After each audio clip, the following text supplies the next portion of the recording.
Do not act in response to what is being triggered. Just be present with your emotions. The unconditional love of the Spirit for everything that exists has been understood on earth for quite some time. This, in fact, has been called divine love.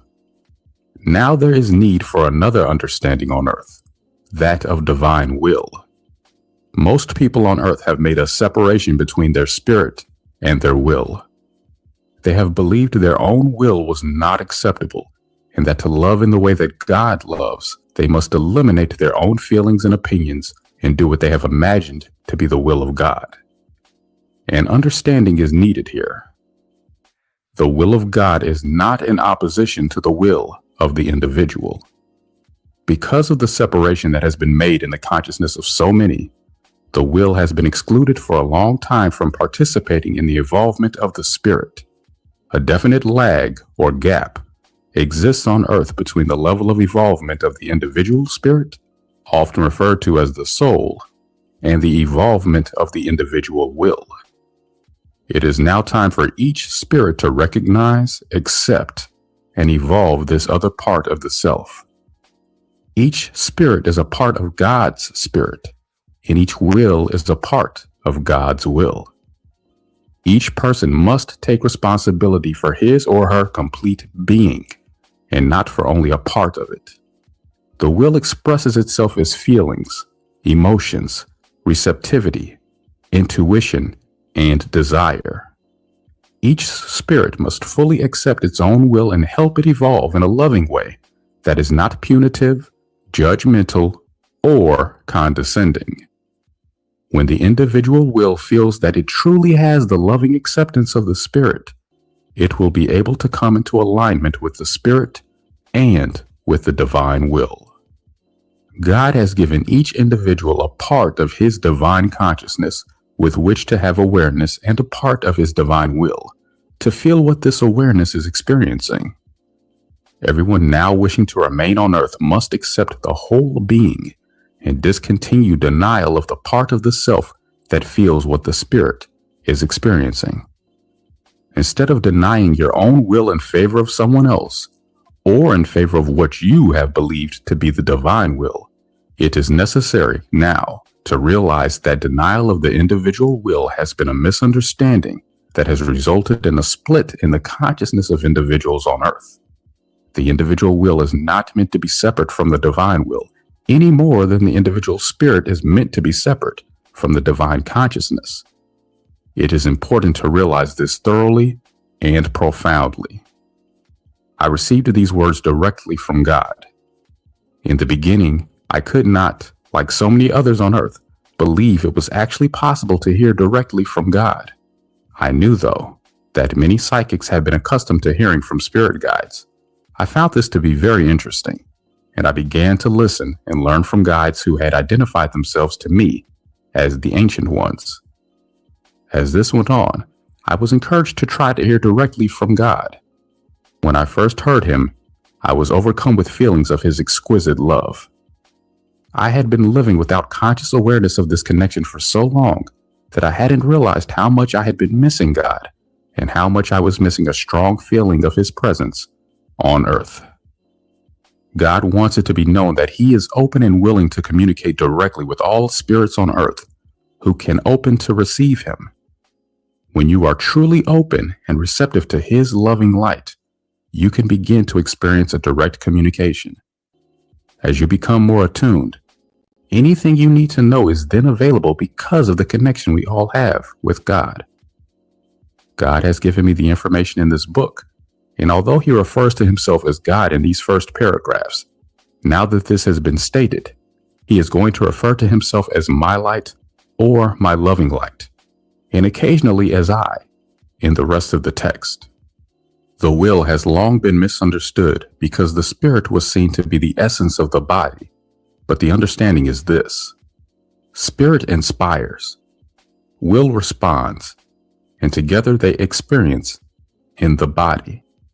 Body is the manifestation of both spirit and will. In order for unconditional love to manifest in the body, spirit and will must balance in the heart. To find this balance, you will need to open the consciousness of your spirit and the receptivity of your will to receive my loving light. My light is polarized in order to experience. This polarization has been misunderstood as splits in which the will was seen as disconnected from and not a useful part of spirit, and has even been judged to be in opposition to the spirit. However, the spirit and the will are the expanding polarities of oneness.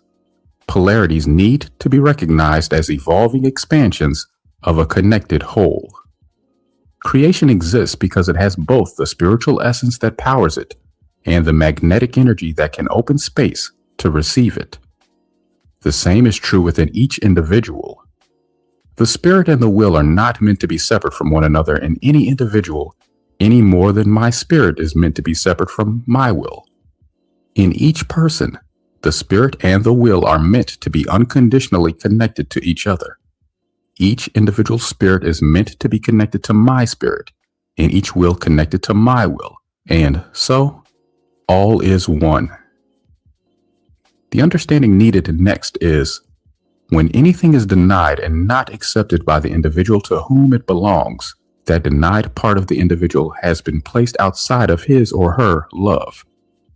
In placing something outside of love, you have been feeding another reality that has troubled Earth for a long time.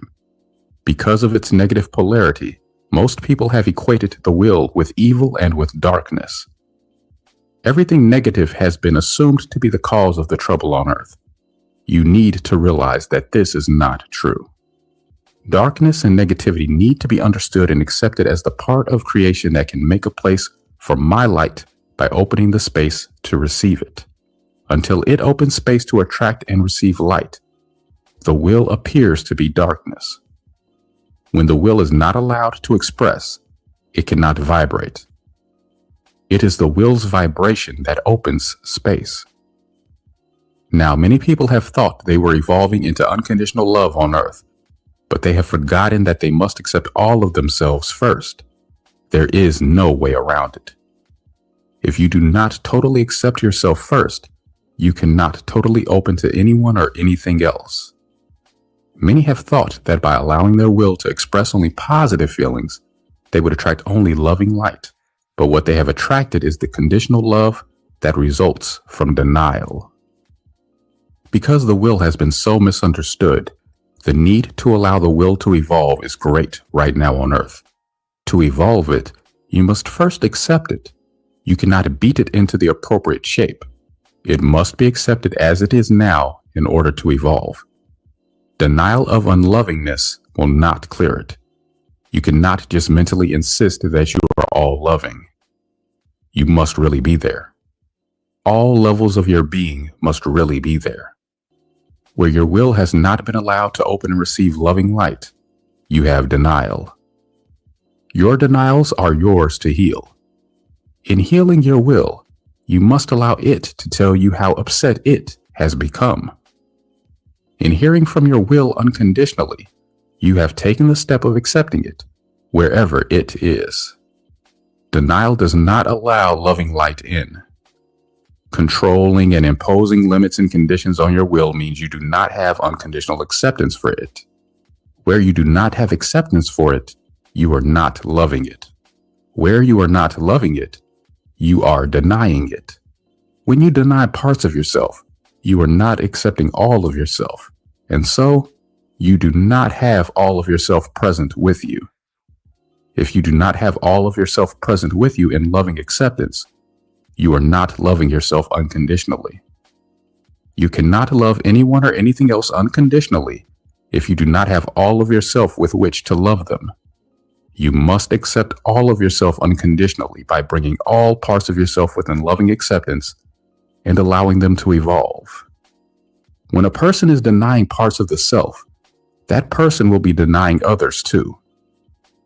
No one who wants to continue on the path of self-denial or of denying others, a path of imbalance, in other words, will be able to remain on Earth.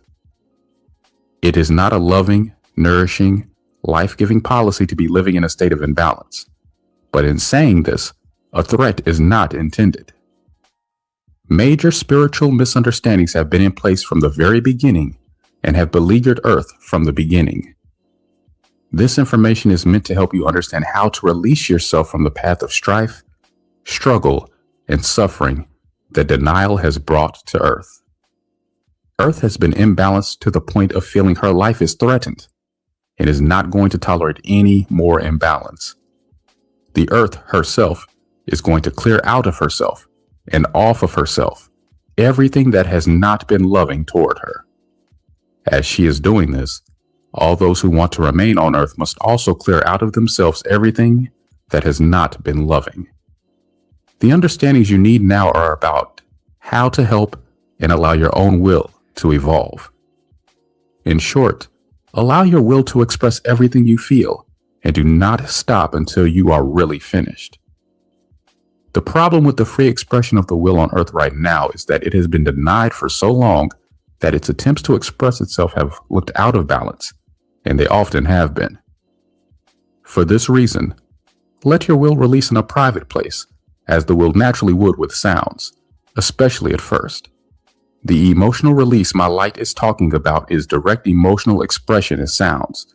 So, be careful not to hurt yourself or anyone else, and do not go forward and act out on a wave of emotions. In hearing this book and trying out these understandings, it is important not to impose this on others who do not want it. For just as it is not spiritual balance to deny yourself in favor of others, it is also not spiritual balance to deny others in favor of yourself.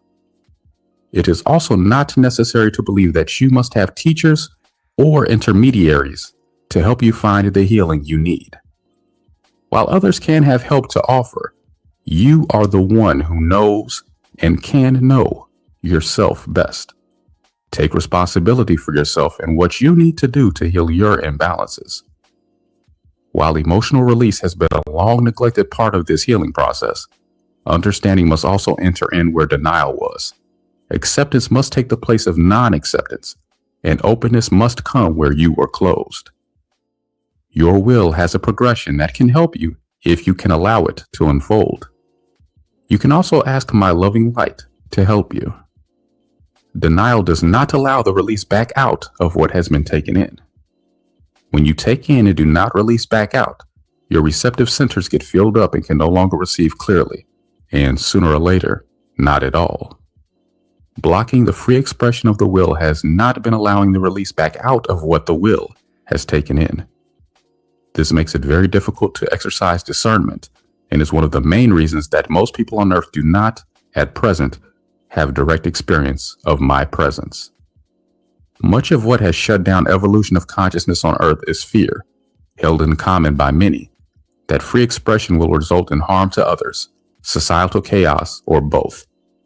This fear is accompanied by another fear that so many who have claimed divine authority have done harmful things, and many who have claimed to hear divine impulses have done the bidding of voices that have told them to do harmful things.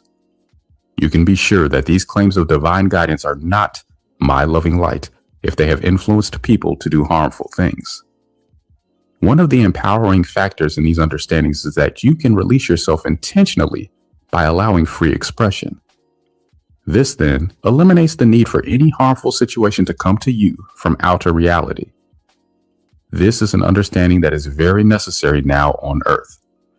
People have thought that karma brings a balance of payments, but karma is not that simplistic. Karma is meant to bring you into balance, this is true, but not by bringing one experience as payment for another in the past. Karma brings balance by attracting the experiences you need in order to learn what you do not yet know. Without will, the spirit has no selection process.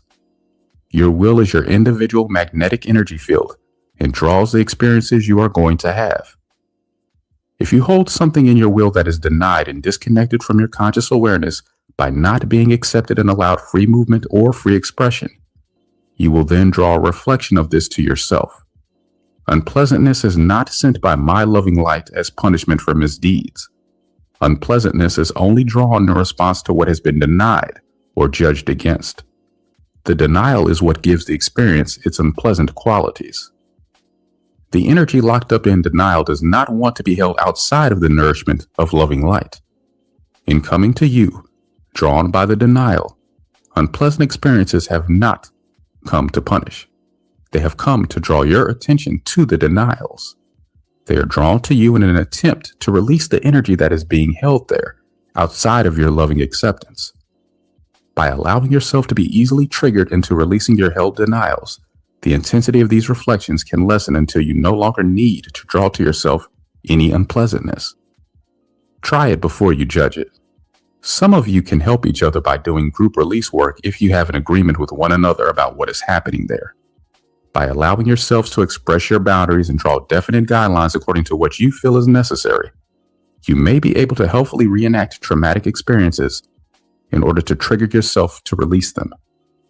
Because many people have received harm at the hands of others and have not yet released or expressed the pain of this, some may want or need the help of being triggered by others acting as though they are going to do harm. If you try this approach, only do what is needed to trigger the emotional release that will relieve the person. Do not cause additional pain. I also want to say that you can still take the path of letting experience come to you from without and balance yourself in that way.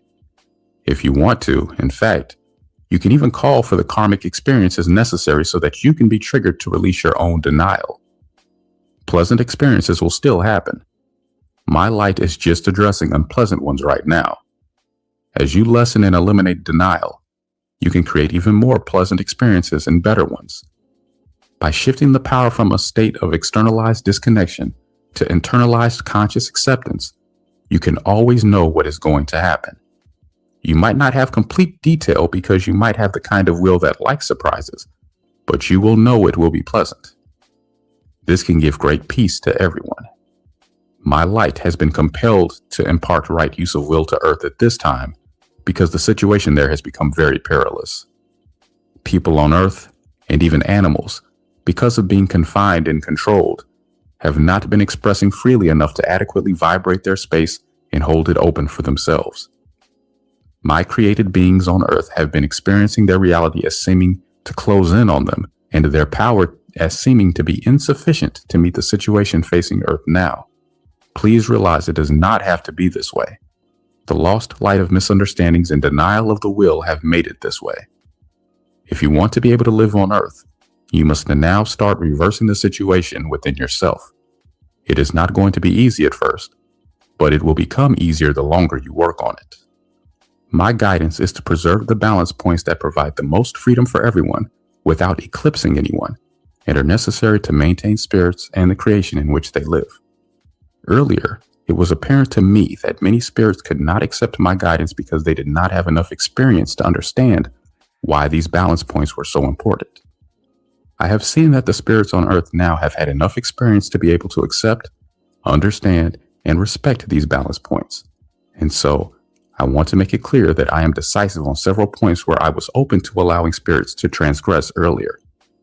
These decisions are decrees. All spirits wishing to remain on Earth must recognize me and come to me for loving light. No spirit can continue to deny me and take my light underhandedly from others. Now, in physical body, the reality of this is one thing and one thing only. No one can survive anymore in my creation unless they acknowledge me and accept my loving light openly in some form. I am flexible here. I have many ways to come to a spirit. I can adjust myself infinitely, but I will no longer tolerate complete denial of me any place in my creation. This means that no spirits can survive what is happening now, any place in my creation, unless they open to directly receive my loving light. You must not think you are not involved if you accept me as God and worship me. You must find your denials, bring them within your love, and find them acceptable to me. I am not being unloving or unmerciful here. If I am unlimited, and I am, I can no longer tolerate spirits who want to limit me to the extent of being in my creation and refusing to allow me to be there with them. I have said this to give you the opportunity to reverse your own denials. If you feel a need to critique this message or attack me for what is not being said here, This is your pathway into the emotions you need to express in order to find out how you really feel about me. I have many understandings to give on why I have made these decrees, but they are not appropriate to give right now. Trust that they will be given at the right time. I have also made another decree.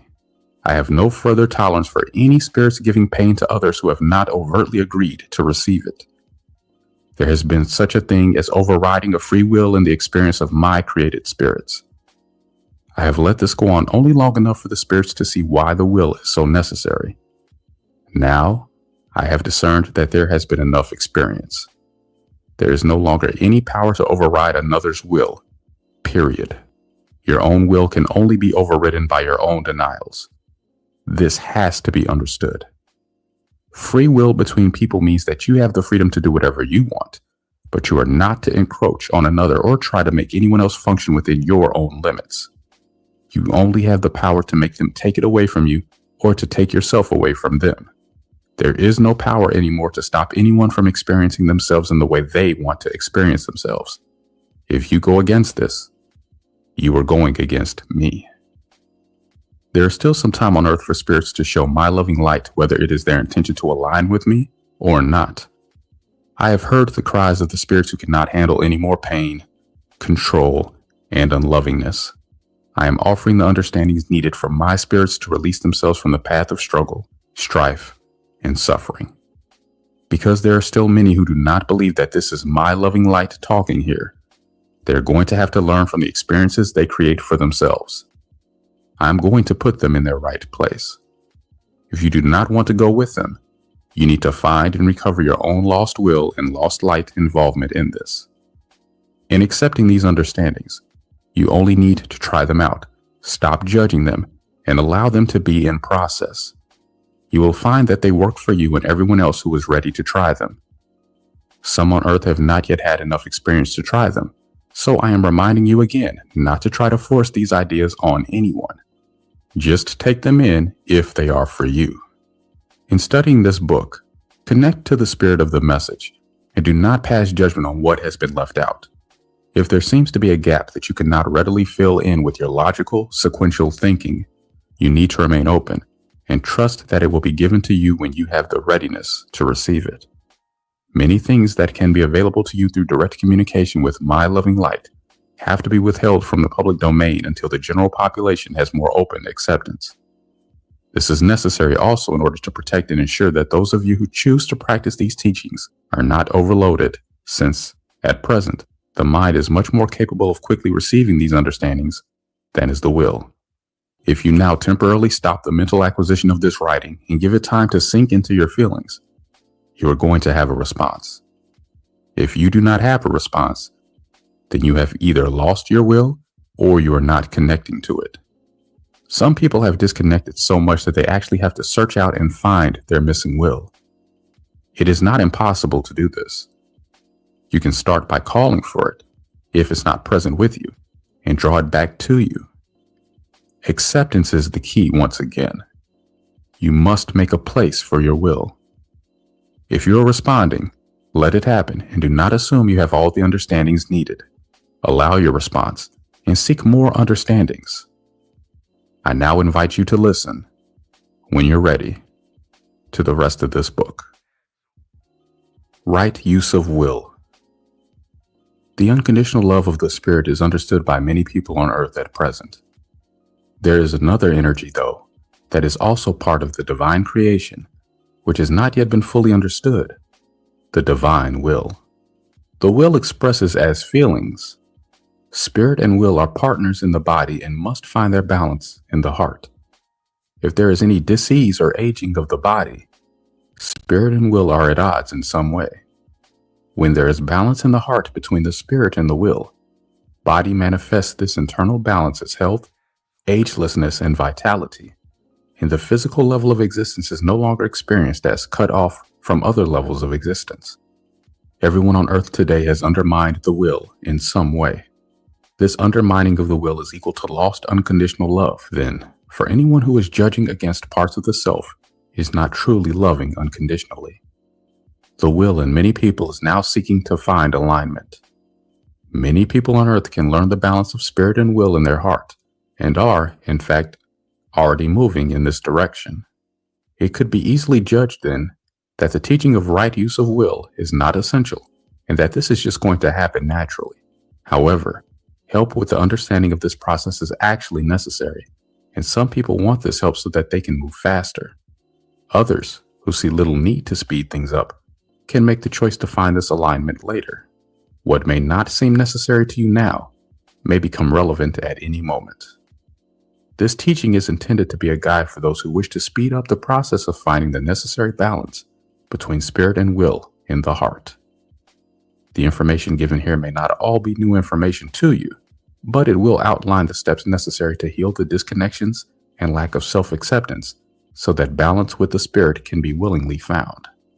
It can also enable you to see where you are on this path and can help you to go further. Clearing illness and habits. To begin with, illness can be cleared by learning to listen to and accept what body is trying to say to you when you are ill. Understanding these messages, without subjugating your body to preformed opinions, gives your body a most needed feeling of acceptance in place of the feeling that it is you dominating and controlling your body, or that your body is against you and that you must defeat or banish illness as though it is some kind of sabotage by your body. Illness is not sabotage. It is the body's statement that it is unable to continue holding blockages to my loving light and also maintain health. Messages from your body can take many forms. Your body may want and need many different things. Attuning to and accepting these messages can help you to regain the balance that enables illness to disappear and health to prevail. This statement, however, does not mean that you need to heal everything without whatever help you feel you need, that you must go the entire way with the first illness that appears, or blame yourself if this interaction with your body is more than you feel able to master right away. Unconditional acceptance and love means accepting whatever state of imbalance you have with your body and understanding it as the reflection you need in order to notice and heal your imbalances without judgment about how spiritually evolved you are or are not. Being conscientious and doing what you can each time will carry you toward balance. A way to work with healing in this way is to give the disease your full attention by breathing into and bringing your consciousness into the distress, rather than blocking it, ignoring it, or masking it with medication. See if you can feel what is going on in this distress. Ask your body what it needs to restore balance. You can encourage your body to communicate by letting it know that you have acceptance for its pain. You can apologize to your body for overriding and ignoring it. Becoming aware of beliefs you have been holding about your body and what it needs, and releasing them is another helpful part of any shifts you make in the way you have been treating your body. When you receive information from your body, do what is asked and see the results. If complete healing is not reached, you can repeat this process until healing is reached. This practice can evolve your ability to listen to your body and to bring it the healing it needs. When treatment seeks to cure by suppressing symptoms, balance is not truly restored. The practice of suppressing symptoms is not the way body heals itself. The practice of ignoring how body feels or taking drugs for pain can often obscure early symptoms so that the person is not aware of the problem until it is acute and advanced. These denials can allow the imbalances that produce disease to go unnoticed until the symptoms have had to demand attention by becoming intense. Then, healing can take a tremendous amount of time, energy, concentration, dedication, and also money. It is really much easier to pay attention to body and deal with imbalances in the beginning stages than to wait until your body is seriously challenged. If balance can be restored while symptoms are still at subtle levels, disease may not need to appear. Modern science has been spending a lot of time and money searching for the cure for diseases, but has not usually identified the cause as internal, spiritual imbalance. Illness can provide opportunities for clearance of more than just physical symptoms. The need for this sort of clearance always gives warnings in some way. You can help yourself by paying attention to how you feel about having to interrupt what you have been doing in order to respond to warning signals. Most people, though, have had a habit of ignoring such warnings and also of suppressing symptoms until the body is holding so much that symptoms are only the tip of the iceberg of undermined will. Lack of loving acceptance for parts of the self originates every imbalance that manifests in the body. When these imbalances become more than the body can handle, physical problems arise. This is when pathogens can multiply into illness. Denial creates energy blockages, and blockages create stagnation, which can be hospitable to disease organisms. These blockages are places where my loving light is not very present or not present at all. Disease organisms have always been present as physical manifestations of denial. To find full healing, you need to find the cause, not only in your physical body, but also in your consciousness or lack of it. Symptoms can help you find their cause. If you want to receive and understand their messages in order to find full healing, symptoms should not be routinely relieved or suppressed. Treatments that only address symptoms do not bring a full healing. However, this does not mean that symptoms should never be treated. Treating symptoms while also seeking the cause is different from suppressing them so that you can ignore them and go on as you were before. When imbalances manifest as physical problems, there are many feelings involved that need exploration. All of these feelings need unconditional acceptance. However, intellectualizing feelings by only talking about them is not the way full healing is going to take place. The more you attune to and express from will and body in the ways they want and need to express, the more you will be able to clear before illness or unpleasant experiences manifest as an attempt to bring clearing.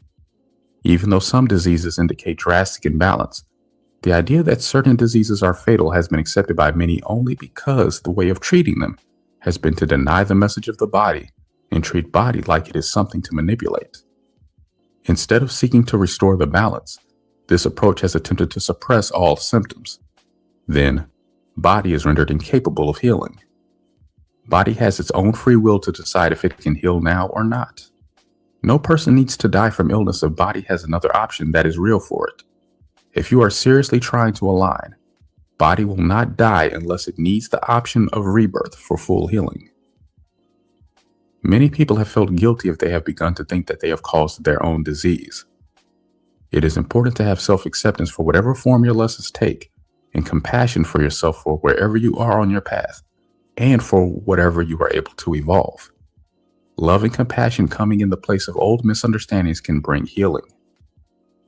No matter how far you are able to progress toward full healing, continuing to seek the cause and working with your problems is a healing path. When there is the balance needed for health, an individual's energy is freed to create something other than disease. Health is an offering to spirits who can understand the way to live in the physical plane on earth. The other abilities of right use of will are based on a foundation of good health because a body blocked by imbalance cannot express the capabilities inherent in balance. Health can be the permanent state of affairs when spirit and will balance unconditionally in the heart. The practice of right use of will may at first, however, bring forward illness because the suppressed will is bound to have suppressed symptoms which body has had to hold. If imbalance is not rectified, illness is, quote, healed, unquote, only temporarily. The fear with which society has surrounded illness and death is a conditioning in need of strong attention. So many people have come to feel that illness is inevitable and that all must die of something, that the energy field emanated by these deep-seated beliefs has actually been perpetuating itself through the acceptance of it as inevitable. Even though health is the way, it has not been the way for such a very long time on earth that it has happened as though no one any longer still believes that this really is the way. More immediate than regaining health for some people is the need to examine habits that are running the body down. Another way to look at this is to make a choice between living as you are for a short time and living long if you are willing to grow and make the changes necessary for good health. Once again, this is a matter of personal choice. Right use of will offers the opportunity of enjoying life to its fullest. This is what many people say they are doing when they indulge in habits. Habits appeal to memories of having felt good, but habits actually set the body up for physical death. Habits are a problem because they override the sensitive response of a body to a particular situation, and instead impose a ritualized behavior that a person has used in the past, whether it calls for the same response or not. Response from habit precludes response that is attuned to the particular situation. Habits are to the body what judgments are to the awareness. Both have a rigidity. Habitual behavior is a judgment that what was called for once is also called for now, and therefore, no growth or change has taken place. In the same way that judgments stop and control the evolution of the consciousness, habits stop and control the evolution of the body. Just as all levels of the being are run down by rigidity that suppresses the vibration, body is run down by the rigidity of habit patterns that lack sensitivity to its changing needs. The reasons for the habit need to be found and then accepted and understood, not condemned and disciplined away. The body and the body's actions remain imbalanced unless the person is willing to respond to the true needs of the moment, rather than taking a habit learned in the past and projecting it onto the present because it seems to apply. All habits need attention, for many, such as ways of breathing, making love, eating by the clock, reacting to situations without fully perceiving them first, and also habitual verbal responses can be easily overlooked. Encouraging the self is more healing than forcing the self, holding the self back, or suppressing the self. Dictatorship to end habits is another form of suppression. Habits can only really be released when the person is ready to see why the habit is there. All of the emotions and beliefs around the habit need to be accepted and allowed to express so that they can participate in the person's spectrum of awareness. Body also needs to express its feelings about habits. If habits have been suppressing this communication, but intent is to end the habit of overriding parts of the self, letting habits lapse to find out what has been suppressed can be helpful. The feelings underneath habits are often feelings that are being denied by the person who is using habits in place of true response. Then there is also present a habit of avoiding feelings. In this case, the person needs to look at the habit of avoiding feelings and decide if this is what he or she wants to continue doing or not. If all the feelings are allowed total acceptance and expression, they can begin to tell the person what is needed in place of the habit patterns. All of the habits and appetites that people have thought they enjoyed have been judged against by various spiritual belief systems as harmful to spiritual development. Lists of things to avoid have included such things as alcohol, sugar, red meat or any animal products, drugs, caffeine, marijuana, tobacco, sexual enjoyment, and extremes of any kind.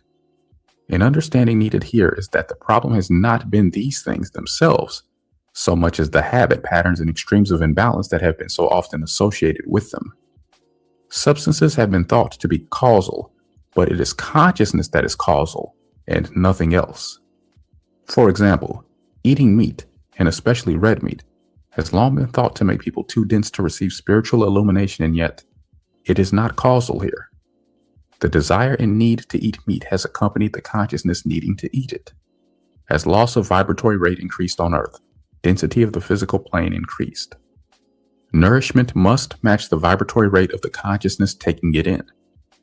In not understanding what was causal here, many judgments have been made, and many have tried to break out of habits, giving up meat, for example, by using discipline and control. This method only causes the habit pattern to change its form. Breaking out of habits may look like a stumbling block to many, but realizing the goal and seeing habits for what they are is going to allow the process through which they can drop away. The immediate goal is to free yourself emotionally, which will enable you to feel better, to be more free, and to enjoy life more. Once you begin this path, you may find that the gratification of finding acceptance for parts of yourself that were formerly suppressed is gradually and steadily replacing your need for your habits. Many people have thought that right use of will is too difficult to do or means giving up habits in a spirit of sacrifice or self-denial. However, whatever you can do towards freeing your will is not as difficult as living in a body that has to hold the blockage, resistance, denial, and rigidity of an imprisoned will.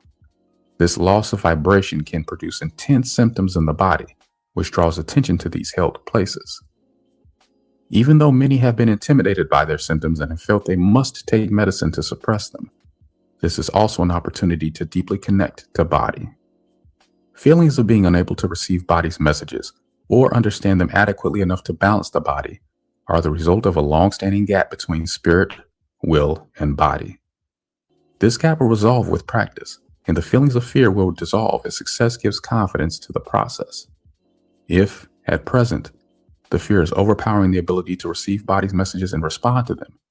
Reassurance can be sought from others. However, reassurance only helps if you also seek your own feelings here, rather than abdicate to another's reality. Feelings of confidence and fear both need acceptance. They need to be allowed to bring understandings through the process they generate. Fear could be hidden in habitual dependency upon your helpers. The origin of the fear needs exploration and understanding. Do not judge in advance what the fear is. Feel the fear and let it give you the understandings. Release of any block improves clarity. Clarity improves communication. When you really listen to yourself, you can heal yourself. Then you can seek help in the spirit of confidence, knowing you need and want the help you request, rather than being dependent and confused because you don't know yourself. The undermining of free will on earth has been accompanied by another habit, the habit of looking outside the self for the answers. This habit has another aspect to it, that of denying your own will in favor of someone else's idea of what is best for you. This imbalance has opened the way for rules and generalized procedure because no one really knows what each and every moment calls for in someone else. This lack of attunement is a direct result of denying the will its right place. Freeing of the will to do what it is meant to do is going to return to each person the sensitive and appropriate attunement to the self in everything the self does.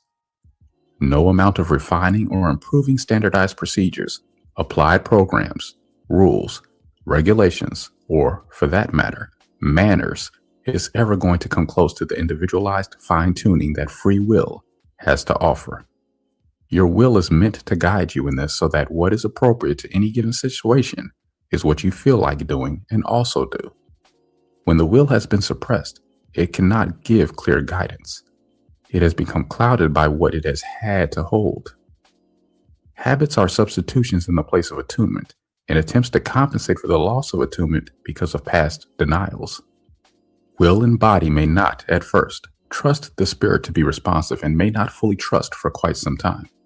Since so many messages have been ignored in the past, some time and experience may be needed for will and body to believe that this pattern is really changing. If this is the case, it doesn't need to mean that you should give up. You can accept your feelings of wanting to give up and also continue on this path. Learning through experience gives the best understanding. At present, almost all individuals are holding conditions on this. Conditions limit growth in that they are judgments that can color perceptions of experience. Free will allows the evolution that can learn from experience, while the rigidity of judgments and habits creates repetitive experiences. A person's experience is his or her own individually unique experience and may or may not be the same as anyone else's. Learning from your own experience allows each of you to evolve in your own way. Learning in this way doesn't preclude the acceptance of advice or the sharing of observations and insights, and it allows everyone to be free. Your will needs to be allowed to recover and evolve with the rest of your being in order for you to experience and express the full gift of your spiritual presence on earth. The balance of spirit and will in the heart can be attained and can produce the health in the body that is the starting point for evolving in harmony with your outer reality. When there is balance, harmony and joy accompanying the way of evolving, physical existence can be as enjoyable as any other plane of existence and can evolve to include all possibilities. You are then able to do what you want to do when you want to be doing it, and for no other reason than that is what you truly feel like doing. In the process of balancing, allow yourself to notice whatever attracts you. The spirit can see all possibilities. The will is meant to select what is right for the moment among the possibilities. The will does this through its feelings. Unconditional acceptance of feelings, including receiving input from body, then allows the maximum learning, evolvement, and attunement. Everything that is experienced can be accepted as a part of the process you need in order to find this balance. As your spirit and will come into alignment, this increasing balance will allow you to see how predestination and free will are not in conflict with one another, because all people are destined to find the balance of free will. This is still a matter of personal choice, however. No one can make you free your will, and yet you cannot force your will to be a prisoner indefinitely either. If freeing your own will feels like the path for you now, you are ready to do it. If you don't know, You can let free will unfold. If you don't want to free your will at this time, then you can go on as you are and see how that really feels to you. Respect yourself here. There may be reasons why you are not ready. Respect for others is also necessary. Do not try to convince anyone else that they should take this path, have to take this path, or do this now. The gift that free will has to offer is for everyone, but at the time that feels right for each person. Limits on the self. The next step in evolving your own spiritual presence is to accept all of the reality you are meant to have on earth. In accepting this reality, unconditional acceptance of the feelings is necessary. Feelings are meant to balance the spirit's overview with the will's perception of what is pleasant and possible for any given moment. Finding this balance in the heart creates a reality in which all needs can be met without overriding in any direction. An attuned will has the ability to take you anywhere you want to go and to feed you and keep you warm. Holding the condition or judgment that these things must be worked for is part of the reason the will hasn't been able to provide these things in another way. Release of these limitations is an important part of being able to enjoy yourself in the physical plane without having to work at something you do not want to do. Remember also that if the feeling in the will is to rest for a while, this is all right too. Judgments against allowing yourself to do what you want to do need release, as these held beliefs participate in the creation of your own reality. The release of attitudes and opinions about what it takes to live on earth can open the space for things to change for you. Old conditioning does not let you assess a situation for what it is. Old conditioning takes the role of keeping your responses the same. When you no longer want it, you can feel imprisoned by it and not know how to get out. Trying to escape by rearranging your thoughts is only partially successful. When you understand how to release old conditioning, present feelings can let you know if something is right for you or not. Misunderstandings have placed a great burden of limiting beliefs upon the self. Long-standing conditioning layered onto these limitations has been diminishing human possibilities instead of expanding them. Many have continued to accept limitations on the self because these many layers of conditioning have convinced them of their reality or of their necessity. Some have been seeing these limitations as if they are what defines them as a person. Many limitations have been disguised as truisms, such as, quote, jack of all trades, master of none, unquote, or even, quote, I am a mathematician, unquote, when this statement excludes other things, even subtly. Limiting beliefs need to be lifted off of the self as you feel ready. Whether you presently have the words for them or not, these limitations take the form of judgments held against the self.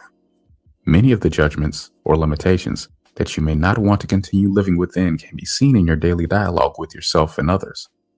What do you do, say, and believe that has been keeping you in the prison of limitations on the self? Expressing yourself freely is the way to call for the reality you want, and yet, desire has long been judged to be a sin. In fact, desire is magnetic energy of the will. Magnetic energy attracts, so it is important that you give acceptance to your desire so that you can know what it is that you are attracting. Desire, including desiring something other than what has been happening to you, needs loving acceptance and understanding just like anything else that has been judged against and, thus, placed in a state of being denied. Love can be present when you open the space for it, and love can manifest in many forms.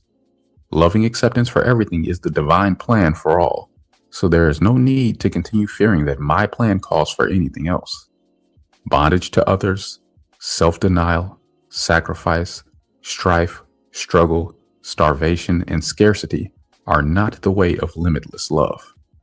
These are the manifestations of misunderstandings closing down the openings through which love can manifest until love can even appear to be punishment. Other than the beliefs, limitations, and judgments you have been holding against yourself, there is nothing to punish you. Is it not logical then that love will provide if it is allowed to, since this is love's way? Feelings of being undeserving must be released also.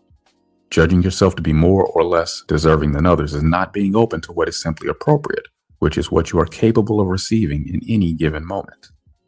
Feelings of superiority or inferiority are off balance. Unconditional love accepts all as perfect in the moment, and yet love loves everything as it needs to be loved and as it can accept love, which also means that everything can also shift, change, grow, and evolve. The path of bringing the balance of spirit and will into your heart will show you what is right for you, and you will be able to recognize the perfection of it as you move along. Finding your own right pace is a reflection of finding your own inner balance. In other words, as you are finding your inner balance, your outer reality will match it. In freeing your own will, you cannot help but have your outer reality respond. It will also reflect whatever you have not found in yourself that needs to be brought within your loving acceptance. The longer it takes, the more conditioning you have to work through. Right use of will works if you know it is the path for you. The will is more than ready to receive the love and light of the Spirit. It is the individual spirits who must accept the question of free will and decide if it is right time or not. The feeling that recovery and healing of the will is too difficult is part of the illusion that has kept the physical plane of existence seemingly separate from the other planes of existence, or speeds of vibration. This belief has been involved in the immense loss of vibration in the will, and goes along with the belief that gifts are the reward of much dedication and hard work. The release of these judgments is necessary. Many spiritual teachers have said this because they have believed in separations that are not real, or because they are confused and have taken the path of struggle and punishment. Attuning your spirit and your will can be accomplished if you have the intention to do it. Spiritual teaching should not be directing you to lift above and drop off the physical and emotional bodies in order to return to God, the light, the source, or whatever it is being called, without them. These are old misunderstandings that have placed many limitations on the self. The reality is that this approach will not work. What is yours, and you cannot solve anything by dropping it off. The way is to evolve, and to evolve you must begin to accept all of yourself in whatever state it is in. In the path of each person there is what is called original cause. Right use of will is beginning with what you are able to accept at first, so that a foundation can be built for understanding how these spiritual misunderstandings originated. For now, all that can really be said is that it is not possible to return to essence by dropping off parts of the self. Undercurrent here are judgments against creation. Manifested creation is not to be denied or gotten rid of as a mistake. The essence of creation needs to be allowed to vibrate and evolve so that form can come into alignment with loving essence. Manifestation is the way in which essence experiences itself so that it can evolve. Beginning with yourself, by releasing your limitations so that you can expand into your full self, you can gradually expand your loving acceptance to include all of creation. Inner listening. Inner listening is an important step on the path of right use of will, but it is difficult and nearly impossible to find in an atmosphere of judgment. Judgments can keep a chatter going in the head, and it can be very critical, not only of others, but of everything you do, including trying to feel more deeply into yourself. Many people are unaware that this chatter is mostly internalized judgments because they have been seeing them as reality. Judgments frame the situation as unable to change. Judgment release is necessary to allow the patterns that judgments have been holding rigid to move and clear the space for inner listening. Judgments always carry a denial of some sort, and what the judgments have denied is usually seeking acceptance in order to clear itself, because it does not feel good to be a denied part of the self. In most people, there has been an ongoing conflict between the judgments, or the person's held viewpoint, and the denied truth, which has made inner listening impossible without the use of control. Here, meditation that does not exert control can be very helpful for improving inner listening and receptivity. One suggestion is following your breath. Another is to breathe to any place in your body that is tense or not feeling peaceful. Making sound on the exhalation can be very helpful. Health is not often achieved in a background of internal clamor that is in conflict about what to do, how to do it, what others will think of it, etc. Habits aren't easily released in this atmosphere either, because the body's voice can be lost in the ruckus. Most people have been using control when they have not had the idea of listening to everything in themselves as a way of finding inner alignment by ending denials. While inner listening doesn't require meditation, it can definitely help if you are having trouble listening to yourself, or if you think you are listening to yourself, but you have not been finding the depth you want. Inner listening is a receptive or yin aspect. The entire receptive aspect of creation is needing to be more deeply understood and included as an evolving aspect of creation. It is not just actions that must evolve. Understanding and receptivity must also evolve. The receptive or yin aspect of human development has been proceeding with a maximum of imbalance. East and west, yin and yang, masculine and feminine, intuition and thought, feeling and reason, nature and man are still seen as adversaries or as dominant and submissive, superior and inferior by many people. When polarities are seen as conflicting opposites, and especially when one is favored, the harmony that brings inner balance and the quiet with which to hear is obscured by the conflict. Polarities are the evolving limits of one principle, and so the answer naturally lies in allowing all of them to come into balance and complementary function. Within each of you are all of these things. The will needs to be allowed to find balance with the spirit so that the receptivity of the will can be valued and accepted as equal to the inspiration of the spirit. Then, balance in your inner reality can be reflected by your outer reality. Accepting everything within the self and allowing complementary function can enable you to meet any situation with exactly what is felt to be truly appropriate. Nothing more, nothing less.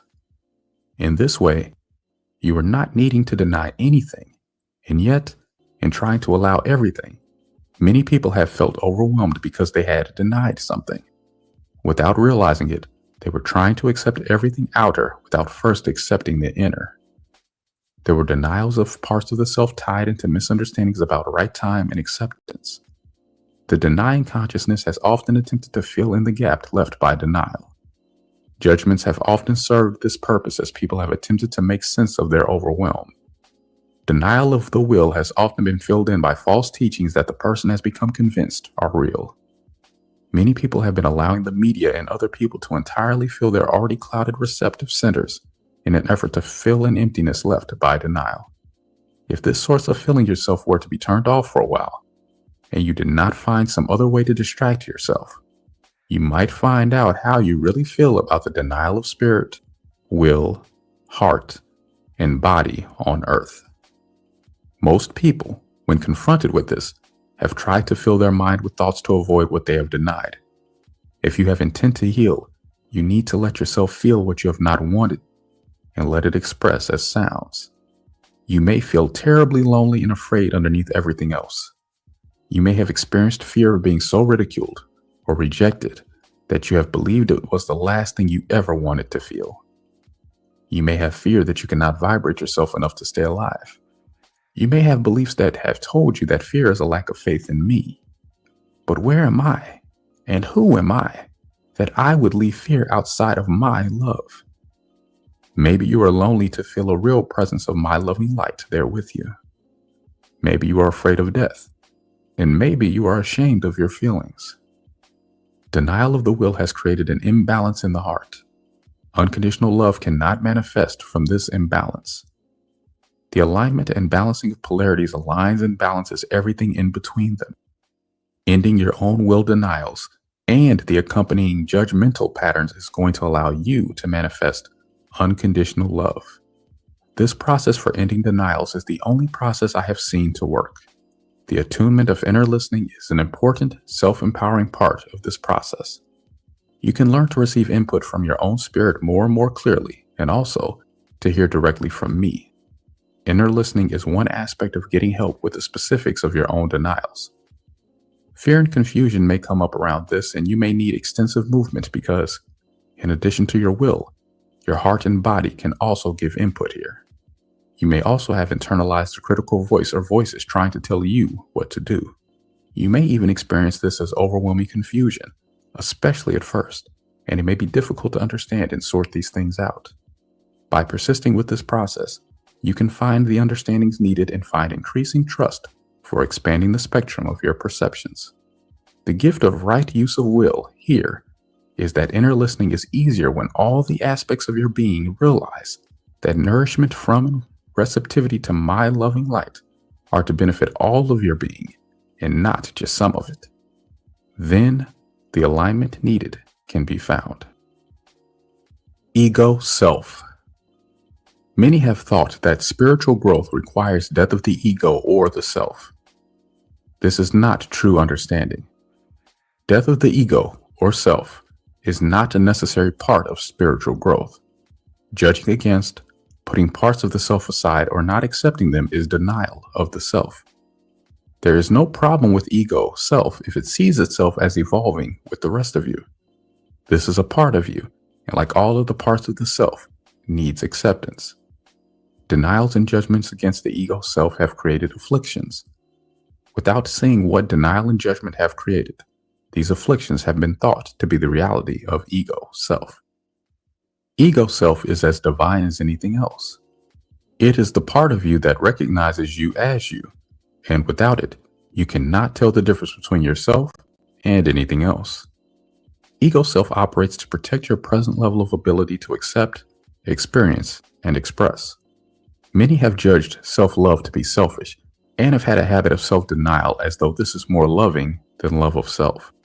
To be without ego, or to cultivate selflessness, has often been equated with oneness, but this would be a oneness without differentiation and thus no manifestation of creation.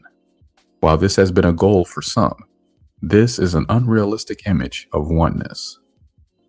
As soon as there is a recognition of consciousness, there is differentiation through recognition of the self that noticed this. The awareness of self was blamed as the initial cause of separation. Creation manifests from consciousness.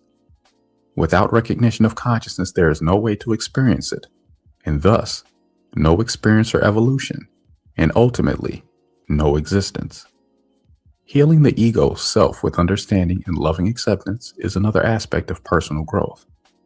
Balance between love of self and love of everything else is what is needed.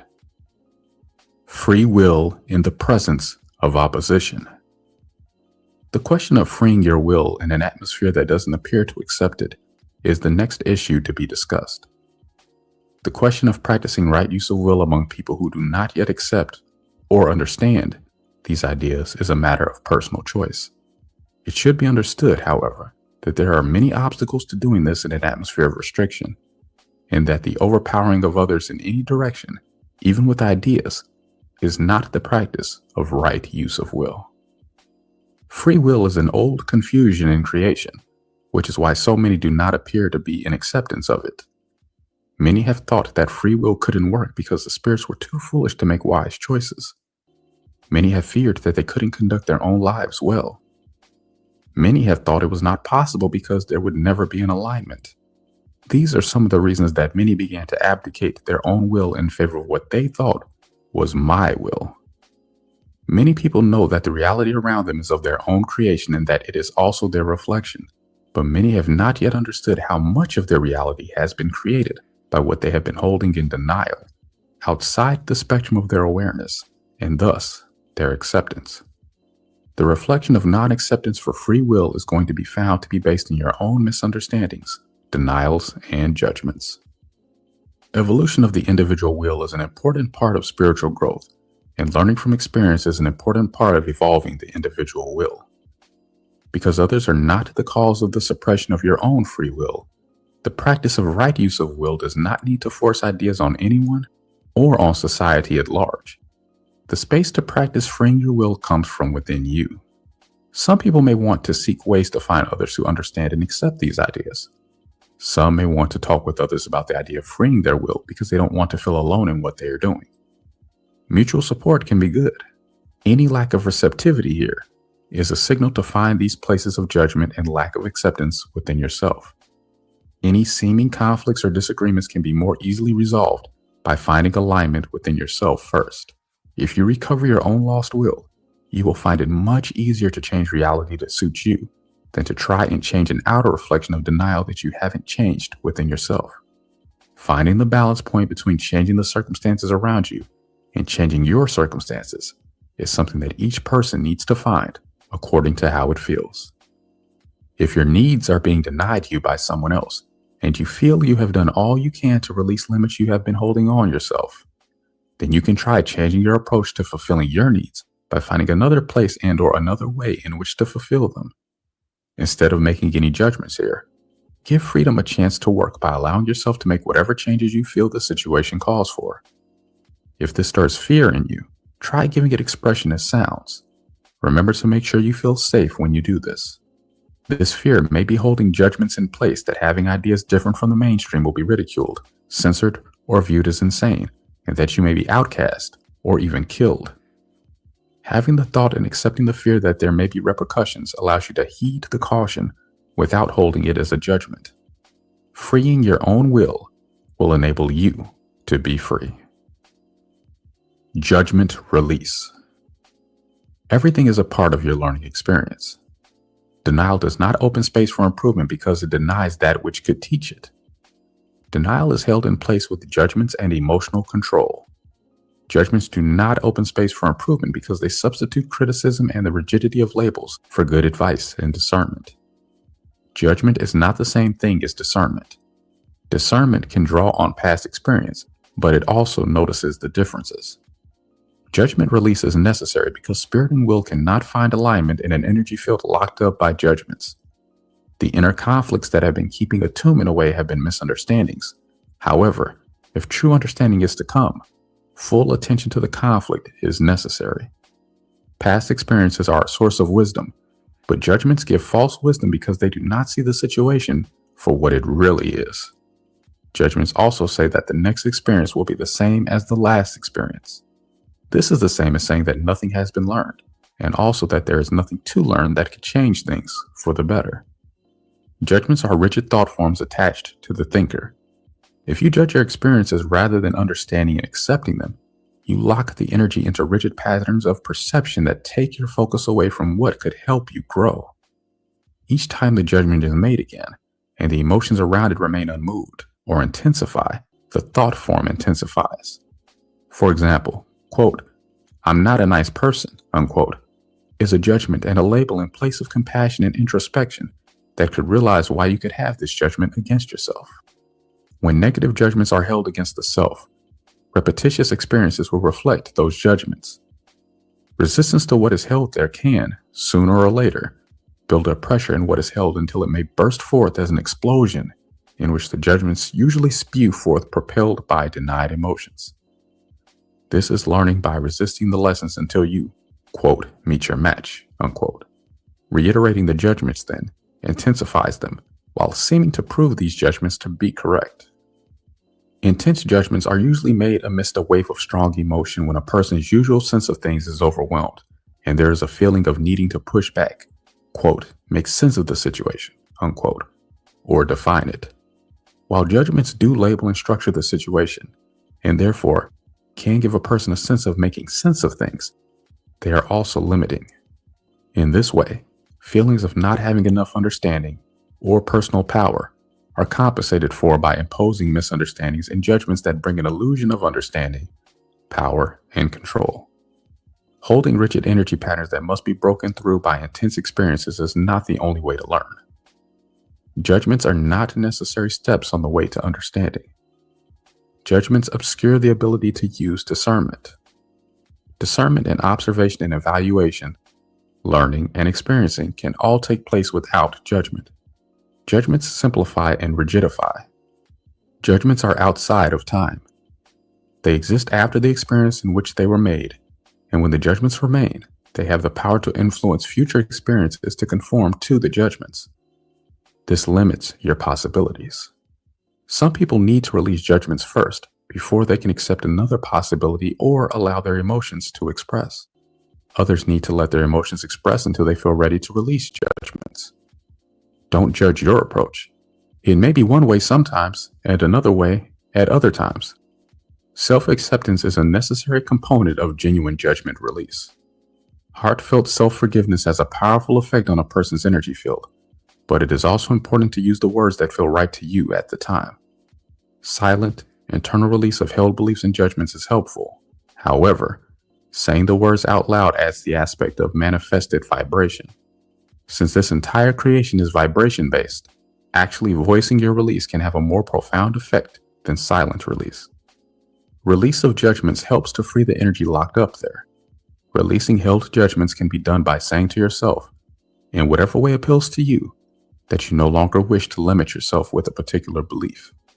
For example, you could say, quote, I forgive myself for believing, unquote, or, quote, I release the judgment that, unquote, or, quote, I no longer believe that, unquote. There are many judgments that need release, from the smaller events to the major themes in your life.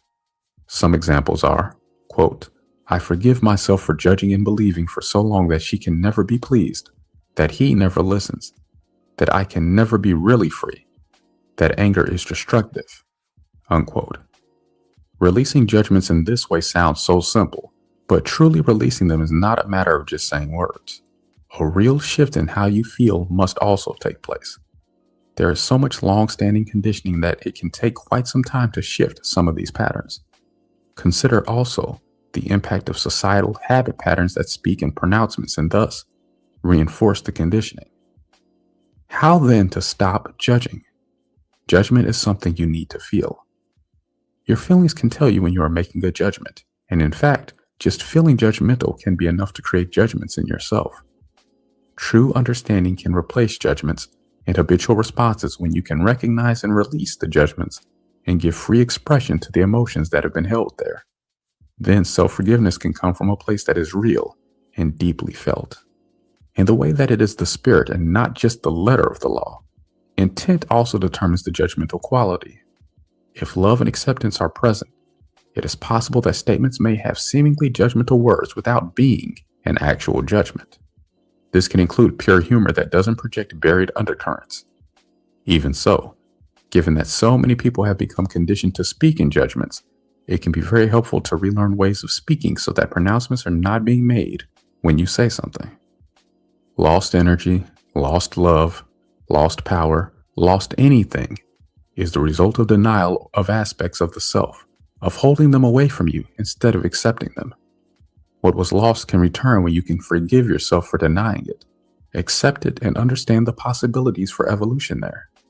This can mean forgiving yourself for behavior, but more often, it means forgiving yourself for the judgments you placed against yourself for that behavior. You can avoid making further judgments by speaking specifically rather than projecting your present opinions or assessments of a situation into the future with your words, as though this is how it is going to be forever. The following are some statements that have been believed to be reality, but are actually judgments. Quote, it is a sin to love self. One must love only God. God doesn't talk to people like me. If I think I hear voices, I'll be labeled crazy. No one is going to accept me unless I conform to their expectations. Everyone has to compromise to get along in this world. If I have it my way, I'm being selfish. There's no way out of death or taxes. I have to die of something, so I may as well enjoy myself. There's a certain order to things on earth, and I can't go against it. The earth has settled down, so big upheavals are in the past. So many people have prophesied things that haven't happened, that no one can predict the future. God doesn't work miracles on earth anymore, so maybe he never did. Reality stays pretty much the same. This reality is the way it is, the way it's always been, and the way it'll always be. Unquote. Judgments are a way of giving conditional acceptance. When the actuality has seemed so overwhelming or unacceptable, people can want to insist that their judgments are the actuality. This is denial of making judgments. However, sometimes people are not ready to face the actuality of certain experiences or the feelings surrounding them. Even though denial has been our survival mechanism at those times, if the intention is for full healing, these denials have to be faced, accepted, and understood when the person is able. Since making judgments stops the situation from changing and sets you up to repeat situations that are held within the framework of your judgments, this has the effect of reducing your perceptions of reality to something that may have seemed more manageable at the time the judgments were made. As I said, these judgments are often forgotten, mistaken for reality, and lost into the, quote, subconscious, unquote. These situations will then repeat until you realize that you are not getting the evolution, change, or personal growth that you want in your life. Emotional release. There's another aspect to judgment release, and that is emotional release. Emotion is magnetic energy. Judgments are held in place by unmoving emotions held in the will. Free will offers the gift of a much broader spectrum of reality in which feelings are balanced, free-flowing, discerning, and attuned enough to warn you of any impending harm. In most people, at present, emotions and their accompanying judgments have received many layers of conditioning that you have to accept reality as it is, and also that deviation is unrealistic, impossible, and can have disastrous results. The will has been so denied and subjugated that it needs an evolutionary process in order to catch up with present time.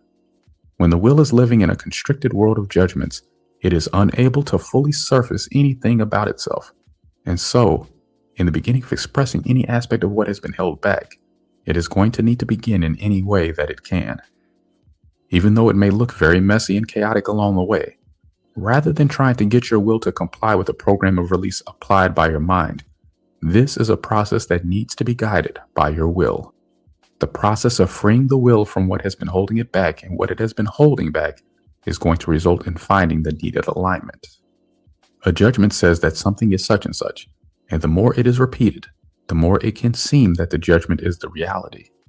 There are many judgments held directly against freedom of emotional expression.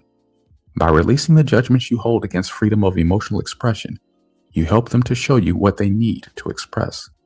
Being open to allowing whatever needs to happen is part of the process of creating alternatives for yourself, even alternatives that did not exist until you needed them. As you move along in this process, you can reach places of much deeper understanding than you are going to be able to do just by reading about it. Especially in the beginning, most of your emotional release is something that needs to be done in a private and safe place.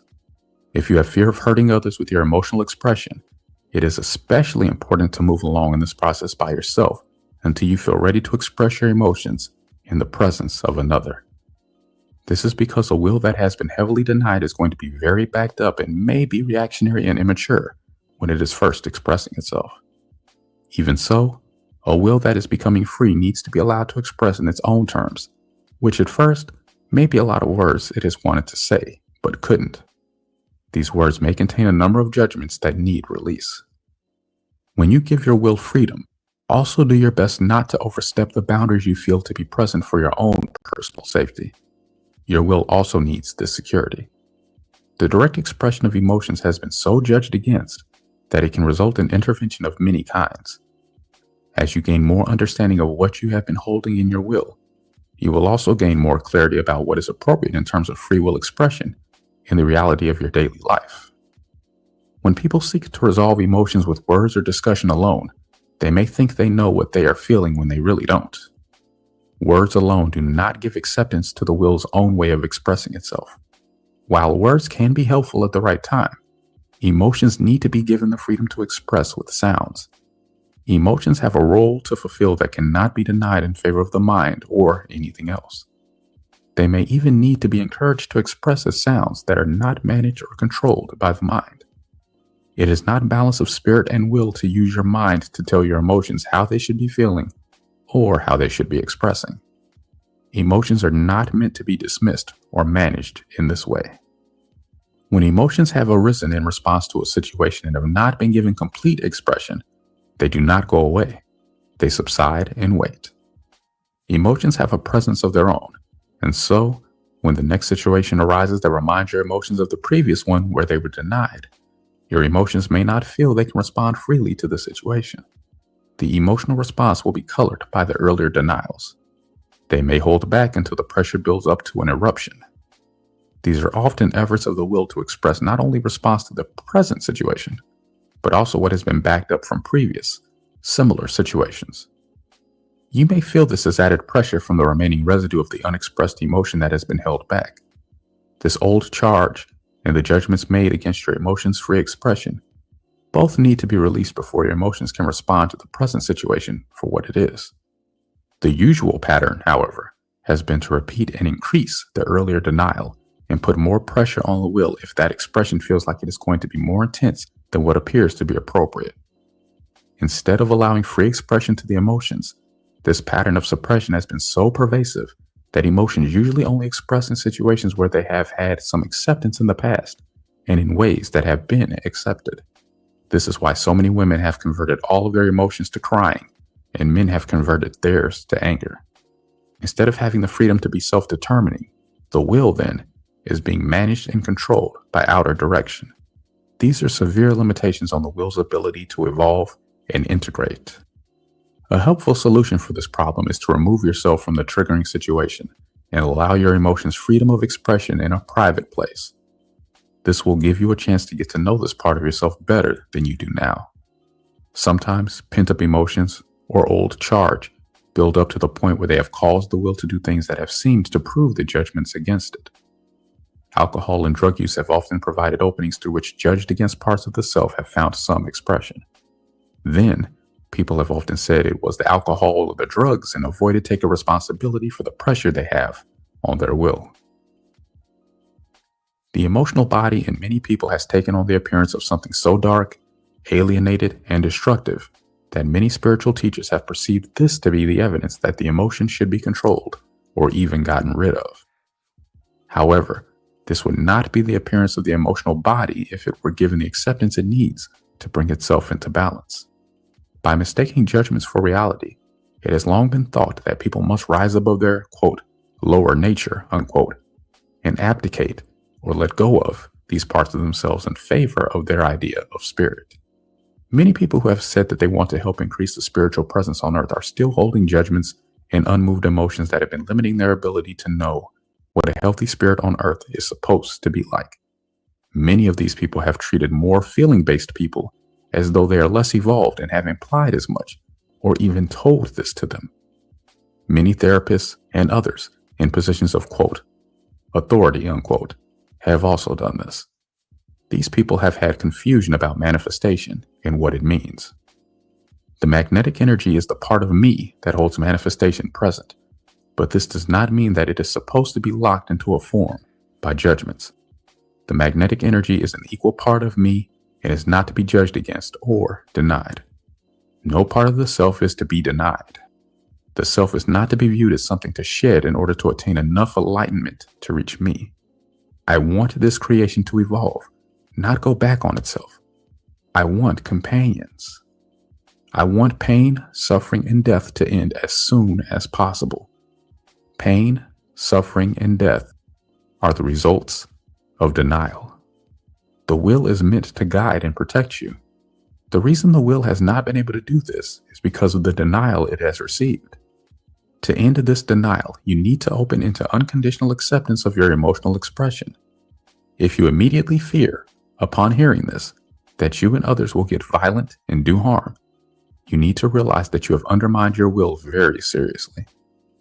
In this case, the most helpful beginning point would be to go to a safe place and, without harming yourself or anyone else, express rage with sounds. Keep doing this until you have expressed enough and released enough judgments to be able to trust that you can express your anger without having to control a need to be violent. When you are allowing this emotional expression, do not calm yourself by talking to yourself or force calm in any way that indicates you do not have acceptance for this rage. Calm needs to come from release of rage. This can actually be a good starting place because the intensity can release a lot of old charge at once. As long as you are in a safe place, you can let this expression take any form it needs to take, including feelings of hatred for others, hatred for your rage, and whatever other feelings you have with it, such as powerlessness or feeling unacceptable. When rage is allowed to express, it can often sink into grief at some point. Intense release needs this understanding. As long as you are in a safe place, loss of control is only bad if you hold judgments against it. Loss of control can actually allow you to break up old habitual patterns of response. Do be aware that extreme rage can sometimes break off from your normal consciousness, making it difficult to remember what you have done. Do your best to stay in that safe place so that you do not act out. If you have fear about what your rage might do, making the sounds of that fear could help. You can also ask for my loving light to be present to protect you. In doing so, you may find out that you are enraged at me, or at least at the images of me that you have. Expressing rage in me is also all right. I have unconditional acceptance for what needs to vibrate in the will to bring healing. Now, my light wants to give some more information on what is meant by emotional release. When you have any feeling of emotion come up, feel it in your body until you have an urge or even a nudge to express it in some way. Then express in the way your body is urging you to do. If you cannot make sounds at first, then make whatever sound you can, even if it is a little moan or peep. If you need to start with words, let yourself do that. If you do this enough in each situation, you can loosen yourself up and reach what is called ignition. Ignition is the point where your emotions take you over temporarily and do exactly what they need to do. You need not control this in any way other than to make sure you do not really hurt anyone. Part of this expression may be movements such as thrashing, kicking, or rolling. If you feel you must act out in some way, you can use a pillow or something else as a symbol of what you want to act out on. You can hit or beat, but bring your awareness present so that you realize you are acting out, and do not do this to another living being. If your emotions want to make sounds, do your best to allow it. It is important to surrender to the expression while it is happening and let it take its course freely. Be in a state of openness and acceptance as much as possible and express in this way until you feel no further need to do it. Let your emotional movement show you what it has been holding and what it has to teach. Pay attention to everything that comes into your consciousness at this time. Other emotions may have some presence there. Let everything that happens find acceptance with you instead of denial. When the expression or movement of your emotional release subsides, rest, drink water, and remain open to what else may want to surface in your consciousness. Judgments may surface. If not, seek the judgments you feel ready to release. Threads to other similar incidents may appear.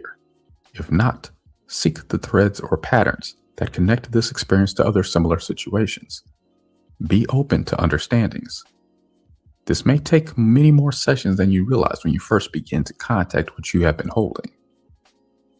If you do not find love right away for the parts of yourself that have been held outside of your acceptance, you can start by finding compassion for yourself. Looking deeper may be what you need, or you may not be finished with those feelings and viewpoints.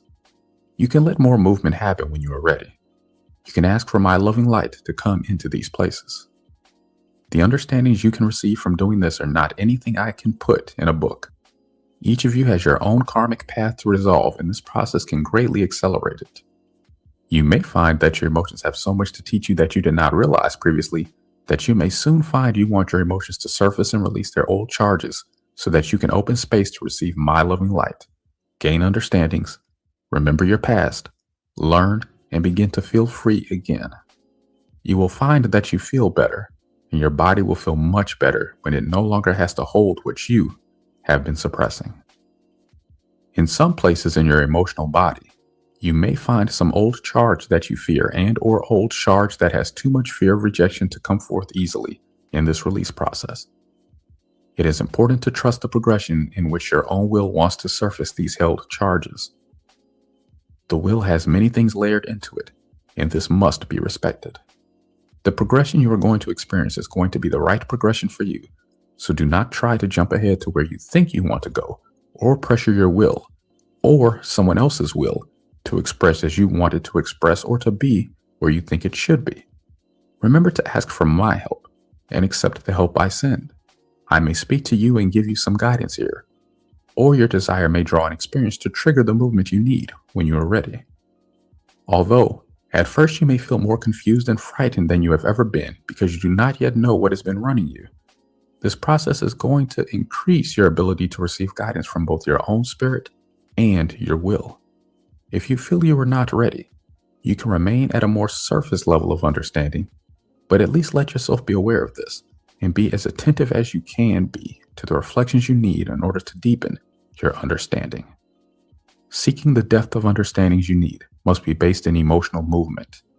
You also need to receive guidance from me and/or your own spirit in order to surface and process everything you need to heal.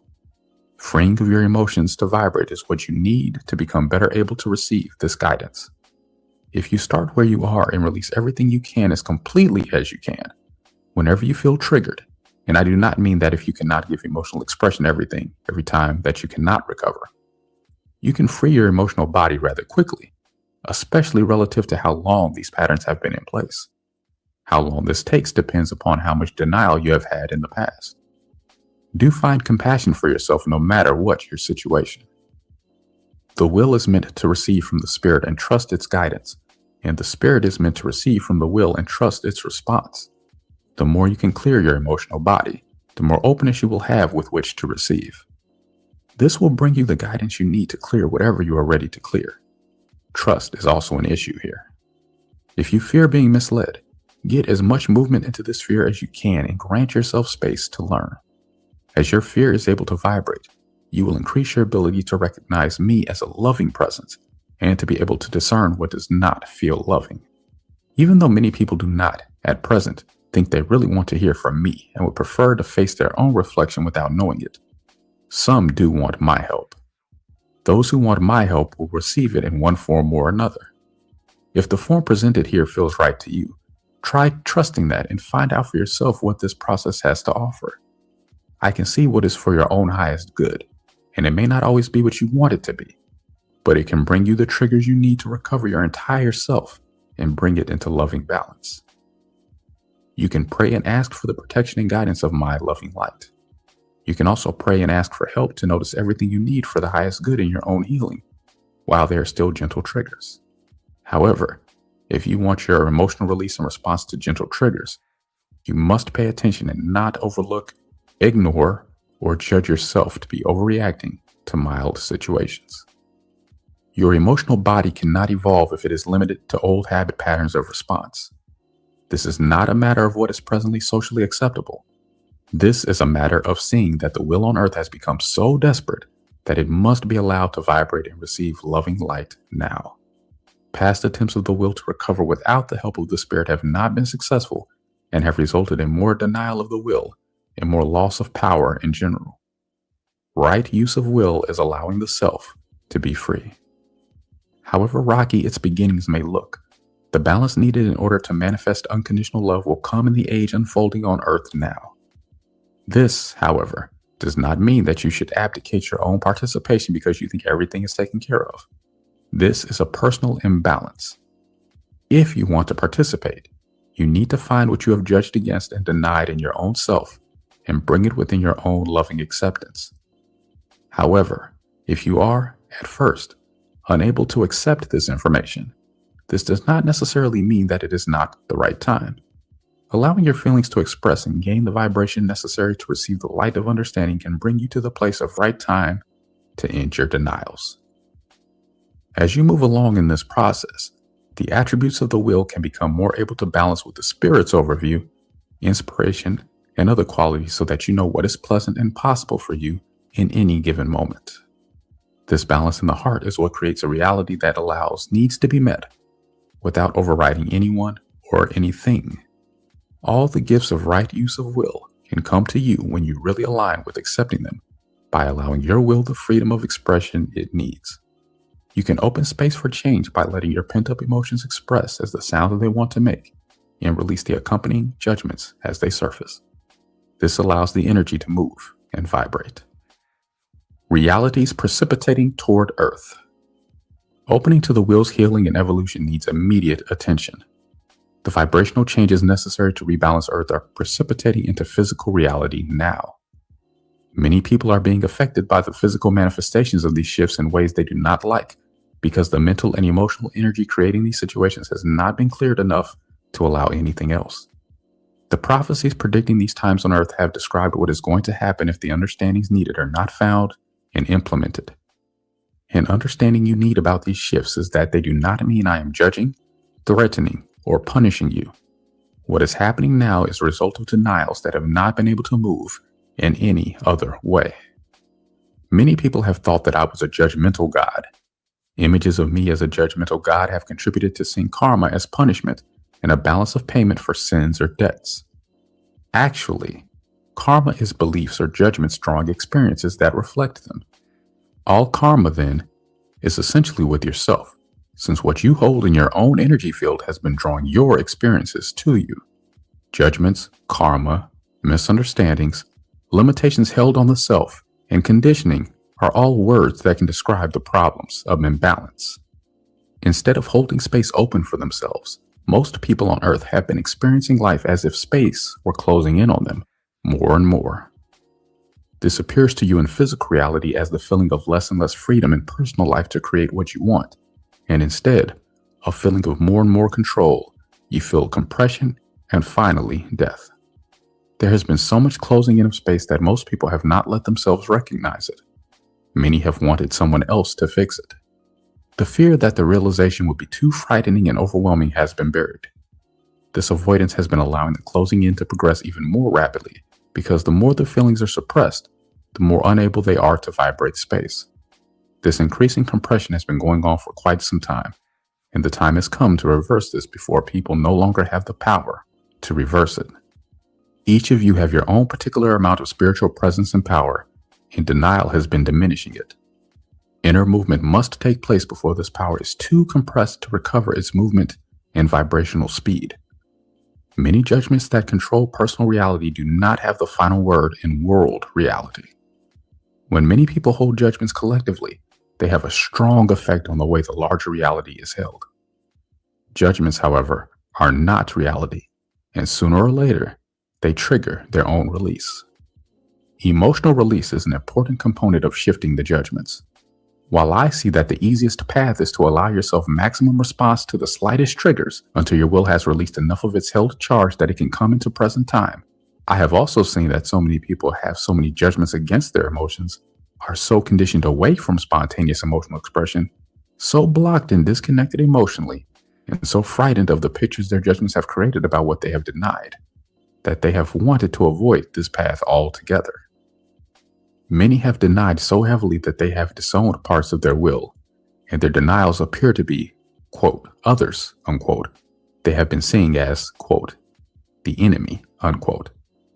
In doing this, people are calling for their triggers to come to them from their outer reality. By having this information, you have the opportunity to understand what is happening, to clear as much old charge as possible, and to find as much balance as you can. In doing this, you can reduce the intensity of your triggers. In any case, you are not going to experience anything more intense than what it takes to bring your old, buried denials to the surface for healing. In other words, the intensity of your triggers will match the intensity of your denials.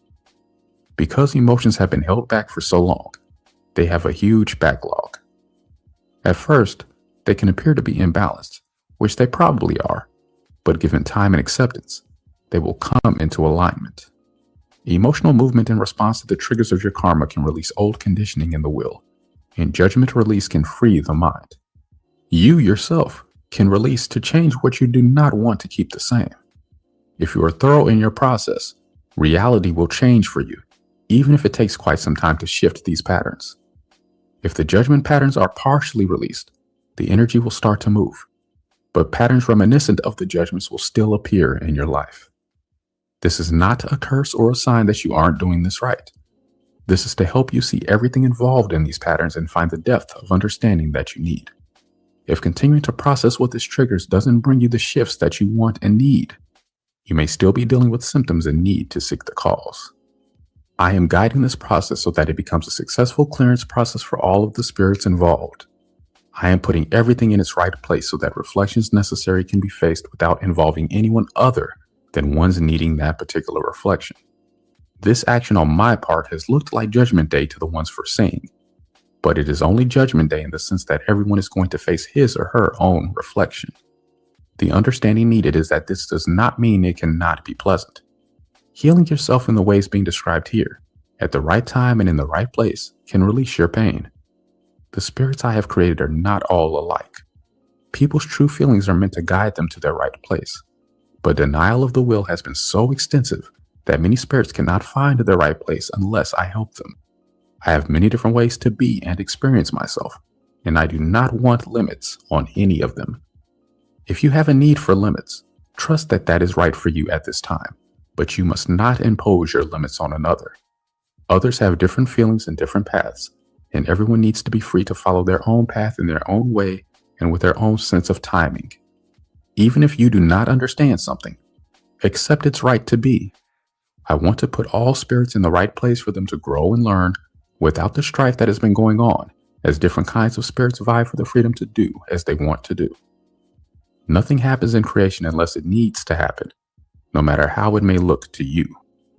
Even if most of the spirits on earth are having experiences you would not want to have, and even if experiences are happening to others for reasons you do not yet understand, even appearing to be for no good reason at all, you have the opportunity and can make the choice to understand why what is happening to you is happening, and release yourself from having to face your denials in outer reality as much as you can. Whatever choice you make will be the right choice for you. Even if it turns out to be a painful choice, you will only experience what you need to experience in order to learn what you need to learn, no matter how much power the reality of others seems to have. An understanding you need about protecting yourself when you are surrounded by a reality that does not seem to agree with your own personal choices is this. Get in touch with why you were there. Process everything you can find in yourself regarding this, in the way that I am explaining here, and see what happens. I am going to help you with this, because I can see that the reality on Earth is pressuring for widespread conformity. You also need to do your part by developing and using your discernment.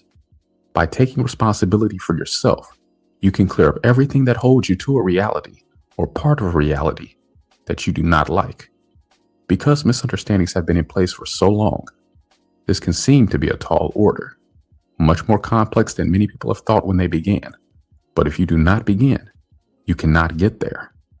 When you no longer have anything within you that attracts what you do not want, your right place will feel good to you because it will not have anything that you do not like. I am not sending any spirits to what may look like hell to you, unless their denials are so extensive that they refuse to accept anything from me. What may seem like hell to you may be heaven to them. I feel I need to mention this because so many teachings have said that man is base and that if he gives in to his true feelings, he will bring hell to earth or be condemned to hell.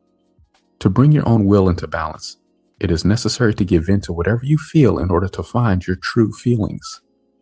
By giving direct, emotional expression to whatever you feel, you can find your true feelings, which may be hidden underneath your usual spectrum of acceptance. Your true feelings are not in opposition to me, but you must allow whatever you feel so that the warps and twists on your judged against feelings can have a chance to evolve. Through this process, they can come into alignment. I am love, but confusing self-denial and guilt with love has resulted in many people feeling afraid to make the shifts necessary to end their denials.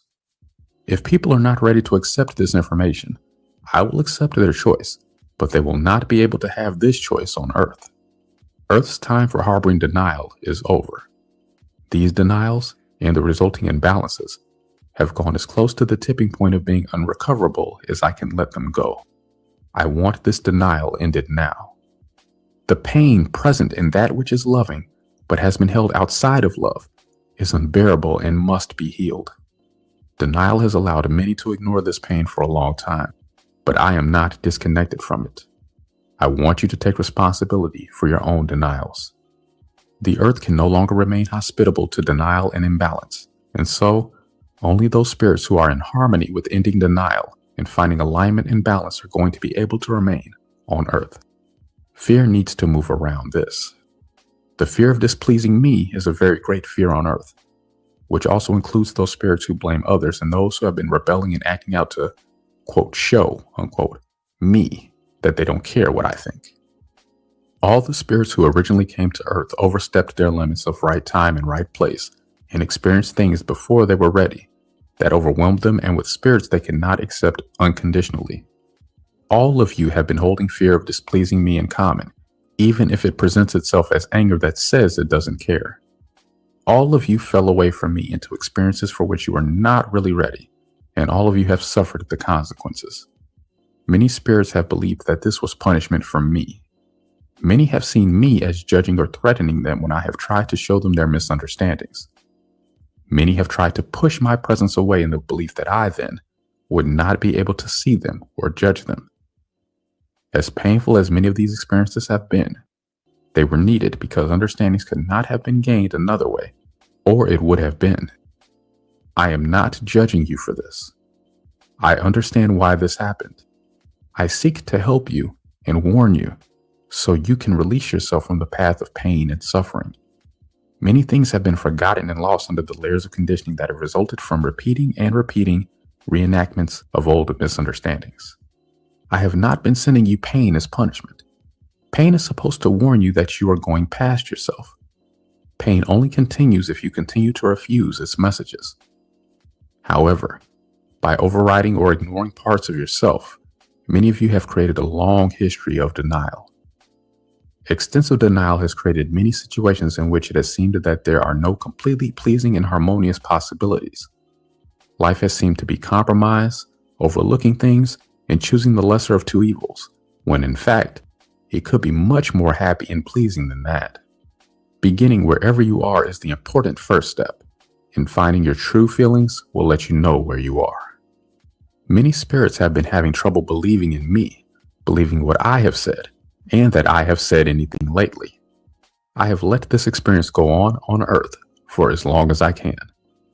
I am speaking now to all the spirits in the form in which they can receive me, because even the ones who still want to refuse to hear me must at least accept from me the power to put them in their right place. Spirits who are not ready to hear from me will be put in their right place, where they will not have to hear from me until they are ready, and where they will no longer be mixed in with the ones who want to hear from me. Earth has reached the place where her balance must be restored. Those who remain on Earth will have to accept and understand what the Earth needs to be healed. Earth must clear the denial she has received from those who have been living upon her. Earth can no longer tolerate the abuse she has been receiving, and, for that matter, neither can the animals. The animals, for the most part, have appeared to submit to what has been done to them. In their denial of the animals, people have mistaken their patience for lack of response. As people have shut themselves off from most of the animals on Earth, they have lost more than they have realized. Animals have much more to their behavior, and what's more, to their potential, than most people, at present, have been willing to acknowledge or even notice. Everything needs acceptance and the opportunity to fulfill itself. Animals need the freedom to restore and heal themselves too. In intense situations, as have been happening now on Earth, fenced and caged animals need their freedom to have a chance to survive. Domestic animals may need their freedom and the opportunity to return to familiar surroundings. Some animals may become suddenly fierce and unapproachable. Some may choose to die. Cattle, for example, have asked me to lift most of them off Earth. Today, many people have been claiming that their knowledge and understanding is greater than ever, but this is not exactly true. While people have more information and experience than they have ever had before, it has all been filtered through the widespread denial so present on Earth, and is an elaborate mindset that reinforces mass unconsciousness and the denials that have put this in place. The denials have been so great that people may as well not have had the experience, unless they're going to open to a wider spectrum of awareness and let it teach them. So many on Earth overstepped cautions given to them by me, overloaded themselves, and then denied it rather than admit it. In this experience, many spirits judged against their self-determination and their power. Many lost power, and life on Earth has taken the form of these imbalances and denials.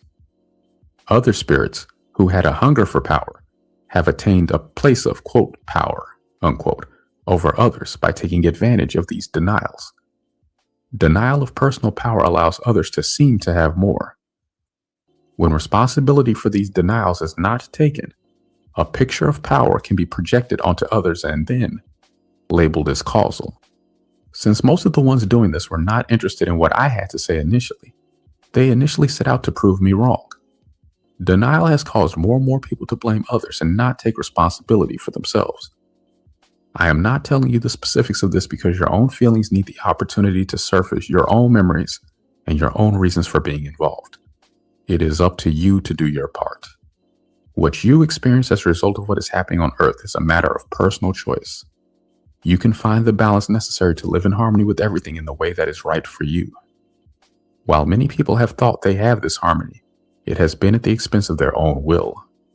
Finding the balance in your heart by bringing all of yourself within love is what needs to happen now. This is the survival path. By seeing and understanding how situations have been created on Earth, you can learn how to shift reality for yourself.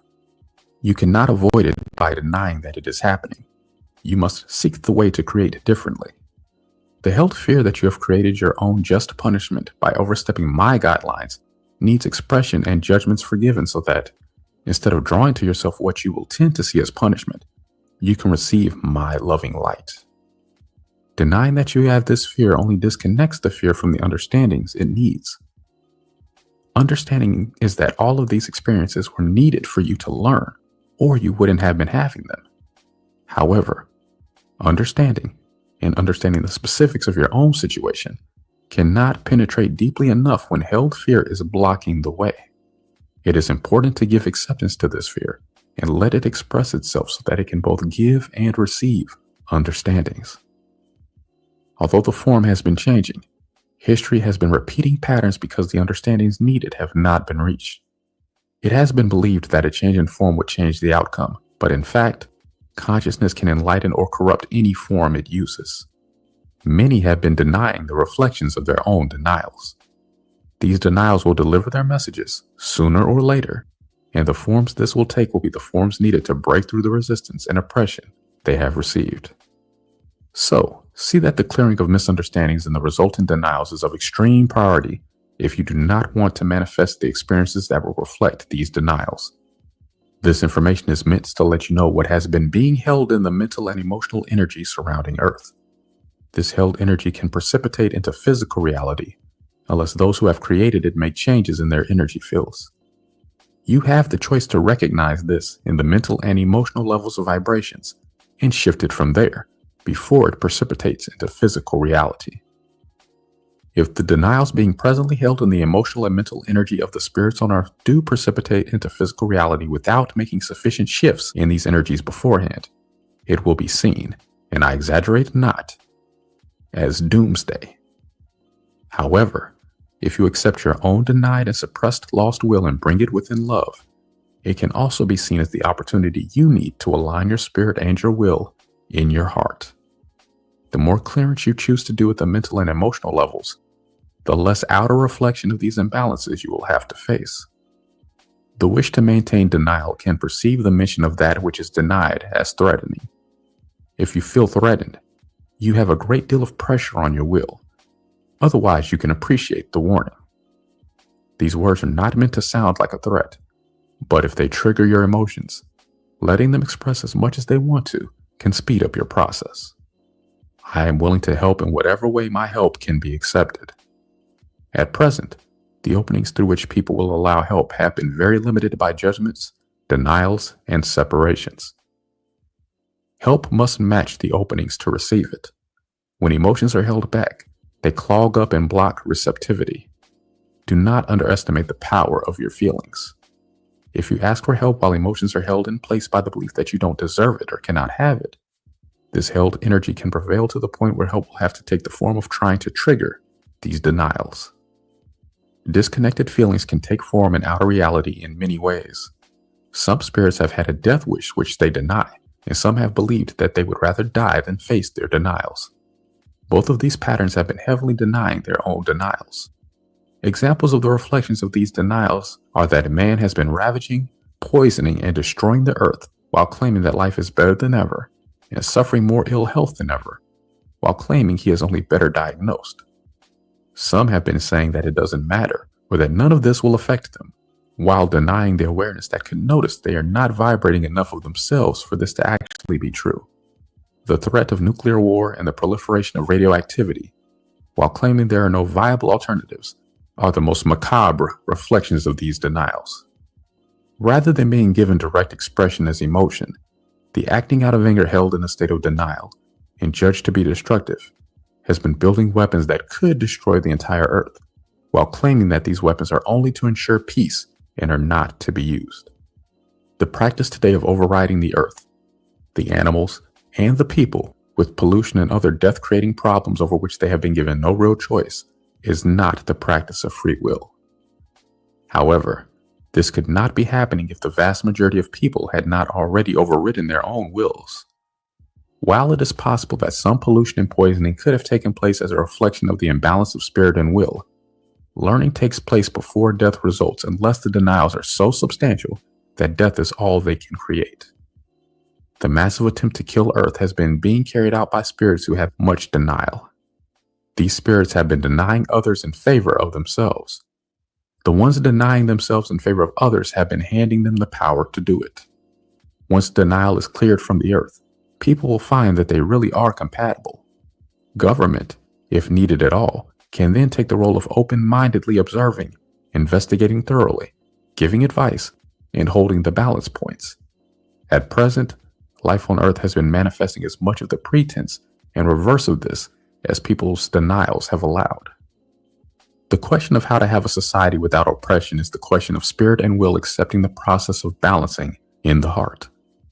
Presently, most people's feelings have been so disconnected from the consciousness that they have drawn experiences without the understandings of why these experiences are happening. When emotions have been relegated to the position of having nothing to teach, and instead viewed as something to control, manipulate, or get rid of, events can appear as though random. When people do not take responsibility for all of themselves, the result can often be blaming others and acting out on others. When denial is ended and responsibility taken, balance can be achieved without the extremes of imbalance reflected as injustice, crime, violence, rebellion, war, revolution, or any other form of social upheaval. If you deny yourself past the midpoint, you risk losing the power to keep yourself alive. This is the actual state of many people on Earth right now. Instead of allowing this denial to continue until it precipitates the destruction of Earth, I am intervening. I will not allow Earth to be destroyed by any of the means now being employed, because the death wish of some would override those who want to live. But I do want to warn you that your own denials could bring these experiences to you. Everyone is going to get their own personal choice, whether they are fully conscious of their choice or not. Everything being done on Earth right now to try to halt the destruction is necessary, and a part of the process of individuals reclaiming power over their own destiny paths. I want to point out, though, that inner work is extremely important. You don't know what you are really facing, quote, out there, unquote, until you find it in yourself. I will help in whatever way is appropriate, but I cannot lift this struggle off of Earth until enough has been learned that these same patterns will not be recreated or drawn back to Earth again. The Earth does not want to be inhabited by those who disrespect her any longer. Those who have been feeling victimized by the situation on Earth have something to learn here too. When personal denial is ended, everyone actually does have enough power to protect the self from harm. The end of personal denial allows the will to create a place for itself that is free of denial and what denial has been creating. Do not hold any limits on the possibilities here. The will wants to be freed to find balance and has been attempting to recover through any avenue it feels might be available to it. When the will has attempted to express as much held emotion or old charge as possible in situations that have triggered it, the will's attempts here have usually been misunderstood and heavily judged against. A free will is not destructive as society has feared. When the will is trapped in a web of judgments, its attempts to release the pressure of repression and denial have often done the things that society has feared. How could it be otherwise when the will has been so trapped that it has felt desperate? In this light, it can be seen that many have feared facing their own denials, while believing that they fear the will itself. The will can be encouraged to begin with the things closest to it. By finding the space for your will to freely express its response to everything you experience, you can begin clearing your energy field. Feel everything there. Accept the will's messages to you without waiting for an outward experience to prove it right. Understand, though, that the will has to be given the time and space to recover its lost vibration and clarity. Even so, it can still provide you with a lot of helpful understandings and information along the way. If the will is accepted, every experience you have is a learning opportunity to further clarify your energy field and improve your ability to create what you want for yourself. You are not fully filled with my loving light unless you have fully balanced with your will in your heart. While free will, when attuned, behaves appropriately, there is no place to start other than where you are. The will must be accepted wherever it is and allowed to express its held charge safely. This will bring the will into present time. No matter what anyone else chooses to do, you need only make your own personal choice to create your own reality in this way. The will seeks understanding and must feel trust in the spirit to be comfortable in its search. Will and body can be forced to serve the spirit, but this is a form of dictatorship and enslavement. Exhaustion, unhappiness, disease, aging, and death have been the result.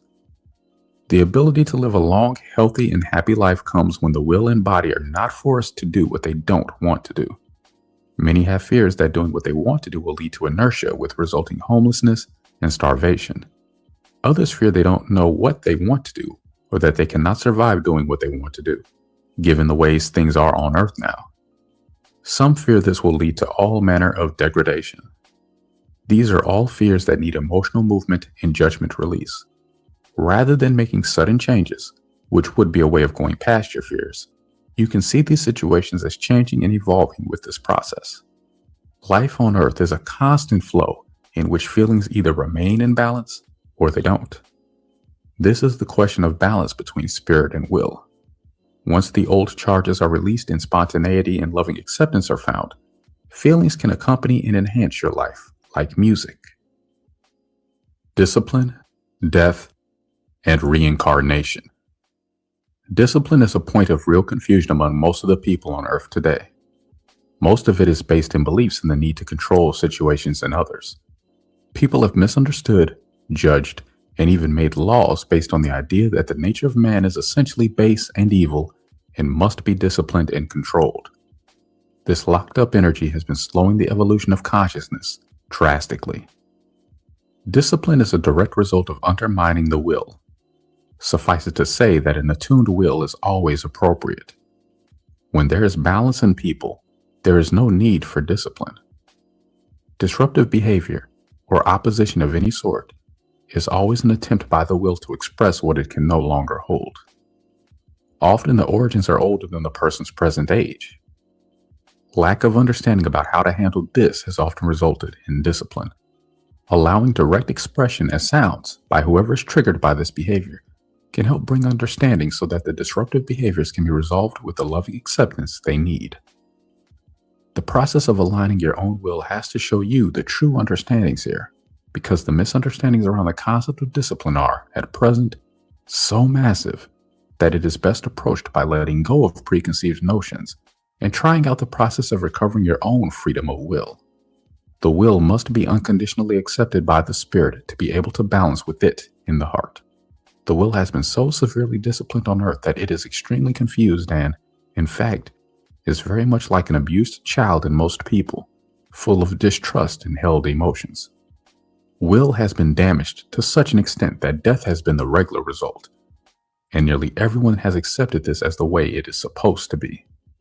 The fact that death is taking place at all indicates a serious and long-standing imbalance of the spirit and the will. Death and rebirth are only a temporary way to work with this imbalance. The maximum possible amount of time has been given for spirits on earth to work on this imbalance through the pattern of death and rebirth. This has been seen by many to have been such a large amount of time that an assumption has been made that reincarnation is the way it is meant to be. This pattern had its place, but it has also confused many into thinking that they have an unlimited number of lives. This is not the reality of the situation, though, and fear around this has caused nearly as many to go to the opposite extreme and claim there is only one chance. Neither extreme has had the answer, but in fact, Earth's time has come to end this pattern by finding hard balance between the spirit and the will. The desire to outgrow things is part of the path of spiritual evolution, but the application of disciplining yourself into actually leaving parts of yourself behind is not accurate understanding. You need to evolve all parts of yourself and not just your higher levels of vibration or the parts you have thought you liked better than your judged against parts. Evolution is the process through which these parts can change and grow with you. You came to Earth by slowing down a part of yourself until it became dense enough to be called physical. The process of birth and death came when the power to speed up the dense part was lost in the confusion of experiencing this new vibratory rate.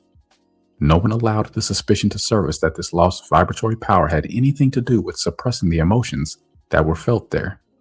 Most spirits pretended they were fine and had no problem. Many blamed others for their entrapment. Many have believed that to even be physical was a sin. Death began to be the regular result of misunderstandings, confusions, and judgments around physical existence. There are many judgments around this experience that need release. These judgments were attempts to make some sense of a situation overwhelming enough to cause a split between spirit and will. These attempts, however, were not true understandings. They were misunderstandings. Release of these thought patterns and their accompanying emotional charge will allow the needed understandings to come in their place. This entrapment caused a breakdown between the spirit and the will, and in most people there has been no communication between their spirit and their will in this area. In seeking the cause for the entrapment on earth that resulted in the split between spirit and will and the beginning of physical death, many blamed the will. Many wills reacted by blaming their spirit. The feeling of being trapped on earth and of the spirit having to leave will and body behind in order to leave earth is such an old feeling that many have come to believe that there is no other way. The question of release from this trap is a question of willingness to face the denials that have been going on for so long on earth. The confusion of consciousness that resulted from the pressure of changing vibratory rates was, in part, a lack of experience. There is no reason to believe that this will always be the case. This is what has been called, quote, the fall, unquote.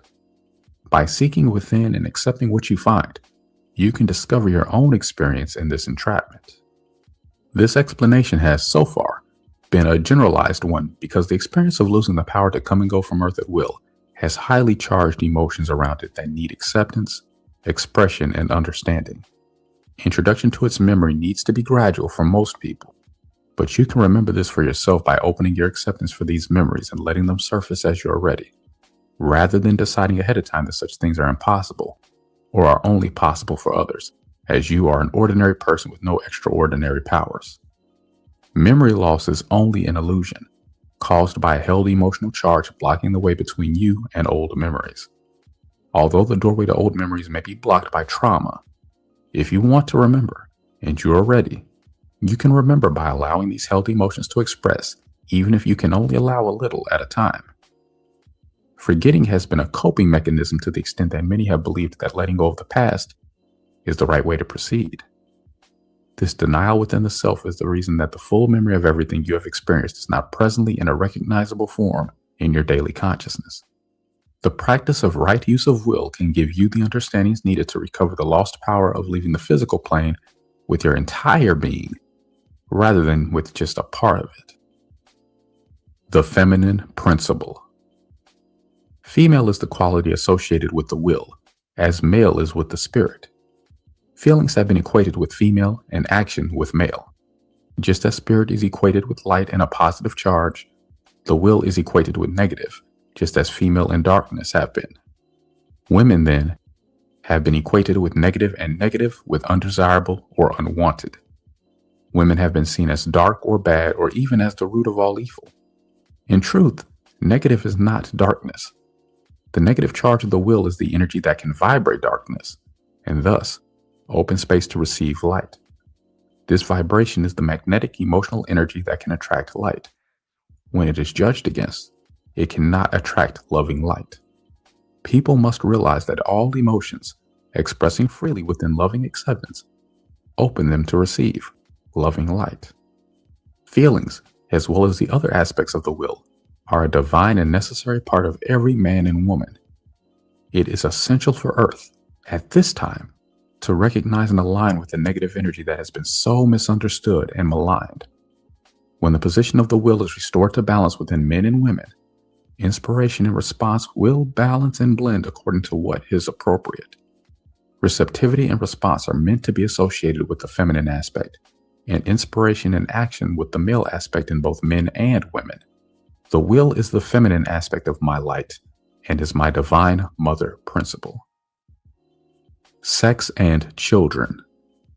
When children can be born of the balance of the male and female aspects, both within and between the parents, they will also be able to balance and unfold into life on earth in the kind of family situation that will respect, accept, encourage, and nurture this spiritual balance.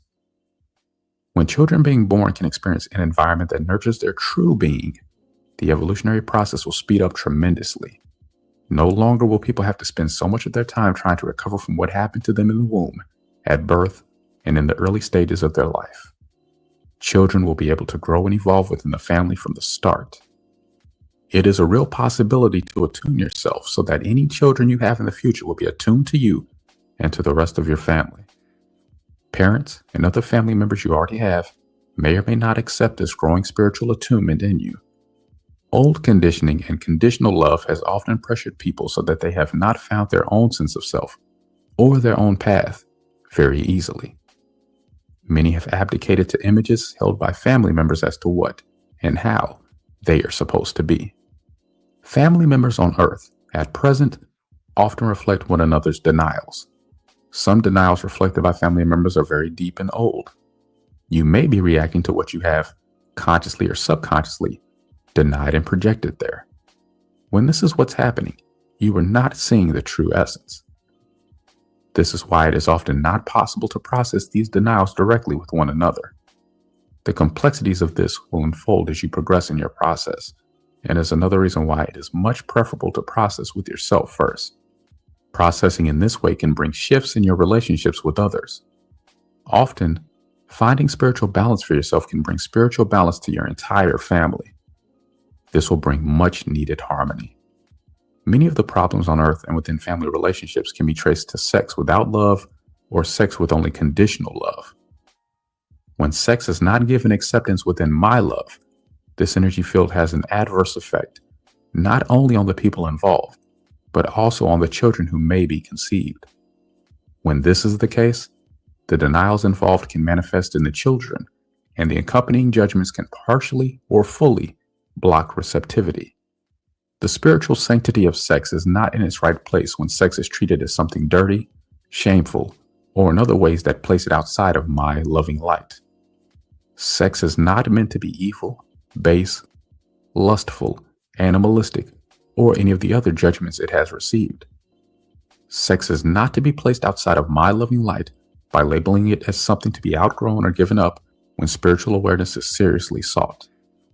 Since the will has been so denied and misunderstood, the act of physically having sex has often been filled with these denials. Then, instead of a shared loving experience, sexual activity has often been dominated by denials, physical need, and a drive for gratification. This creates a separation or gap between sex and my loving light, in which many things can and have manifested that have been very problematic, not only for the people involved, but also for Earth. The questions that some people have raised about what has been labeled, quote, loose sex, unquote, have been founded in feelings that something is not right about it. But it is sex without love, not sex without societal approval. That is what has not been right about it. Instead of each situation being seen for what it is, the judgments have angered many people who have counter-judged that it was just some punitive religious ban and prejudice against people enjoying their bodies. The understandings of the sanctity of sex has been, for the most part, lost, and while understanding was meant to be sought, the presence of these judgments froze the energy field until most people began to think that the judgments against sex were the reality of having sex. This is all going to clear up as people end their own denials. When people have a sexual relationship, this closeness and focus opens their energy fields, or auras, to one another, and their energy fields mingle together. The love that is present, and also the denials, mingle together. Often, people have not known what is being held in a state of denial there. In sexual relationship, quote, what is yours, unquote, becomes, quote, what is ours. When men ejaculate, they can and often do pass denied emotion to their partner. This is problematic, but it is particularly problematic when what is passed is denied hatred of women with a charge of denied rage. Each person must be responsible to himself or herself here, as no one can really be the determiner of this for another. If the ones involved claim they have only love and have not given acceptance to the denied undercurrents they are having sex in the presence of denial. Opening to accepting your own judgments and denied feelings is the most important thing you can do to help this situation. Sex in the presence of denial, and especially sex without love, has been opening space for problematic reflections to manifest and for denial spirits to enter Earth. Sexual energy is magnetic. Magnetic energy attracts what it is vibrating to. The love that would naturally connect through sexual closeness is meant to increase light, love, and will presence through orgasm, but will denial is not able to attract loving light. Orgasm, with denial in the energy field, has been increasing the presence of denial on Earth.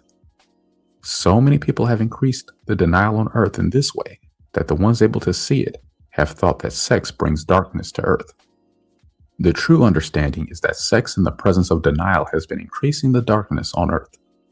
Not only do the ones doing this increase their own denial and lessen their light, the children they attract to be born through these unions carry the denials that are present between the parents. This has been playing a larger role than most people have realized when these denials manifest in the relationships with their partners and their children, and they dislike so many things about them. Many people have thought that child raising was not so pleasant, but was a necessity, even though most people have been told that it is supposed to be, and claim that it is a wonderful and loving experience. The truth of the matter is that many parents have been having trouble accepting their own children unconditionally, and vice versa. Many parents have mixed feelings about their children, as they do about their partners. Even though many people have tried to tell themselves that this is just the way life is, this is no accident. There is a definite relationship. The more alignment you have within yourself, the more alignment you will attract as a partner and in your children. Wherever there is lack of alignment, you will attract the reflection of those denials. The more lack of acceptance in the parents, the more unacceptable and unaccepting their relationships with their children will be.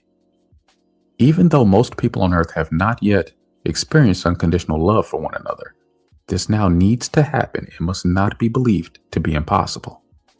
Everyone has had the experience of loving parts of another person and feeling very annoyed and even hateful towards other parts of that same person. It has been thought to be that when you love someone, you have to put up with whatever they do that does not please you.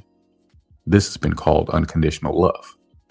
However, what about you and how this really feels to you?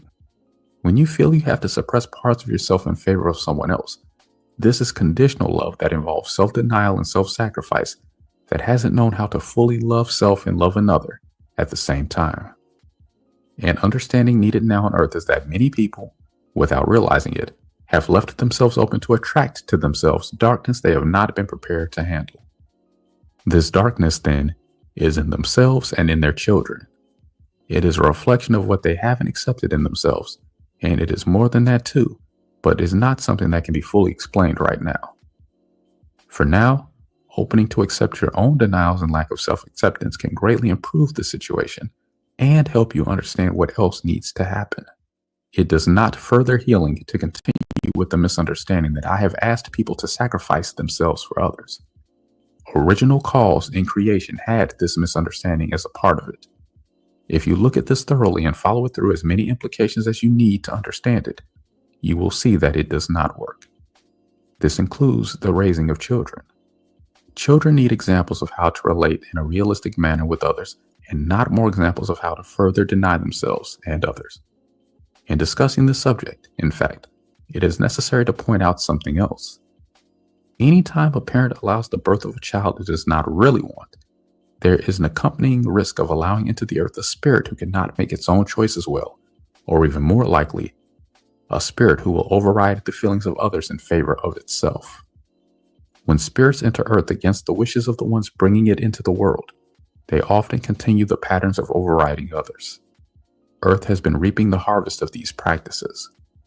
In taking responsibility for bringing spirits to earth, it is also necessary to realize that the openings made through conditional love have allowed a mixed presence on earth, and the openings provided without love have allowed loveless spirits to enter earth. Knowing yourself helps you to know whether you really want the child or whether confusion about individual will and divine will is causing you to accept a child you do not really want. In any case, a child not totally wanted is not a child of unconditional love. At present, abortion is actually preferable to increasing the presence of spirits who will deny others in favor of themselves, and preferable to increasing denial in general.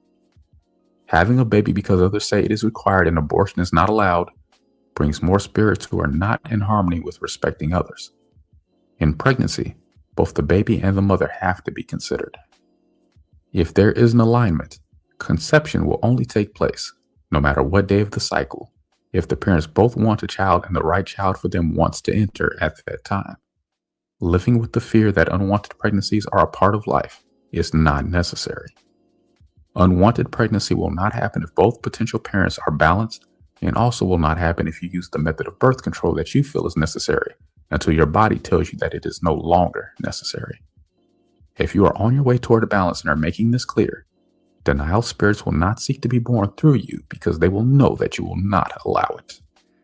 During the time that balance is being sought, unconditional acceptance of everything that happens along the way is needed, including any feelings of fear, anger, grief, guilt, and loss. If an unwanted pregnancy presents itself, seek the denials involved by looking over everything that presents itself about the situation and learn without making judgments.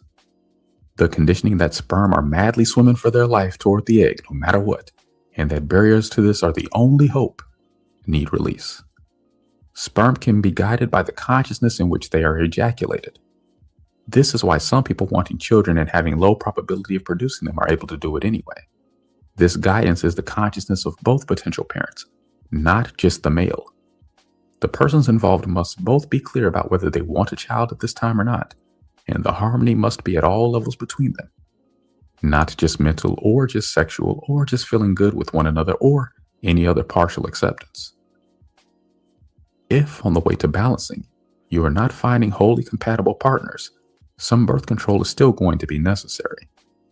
You can still see the situation as evolving toward a time when the need for birth control is a thing of the past, as the balance between spirits experiencing sex with one another increases the presence of loving light, will, and heart on earth, and guides the process of conception to attract only spirits in harmony with the destiny path of earth. Rest assured that this can happen quickly, but don't pressure yourself to be there before you really are. Allow yourself the space needed to learn what you need to learn so that you can evolve. The outer shifts that will bring this evolution are close at hand, and the conception of a child at this time, I want to remind you, is going to reflect your denials as well as your self-acceptance. You will then have a more complex situation in which to find alignment, so unless you feel you can have unconditional acceptance for whatever is going to happen, I recommend postponing pregnancy. This will not stop anyone from having children later if they so desire. It will protect people from the grief of perhaps being unable to protect themselves and or their children from the consequences of these denials and from what is happening on earth. As much as possible, energy is needed now to focus on bringing the self into the balance needed at this time. You're going to be able to have children and lovingly care for them with much joy if you allow yourself to increase your own inner balance first. Having children without finding this balance first can still be a healing path, but may bring more pain for the spirit and the will to have to work out. Pain in childbirth, for example, is another expression of less than total attunement between spirit and will, and between mother and child. And understanding needed is that judgment here is not helpful. Painful and difficult pregnancy and birth, and also painful child rearing, can heal so that there will be no more painful or traumatic experiences with it. The pain of the will has increased each time it has given birth without the loving care and acknowledgement of the sacredness of bringing spirits forth on earth. Overpowering doesn't need to happen between parents and children. Children need an opportunity to develop their own responses to situations and learn to choose accordingly. Right use of will is for all ages. If family is not allowing children to develop their free will, the children need to realize that they may have chosen this family or there may not have been any other opening through which they could be born. They will have to accept this to whatever degree is necessary and do the best they can to make space for themselves and hold on to their own sense of self until they are able to leave home. If parents are not intending to interfere with the free will of their children, but are not sure about what this means, let me say this. It does not mean letting the children run over you. This would be denying yourself in favor of them. However, do not deny them in favor of yourself either. This is a delicate balance, especially in the learning stages. If the behavior of your children does not make sense to you, as much as you can, discern between your own needs and theirs. For example, you might say, I understand that you want to do this right now, and maybe you can do it later. But right now, it is necessary for you to do this, whatever it is, with me. Encourage and support them. Let them learn and protect them while they are learning. You can give guidance and let them lean without imposing your reality by requiring them to do or see everything your way. Protecting children from danger is necessary, especially in the world at large, but this can be done constructively without filling them with fear, often by simply being present with them. For example, instead of stopping a child from learning to do things by telling the child he or she is going to get hurt, you could help the child to be successful. Instead of telling a child to be quiet, you could listen to what the child is trying to express. Rather than making judgmental pronouncements, you could help the child to learn. If you feel you need to say something, make your comment specific rather than a generality about the child's abilities. Trying to keep others where you are is not free will. If children are seeing things that you do not see, fearing a particular adult, for example, they need to be allowed to have their feelings, be acknowledged and feel heard rather than dismissed or pressured because you see this person as a, quote, nice person, unquote. It is important to give acceptance to emotional expression rather than use it to control what is accepted and allowed. If children are angry, see if they can be helped to find healthy ways to give it direct expression other than acting out, and start by giving acceptance to their anger. It can help to express your own anger without frightening the child with it. Acceptance and acknowledgement can increase children's confidence and self-acceptance. As they grow, they can become more and more able to realize their potential as well as recognize potential dangers or drawbacks.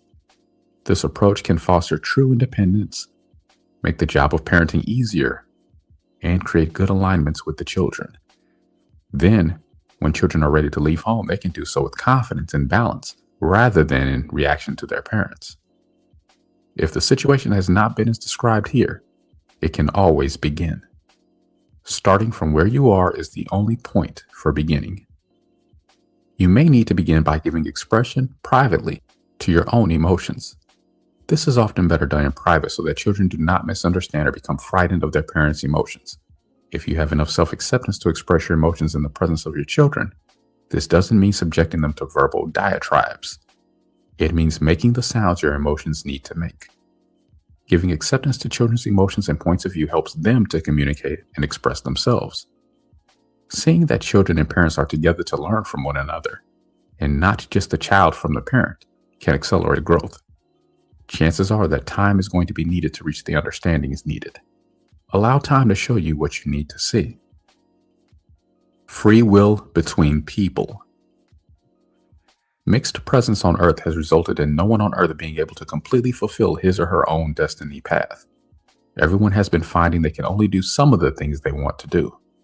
Many have thought that compromise was necessary.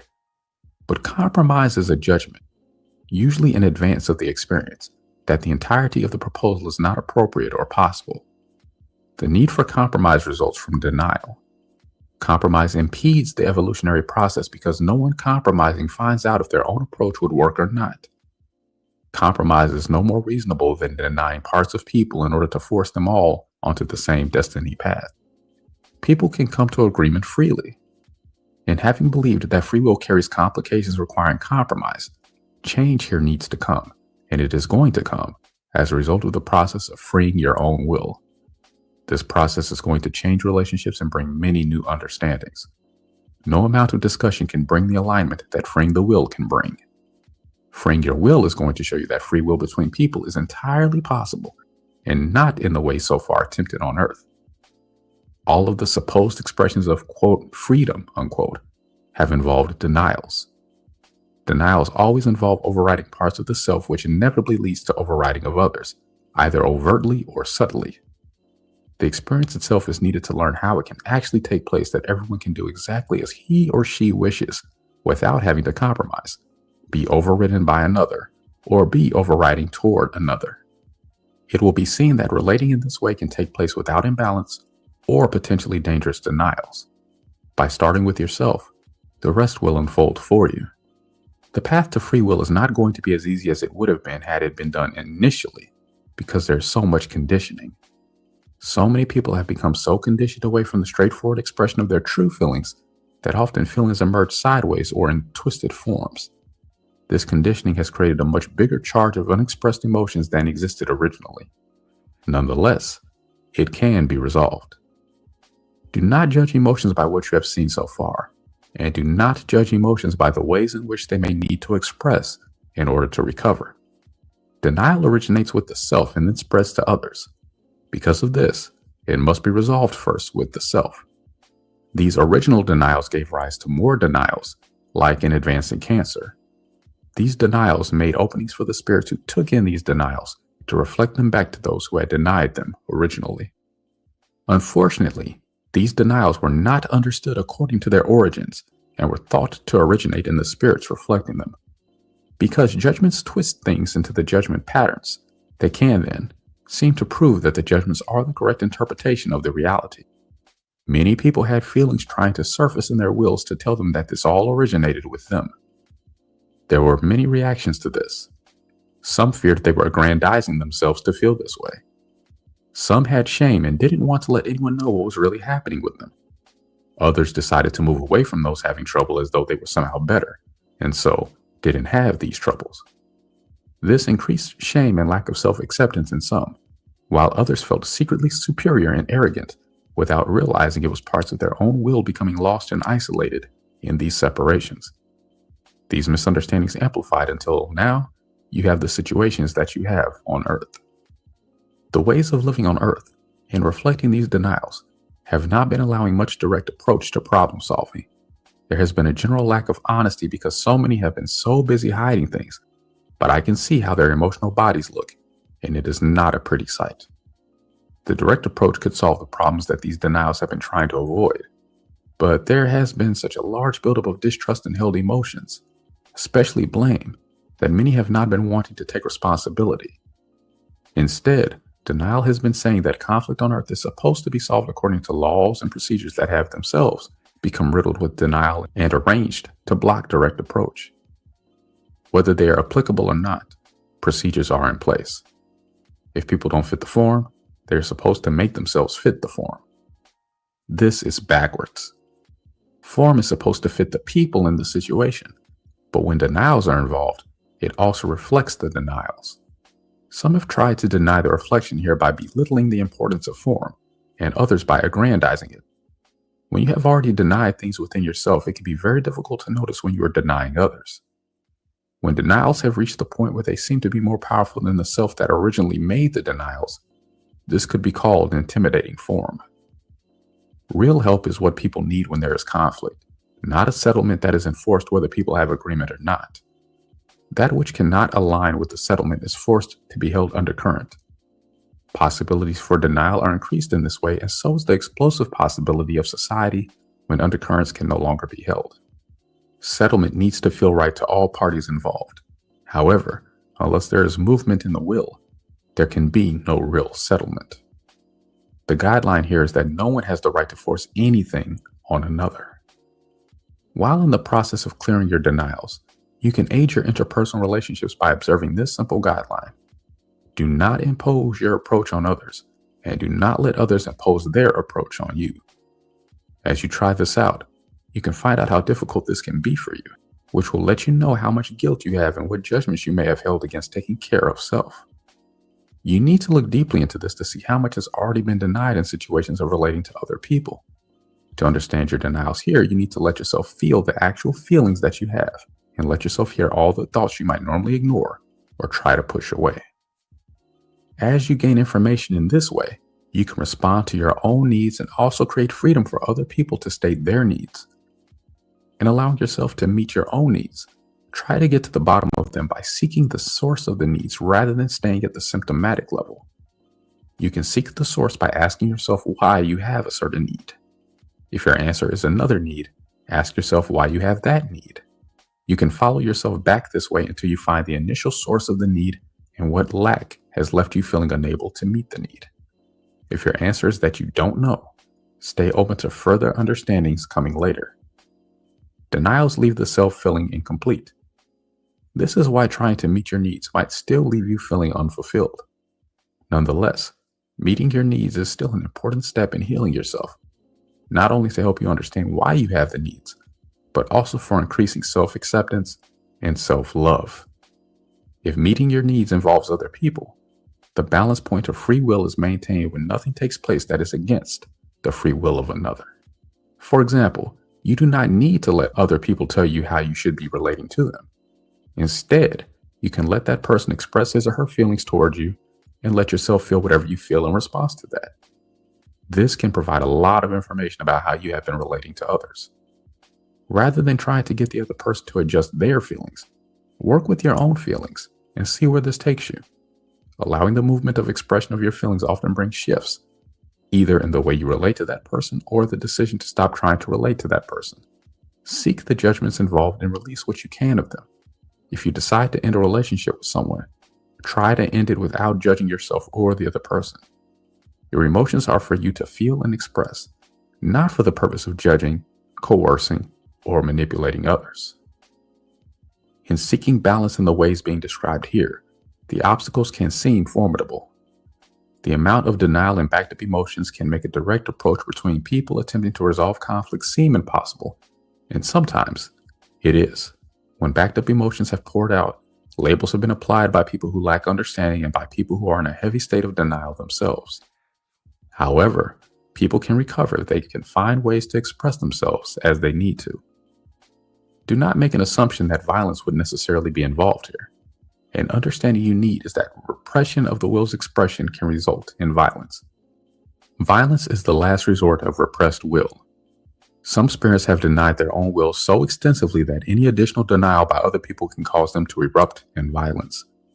You can protect yourself from this by realizing what is happening in your relationships with others. As you notice denial in yourself, you can more easily notice it in others. You cannot deny yourself without denying others. For example, if you deny yourself in order to do something for another, how is that other person likely to feel if you are doing something for them that you do not really want to do? It either does not feel good or there is denial of how it feels. If you really do want to do something for another, do not claim you are doing it just for them. Undercurrent here is the judgment that the one denying self in favor of another is in the spiritually superior position. Attempting to balance this later by allowing others to sacrifice themselves for you is not appropriate either. Feeling this is what will let you know that my light is right here. Time is short on earth for ending denials, but intent can help open space for you to make these shifts. Even though I have already seen who is ready to make the shifts now necessary on earth, if you have sincere intent to heal, I still want you to make an open declaration of your intent from your heart to my loving light. The fact of the matter is that the coming changes on earth are not going to be easy for many. Many people are going to be lifted off earth. Many of you need to stay present because you need to experience these changes and learn from them. The recovery of your own true feelings is your survival path. Allow yourself to express any fear, anger, and grief you have concerning me, so these places in you can also know that I am a loving God and be able to receive my light. Instead of judging me, accept me as the kind of creator who cares about what he has created, and accept that my loving light is willing to help you. Tell me out loud what your intent is currently and communicate with me frequently. Whenever you are moving your emotions and or recognizing and releasing judgment, ask my loving light to come into these places where you held yourself apart from me before. Ask for my help as often as you need to, but do not expect me to do it for you, because you need to take responsibility for yourself now. The influence away from free will. Long ago, before there was any experience on earth, the will was denied in the heavens by spirit energy that did not understand itself well enough to accept will energy. The spirit energy saw the will as holding it back. The spirits who manifested this viewpoint wanted to have more expansive experiences than the will seemed able to accept. The spirit energy perceived the will to be in apparent opposition to this. They saw themselves as though they were birds chained to their perch by their wills. Overpowering of the will took place in every way it could take place, including disconnect from the spirit. This split has been in place ever since. Many times the will has almost recovered on earth, and as many times, this recovery has been undermined by something still held in denial. Because the denial was not recognized, it drew, each time, an outward reflection that seemed to deny free will by stopping the recovery. If this outward reflection had been recognized for what it was, the will could have recovered. The understandings needed were not there then, or recovery would have taken place. The will is not wanting this to happen again. The failure, so far, to entirely recover lost will should not be judged as evidence that this cannot be done, or should not be done, because free will does not work. Free will needs complete acceptance, and not conditional acceptance, so that it can give its full contribution.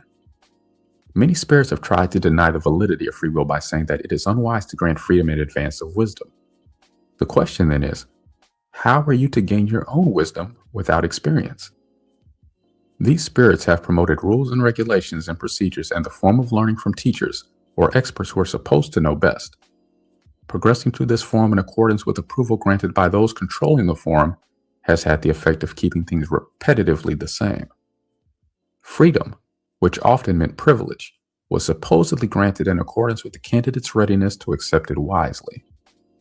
One of the problems with this approach is that someone, or ones, must be set up as judge of what is wisdom and what is appropriate learning procedure for another. While some places have had more, quote, fairness, unquote, than others, wisdom for one may not be wisdom for another. Limits for one may or may not be limits for another. The path of one may or may not be the path of another. This has been a continuance of the path of original misunderstandings that have denied me, while claiming authority from me to continue this denial of free will. Many who have accepted the influence away from free will have also said that doing what you want to do is selfish and even dangerous. This is ridiculous if you really think about it. A judgment held here is that telling others what to do is not selfish, but is instead appropriate and for the, quote, good of all, unquote. Because of what was judged to be the will's original mistakes, the judgments have been perpetuated ever since. This is self-denial. You have been given what you need to evolve and fulfill yourself, which is your will, if you accept it. What feels best all around is to do for others what you really want to do, and nothing more. However, given that so many people have guilt and self-denial mixed in with love, it is likely that you will need the practice of right use of will in order to be able to live in this way. Denials shared by many. There are many judgments that large groups of people hold in common, and so they also share the resultant denials.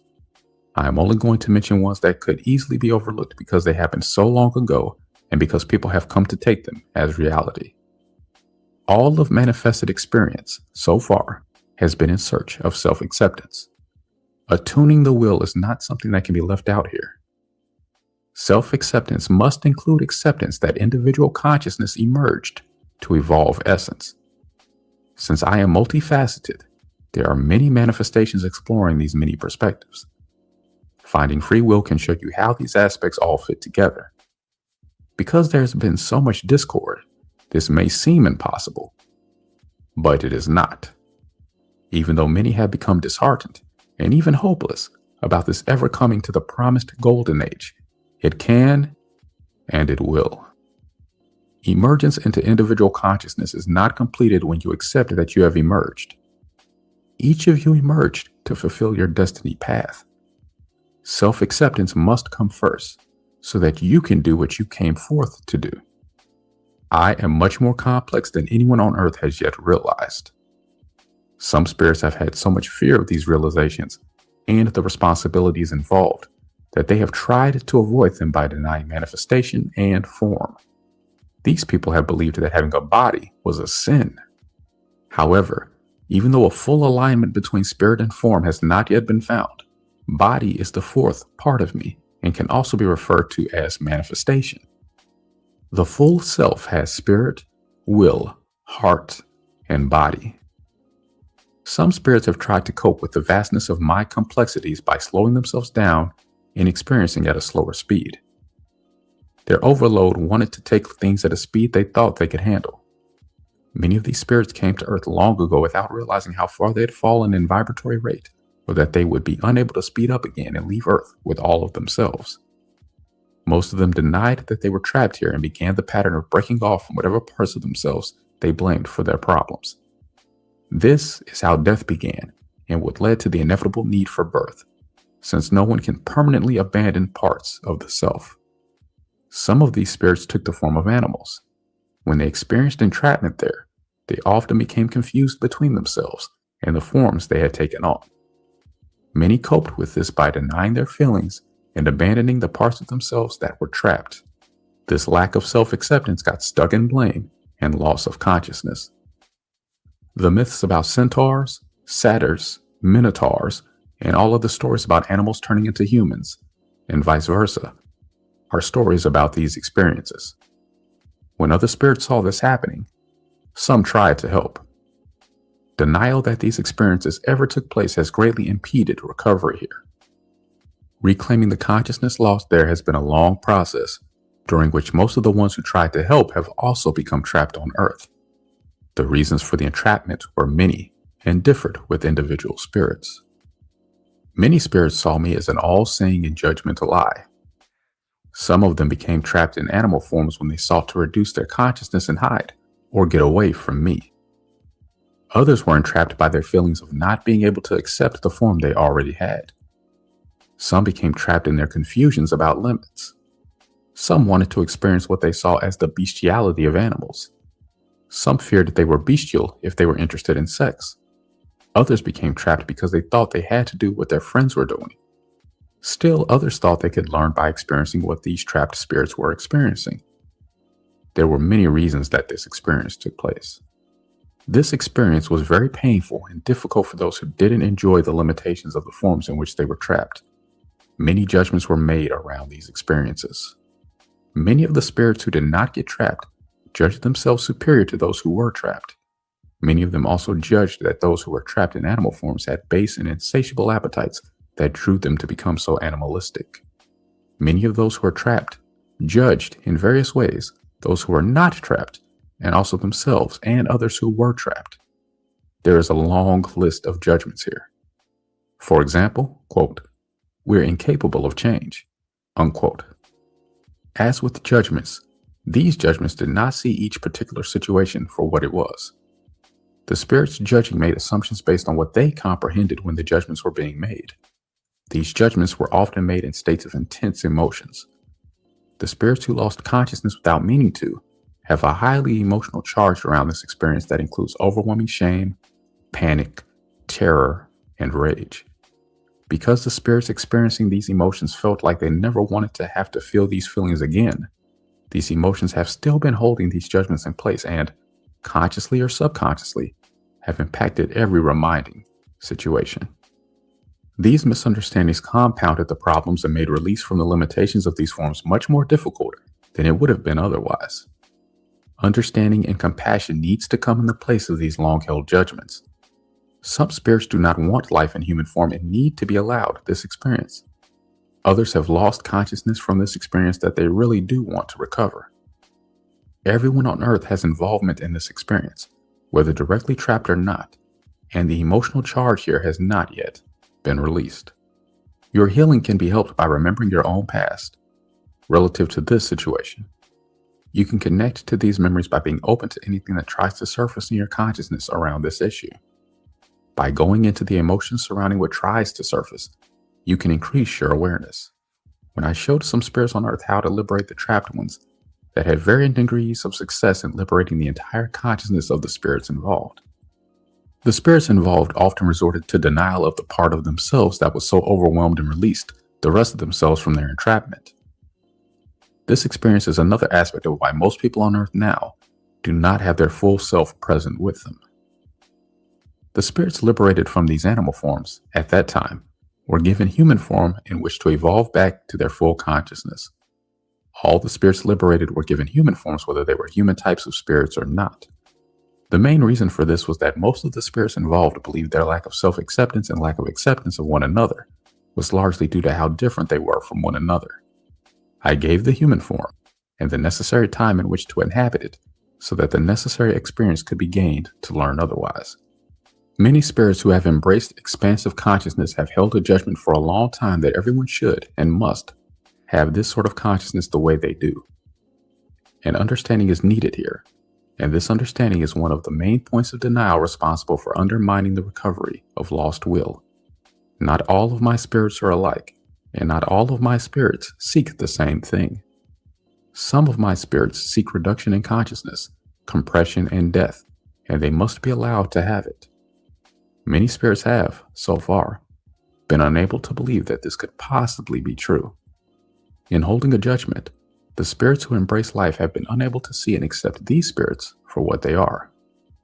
They have continued to hold the belief that these spirits really are like them or will evolve to be like them. The judgment that everything is similar in essence, no matter what its form, was the lack of understanding based in feelings of not being able to accept that these spirits were what they were showing themselves to be. Denial of these feelings led to more denials, such as an attempt to simplify me and fit me within their limits.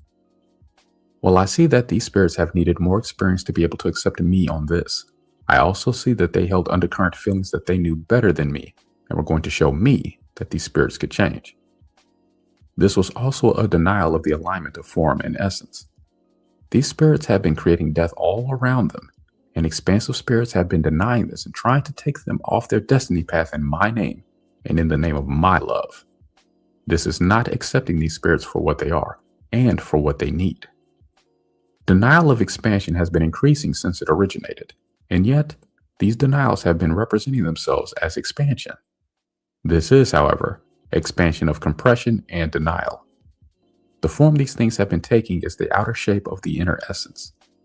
The problem has been that these two realities, that of loving essence that seeks expansion of love, light, and life, and that which denies loving essence and seeks compression and death, should not be mixed together. It has been because this lesson needed to be learned. That time is over. Right Place is going to sort this out now. The experience necessary to be able to accept this from me has taken place on earth. Death is unconditional denial of me.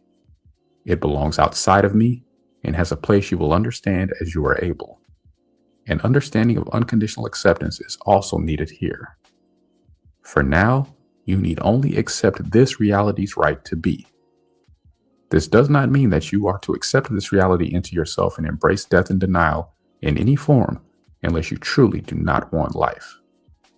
The will is meant to guide you to your right place and will do so if allowed to. This is the way in which you can have the freedom to have experience without destroying yourself. Do not think of this as mostly an outer reality. The spirits who fell to earth have been mixed in with this essence that denies life, not only outwardly, but also within themselves. Recovery of free will on earth has been stopped each time by a lack of understanding about how to sort this out and by not understanding the need to do it. The time has come to open to me here. Let yourself learn to feel this denial for what it is and let it go. More understanding is needed, and this process can bring it to you as you are ready. This denial of my loving light cannot leave on its own. It needs my help to go to its right place. These denial spirits have been trying to kill loving essence because they have to get away from it somehow, and because of the confusions I have been describing here, loving essence has not been letting it go. This situation cannot change for you until you accept it for what it is. An understanding needed here is that the difference between loving essence that has been denied and the denial of loving essence is that the one seeks love, light, and life and has been mistakenly denied, and the other seeks to escape love, light, and life and has been mistakenly pressured to accept it.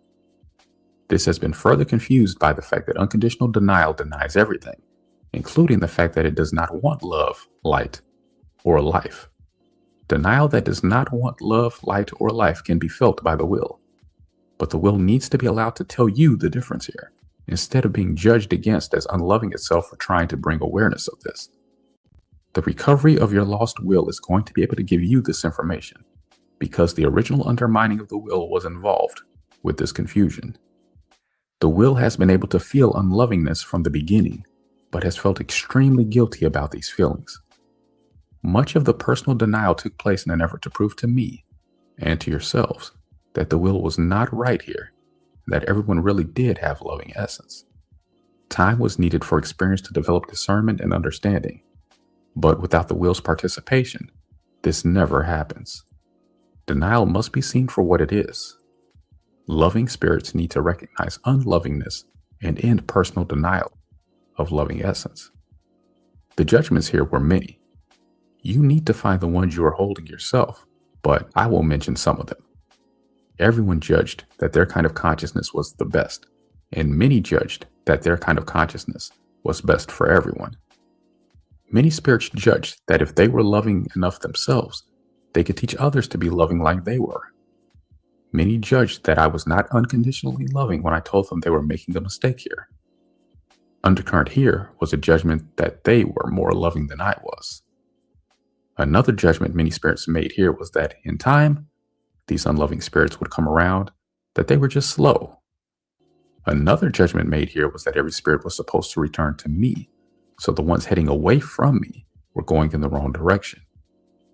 The only other judgment I want to bring forward now, as a general judgment that was made by everyone involved here, is that all of you judged against the will for feeling like it wanted these death-creating spirits outside of my creation.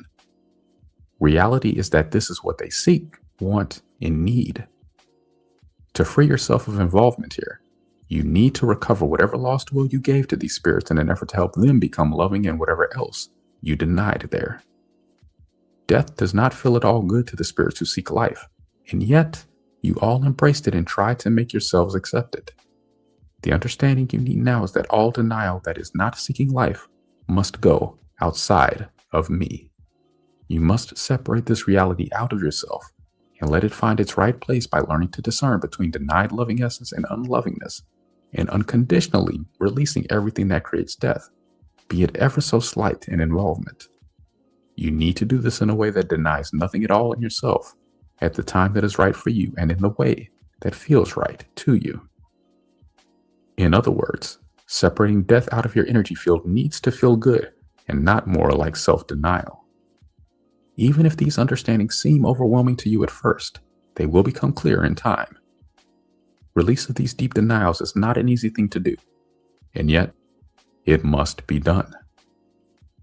The realities needed to show these denials for what they are have been intensifying on Earth, and letting your will respond emotionally to what is happening can help you recognize and clear your own denials if you let it. Death is not meant to prevail in my creation, and yes, I am everything and everywhere, even though you may not fully understand what I am saying here. Originally, many created spirits tried to force themselves to experience every place because I did, whether they were desirous of it or not. Although the reality of these denial spirits felt terrible to the spirits of loving essence, and they had to use force on themselves to experience it, they judged against their own wills by saying that it was not the reality of these denial spirits that was terrible for them, but that their own wills were terrible for feeling this way. When the will was reacting emotionally to these denials, many spirits who thought the will was in opposition to the spirit thought that the will itself was this denial. Many also judged that their wills were actually drawing or creating the death that they were taking in from these denial spirits. They made their wills hold this because they wouldn't accept or allow the emotional expression needed to release it. The will of a loving spirit does not create death. If it is experiencing death, it has taken this in through denial in some form or another and must reverse this in order to escape death. Twists and turns on judgments. Many people make judgments without realizing it. These judgments may be thought to be the answer or the truth for that person, but these judgments twist the truth.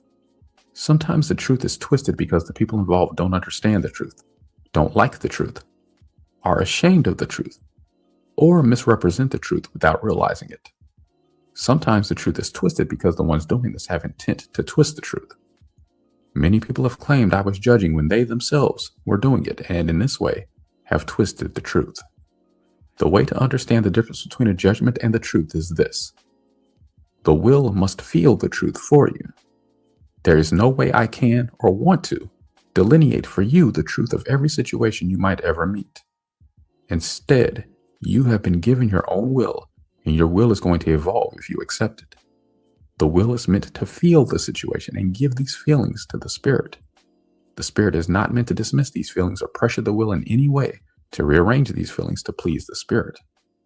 The spirit is meant to accept these feelings and seek to understand why the will feels the way it feels. When the will appears to judge with feelings that seem inappropriate to the spirit, it is important to consider that the will may be right, and the spirit is reluctant to accept this from the will.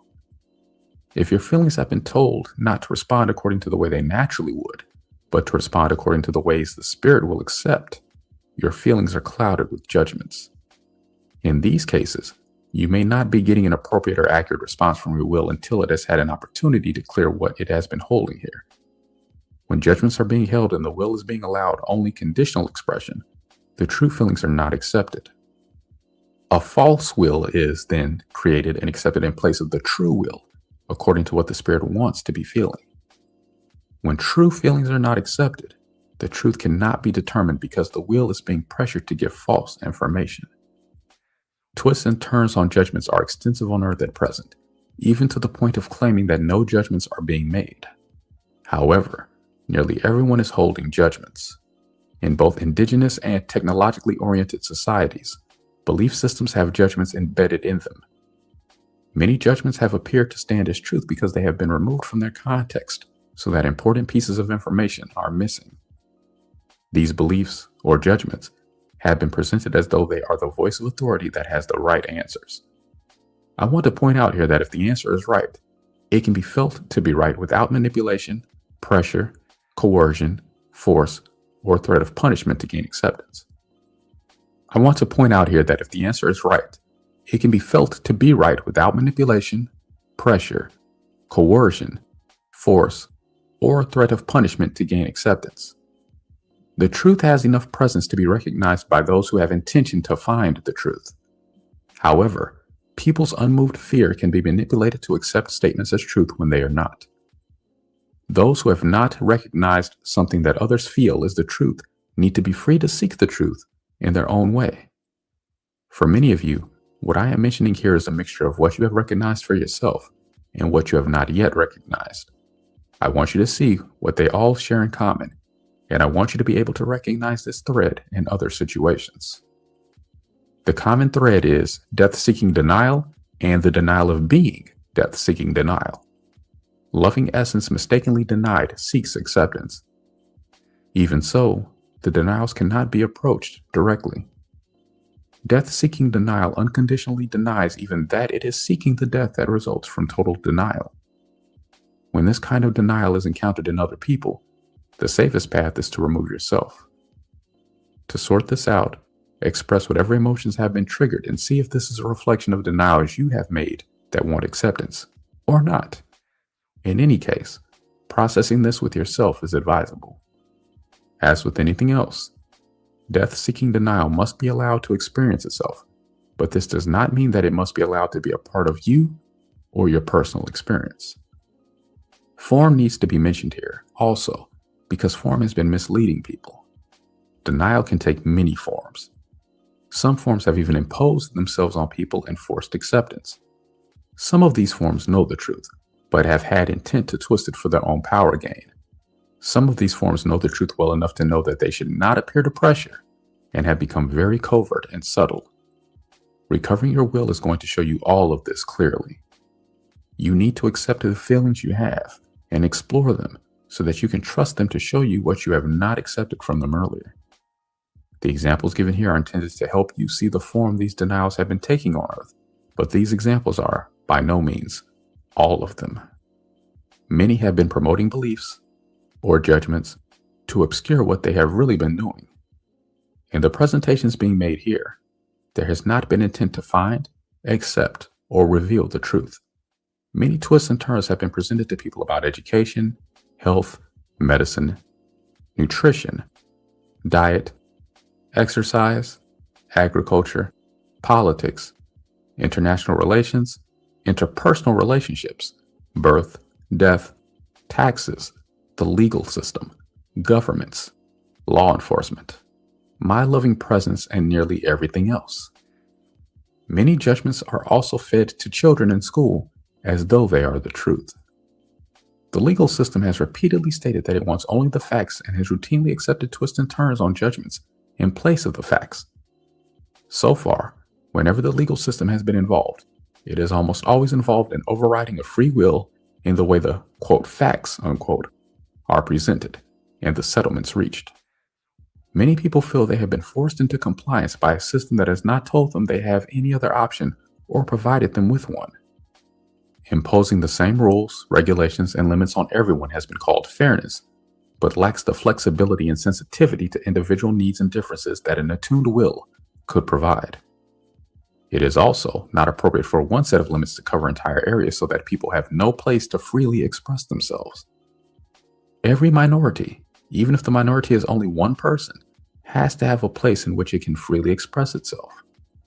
Trapping people within society's limits when people have deliberately removed themselves in an effort to escape these limits, and following people out into the countryside to impose limits on them, which, if appropriate at all, would only be appropriate in concentrated population centers, is not the practice of free will. Even though you can probably immediately think of examples where it seems that this couldn't be the right understanding. Intervening is only appropriate to preserve the balance point of not allowing anyone to override another, for example, harming them. When people are trying to get free, they must be allowed to get free. Another prominent form of denial is the media. The media has been interpreting reality by what it omits and what it includes. Not reporting some things has been focusing the public on a reality that has been selected for it. Even in what has been reported, many of the relevant aspects have been omitted. This has been done consciously in many cases, and also unconsciously when the ones doing this have held the same narrow view of reality being presented in their reporting. This is a twist on judgments because this information is usually presented as an open-minded report on what is happening in the world. The repetitious presentation of this reality has been programming people to expect things to be a certain way, to remain a certain way, and to change according to the ways that have been projected. Presenting information as though it is open-minded, while denying the holding of beliefs and judgments that limit that openness, misleads people. Advertising also has responsibility here, because advertising has been making it appear that facts and truth are being presented, while omitting information and grossly misrepresenting the true situation. Even when, quote, facts, unquote, have been presented, advertising has twisted them in ways that have caused many people to overlook other relevant aspects. When given their full context, many of these so-called, quote, facts, unquote, can be seen to be irrelevant or even lies. Advertising and the media have used many devious and subtle methods to promote the reality they have wanted to project, including seeking to manipulate people by gaining access to their, quote, subconscious, unquote, without the people themselves recognizing that this is happening. Many people have seen this, or partially seen this, but few have realized the full implication to the will. The reality of young children is especially vulnerable to influence before they have the awareness to understand or discern among these influences. Many young children have been very manipulated by the media even as to what emotions they feel. Young children have the ability to feel these things, however, and this ability should be recognized and encouraged rather than denied or overlooked. When young children have been manipulated before they have found themselves, they can have a very difficult time finding their true self later. It can also be seen that television has such a strong grip on so many children because they do not have enough of any other engaging reality in their lives to counter this strong influence. Children's television programs, the advertising aimed at them, and even the educational programs all have twists and turns on judgments programming responses and, quote, reality, unquote, into children. The bright, glowing colors of the television screen reminded many children of the way colors look in other planes of existence that they still remember, and so these bright colors attract them. It is known that children's minds open and receive the quick succession of projected images without having time to do anything other than take them in. A programmed reality is being presented to them in this way, and this reality is telling them how the world is and how to respond before they have the experience to know for themselves or can find their own responses. All of this amounts to presenting a judgmental picture of reality on a wave of strong impressions that this is the reality of the world, the way the world works, how the world has always been, and how it is going to continue to be. This undermines children's creative imagination, which is how they create their reality, and which is meant to evolve and remain an active part of them as adults. Watching large amounts of media-produced programming manipulates and impairs the development of a child's emotions, and has been sidetracking the energy field of many people on Earth. Instead of projecting their own reality, many people have been helping to hold the patterns in place that have been given out by a few people. These few people have, thus, used the media to project and protect a continuance of their own version of reality, and have done this while denying they are doing it. Many parents do the same thing to their own children without realizing it. The creative imagination of childhood is meant to be given freedom and encouragement to develop. Children are not meant to have a programmed reality conditioned into their being. Children are meant to contact the world in their own way, with the freedom to accept what feels good to them and turn away from that which they do not like. Each spirit, when it incarnates on the earth, is meant to be given another chance to gain the understandings needed. Right use of will can enable the gaining of needed understandings in these areas. Clearing the energy field can open the way for reality to be created according to heart's desire. If this, in fact, were happening, reality on earth would be much more fun, have more variety, and many more possibilities open to individuals, and even many more levels of reality available to those who felt attracted to them. The grip of mass programming has severely reduced this evolutionary process to a very limited and linear progression of near sameness for every spirit incarnating, especially in the United States and for those following her lead. Government has also participated in this. One of the ways to pressure for conformity is the passing of laws that force participation in mass consciousness and impede the freedom to experiment with other ways of living. Governments have revealed intent by choosing to enforce or overlook their own laws according to the situation and the influence it will have on their system. It has been to the benefit of those in power to have people programmed in such a way that they believe their personal power and strength are not enough to overcome the oppression. Instead of oppressing, government is meant to study, advise, and hold the balance points in order to provide an atmosphere of the most balanced personal freedom. Intent is needing mention here. This is not a simplistic creation. Intent to understand me will guide you to understand me, and intent to deny me will lead you to deny me. Many well-meaning people who have limits that are not everyone's limits, as well as personal denials that prevent the presence of full understanding have, even so, presented things that have value and intent to communicate. This is not what I am talking about here. They are sharing the extent of their knowledge while others are limiting the extent of knowledge they share. Being able to feel the difference here can show you that many things that appear to be the same are not necessarily the same. Everything that is claimed to have good intent does not.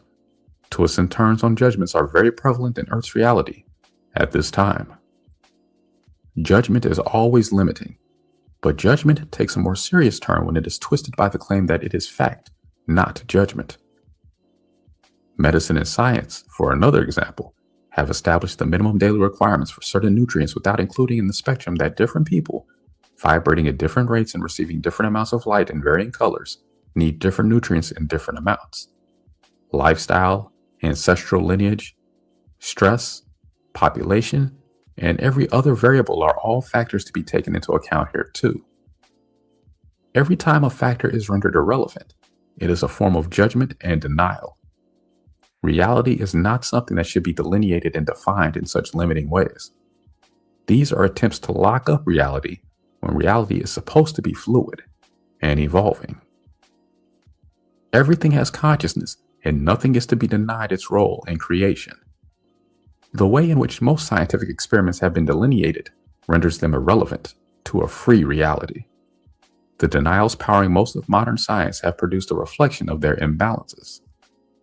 With few exceptions, schools have also been reinforcing and further programming the mass view of reality. Presenting a particular version of science and evolution as fact, while not accepting creation as a participant in this, is a twist and turn on judgments that is misleading to people. Even telling children that fairyland exists only in stories is giving them an image of reality that is based in many judgments. This denial does something worse than just disappointing children. It teaches them, from an early age, to deny what many of them see right in front of them. Most children have been convinced that many denials are true, when in fact, they are not true. This is one of the many ways in which people have been taught to disconnect from the full spectrum of their own awareness and perceptions. This conditioning can make it difficult to suspend judgment and stop dismissing these things. One of the most direct ways to increase openness and widen the spectrum of awareness and perceptions is to start noticing, as much as you can, what you would usually ignore. By starting with whatever you can notice first, which may be feelings you have generally dismissed as unacceptable, giving it as much acceptance and expression as you can, and by encouraging the listening, receiving, and noticing aspects of your nature and expanding their expressive possibilities, you may be amazed at how your consciousness can expand and unfold into wider awareness. At present on Earth, everyday reality is both limiting possibilities and having its possibilities limited through patterns that have been held within rigid forms. These forms are not really reality. They are the images people have been projecting of reality, and there has been little awareness of the difference. Churches and world religions that have been holding the image of themselves as having the best belief system have responsibility here as well. The images they promote are not the full picture. They are based in judgments that have been projected as fact. When churches and world religions hold beliefs in place about what I am, receptivity to my loving light can be limited by believing I must fit within the limited image of me which they have accepted. I am much more than what has been received on earth so far. I am a living and evolving God. Belief systems reflect the ability to open and receive me at the time they have been adopted. My word has always been right for the time, place, and situation of those receiving it. When people receive me according to their own limitations, problems arise when those who may not have these same limitations do not question this or are intimidated into feeling that they dare not question this. Questioning has intent behind it and should not all be labeled, quote, doubt, unquote, or, quote, lack of faith, unquote. As consciousness grows and expands, I can give more understanding. There is not a limit to this process. Images can become fluid, expand, and align with one another. As consciousness expands, more forms of truth and deeper forms of truth can be recognized. The judgment that I am the same now as I was long ago, and that I have nothing more to teach people than what was revealed long ago, are two of the judgments tied into the core of what has taken the spiral of evolution on Earth into the circular patterns of repetition. Externalizing judgments so that they are presented as fact instead of opinion are major ways in which many judgments have been hidden. When judgments become rigid forms, they can attempt to control everything and hold reality static within these limitations.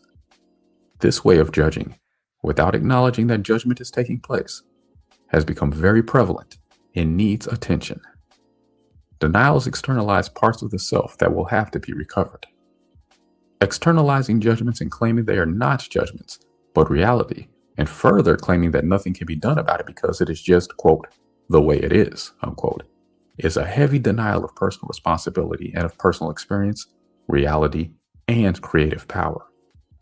These denials carry deep running currents that erode and wash away people's ability to create their own reality.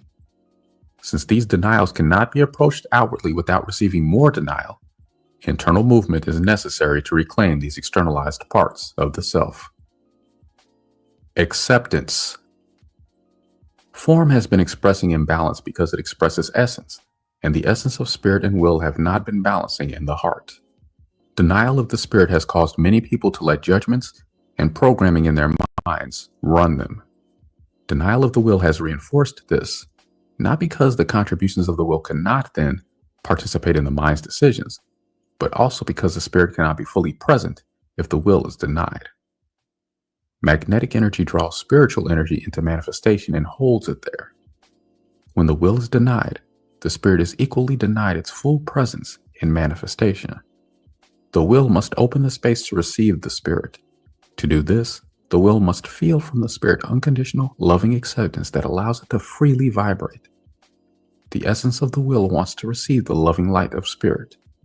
The will must be allowed to express anything it needs to express in the process of manifesting unconditional acceptance of the spirit. The spirit and the will must accept each other unconditionally. To do this yourself, you need to start where you are. Accept all of your feelings and let them open your mind to accept more of your spiritual presence. If you have intent to find balance, do not let your mind continue to tell your will how it should be feeling. The will and the mind need to communicate in such a way that the imbalances can end. Agreement means that nothing is overpowering anything else. Being able to accept everything involved in the process of coming into agreement without overpowering or denying anything is the practice of right use of will. Many spirits thought that they should experience and accept everything in creation by becoming involved with it. These spirits did not accept themselves first, though. The self must unconditionally want to experience something before it is really the right experience for it. Instead, these spirits overrode parts of themselves and pressured themselves to have these experiences. Anytime acceptance is forced on a part of the self that does not have it, that part of the self either has to deny itself in favor of the experience or resist the experience. Oftentimes, this resistant part of the self cannot stay totally present and may even have to break off from the rest if it cannot handle the overpowering. As this overriding of the self took place, these spirits found themselves involved in things they could not handle. They were losing parts of themselves in these experiences, and other parts were leaving them. As this proceeded, confusion grew, and everything began to be more and more mixed up, so that it became more and more difficult to know if they were attracted to something or not.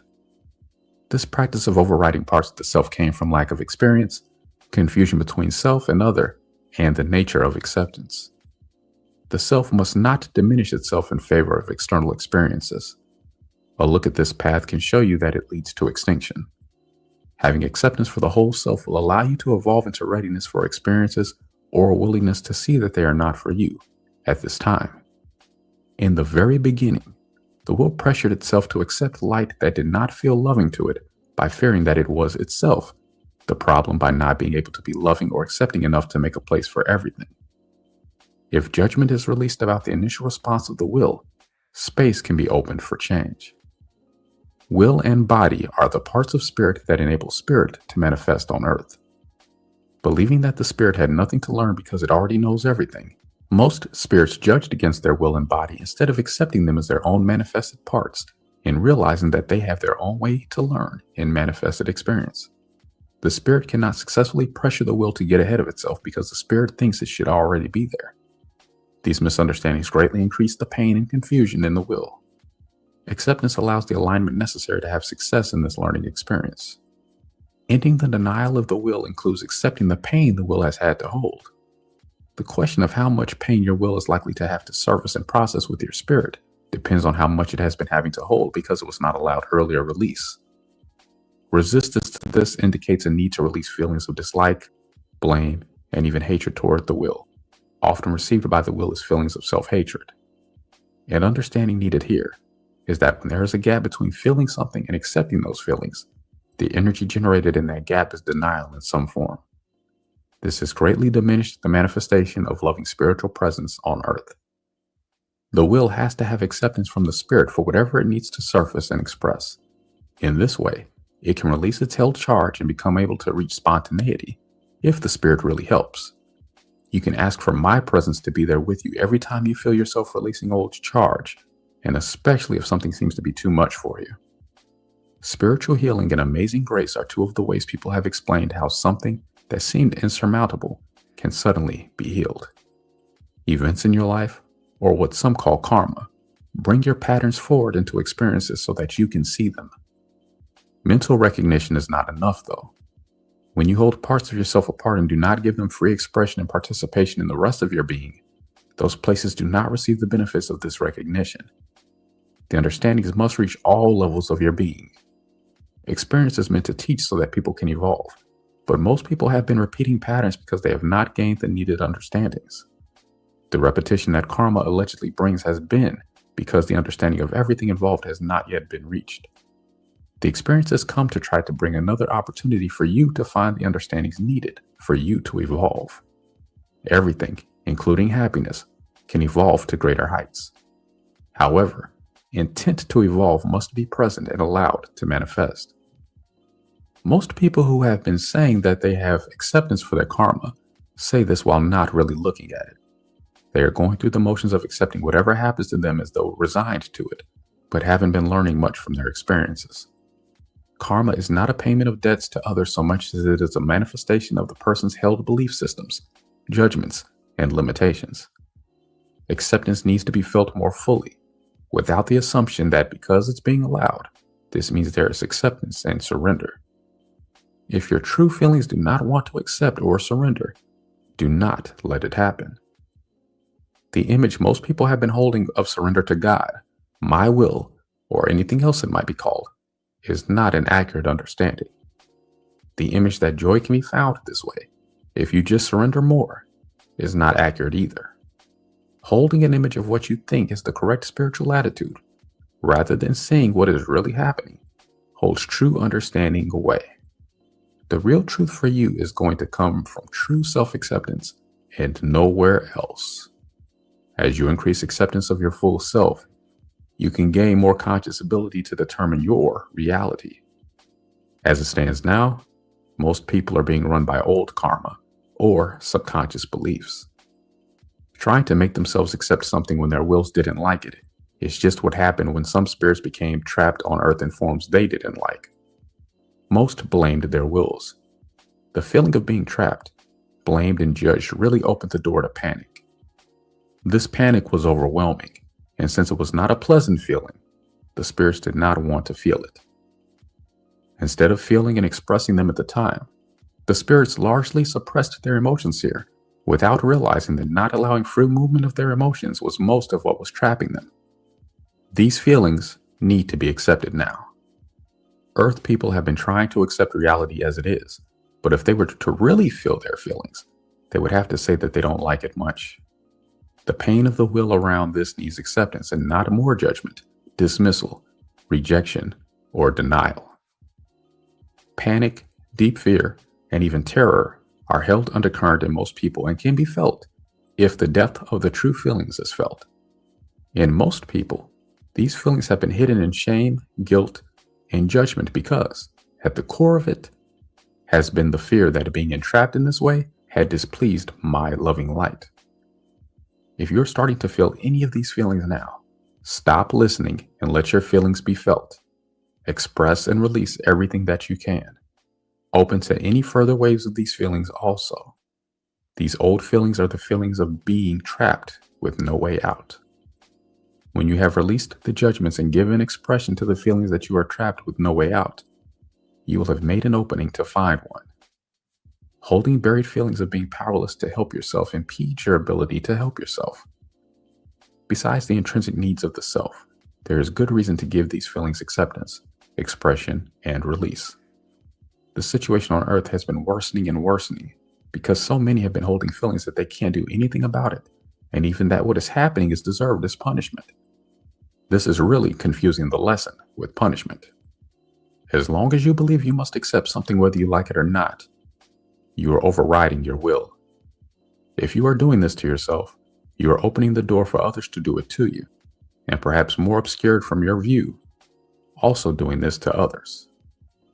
Overriding has been happening for a long time and has been heavily powered by many misunderstandings and denials. These misunderstandings and denials have been imprisoning the very emotional response that could change things for the better. The situation on Earth is very perilous and needs immediate attention. It is actually to this point. The ones holding panic and terror, denied and not being given release, are as though against a wall or worse. The ones who have been denying these feelings are the ones who can help the situation by finding these suppressed and lost feelings within themselves, giving them expression, and bringing them within the light of love. Hating these feelings and continuing to push them away, instead of allowing their movement as direct emotional expression, is going to precipitate more and more disastrous scenarios until events make it so that these feelings can no longer be held away from you because they must break out of their entrapment somehow. Panic, fear, terror, anger, and rage have the power to change these pictures if they are given loving acceptance and allowed direct expression as sounds and judgment release. Remember to ask for my loving light to come into these places that have been held outside of love. You may have taken on a guilt that says, since this is your own fault, you must accept punishment and fix it all by yourself. These feelings also need movement. The feelings can become divinely attuned. The will is attuned to the destiny path and is willing to undergo whatever is necessary to speed its recovery and seek fulfillment of its destiny path, but it needs loving acceptance to do this. If you are a spirit of loving essence, you are a spirit who can help the situation on earth in this way. If you connect to these feelings and feel overwhelmed and out of control, even if you feel and express panic, fear, terror, anger, and rage all at once, it is still better than any other option you have. The land of Pan. I now want to tell some stories to help you understand more fully what I am talking about. These can be very enlightening stories, and if you can let yourself be triggered, helpful stories also. The popular version of the history of Earth is not entirely accurate and is another example of twists and turns on judgments. As I have said, many people have tried to avoid the responsibility on Earth in many ways. Pretending not to remember things that they have not wanted to remember is one of the main attempts at this, even to the extent of doctoring history so that it sounds better to the ones seeking to avoid responsibility. This has not really worked though, as quite a few people have felt that straightforwardness is lacking, and it is. Many people have been denying so much that they have only a small, narrow opening through which information can be received. This has to be reversed now, because it has reached dangerous proportions on Earth. These stories of the past will help open your channels so that you can begin remembering what you have denied for so long. In the beginning, when spirits first entered the Earth, it was in a land called Pan, which is now under the Pacific Ocean. In the land of Pan, or Pangea, no one had to earn a living. Everything sprang forth without effort. Every need was met by simply desiring it to be met, and the forms in which it was met often surprised and delighted the spirits there. For example, a spirit only needed to say, "I want to taste something good," and something delicious would appear, often in a form that had not been seen before. If a spirit wished to experience immersing in water, a pool at just the desired temperature would appear, having all the things about it that the spirit particularly liked. If a group of spirits wished to swim, the pool would have everything everyone wanted. In the beginning, many of the spirits could change forms. Although some had more mastery of this than others, all could do it. It was not unusual at that time for a spirit to do acrobatics on the way to a pool with arms and legs, and then, upon diving into the water, transform legs into a fishtail if swimming was more fun in that form. If later there was a desire to fly, wings would appear. Some spirits began taking this for granted. They received without feeling gratitude and even began to use these gifts to their own advantage. Hoarding of the abundance and the use of form to present the self as other than what it was were two of the ways in which these gifts began to be abused. Earth was created to be a living fairy tale without any shadow of evil or doubt. The ones abusing the gifts did not know how to live on Earth, and many did not accept or even like Earth's intended way. They tried to make Earth spirits feel that their fairyland was silly, immature, and just a pretend world. And to the spirits denying Earth, it was a pretend world because they held a different view of reality within themselves. These spirits had home planets other than Earth and were lost. They would not admit this, however. Instead, these spirits acted superior and said they had come to protect Earth and all the spirits who insisted on living in this silly fairy tale with no protection from what was really going on in creation. Not long before this time, there had been a war in the heavens. The fairies and elves, brownies and pixies, dwarves and gnomes, mermaids, and all the other fairy folk on Earth had felt that the war was over. They were in a healing, celebrating mood. These other spirits, who claimed they had come to protect them, did not want the war to be over. These spirits had emerged during the war in the heavens because they responded to that energy and started the fight. The Earth spirits had emerged earlier than these larger, fighting spirits in a great burst of golden light, and had fallen away from me before learning everything they had needed to know to be on their own. Some older rainbow spirits and some angels too had gone after them to see if they could help because it didn't seem that they should already be on their own. All of these spirits had come to Earth, and they all had one thing in common. They all had hidden feelings of rebelliousness toward me. Many of them believed I had let lack of acceptance among my different kinds of spirits go to unnecessary extremes, and that because I did not stop it, this had resulted in the war in the heavens. I want to give a short synopsis of what happened on Earth so that you can understand how the Earth came to be so dense and slow that magic seems lost, and manifesting and changing form seems difficult and slow. This is also how it happened that nearly everyone now feels they have to work for a living or inherit money. If Earth spirits feel their true feelings, They feel that Earth is not the way it was meant to be, but that everything has become a trade-off or a compromise instead. Long ago, in Pan, the air smelled of flowers, and the earth was soft with mosses, grasses, and sandy beaches. The rocks were gemstones, and the waters were liquid light that sparkled and danced. The weather, and even the seasons, changed in reflection of the moods of the spirits. This harmony manifested as music. Even the wind in the trees and the waves on the seas gave rhythm to the melodies. The monkeys and cats and all the birds sang and danced with the fairy folk. The fish and the mermaids even sang in the seas. Everything glowed with colored light during the golden day and also during the soft blue night. Desire manifested reality so easily that a loving spirit could extend a hand toward a tree, and that tree would flower immediately. Reality appeared to change magically, affected by every spirit's feelings of how it should be. I have to speak lyrically here because Pan was so magical, musical, and free, and is what many fairy tales are based on. The spirits there allowed entry of many spirits who claimed they wanted to be a part of this reality, but many of these spirits only came to disagree with them about how Earth should be. They invaded Earth and claimed they did not. These were fighting spirits who said they were warriors sent by me. The rebellious ones had too much fear to ask me to make it clear. They feared that I was angry with them for leaving me too soon. They feared the spirits who were telling them they were wrong were speaking for me. They dreaded and feared that they deserved punishment. These fairy folk did not know these warriors had another place they were supposed to go. They did not understand that these warriors would create conflict wherever they went, because conflict was what had called them forth. These warriors claimed that they were just in the nick of time to hold the line against danger that was lurking all around to protect these childish spirits who were refusing to see what actually lurked hidden in everything they could see.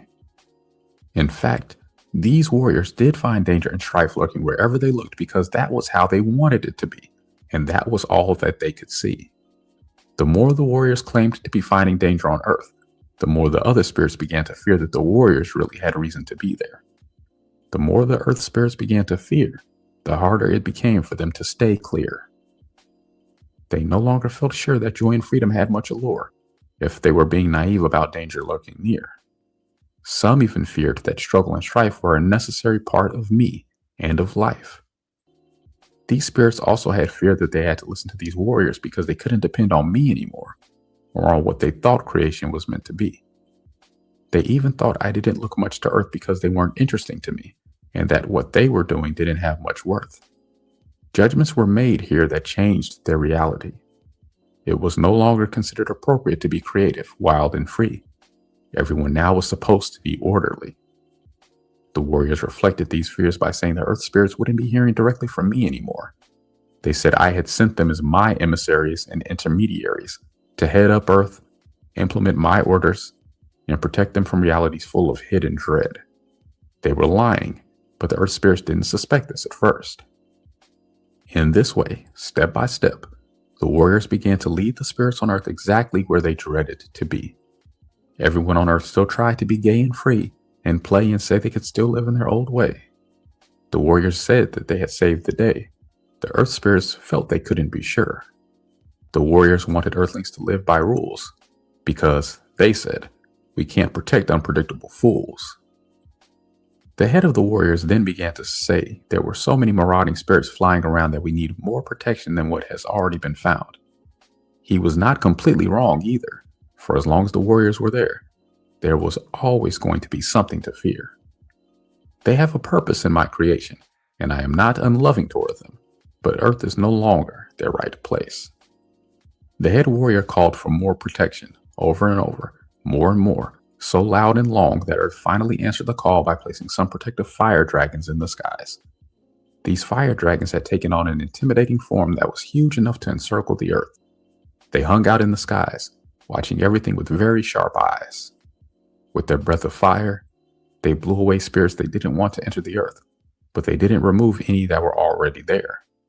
They did not believe that they could or should, and so denied their true feelings there. There were many on Earth that they wanted to send away, but feared it was wrong and that they might scorch others who got in the way. If they had accepted their own true feelings, they could have found a way. Instead, The fire dragons held in many of their true feelings and only expressed towards spirits trying to enter for the first time. These denied feelings became dense within them because they were not allowed to move.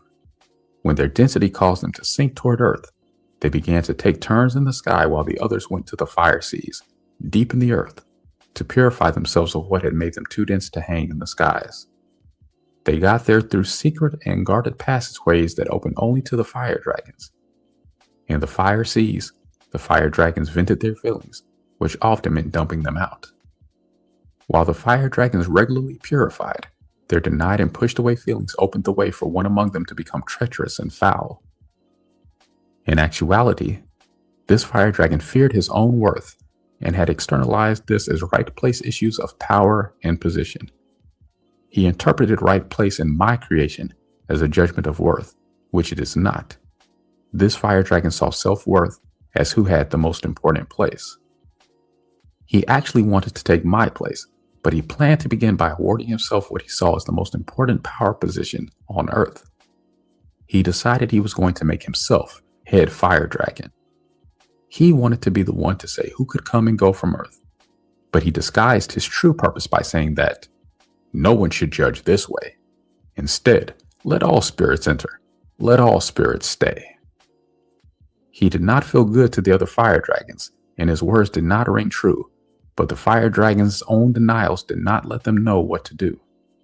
He implied that he was more loving than they. He said they were judging him and the others who wanted to be on Earth. His presence was intimidating to the other fire dragons who did not know what to do. He had become the biggest, and he turned his fire on them, which none of the others did. Fearing they dared not speak up, the others vented underground when this fire dragon was not around. They wanted to tell him to leave Earth. Instead, they asked him to leave, and he refused. He was asked not to allow any spirit onto Earth unless the other fire dragons approved. The fire dragons wanted consensus, and again, he refused. Meanwhile, the warriors began refusing to protect Earth for free. They began to demand gifts and services. Without admitting that they could not manifest like the others, the warriors insisted that tribute was their just due. In this way, they were using the light of others instead of receiving from me. Whatever they received from the earth spirits, they saw as not being what they wanted it to be. When they received something, gratitude was missing. They all complained that it was not enough, and the more they complained, the more they decided they needed to demand for themselves. Their power issues wanted complete control. The warriors demanded everything as their just due, and still, they felt empty and incomplete and as though what they were receiving wasn't enough. The earth spirits felt they were having to agree to more and more control and less abundance for themselves. They had fear, which many covered with anger. Their fears about me did not allow them to ask for my help. They called out my name and said they were asking for my help, but greatly feared they would hear nothing or that I would not give them the answers they wanted to hear. They beseeched me for help, and I did not answer. The earth spirits feared, even more than, that I had sent the warriors in my place. I did not send the warriors, but I also could not lift the struggle off of Earth. The warriors had their own viewpoint in place of hearing me. Other spirits who had gone to Earth to try and help found that they also felt unreceived and far away from my light. There was growing confusion and fear, and the treacherous fire dragon planned to take advantage of the situation. He suggested that they would all feel better if they had a big party and invited all to forget their differences and celebrate what they had. He even volunteered to guard Earth alone that night so that the other fire dragons could go to the party. The other fire dragons did not trust him. They decided they'd take turns guarding with him that night. One of the fire dragons, though, could not stand being on duty with this treacherous one. When it was his turn, he left his post and slunk off to the fire seas, telling himself everyone was so busy partying that no one would notice. He did not feel good about doing this, but his own denials did not allow him to find another way to exercise what he thought was his own free will. The treacherous fire dragon had a plan and had been hoping there would be a time when he could be alone in the sky. This fire dragon had been communing with another force that opposed me, and as soon as this fire dragon was alone in the sky, he called to that force and led it onto Earth. He thought that he was about to gain control of all of Earth because he thought he could control this force, and have it intimidate Earth for him. This force, however, had another spirit already controlling it that this fire dragon had not seen because of his power delusions. This spirit blasted past the fire dragon with that force and hit Earth with its hot, dry, raging cosmic wind of destructive anger. The fire dragon, who had thought he was about to take over, was scorched and thrown to Earth like a discarded rag doll. He was barely able to crawl into a cave and hid himself. Writhing in agony, he tried to abandon his form to escape his pain. This hot, dry wind raged across the face of Pan that night and sent the parting one scurrying for shelter. It burned off vegetation, seared great cracks into the land, and made it unbearably hot and steamy on Earth. Its raging fingers reached into the Earth itself, causing volcanoes and earthquakes. The hot, dry wind could not stay in one place. It raged on, wreaking destruction every place it went, until finally, it seemed to burn out. At first, the Earth spirits feared that it was me who had hit Earth to punish. Then, some thought the fire dragons must have done this, but when they sought the fire dragons and asked them, the ones they found claimed they didn't know anything about it. When they found the treacherous one, he claimed he had suffered terribly trying to defend Earth. The other one, who was supposed to be on guard with him, said that he had been hurt too. The Earth spirits now had even more fear of me because they did not know how the hot, dry wind had come to Earth. They did not know if it would return or not. They feared they could not depend on anything. The head warrior said that the existing protection was obviously not enough. The Earth recovered from this as best it could, but the land was not as abundant or as beautiful as it had been. As the spirits healed themselves in the Earth, they tried to return to their own ways and find some joy again. Even so, they had scars they weren't able to heal yet. In seeking their old ways, they also sought old friends, and when many of them could not be found, they felt a growing sense of things not being right on Earth. The spirits of Earth had not encountered death before, and they did not know what they were encountering then, but they had a persistent feeling that they needed to find their friends to know what had happened to them. In their search, they found a spirit on Earth who had not been there before. When the Earth spirits of Pan found him, they did not know what he was or what he was doing, but they knew that they feared him. He said he was a powerful wizard who had come to Earth to help heal Earth because he had experience with the hot, dry wind. He lied here. He did not come to heal the Earth, but he did have experience with the hot, dry wind. He was its master. He told them that the hot, dry wind was all that was left of an entire universe that had destroyed itself with the raging fire of its own destructive anger. The Dark Wizard sought to gain control of Earth. He had seen that it could serve his purpose to hit Earth with this hot, dry wind, and thus bring this destructive anger to Earth and fan its flames into another inferno. He also had to increase the density of Earth quickly, or he could not stay. In trying to shrink away from the attack of the hot, dry wind, the Earth and everything on it had increased its density. As soon as he arrived on Earth, the Dark Wizard began to ceaselessly frighten every spirit into shrinking away from him in denial of the reality he had brought to Earth. He set about squelching everything expansive, and he had helpers. I want you to know that the Dark Wizard is about to find himself removed from the Earth because his flames of destructive anger have reached the potential for nuclear holocaust. He cannot succeed in destroying the Earth because the Earth itself does not want to be destroyed. I will tell you more now about what the Dark Wizard did to gain control in Pan. The Dark Wizard unabashedly told everyone that their missing friends had been eaten. When he saw their horrified response, he denied their horror by saying everyone had accepted this on his planet because they knew how to share energy and become one with each other in a way that Earth hadn't learned yet. He acted more knowing than anyone and said that it was only fair to take turns being and being food for those who were being. He said it was time for Earth to do this. The Dark Wizard had brought with him many spirits who had not been on Earth before. These spirits had entered forms already present on Earth.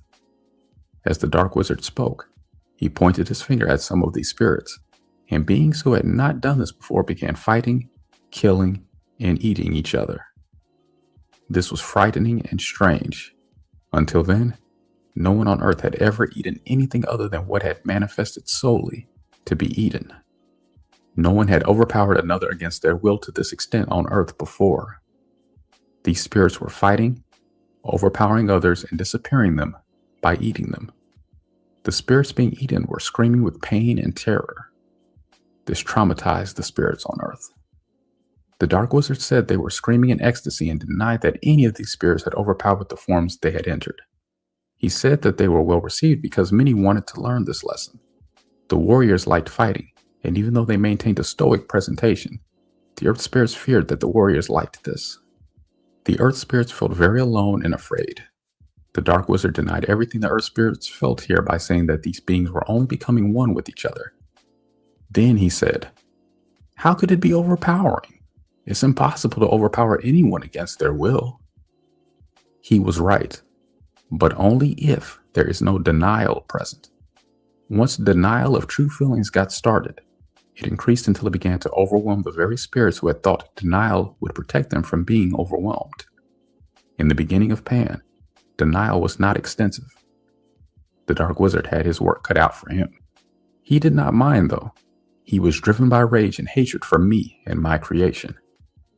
He was intent on increasing denial and density as much as he could, and the spirits he brought with him helped him do this. I call these spirits denial spirits because denial fuels them. These spirits had been helping the denial wizard everywhere he went. Now, on Earth, they began helping him deny everything that could be denied. At first, they began by telling everyone things that undermined their free will. I will give you an example of their approach, and you will have to do your own homework on this. If a denial spirit were to lie down on the path through the woods, and another spirit came running, hopping, skipping, and jumping along, the denial spirit would jump up and scream, "You cannot come running right through the place where I am lying." If the other spirit said, "I'm sorry, this is a path and I wasn't expecting you to be lying there," without any acknowledgement that he might be the one who needs to move, the denial spirit would say, "Sorry isn't enough. You might have stepped on me. Find another path." If the spirit said it would not have stepped on the other spirit because it would have noticed in time, the denial spirit would have denied the Earth spirit's sensitivity, attunement, ability to notice in time, and anything else it could deny on the spot. If the spirit did anything other than abdicate to the denial spirit, the denial spirit would continue to deny everything presented to it. When some Earth spirits tried telling these denial spirits to leave, they denied their right to do this, claiming they had been there all along and had as much right to be on Earth as anyone else. What they said was true, as far as it went. Denial had been there all along, unrecognized, but these spirits only mentioned what furthered them, and there were many things about the situation that the spirits on Earth were afraid to look at very closely, let alone feel. It was very upsetting to them to remember much of what had happened around the hot, dry wind of the spirits who had begun to fight, kill, and eat one another. They doubted their own perceptions and wondered how much had been happening all along that they hadn't let themselves notice. I have seen and heard all of this, and I have understanding and acceptance of denial spirits. Denial spirits cannot do anything with you unless you have denial they can use. Since Earth had denial happening already, these spirits had an opportunity to gain a foothold. In gaining a foothold, they had an opportunity to increase the denial on Earth. And because of the unseen role of denial, the spirits on Earth were not able to resolve this. I have studied denial spirits for a long time in order to understand them, and I'm having to teach this to Earth because Earth has become very confused by the presence of so many denial spirits. Every kind of spirit has had to face denial spirits. Denial spirits have taken every form there is and reflected the denial of every kind of spirit. Denial gave form to these spirits, and when denial ends, these spirits will no longer be present on Earth. In the meantime, as you end your own denials, they will trouble you less and less. If the spirit on the path in the woods had had no denial, he would not have gotten entangled in any denial there. He could have continued running, leaped over the denial spirit, and been gone. In this case, the Earth spirit's denials had grown big enough that the denial spirit had become an intimidating form. There were many denials present there, but the imbalance my light wants to mention now is that not wanting anyone to spoil his good time had become turned around in this spirit to not thinking it was all right to spoil anyone else's good time. Then, the spirits on Earth did not have enough experience to know who was meant to be on Earth and who was not. Because there has been both denial spirits and loving essence mistakenly denied, many spirits on Earth have been confused about how they really feel here and have tried to figure out how they should feel. Ending your own denials is going to allow you to sort this out. Those who do not belong on earth are being directed by my light to their right place. Everything has its right place, where it's not any problem to be the way it is.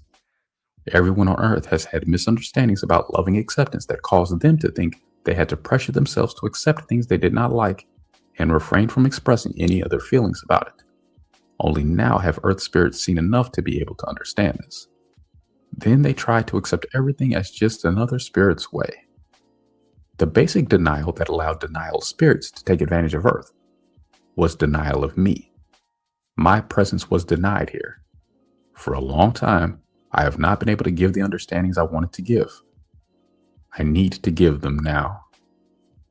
After the original entry of the hot, dry wind and the denial wizard's introduction of physical death through overpowering, the spirits in Pan experienced another event that greatly increased denial. The denial wizard began challenging everyone to duels of magic, as he called them. There were many wizards on Earth then, and for the most part, only wizards accepted his challenges. The denial wizard defeated everyone who accepted his challenge. He won by denying the validity of the other wizards' approaches and insisting that the duels had to be conducted according to his rules. A number of wizards saw his duel for what it was and refused his challenge. Some of these wizards saw him gaining power on Earth and thought that he must be stopped. There were also many other spirits on Earth who feared he was gaining power and wanted him stopped. Others denied their fear by saying he wasn't such a bad guy after all. Some said his power gain was only an illusion that they weren't going to believe in. Spirits increased their denial in many ways and looked at less of what was really happening on Earth because they did not like seeing and feeling what the denial wizard was doing. This gave the denial wizard a lot of space and a lot of denial energy on which to feed. He became more and more powerful and began to be more outrageous too. He found he could do things right in front of others that they did not want to see, and they did not see them. If he was noticed, he denied what he was actually doing and said he was doing something else. Some who didn't want to accept the horror of what was happening actually helped the dark wizard by explaining away his outrages. Finally, one wizard stepped forward and answered the challenge of the dark wizard because he strongly felt the need to get this denial wizard off of Earth. This wizard had studied the other duels of magic, and he had a plan. Because he had noticed how the dark wizard denied everything offered to him, this wizard thought the dark wizard would refuse any terms offered to him. He offered the dark wizard everything that he did not really want him to agree to. This wizard did not realize, however, just how extensive the dark wizard's denial really was. The dark wizard immediately recognized the light wizard's denial.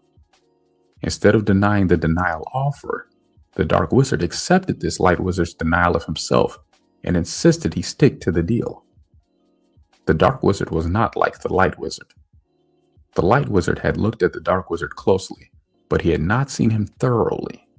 He had misjudged his denial, and he had misjudged his scruples. He thought he actually had some, and gave the dark wizard the benefit of the doubt. The light wizard had seen another thing inaccurately there also. He had seen himself defeating the dark wizard and his own power ascending on Earth, but said he was doing this for the benefit of everyone else. He had that part of himself invested in this future, and so that part was not in the present.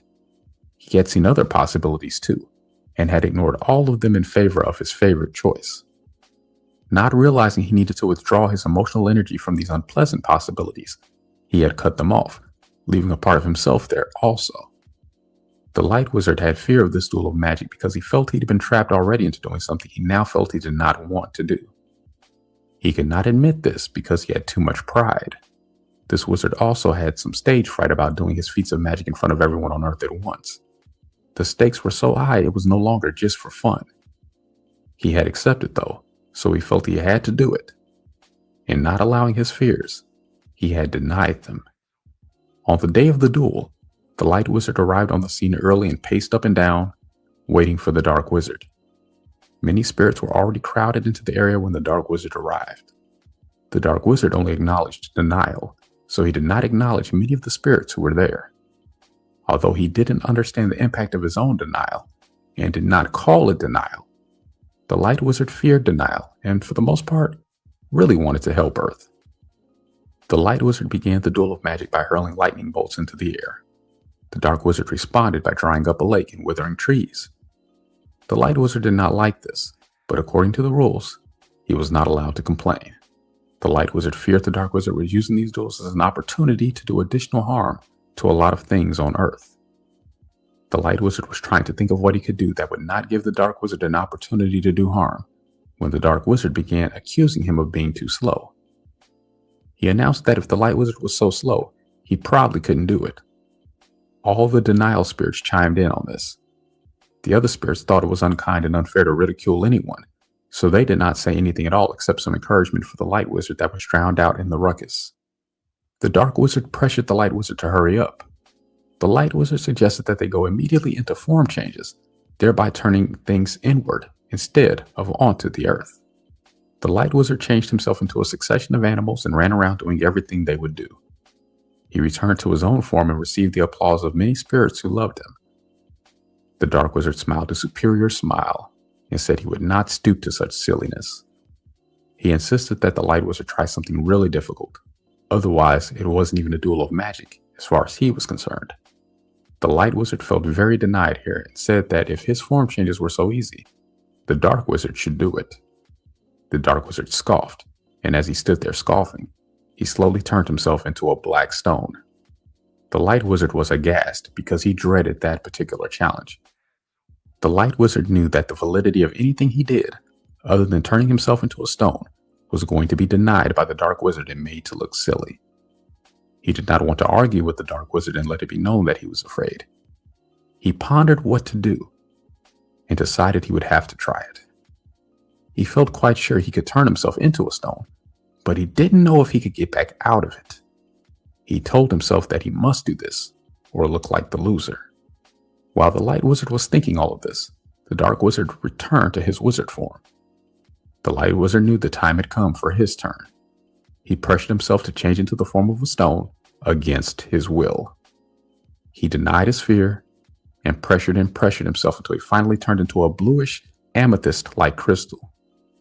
The light wizard then got stuck in the stone because he did not know how to get himself moving again. His fear of the compression had made matters worse. He had believed that he could not express his fears and also win the duel of magic at the same time, so he had denied his fear, which was considerable, and this had put him over the midpoint. In one afternoon, the light wizard went from seeing himself as the most powerful wizard on earth into finding himself trapped in a stone. The light wizard was fearing, suffocating, and panicking in the stone, and still he could not get out. In his panic, he sensed my presence there, trying to help him get out of the stone. He refused my help because he was too frightened, too panicked, and too confused to be sure it was me, or realize that there was any possibility at that time other than having to face everyone and be declared the loser of the duel of magic. He feared that he had let me down. He thought I was also judging him, and there in the stone, the light wizard was judging himself very heavily. The dark wizard ridiculed and belittled the light wizard and pronounced himself the winner of the duel. The dark wizard's supporters jeered at the light wizard just as he had believed they would. I did not see the duel of magic as a struggle between good and evil, but on Earth it was seen as this. Even in the stone, the light wizard could feel the fear the Earth spirits had that the dark wizard could get control of Earth. He felt that anything he could do now was after the fact. He felt that he had let all of Earth down. Stuck in the stone there, the light wizard was so overwhelmed by his emotions that he tried to split himself off from his pain in any way that he could. He wrenched as much of himself out of the stone as he could and left the rest there. His worst pain remained in the stone. This part needs to be recovered for the light wizard to recover his full presence on Earth. The light wizard left so much of himself in the stone that, even though this part of him managed to emerge, no one recognized him except the dark wizard, who saw what others were afraid to see. The dark wizard immediately pounced on this fragment of the light wizard, overpowered him while he was still disoriented, and devoured him in full view of everyone. Yet, no one seemed to see it. As the dark wizard began to walk away, his helpers picked up the stone that was still there and followed behind him. Only those who ran and hid were able to escape the aftermath of this duel of magic. While they managed to escape further direct experience with the dark wizard, they could not escape all of their feelings, and so took with them whatever effect the duel had had on them. Whether they had denial of their fear or not, All the spirits who saw what happened to the Light Wizard in the duel of magic now had fear struck into their hearts. The Light Wizard lost the duel to his own denials before he even began the duel of magic. But the misunderstanding at that time was that he had been overpowered by the Dark Wizard himself. This misunderstanding gave the Dark Wizard a lot of power he would not otherwise have had. He had successfully created the illusion of having overpowered the Light Wizard with his own power. He has continued to do this ever since. The Dark Wizard has also continued to be a master of form change and has remained powerful because of people's denial. He needs to leave Earth soon, but he cannot leave until his stolen power has been taken back from him by the ones who gave it to him, with their denials and their belief that he had more power than they did. There are many judgments about power that need release here too. He is going to go to his right place, but I do not want him to take any denied essence of loving spirits with him. I want all of you to end your denial so that neither you nor any part of you goes where he is going. If there are some places in you that you do not feel like they belong to you, let me have the final word here by accepting my need to put everything in its right place. Accepting and letting go can be protected if you ask me to help you by putting everything in its right place. Then the Dark Wizard can go to his right place with only his own energy, and you will have all that is yours with you. I have to tell you that if you are not ready to let go of denial and accept yourself, you will have to go wherever your denial takes you. The fear involved here may see this as threatening you, but this is not my intent. I am the one who has been, and still is, warning you. I am telling you what is happening, but I am not telling you it has to happen to you. You have free will. I am explaining what denial creates. The rest of what I want to say about Pan right now is going to give more understandings about the denial present on Earth today. The spirits having fear of the Dark Wizard held this fear within themselves and did not express it because they did not have the self-acceptance or understandings they needed. They tried to live their life the way they had been living it before the duel of magic took place. In order to do this, they had to deny many feelings, especially fear. Then they repeated the pattern of the Light Wizard. They all tried to continue doing what they had been doing, and in trying to change form, they all got themselves stuck to varying degrees and varying forms. When they tried to get out, they found that they had to do it in the same way that the Light Wizard had had to do it. They did not understand how it could be that the Dark Wizard had so much power over them. They did not realize that they were doing this to themselves. The Dark Wizard, of course, had no problem taking the credit. He was at work trying to increase his power in any way he could, and if other spirits wanted to help him do it, he saw that his methods were working. He increased himself this way until he was looking more powerful than anyone else on Earth. He was so obnoxious to the spirits who did not like his ways that the only ones who wanted to go near him were those who shared his insatiable lust for control and power over others. This reflection gave Earth spirits many more judgments that need to be looked at now. I did not intervene then because I saw that these experiences were necessary in order to gain certain understandings, and yet I have felt the pain of everyone involved. I know all of you on Earth very well, and I could see that even though you had pain and suffering, you had to learn for yourselves why sacrifice, or denial of yourself in favor of others, does not work. Pan changed after this duel of magic. It was still very beautiful by any of today's standards, but it now had a more dense form of light. The manifestations and changes took longer, and they all took more effort. Instead of calling a reality to them, spirits now found it easier to go to that reality. Certain settings began to settle into certain places on Earth, and spirits who were having trouble agreeing on their surroundings solved it by leaving the surroundings in one place and going back there when they wanted to. Many spirits who still wanted the freedom of form changes began having trouble doing it. Many got stuck in forms that limited them in ways they had never before been limited, in many cases. Spirits who thought they desired a particular form in the moment in which they had entered it now had difficulty in changing the form when the spirit no longer wanted to remain in that form. Denial was the reason here also. Denial of the fear that the Dark Wizard had power on Earth was only part of it. The denial that allowed him on Earth to begin with was another part of it. The Dark Wizard had no more power than he was handed, but he was taking full advantage of everything that came his way. The fragmenting of spirits that was taking place when they had to get out of something the way the Light Wizard did was taking many spirits in Pan close to their midpoint. The fear around this loss of power was not given the acceptance it needed. Instead, these fears were denied and blame began to be placed. Some spirits blamed my lack of presence, some blamed others, and many blamed the Dark Wizard. Almost everyone involved blamed themselves to a certain extent, and in doing that, put the blame on the part of themselves that they felt had caused the problem. Some blamed their spirit and me. Others blamed their feelings or will. Many who blamed the will said that instead of accepting everything, it had resisted, and resistance had caused the problem. Many on earth didn't dare to blame me, but blamed their own spirits instead, in these same ways. One part of the self blaming another part of the self caused a split in the consciousness. The warring in some individuals between their own spirit and will has been very extensive. Many people have even disconnected as totally as they can from parts of themselves. This diminished the spiritual presence on earth of everyone involved, even more. The denial reached such extensive proportions that physical death began to result. When spirits felt that they could not get any farther with their own wills in the forms in which they were enmeshed, they began volitionally breaking off from parts of themselves for a while and returning later to work on realigning themselves. This began the pattern of death and reincarnation, or of focusing consciousness into different levels of existence at different times. The reality is that body and will do not completely lose awareness during the time their spirit is not with them, but they do lose the ability to express or understand it. You need to know that anything that has ever happened to any part of you will have to be accepted into your consciousness. Because it has happened to you, it cannot be denied.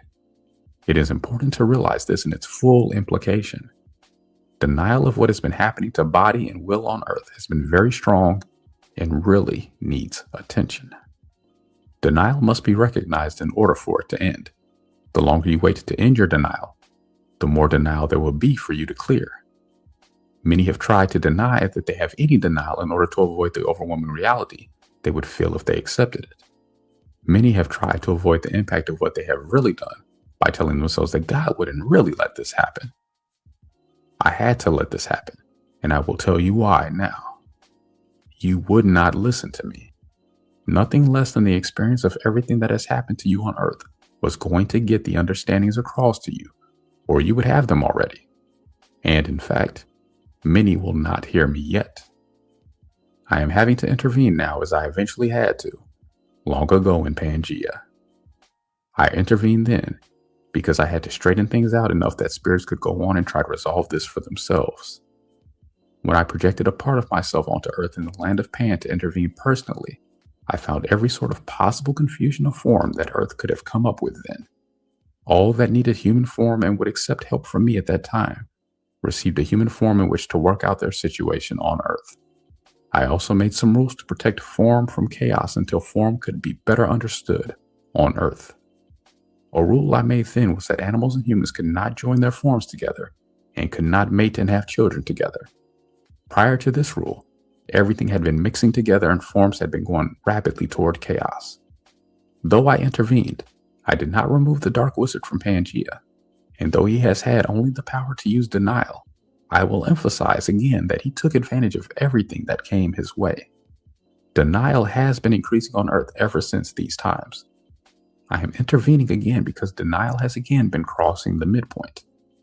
I am going to bring another form to Earth that will help you work out your situation. This form is called for because there is now enough experience that it can be accepted. This form is the form of right place. I now want to go on and follow these experiences through 2 subsequent civilizations on Earth that also had my intervention. I stepped in to restore the balance point because it was necessary, and that is what I am having to do now. Lemuria. The split and disconnection that took place between the spirit and the will during the time of Pan led to the next 2 major experiences on Earth. Lemuria polarized to the will, Atlantis polarized toward the spirit, and both civilizations tried to prove that their polarity was superior.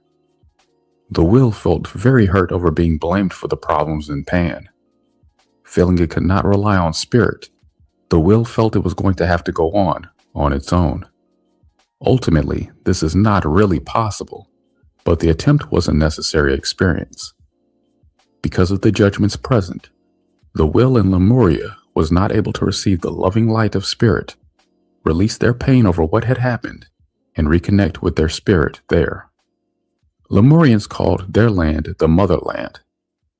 Many of the spirits whose home planet is the earth lived in Lemuria. The name Lemuria calls lemurs to mind, but the Lemurians were not lemurs. The people were small and brown, slender and lithe, but they had no tail, and they were not covered with hair. Although the will still held a great deal of pain there, the split between spirit and will had given the Lemurians a feeling of freedom from what they had been experiencing as the admonishing presence of spirit, and not feeling continually judged, they were able to evolve the will to a high degree. They enjoyed this time of feeling as though they had more acceptance, but they also had feelings they held in the background that feared this was not all right with my light, and that they were going to be punished for this. Lemuria had a lovely civilization in its height. It was set in a subtropical garden that had no insects or reptiles. Flowers and fruits were everywhere for the picking, and no one ever had to think about how daily needs were going to be met. Everyone made sure that everyone was well taken care of and had a place in the housing compounds. These compounds were much like Spanish haciendas that enclosed lovely gardens in the middle. They were plastered white with a plaster that resisted the subtropical rains.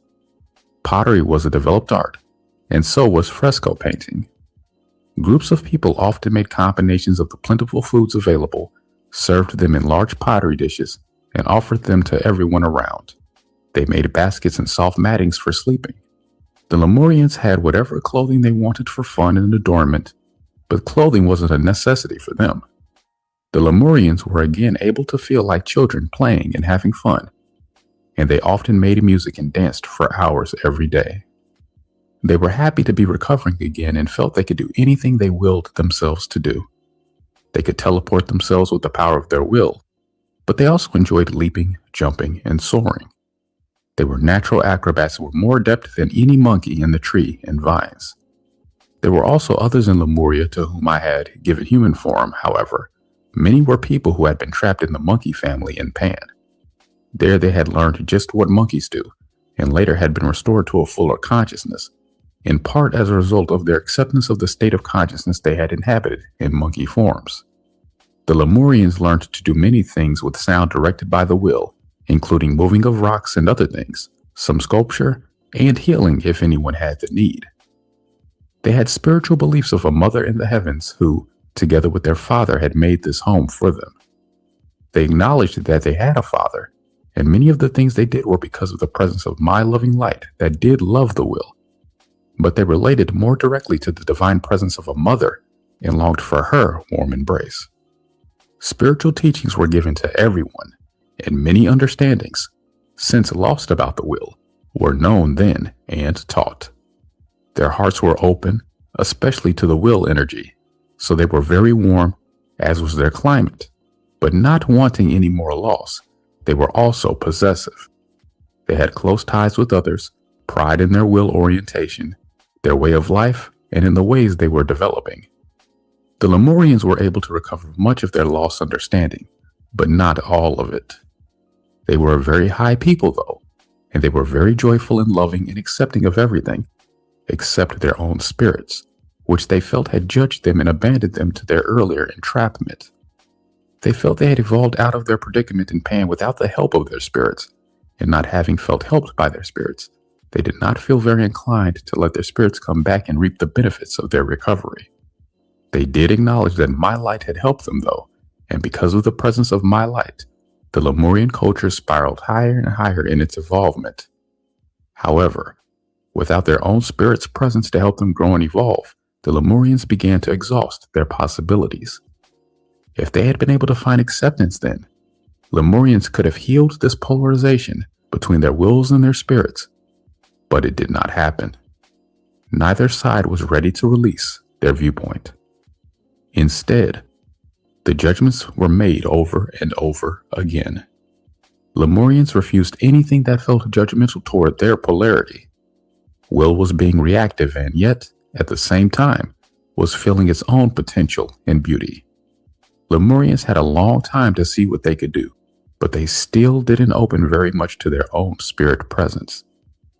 Most Lemurians continued to be distrustful of spirit, and from their viewpoint, not without reason. In the height of Lemuria, some teachers came to teach Lemurians about the spirits. Even though these teachers claimed to have come from me to help Lemuria, most Lemurians were suspicious of the teachers' motives and distrusted their teachings. While most of the teachers saw themselves as only trying to help Lemurians accept the spirit, the Lemurians felt that the teachers were trying to frighten and control them. The teachers were met with lack of receptivity and even defensiveness. The Lemurians felt that these teachers had undercurrent judgments against them and against their ways. They felt they were being subtly criticized and told they were wrong. Some of these teachers did have judgments that the Lemurians were not receptive, did not want help, and refused to learn. Some judged that the Lemurians were upsetting them and were not right to do this. When their teachings were refused, some, however, judged that they weren't good teachers. Some judged that they were upsetting the people and should leave them to their own ways. Undercurrent here, though, was an anger that said they would soon learn the folly of their own ways. There were many judgments made by these teachers against the Lemurians and against themselves, and the Lemurians also made judgments about the teachers and also themselves. Most of these judgments were reiterations of earlier judgments made by their own spirits telling their wills they should be doing better or differently than they were, and the wills reacting to blame themselves and or their spirits. Together then, the Lemurians and those who came to help them created an atmosphere that, for the most part, increased the polarization rather than helping it. No amount of effort was able to succeed in bridging the gap there. Then, dinosaurs began to appear in Lemuria. Having already devastated everything in their path, the dinosaurs had eaten their way to the Lemurian settlements. When dinosaurs first began to appear in Lemuria, most Lemurians felt the teachers had drawn them. The teachers, for the most part, didn't see themselves as responsible for the dinosaurs. They saw the Lemurians as having drawn this. When the dinosaurs came to Lemuria, many Lemurians were afraid that I had sent them as punishment. Many thought the teachers shared the blame for desiring punishment for the Lemurians. Some of the Lemurians tied some of these teachers to trees as sacrifices to the dinosaurs. When these teachers died a physical death being torn apart by dinosaurs, they found that they were trapped on Earth. Although they were already trapped and hadn't realized it, they blamed the Lemurians for this and made many judgments against the will. Lemurians also made many judgments here about spirit and my light. This situation led to further misunderstandings, and without the understandings needed, great fear arose. Feeling that only the will energy could be trusted was a problem for Lemuria. Their spirits weren't allowed to be present, and I was banished by the Lemurians who blamed me for their plight. Without help from spirit, the Lemurians became more and more frightened. They had no weapons or means to combat something as immense as the dinosaurs on their own. The dinosaurs destroyed Lemuria's beautiful vegetation. Many Lemurians moved as far away from the dinosaurs as they could and went underground to protect themselves. By the time that the Lemurians were living underground and dinosaurs were destroying everything on the surface, their wills were very undermined again. Pressured and threatened by the dinosaurs, the mental capabilities of many Lemurians began to seriously deteriorate. Living in this constant survival threat, they became savage in many of the ways the base nature of man has so often been pictured to be, and became like early humans or cavemen that modern science discovered later. Some Lemurians, however, remained more intact than others. They had some receptivity to spirit and were able to trust enough to be shown the way to escape from Lemuria. I gave them a reed boat design that could withstand turbulent water. They managed to build these boats and leave Lemuria in search of other places to live. Some of the Indians of the western United States and into Central and South America, many of the Polynesians and some Hawaiians are descendants of people who fled Lemuria in this way. They all have legends about this, and their legends are accurate according to what they themselves experienced. If there is disagreement among those legends, it is because the small bands of people had somewhat different experiences. But they did escape Lemuria, and then Lemuria sank and took most of the dinosaurs with it. Even though it has been a long time, these past experiences are not cleared yet. The understandings needed about Pangaea and Lemuria are many. Many who went to the polarity of Atlantis made judgments against the will as Lemuria was going down. If you had these experiences, you will be able to feel them in your own consciousness when you are ready to heal them. Seeing the understandings is only part of it, though. The feelings need to be brought forward into the spirit's consciousness as well. Connecting to your own experience here can trigger the release of the feelings. Allow the feelings without judging them to be the permanent state of affairs. Freeing the feelings can give you understandings that can, in turn, allow release of the judgments. Atlantis. Atlantis began to flourish as a civilization toward the end of Lemuria's time. Atlantis was a huge continent, most of which is now under the Atlantic Ocean. It was a brilliant manifestation of spirit energy, unfettered by any of what they viewed as limitations from the will. A popularly held image is that Atlantis was the highest civilization ever to exist on the earth. While many hold fond memories, or think they do, of Atlantis, most of the people holding these memories also have a strong affinity to the polarity of the spirit. The Atlantean civilization was peopled by those who had had serious misgivings about free will from the beginning, and also by many who had become disenchanted with the polarization to the will in Lemuria. Atlanteans wanted unfettered expansion on all levels.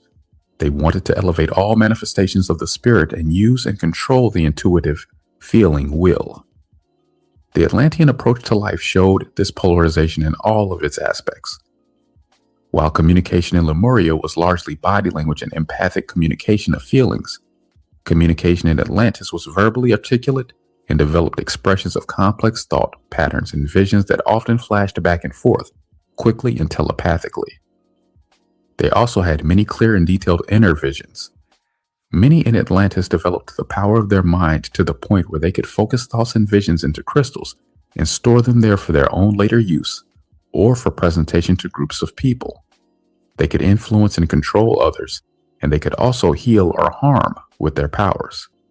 Music in Atlantis consisted mainly of intricate, melodic patterns woven with voices and accompanied by stringed instruments that were also melodic.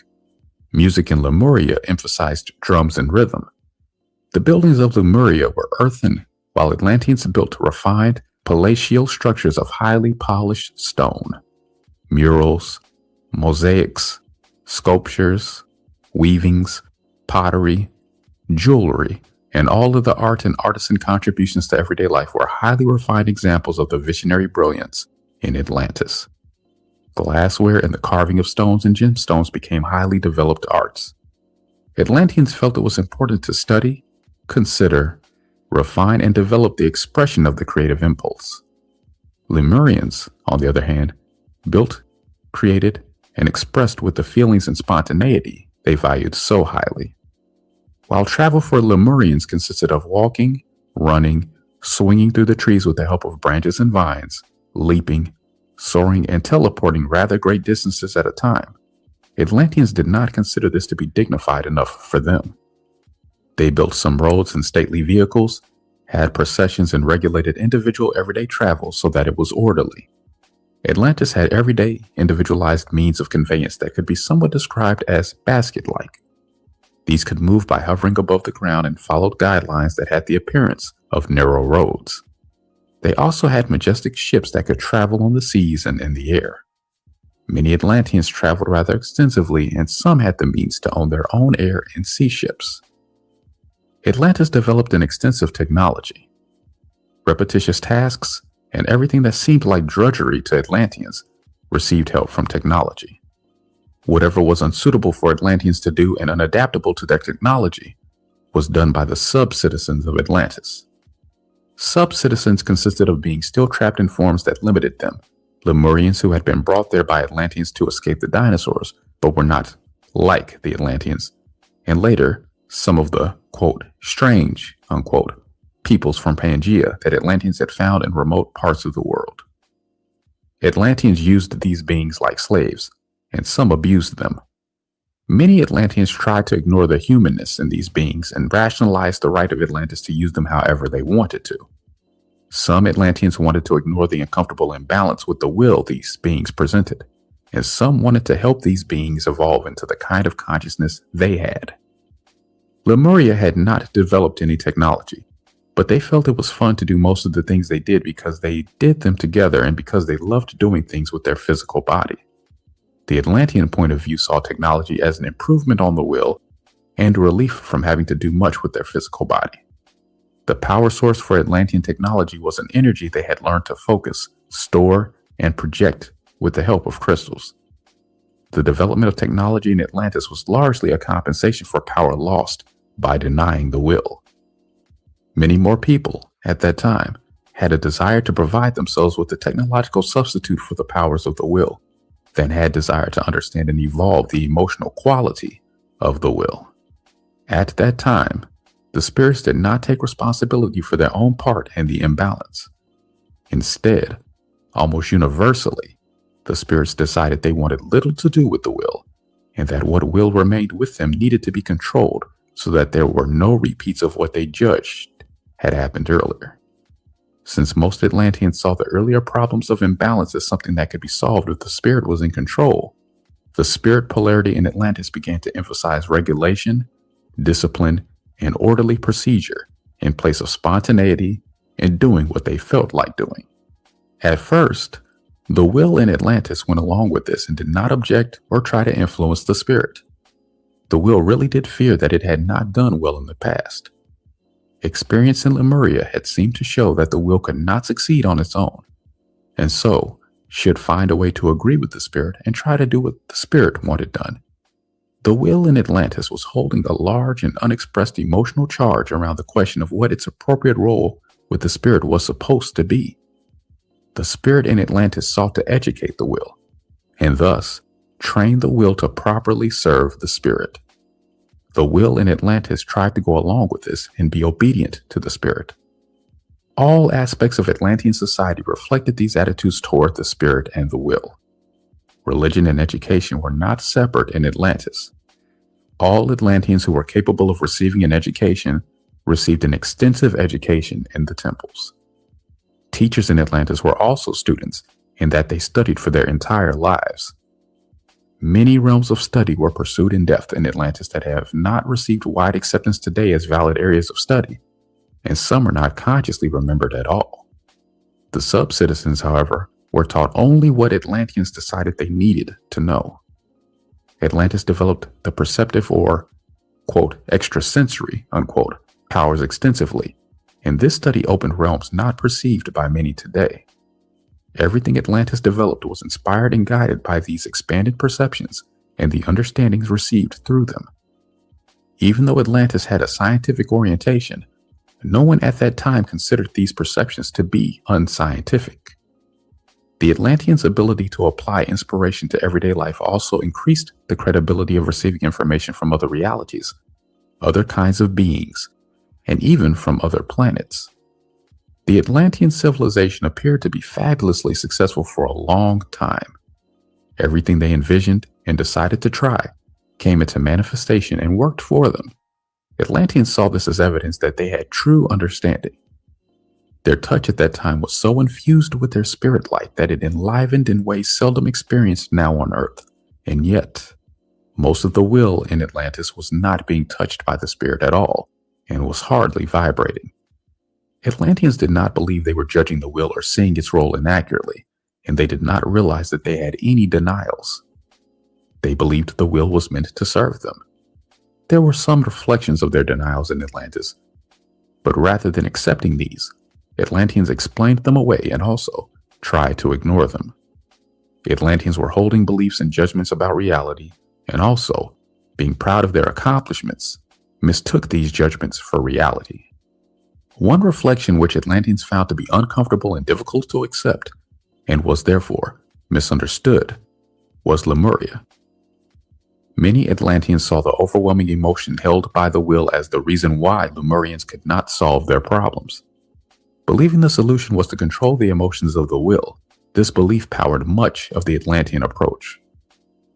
Total understanding and full acceptance was not fully present in the consciousness, and so what has taken place has been necessary, and yet it was, for the most part, a terrible experience for the will in the last days of Pangaea and Lemuria and in Atlantis. Rather than denying the experience of the will further, there is much that can be learned about balance by studying these experiences of the past and releasing the feelings still held from them. The Lemurians had developed the magnetic will energy to a place of great power.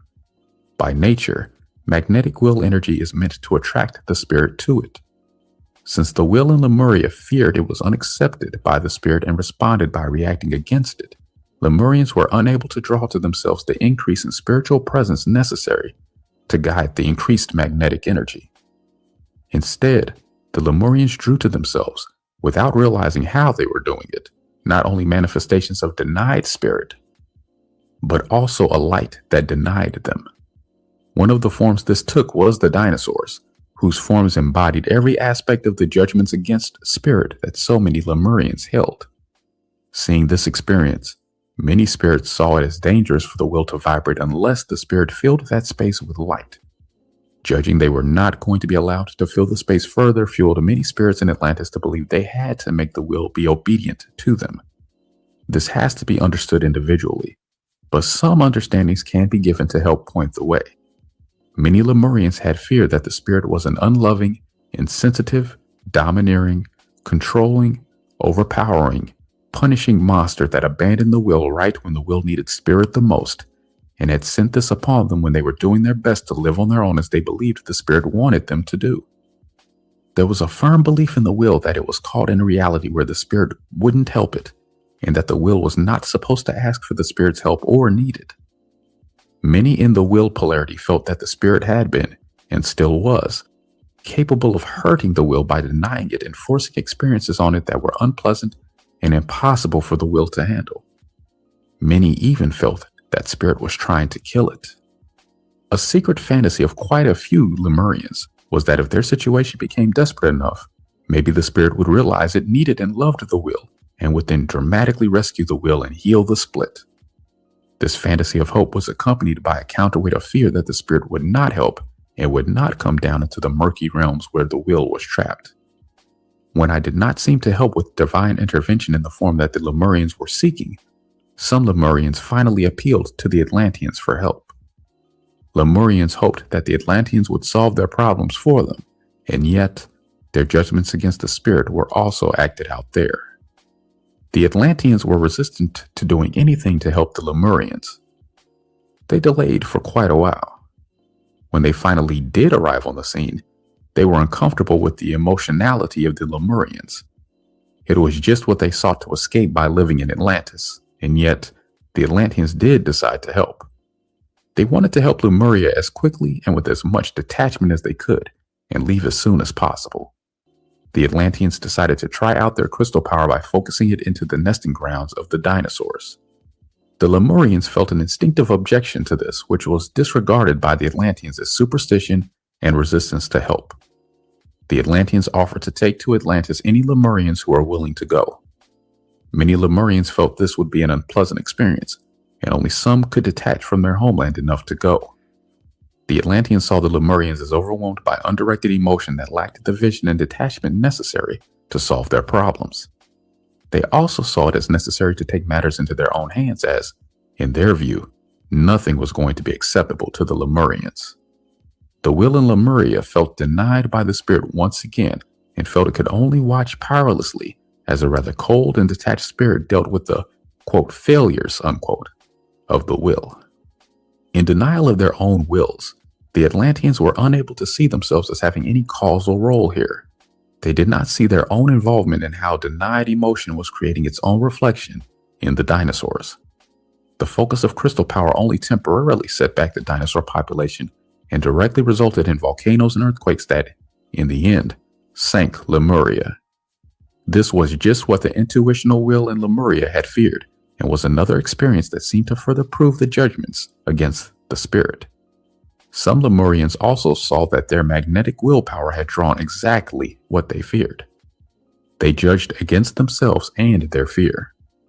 This experience, without the understandings needed, led to a substantial increase in the polarization between spirit and will, and reinforced denial of the will and its powers, even among many of those who had formerly believed in the will or had viewed themselves as sympathetic toward the will. The Atlanteans did not admit that they had had anything to do with the sinking of Lemuria, but they did come back to Lemuria in its last days and offer again to take back to Atlantis any and all Lemurians who would agree to go. In Atlantis, these Lemurians received a mixed reception and, with few exceptions, were treated like sub-citizens. Many Atlanteans had not wanted to take in the Lemurians in the first place and did not regard as valid any information that linked the sinking of Lemuria to the use of crystal power. This experience of polarizing to the spirit was necessary because the spirit, at that time, did not understand the will enough to balance with it. Without receptivity from the spirit, the will felt it had to wait. The accumulating charge in the will during Lemurian times was causing many wills to feel unable to do anything. This paralysis seemed to further the Atlantean theories that the will could not be the determining factor. Most Atlanteans began scheduling their lives to substitute for the loss of direction from the will. The spirit's conceptualized vision pushed on the rest of the being to act. A common judgment reiterated then was that the will holds the spirit back and that the, quote, lower nature, unquote, should not be allowed influence since, quote, the spirit is willing, but the flesh is weak, unquote. Atlantis went ahead, after Lemuria sank, and explored the rest of the world to see what was there. The many varied peoples and animals discovered in the world at that time both fascinated and disquieted them, but the Atlanteans chose to focus on their fascination and, for the most part, ignored their disquietude. On the earth at that time were many scattered bands of people who had fled Pangaea. These different groups had varying residual effects from the land of Pan, depending on their particular experiences and their point of view. Among these peoples, Atlanteans found groups of giants many feet tall, and even as tall as 25 feet, bands of dwarves, bands of little people as small as a foot tall, and numerous others. I also want to say that some, whose men were only around inches tall, fully grown, were able to hide successfully from the Atlanteans. Some still had forms that were a mixture of man and animal, such as satyrs, centaurs, and merpeople. Some people still had gills. Some of these peoples had a highly developed consciousness, and some had forms that severely limited the ability of their consciousness to be present or to express itself.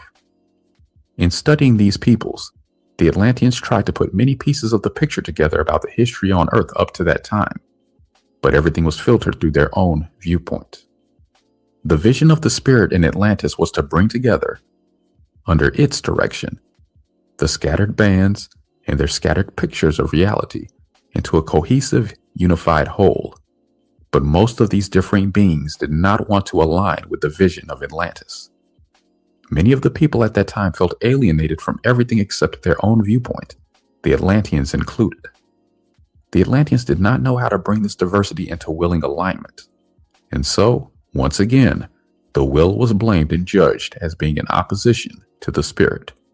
Undercurrents of frustration, fear, and anger grew behind these judgments, and since the Atlanteans had left no avenue open to accept these feelings and bring them into loving alignment, they concluded that they had no recourse but to overpower these peoples.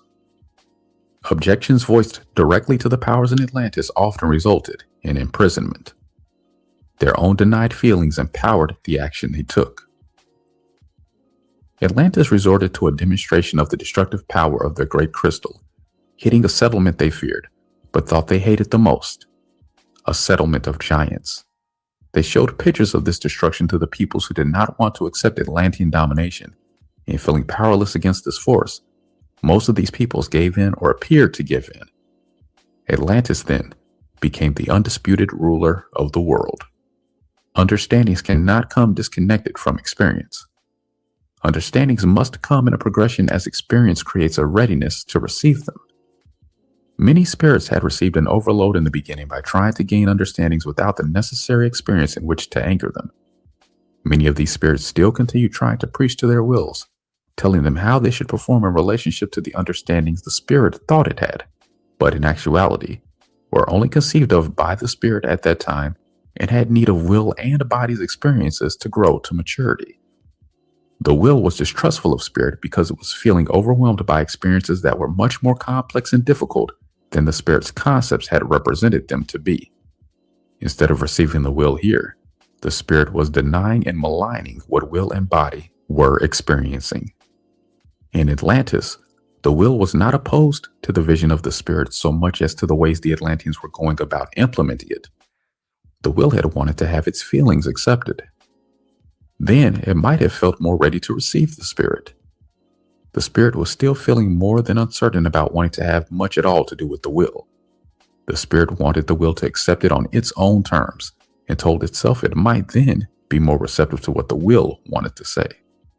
As time went on, Atlantis entered what could be called its middle period. The will reached the place where it could no longer obediently hold its growing charge. Now, whether the will understood itself or not, it began to stir. Feelings and desires that Atlanteans thought they had disciplined, refined, and evolved out of themselves began to stir again. When the suppressed will in Atlantis began to move, it was under the heavy weight of judgments that Atlanteans were holding there. Many Atlanteans began to express aspects of themselves that they had not been expressing earlier, especially sexually. Many unexpressed emotions and judgments were channeled into this sexual expression. Conflict arose again within the self concerning morals and correct spiritual approach. Disagreements between individuals increased. Some people began to express more of what they were really feeling. In others, the will began to have more influence over the way they approached their lives. Neat schedules and orderly procedures began to break down as people began to do a little more of what they felt like doing rather than just what they had been told they were supposed to do. Many in Atlantis who began to do what they wanted to do made up reasons why they were supposed to do it or why they had to do it. The lack of alignment in Atlantis between the spirit and the will made them feel that what they wanted to do was something other than what they were supposed to do. The conflict between duty and desire made room for an increase in guilt that they should be feeling and doing differently than they were. The spiritual presence in Atlantis had deeply denied fears about what had happened in Lemuria, which they did not recognize as fear of the will. They still believed that the will was not willing to align with the spirit. They still believed that control of the will was essential and that if the will got out of control, it would destroy everything. Because of its overwhelming initial experience of entry into Earth, the spirit believed it must deny the will in order to not be denied itself. In Atlantis, this meant that the will was to express only in the ways the spirit allowed. The will felt it was being told again that only certain aspects of itself were acceptable to the spirit. The spirit seemed to confirm this by not touching the will with its light in these judged against areas. The will, however, had the feelings that it had about its experience on Earth, whether the spirit accepted them or not. The spirit denied these feelings because they did not feel good to it, and tried to avoid these feelings in the will by not allowing them to move and express. The spirit believed that if it did not allow the will to move freely, the will could not move into the areas that had been so unpleasant for the spirit. The will, then, had tremendous obstacles to being able to clear what it was holding. When the will began to stir again in Atlantis, the Atlanteans responded with more controls, regulations, disciplines, and pressure to conform. When the will in Atlantis could not continue to hold its growing charge, it still tried to move in any way it could. When the will cannot gain release, at least some of the will's overload is held in the physical body.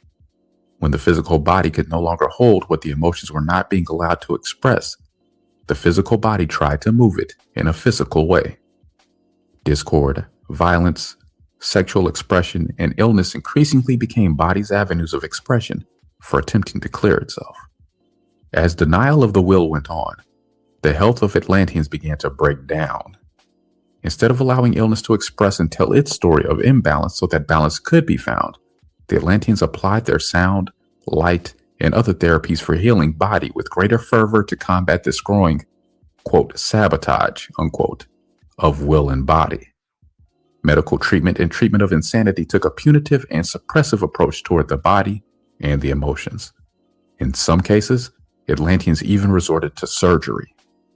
Although, when problems have advanced too far and no other means of healing are known or understood, surgery and other drastic measures may be necessary. The concept of cutting out an ailing part of the body and throwing it away is not really more advanced than human sacrifice.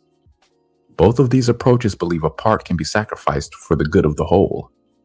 In both cases, understandings can bring balance before such drastic measures are needed. If an accident is manifested or a part of the body is ailing, then something is impeding its ability to receive loving light. What the spirit denied in Atlantis, it did not nourish with its light. When the spirit blocked the clearance that will and body needed, both the will and the body began to feel desperate. This desperation carried Atlantis into its third and final period. The more the spirit tried to control the will, the more the will's held charge grew from fear, anger, and sadness into terror, rage, and heartbreak. The will was feeling denied, overwhelmed, and compressed beyond its ability to endure. The will feared it could not clear itself if the spirit would not allow it, and it could not continue feeling what it was feeling with no relief. The will was not being allowed to vibrate itself. It felt that the spirit was killing it, and in truth, the spirit really was doing this to its own will. The will cannot live unless it vibrates. When the will vibrates, it opens space. When space is opened, something has to fill it. If the spirit does not fill the space with loving light, then denial fills the space. When something in the will is completely ignored, that area of the will receives, in effect, nothing. When this happens, the experience of the will is the experience of opening to receive nothing, or, even worse, opening and receiving unlovingness. No amount of pressure, force, or imposed procedure is going to fill this space in the right way. When the will cannot move, density increases until there is no vibration, which is death. The will has to be free to move, and the spirit has to fill this space with loving light. In the final period of Atlantis, the desperation of the will manifested itself in any way that it could. The old charge of the will was trying frantically to clear itself. The more it tried to move, the harder it was hit with denial. Every attempt it made to release itself that was not met by acceptance from the spirit was met with more denials in the form of controls and reprisals by those still attempting to cling to the belief that control of the will was absolutely necessary. These people continued to hold their judgments against the will and viewed the action of the will as further proof that the will was denying of and in opposition to the spirit. The social manifestations of the will's desperation were many. Increased pressure on the will caused the wills of some to break through the controls of the spirit and express in a, quote, out of control, unquote, manner. Often, the disconnect between the will and the spirit was so severe that it was as though a stranger had taken over the normally spirit-oriented personality. Many could not remember what they had done during these outbreaks. The lack of alignment between the will and the spirit was also acted out on a larger scale in society. Wars broke out in outlying regions. Disorder, civil disobedience, and crime increased in Atlantis itself. Denial in Atlantis had placed so much of its energy field outside of loving acceptance that loving essence that was denied and thus placed outside of love became mixed in with unconditional denial. Denial that had no loving essence was already present in Atlantis. Now, it began to find more ways to manifest its presence. The will did not want this, and when it felt itself in the presence of this denial, it felt terrified. Some will essence leapt toward the spirit, trying to gain its attention any way it could. Even so, the will still could not express all the emotion it felt regarding its situation. And so, it didn't find out that, by doing this, it could have been able to let go of the denial mixed in with it that did not want love and light. The people of Atlantis had little to no awareness of the role being played by denial. Instead of accepting and growing to understand the will's attempts to clear itself of denial it had received, many Atlanteans still attempted to deny the will further. Society enforced this viewpoint of denying the will by killing, torturing, jailing, drugging, confining to hospitals, and otherwise penalizing many in Atlantis who were without conscious understanding of what they were doing, but were trying to clear their wills. The desperate action that some wills were taking in the final period of Atlantis was seen by many spirits as further proof that drastic reprisals aimed at controlling the will were more necessary than ever. Repression was increased, and a deaf ear was turned to the viewpoint of the will. The fear of the will that its attempts to clear itself would only result in further denial was manifesting itself in reality. Based on what the spirits and power positions in Atlantis were still seeing as the resistance, opposition, and limitations of the will toward the spirit, a decision was made to rev up the Great Crystal in an attempt to display such a force of power that dissidence and rebellion would be quelled. The Atlanteans who did this overamped the Great Crystal with more energy than it could hold, much of it filled with an intent to destroy the will. This was another reenactment of spirit attempting to rev up and expand without regard for the will's willingness or ability to receive and ground this energy. As a result, the discharge of this excessive energy manifested as an undirected force that did extensive damage and resulted in earthquakes that, ultimately, sank Atlantis. Toward the end of Atlantis, a number of people who had more openness and really were seeking more balance with the mother energy decided they had to leave Atlantis. They planned to leave in boats and decided that they would have to be built in secret. By the time they were ready to leave, earthquakes were already causing dangerous riptides and tidal waves, but they were able to receive some guidance from me and succeeded in finding another place to live. Many of them became the original people of the Eastern and Central American cultures. Even as their land was sinking, many Atlanteans, however, were still denying that there was any connection between their beliefs, the way they implemented their beliefs, and the problems manifesting in Atlantis. Instead, these Atlanteans further intensified the split between the spirit and the will by continuing to claim that their beliefs were correct and that the reason their belief system was not successful was because the will was at fault. Some of these people escaped from their sinking land and went on to what had been outlying regions of Atlantis to try to continue their way of life. Egypt, Persia, and a number of other places that made sudden leaps in their civilization did so because Atlanteans came to live there. Since physical death had become a reality on Earth, many more people died in Atlantis as earthquakes and sinkings swept the land, and they did not have the means to escape. A number of them died in confinement and imprisonment. The fear of the spirit that the will would deny it, and the fear of the will that the spirit would deny it, was manifesting in reality. The judgments, made again by everyone in the last days of Atlantis, were against both the spirit and the will. Some leaned toward one polarity, and some toward the other. Reality is that one polarity cannot be denied without denial of the other polarity also taking place.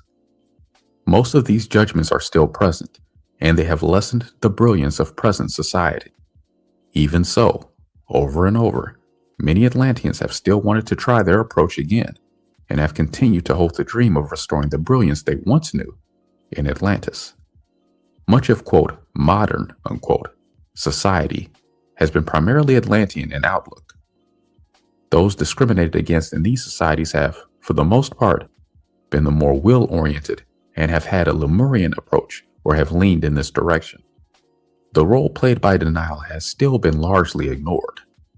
So many judgments have been made during the course of experiences on Earth and empowered to stay present by unreleased emotion that these judgments cannot all be listed.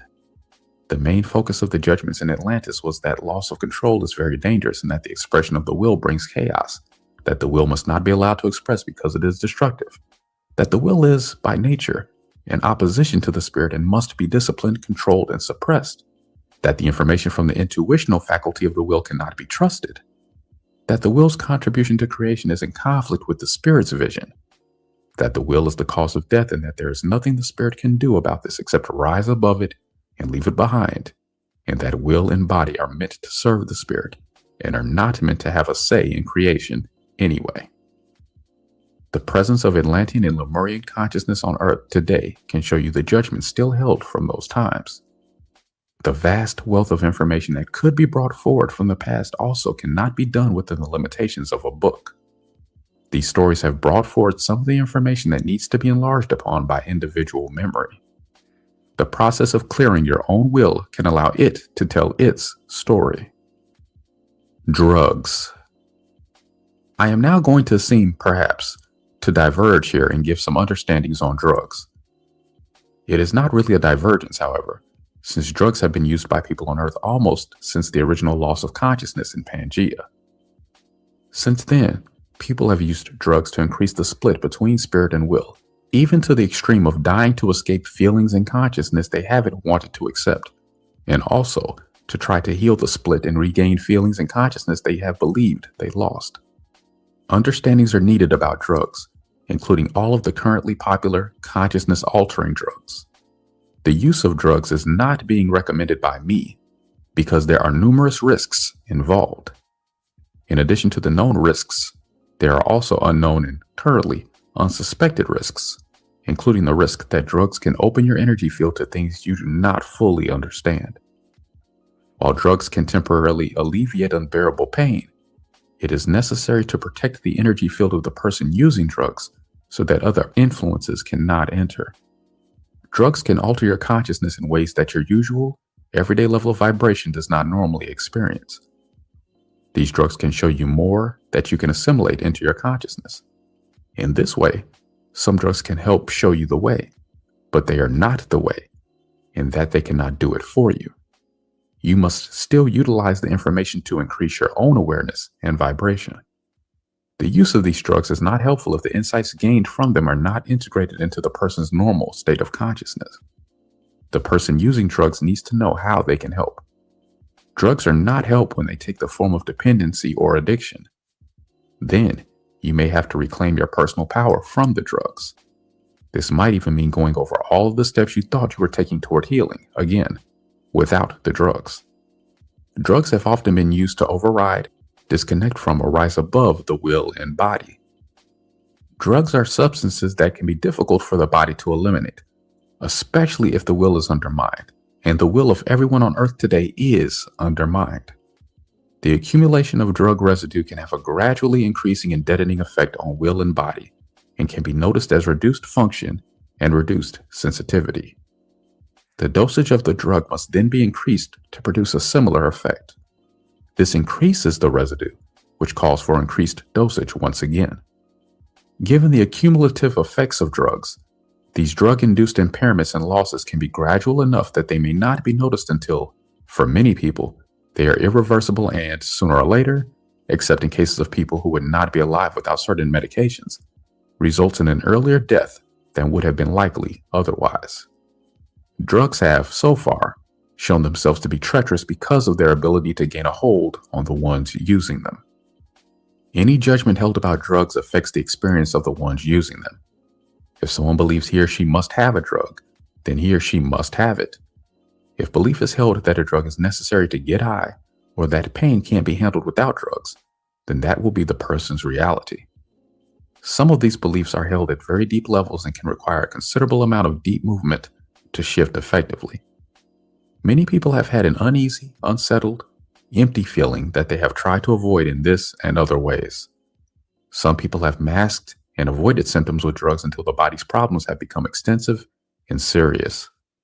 If surgery is required, even anesthesia for surgery will result in eventually having to accept both the pain of the surgery and the other levels of pain that part of the body accumulated from the denials it received and had to hold when the messages of its symptoms were not being accepted. Drugs have a place like everything else. Sometimes relief from pain is necessary. Sometimes expansion of consciousness is helped. But for many, drugs have declined into a habit pattern which is not helpful. Drugs have actually damaged many more people than they have helped. So be careful with the use of drugs. All drugs. If you want to recover your will, drugs may not be what they seem to be. And more people than not, the relief, the upliftment, the increased consciousness, or whatever was originally sought has, with habit and time, taken them where their conscious mind did not think it was going to go.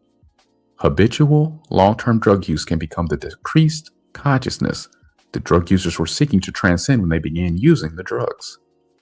As your will becomes free and more attuned, you probably will not want to use drugs, but nothing should be entirely ruled out. However, I will emphasize that drugs can be a treacherous path that can lead you into your own pit of denials, whether you are ready or not, and whether you know how to handle this or not. An understanding also needing mention is that people are not ultimately meant to decide about the use or non-use of drugs for one another. Once again, denials have played a large role in this intimidating form. When some people judged drugs to be damaging, they may have been accurate as far as their knowledge went, but the form of a judgment is not useful. More than the drugs, it is the consciousness using them that is the determining factor. Drugs cannot be used to permanently further your own denials or to avoid what has seemed too unpleasant or too overwhelming without having to recover this denied essence later. Healing the whole self includes bringing consciousness and the healing presence of loving light into all places of pain.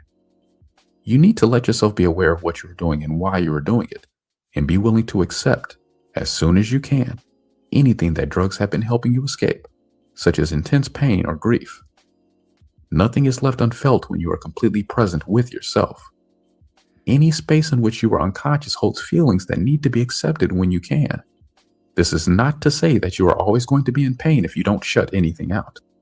Unconsciousness is the response of not being able or not being willing to accept something when it is happening. Responsibility for disconnection and denial must be taken as soon as the spirit involved is able to do it. Spirit and heart, as well as will and body, actually do remember the pain of surgery and everything else that has been experienced, and remembers this, even from life to life. And so, at some point, everything will have to come forward to be cleared and given a place of acceptance. The loss of memory of recent past lives and even distant existences in places such as Pan, Lemuria, and Atlantis is all based in denial. If you use drugs, use them with these understandings in mind and not to increase your own denials. Understandings on denial. Different kinds of spirits like different kinds of situations and societies. There is no problem here if no force is used to make anyone live in any way that is not compatible with their own nature. Lemuria and Atlantis both had problems from the disconnect of will and spirit, but they also both had problems because all the different kinds of spirits living in those societies cannot approach life in just the same way. Minorities need a place in which they can freely do what they feel is the right thing for them. If this brings to mind fear that people will get out of control, you need to realize that you are carrying that judgment. Societies on Earth have been based in denial since the beginning, and people do not yet have the experience of society without denial. Society actually can be based on an aligned spirit and will balancing in the heart. Society on Earth is going to change in the next few years so that spirit and will can express freely from the heart. Alignment of individuals will align society. This transformation is just as possible as transforming the entire body with the consciousness. Anything you heal is a transformation. The definition of healing must be expanded to include returning yourself to your full consciousness by healing all the separations within yourself and between yourself and me. Because I am everywhere and everything, this separation has been said by many to be, quote, simply illusion, unquote. In a sense, it is illusion, but the, quote, illusion of separation, unquote, concept has been applied in two ways that I want to point out here. While one way has been to go to the extreme of insisting that there is no separation going on at all, in terms of the everyday experience of most people, separation has not felt like an illusion.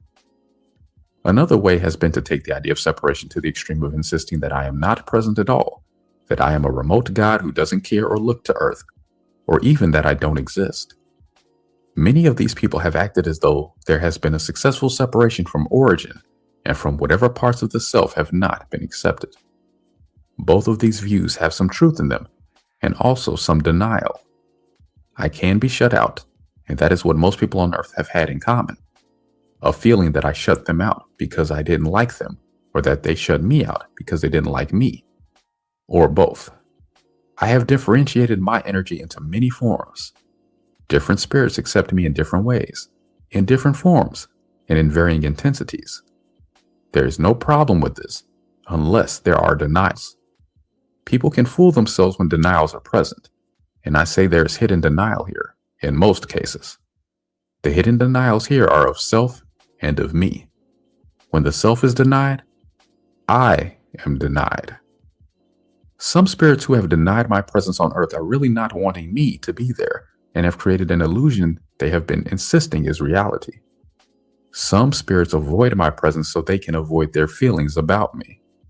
Some convert all of their feelings about me into what they call worship, and others, quote, worship, unquote, just in case they might go to hell otherwise.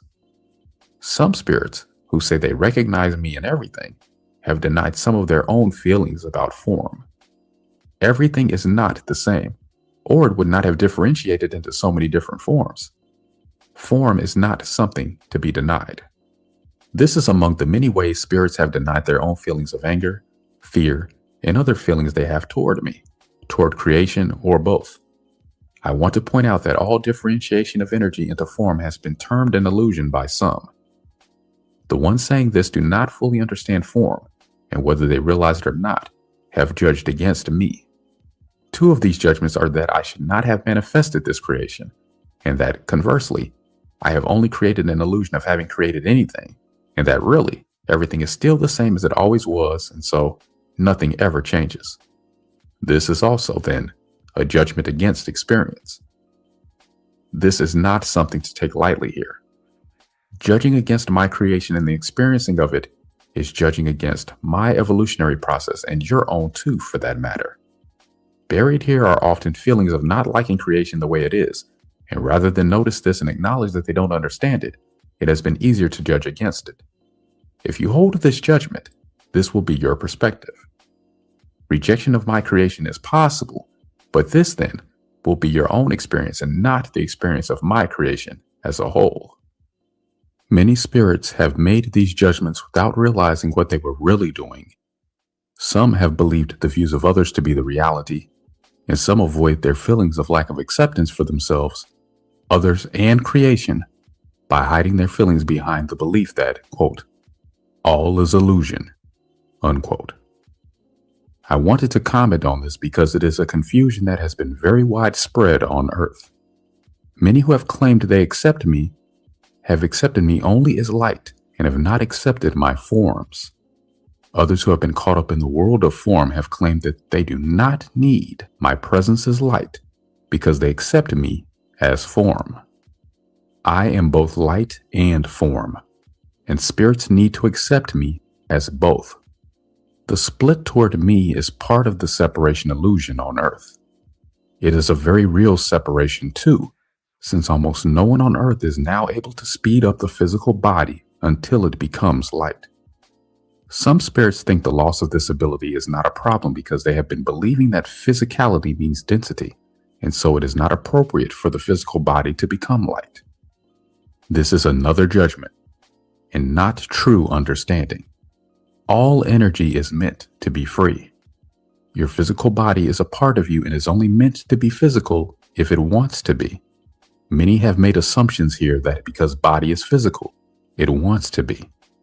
This would be true if everything were aligned. As you clear your energy, your physical body is going to become more and more light-filled, and you're going to regain lost abilities. This is going to proceed at the speed at which your layers of conditioning can truly open to align with and receive my loving light. My words here are not meant to sound like pressure. You can take your own path, and I can put you in your right place where you can progress at the speed that feels right to you. Some spirits who have said that it makes no difference how they receive me really do have feelings here that do not want to see me being limited to the present reality on Earth. These spirits would also like me to be present with them in ways they can hear in words, see as light, feel as the presence of unconditional love, and experience as the power to transform themselves and their lives on Earth. This desire is not a fantasy that only takes place after death. It is real and is something that can happen now. This is something that you can find within your own being, if you want it. This is not something that is too difficult to do either, but it may involve more than you at first thought that it would. The journey to your full consciousness and your full awareness of me is going to be full of adventure for you and is the most exciting journey you could take. While it is true that everything you experience is a part of your journey, some routes are more direct than others. Some routes more painful than others. Some have said that it is not possible to be out of alignment anyway. This is another way in which spirits have been avoiding their feelings of fear and panic held in a state of denial. Lack of alignment with the self and with me is the actual state of many on earth. The illusion that nothing can be done to make it different is another judgment that has been a way to explain away things that they have felt would otherwise be too overwhelming to accept. This is called denial. When you feel that you are not able to accept what is happening to you because it is too overwhelming, and you instead tell yourself that it is not really happening, the way is opened for judgments, misunderstandings, illusions, emotional blockage, and everything else that is needing to be cleared on earth right now. Denial is what is happening when you cannot accept your own experience. This denial has been increasing on earth over time. In the beginning, denial was not thought to be much. It began with denial of some feelings that were not experienced to be as pleasant as other feelings. When these feelings came up, they began to be avoided and not accepted or expressed. In the beginning, this was not even thought to be denial. The feelings were not thoroughly understood then, and many thought that they could be accepted or not in the same way that other experiences could be accepted or not. Feelings, however, are not something exterior like other experiences. They are also not something that has just been made up by the mind, and so cannot just be rearranged by the mind. Feelings are the counterpoint to the mind and are a real part of the self. Many spirits were confused on this issue and rejected feelings they did not like. This was rejecting a part of themselves. Rejecting a part of the self is not possible without reclaiming it later. The increase in denial has mainly taken place in this way. Rather than rejecting experiences that did not feel good, many spirits rejected their feelings about these experiences instead. In the beginning, before the response of the will was warped by denial, the feelings were only responsive. They were not causing an experience to be unpleasant. Feelings are the will's response to what it is experiencing. When they did not like their will's response, many spirits overrode their wills and denied the validity of their will's response. Among all the spirits, the entire spectrum exists from no denial to complete denial. Early experience overwhelmed many spirits because they were not heeding their wills and removing themselves from experiences that they did not like. There was another misunderstanding present here among many spirits, and that was that they should ignore their own limitations and experience everything because I did. The ones trying this had another misunderstanding about right time. They were not ready.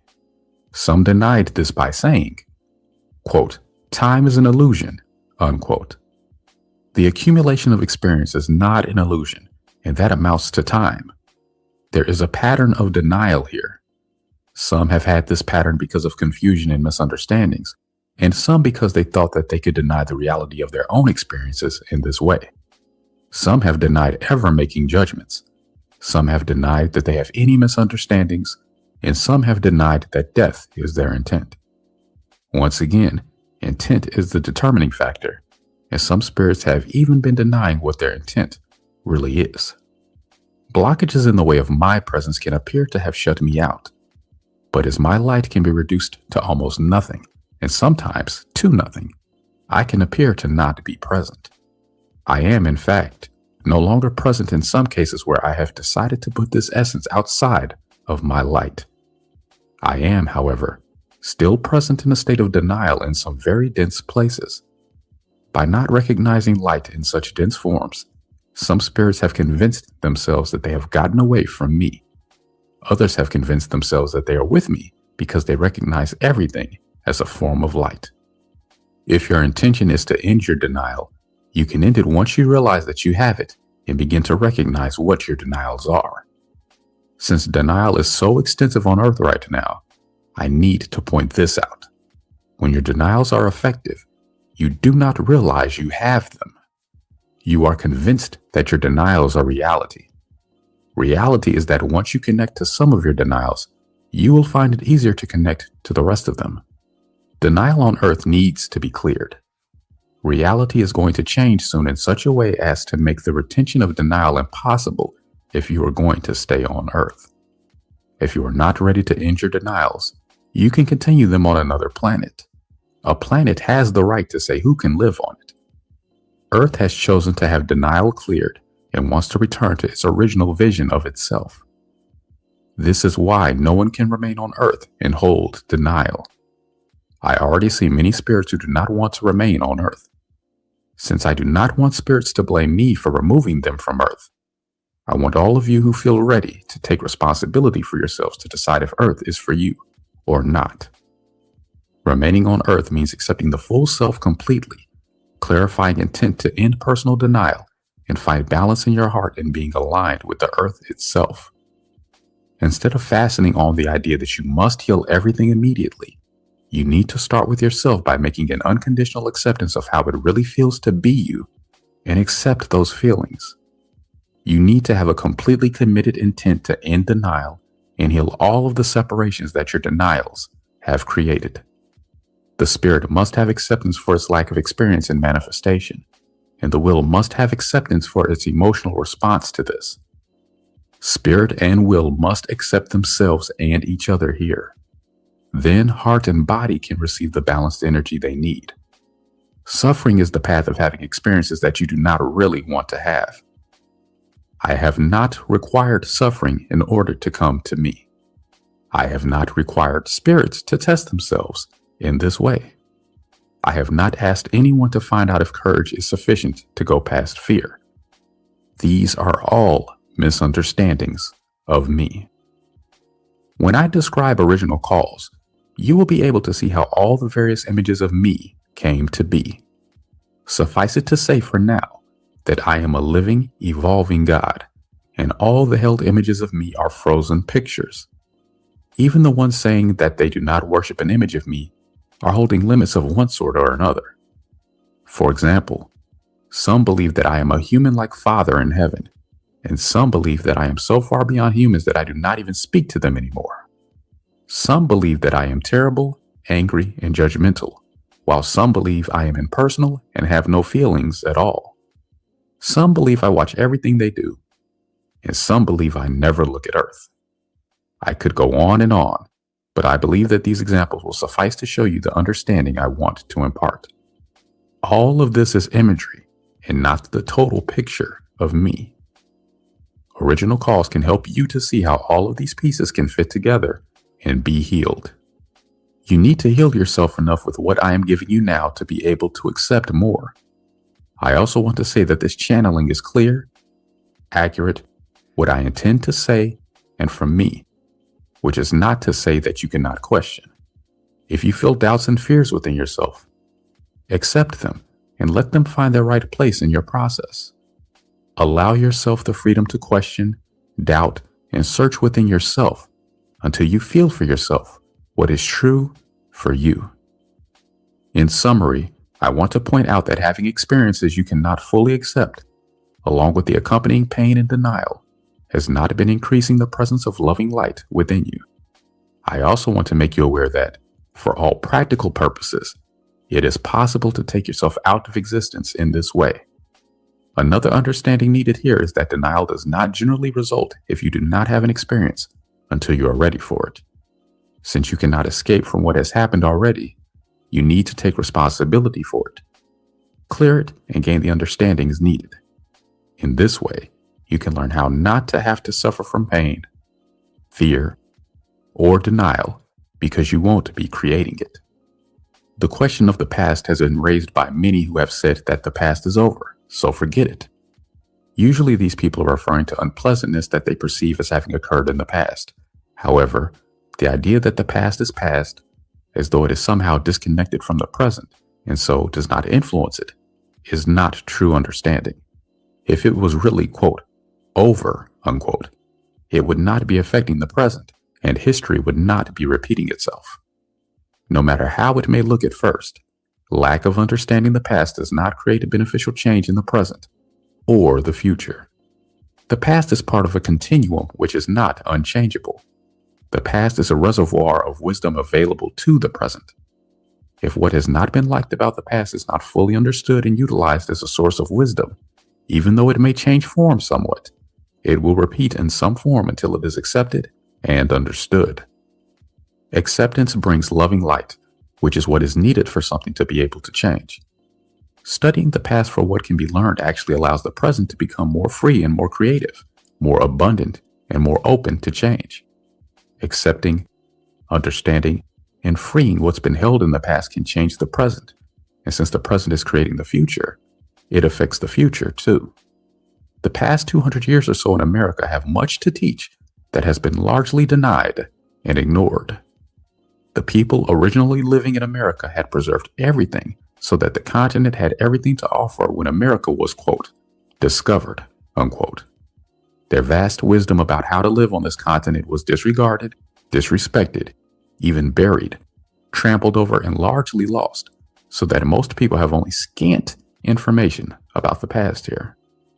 The indigenous people who met the first explorers denied some of their true feelings in favor of ideas about what they should do. Denied because they did not like to feel them, these deep and mostly lost feelings had manifested as an outer reflection that brought to them their karmic involvement in what happened. These old denials, drawn to the American continent, were already affecting the, quote, old world, unquote, and have now affected the entire world, even if only remotely, through the pollution and other side effects that presence has caused. Painful as it has been, and is, these denials need to be seen and understood for what they are. These same beings have incarnated into America for several lives and have each time worked to further their denial of true feelings and of the earth itself. Denial has even been going on where you may think there has been acceptance. If you study this, rather than accepting it as it appears, you can see what I mean. For example, those who conceived the Constitution of the United States were intending to create freedom for themselves only. Form has received so much denial that it can appear to misrepresent itself. For example, what has been represented as, quote, the expansion necessary to life, unquote, has actually been the expansion of denial, compression, and death. Seeing these denials personified as others and not understanding it, many have thought that this reflection was proving their judgments to be right. These are the kinds of experiences that do not need to keep happening if the needed understandings are gained. Technology has been developed that can actually control and kill the earth and everybody on it. I do not want to allow this to happen. Denial of fear and terror, in their many forms, and the accompanying old judgments or subconscious imprints, has been causing this. These denials have their roots in original cause and were present in the first reenactments on Earth, in the land of Pan. Although the form has been changing, people have been reenacting their original cause over and over because they have not had the understandings needed. I see that enough experience has been had now, and that many people are ready to heal what their original misunderstandings have brought to them. Since the feelings give the spirit the information needed to gain the understandings, denial of feelings is an effective way to short-circuit spirit also. Many people have tried to deny this problem by saying that it is impossible for spirit to have any problems, but I want to say that it is entirely possible. It is even possible for a spirit to decide it does not want to exist, but those who have made this choice should not be allowed to take others with them. Since I do not want any of my spirits to go down the path of denial any longer without knowing what they are doing so that they can make a choice, I have decided that intervention is necessary. I am offering the understandings needed and taking the actions necessary to straighten things out on Earth. Part of this action is taking the form of removing spirits from Earth and putting them in their right place. This needs to be accepted by the ones remaining on Earth. I have tried to do this before, and each time, the ones remaining have drawn back to Earth the ones removed. Acceptance of true feelings opens the space for me to put spirits in their right place. True feelings in right place must be accepted on Earth now. It can be seen that many things are not in their right place on Earth. True feelings must be accepted in order for things to go to their right place. Think about this. Denial cannot see what is really happening and cannot feel it either. Things can then be out of place, and you do not let yourself recognize it or express yourself in the ways that would allow things to be in the right place in relationship to you. Right place is tied in with loving acceptance also. Loving acceptance means that everything has a right to be in the place that is right for it. Denial of right place has allowed everything to mix together on Earth. In some cases, guilt has played a large role here, but so also has bad intent. It is true that loving acceptance does not deny anything, and yet there was hidden denial here, even though many loving spirits thought that there was not. Guilt has confused many into thinking that guilt is love. Love, however, does not involve self-denial, and guilt always does. When spirits have pressured themselves to accept other spirits and experiences that they did not like, true feelings were denied there. These feelings were usually judged to be unloving. When you feel pressured by guilt, go to a private place and give expression to the emotions being triggered. Denial opens space for denial spirits to operate. If you have no denial, you have no denial spirits around you to reflect your denials to you. Without denial, you are no longer right place for them. Expression of true feelings is going to make these things increasingly clear to you. There is dread on earth of having things come out in the open. Denial has been the way many have avoided their dread, fear, and even panic.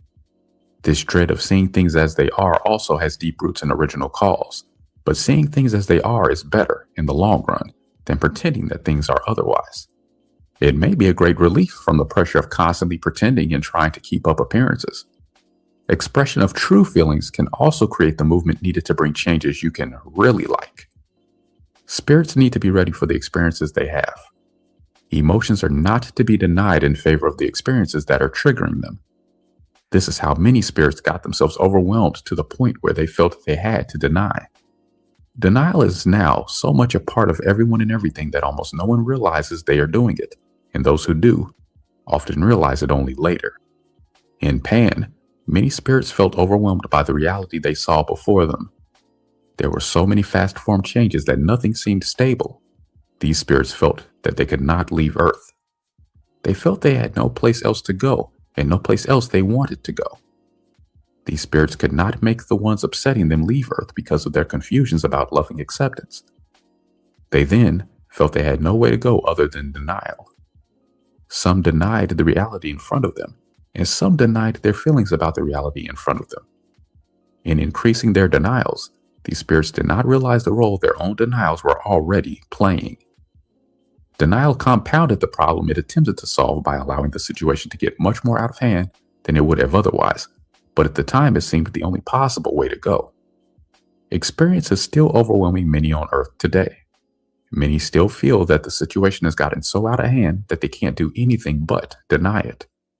Many have been holding everything they feel about the world in general in denial, trying to live their lives as best they can, yet this is no longer the way they want their lives to be.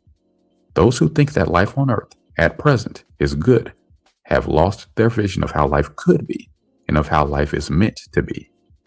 Denial in your personal life has been enabling you to avoid what would otherwise make your life unpleasant and frightening. In short, many feel they have been pushed to the wall on Earth. The denial now has to move. This is the only out available. The recognition and ending of denial is going to open the way for reclamation of power.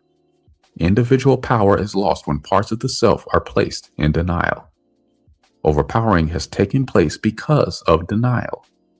When denial ends, overpowering will also end. Form and graven images. The idea that everything is one is an accurate understanding, and yet differentiation and delineation are necessary in order to experience this oneness in manifestation. Form has many things to teach, as does experience. There have been many misunderstandings about form on Earth, and many understandings have been denied. Denial of the importance of form has already imbalanced form on Earth so seriously that it has not been able to fully express the consciousness within it. When this has happened, I have had to intervene to straighten this out enough that form could stay in manifestation. Manifestation in form must be respected, even by those who do not understand its purpose. The purpose of manifestation is not fully understood on Earth, but manifestation must be accepted so that experience can bring the understandings. Form cannot be judged to be beneath me. I am everything. When spirits have shut me out of their consciousness by their own limits, I have let them learn as long as possible and have interceded only when I have had to restore balance.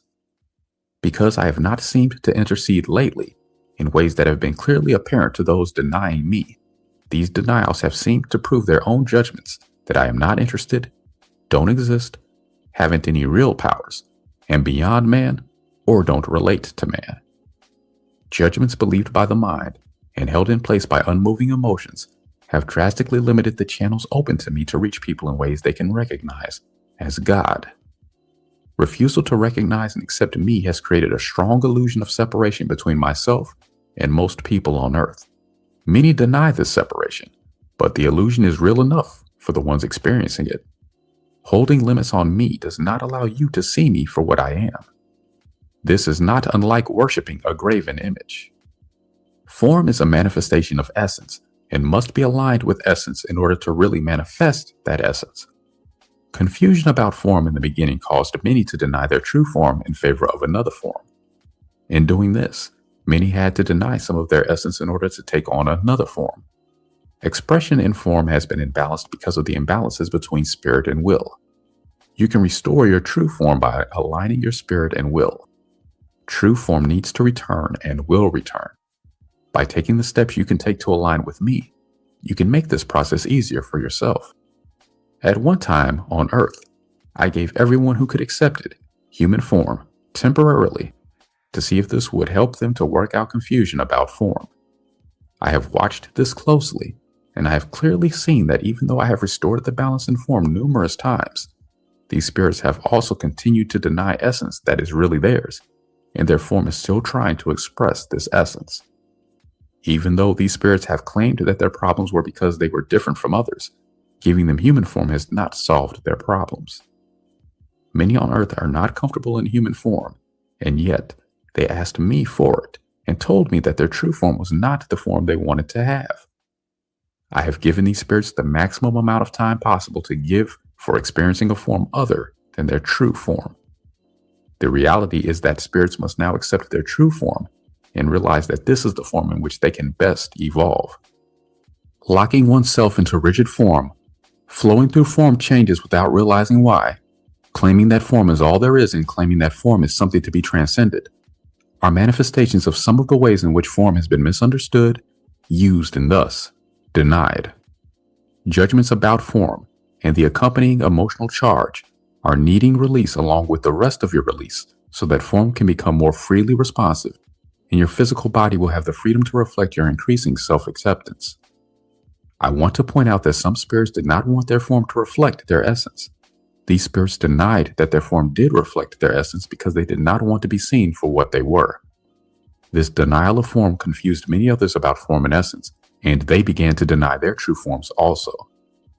Some denied true form in an attempt to disguise themselves, some to aggrandize themselves, and some in an attempt to diminish themselves. There are many emotions here. One effect of these denials was pressure form toward becoming much more similar and much less differentiated than it is meant to be.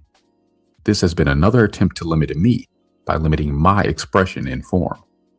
Many of the spirits doing this claimed that I was trying to force essence into forms it did not want, or that I was punishing by forcing unwanted forms on spirits who did not deserve it. While these points of view were certainly believed by many, all of creation has free will, whether the spirits understand what this really means or have to learn it. Form has had a rigidity on Earth for quite some time, and this needs to heal now. Right use of will as a healing power for yourself and Earth. If you feel that you are holding too much to risk clearing yourself by starting with what has been given in this book, I suggest that you trust your own feelings here. Remember though, that even small releases can help you, and if it is really too much for you, you can appeal to me to bring you another way to heal yourself. The pattern of increasing personal denial along with the denial of the Earth itself has been crossing the midpoint, which is why I must now intervene. Once denial has crossed the midpoint, once you have denied more than half of yourself, you have lost so much understanding and personal power that you must reclaim what you have lost step by step so that you are not misled by confusions the denials present. When you have denied more than half of yourself, your magnetic center is weaker than the denial, and denial has more power over your life than the rest of you has. This is the reality faced on Earth today. More than half of the spirits on Earth have denied more than half of themselves. Problems with keeping the full self together have been being handled by bringing forward only some of what needs to be cleared at any one time. In terms of reincarnation, this has meant that people have been incarnating with only a part of themselves. See that increasing the holding patterns in the part that you have with you now can imperil your ability to clear. Aging and illness indicate that body is in need of nourishment from my loving light. Death means that there is no other option, and for some people, this is going to be the case.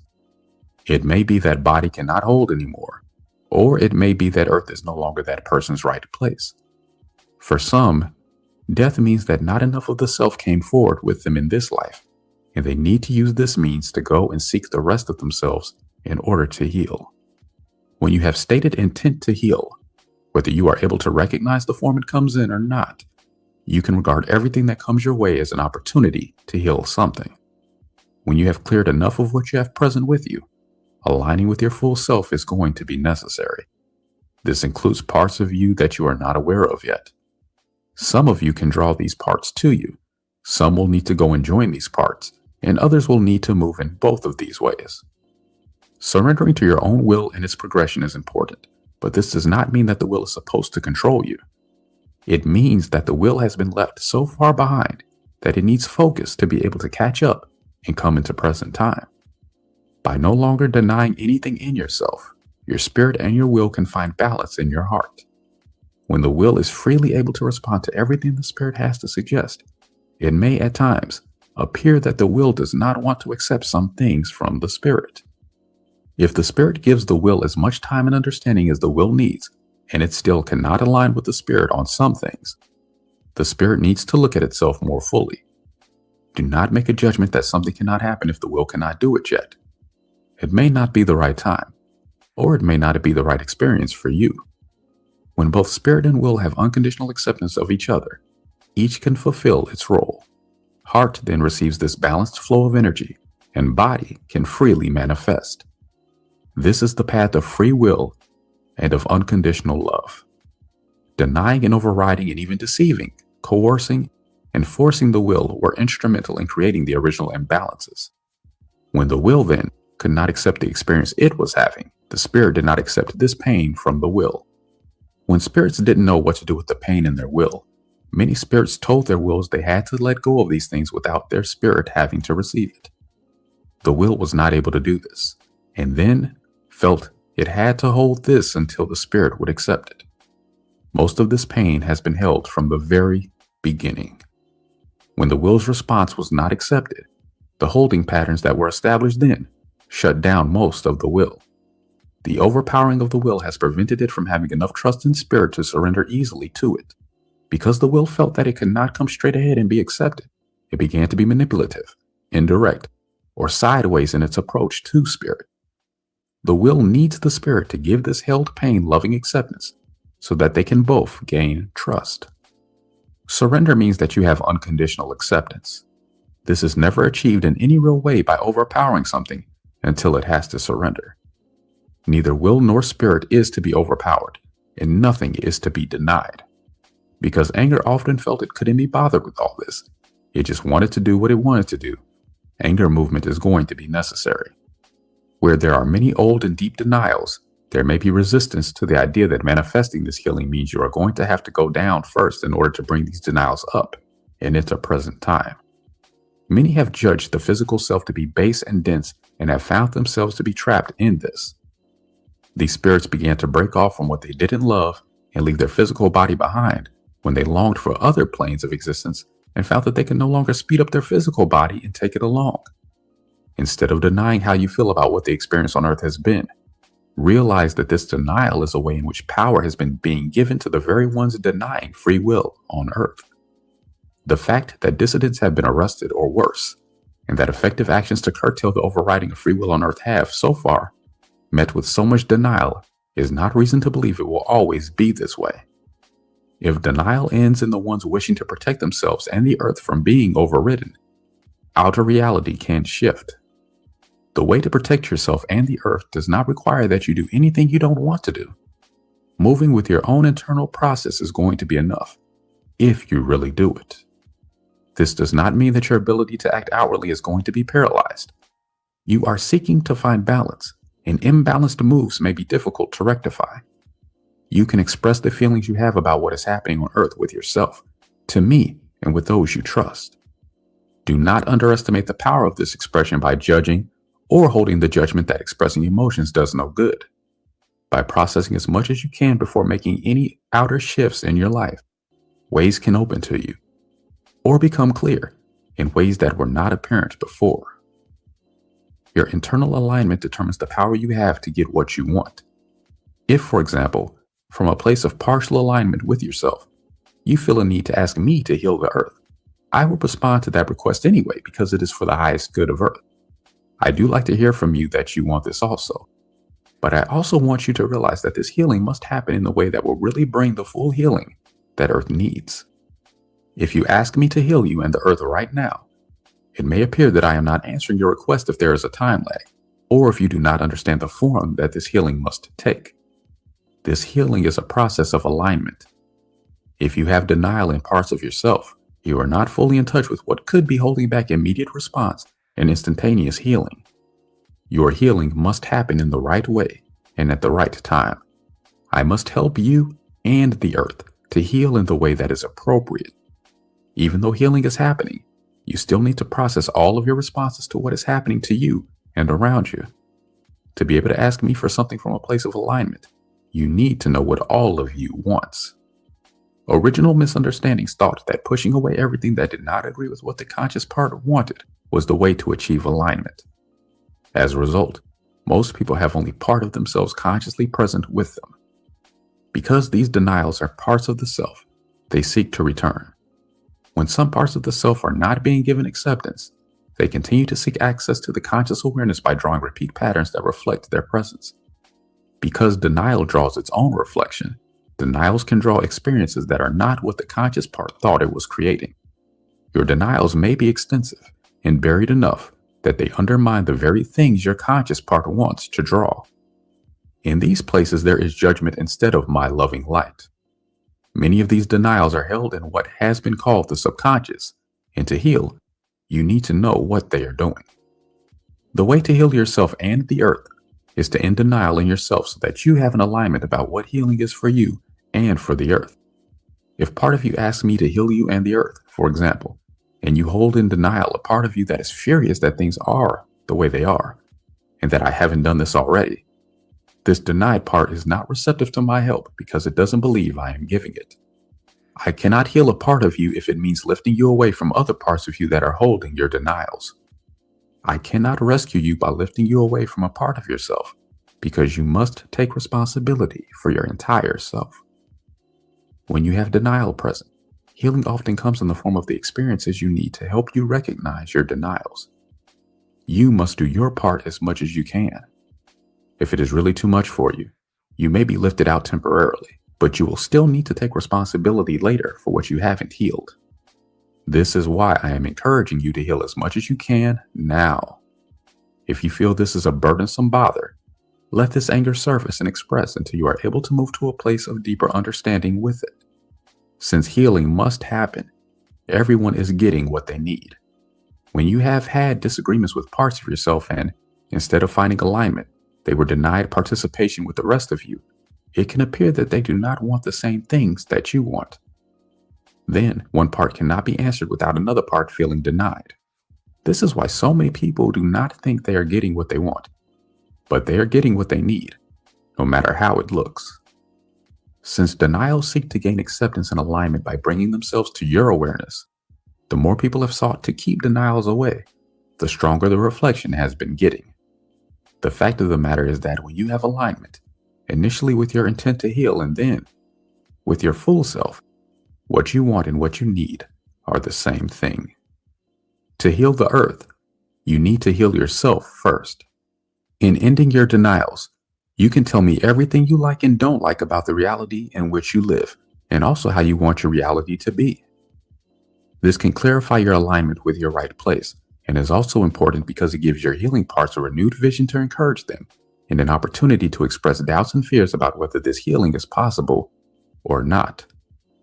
Denial of me has been involved here too.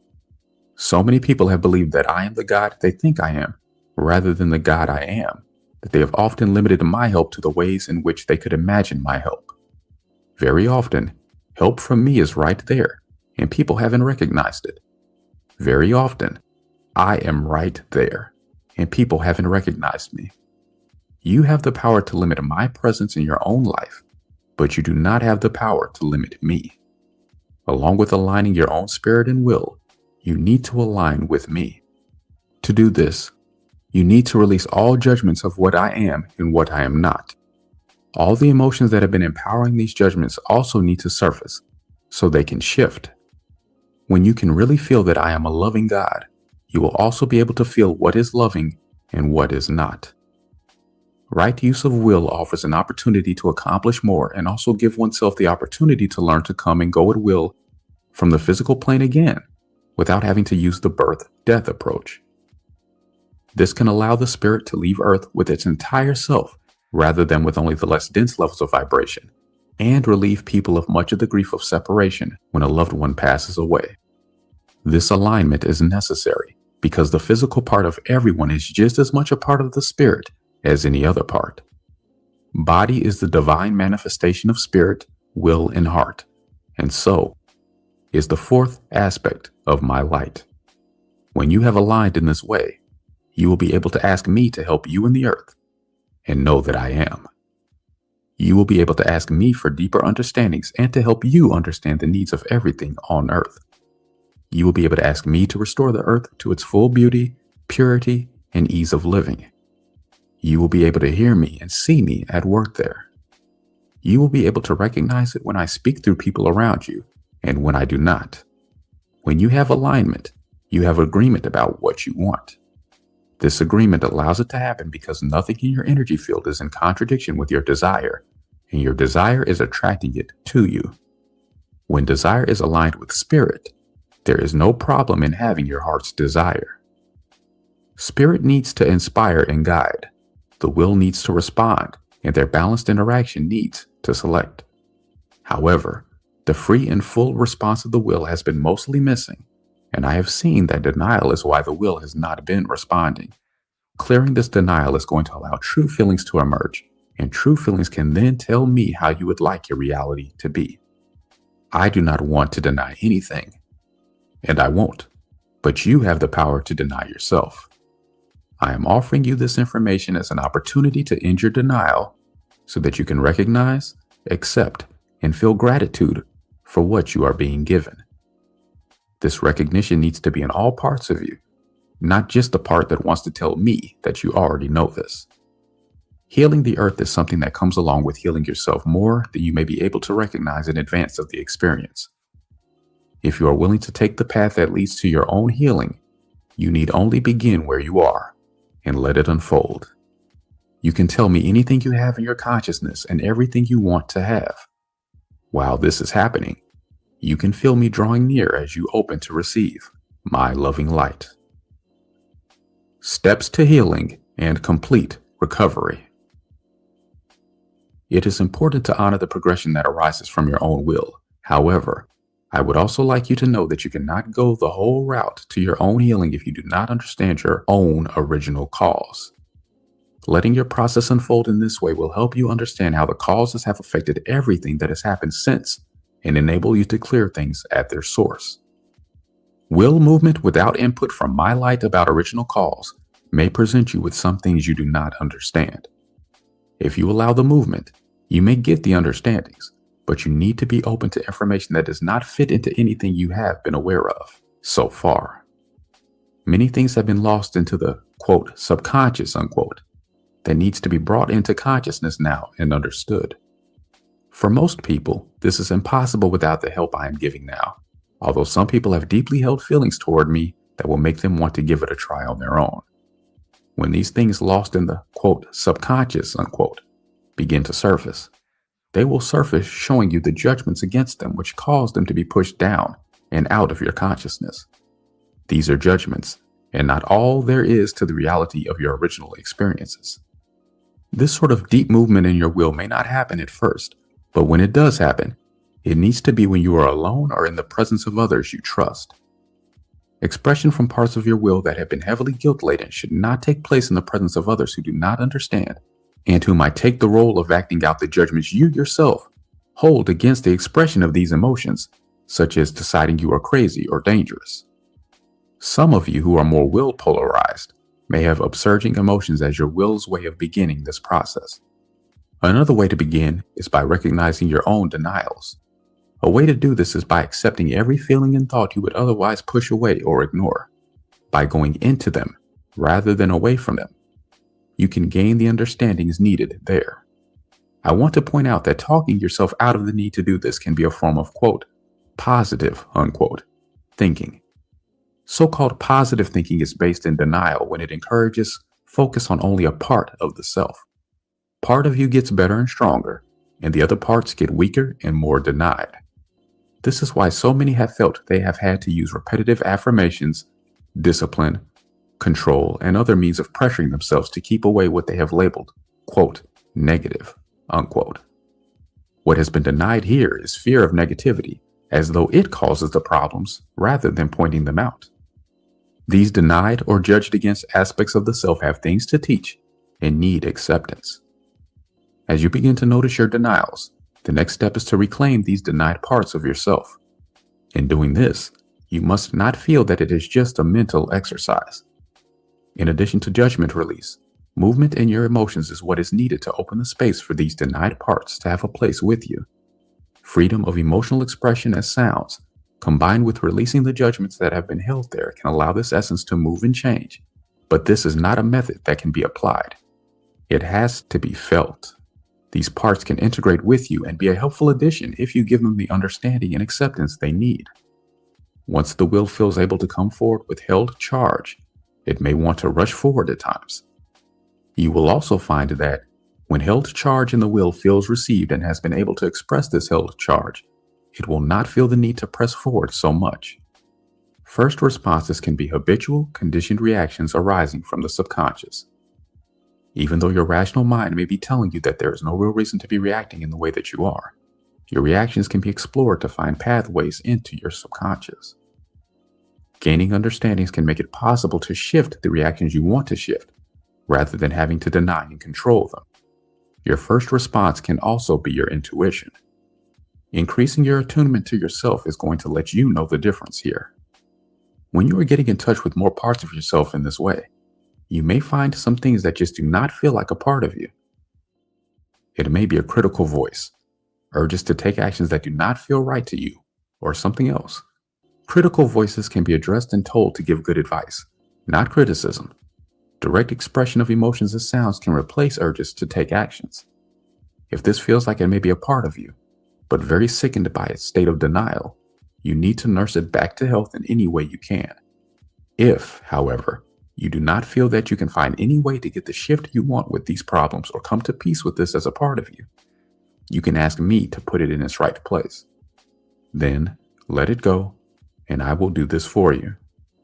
If freeing your will is your intent, the process of right use of will is going to be ongoing in your life for quite some time, until free will becomes so integrated that it becomes your natural self-acceptance and spontaneity.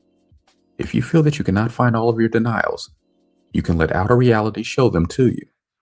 This is something that has been a source of much confusion, but feeling it is going to straighten this out.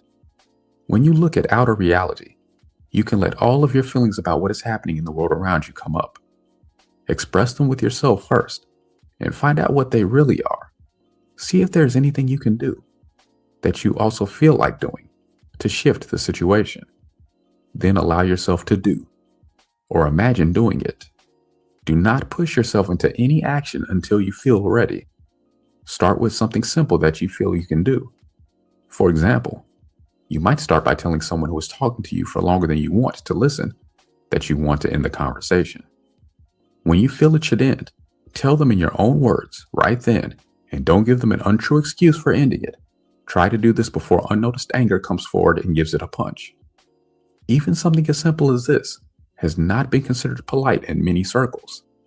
I want to point out that, even though they may still be necessary at times, manners are based in denial and guilt. Attuned will is naturally considered and appropriate. However, Many people have impaired expression centers from long-standing denial and may not be able to speak or act in the ways they would truly want to. If you need to express more emotions before you can take any action or find the right words, allow yourself to do that. Notice everything you feel and allow these feelings to have expression. Notice that you may be feeling guilty. Guilt is a form of fear that how you feel is not all right, and this fear needs space to move. The attunement of free will has a sensitivity that does not require any rules of manners because appropriateness can be felt. Denying one another in favor of externalized procedures is widespread at present and may not be an appropriate way for you anymore. If the ones around you will not accept any efforts on your part to move toward more honesty and less denial, make sure that you are not still holding these judgments against yourself. If those around you are still not opening to accept you here, you can try to seek people who are more open in these ways. The fear I see in people around this issue is that this sort of behavior is selfish and, if you carry it a step further, that society will revert to barbaric chaos if people only do what they want to do. I want to tell you, these fears are all based in the denials that resulted from misunderstandings about free will. If people clear their denials, true feelings will behave appropriately. You can find this out by trying it. If you are not doing what you want to do, it's not right for you to be doing it. However, what you want to do is a broad-based feeling. If there are things you don't like about what you are doing, there are several ways to help yourself process this. To help yourself decide what you want to do, you can turn the tables on something that confuses you. If it would not feel good to you to be the receiver of what you are doing, then do not do it. For example, do you want to have someone listening to you when they do not want to? Turning the tables can help you to clarify your intent and your direction. For example, if you want to end a conversation or even a relationship, and you are also afraid of the other person's reaction, by making space for yourself to privately express any emotions that are not in alignment with this, you may find that you reach a place of being able to speak up more clearly. Starting with the simpler things and going on from there is going to be a process of reclaiming yourself and thus, your personal power. Power has been judged against by many on earth at present. When personal power has been denied, others reflect your judgments against power to you. I did not make spirits to overpower one another, but you can be overpowered if you have given up some of your own power so that others appear to have more. Personal power is seriously imbalanced on earth at present. The imbalance of power increased step by step, and the reclamation of your personal power needs to take place step by step. Those who have had an interest in overpowering others have been able to increase their power by using power abdicated by others. The use of force to intimidate others into abdicating their power has been a direct and terrible reflection of judgments against personal power. It has been a powerful illusion, increasing power by diminishing others. These are old patterns of self-denial that need to be healed now. They have been going on for so long on earth that many people do not believe they have power over their own lives anymore. In general, birth to death has become regulated. Think of everything you have believed you have to do just to be able to go on living on earth. This is not the way it's meant to be. Everything on earth is meant to be free, abundant, and hospitable. No one is meant to have to do anything he or she doesn't want to do in order to have food and shelter. Even though certain religious teachings have said that I changed it so that man had to work for everything, I did not. Man himself changed it. I only informed him of what he had done through his own misunderstandings. Now, if you have had enough of the misunderstandings and the realities that reflect them, you can free your will, release all the judgments you have been holding, and step by step, restore your full self. The process of ending your denial and restoring yourself to your full consciousness and personal power is not simple, but it is also not too hard for you to do. Compared to how long these problems have been in place, it can happen quite quickly if you really dedicate yourself to it. The first thing you may notice as you start releasing your emotional blockages is a greater ease with yourself. Then you may begin to feel things you didn't realize you felt. You may have feelings come up from the distant past or from other lives that need acceptance, expression, and resolution. You may be triggered by outer events. Allow this to happen also. Your hearing, feeling, and seeing may expand and give you more information than you were aware of before. The appearance of your body may start to change. All of these changes will be gradual at first and will accelerate as you become able to handle it. It is important to notice what you yourself have been holding that is not allowed to change, especially for the better. If someone around you is denying you, take a look. It may be a reflection of denials you haven't recognized in yourself. For example, if someone tells you that you are acting like a baby or that they see no healing in this path, you can help yourself by finding what in you feels their statements may be true. Your path to finding this may be in the emotions being triggered. If you want to, you can ask me and also your own spirit to help you with all of this. You will be able to receive direct guidance as you become able to accept it. Intimidating form. Form has intimidated many on earth because it has not been understood. If you look around, there seems to be a whole world full of intimidating form that appears to have power over you to tell you how you have to live, what you have to do, and even how you are to think and feel.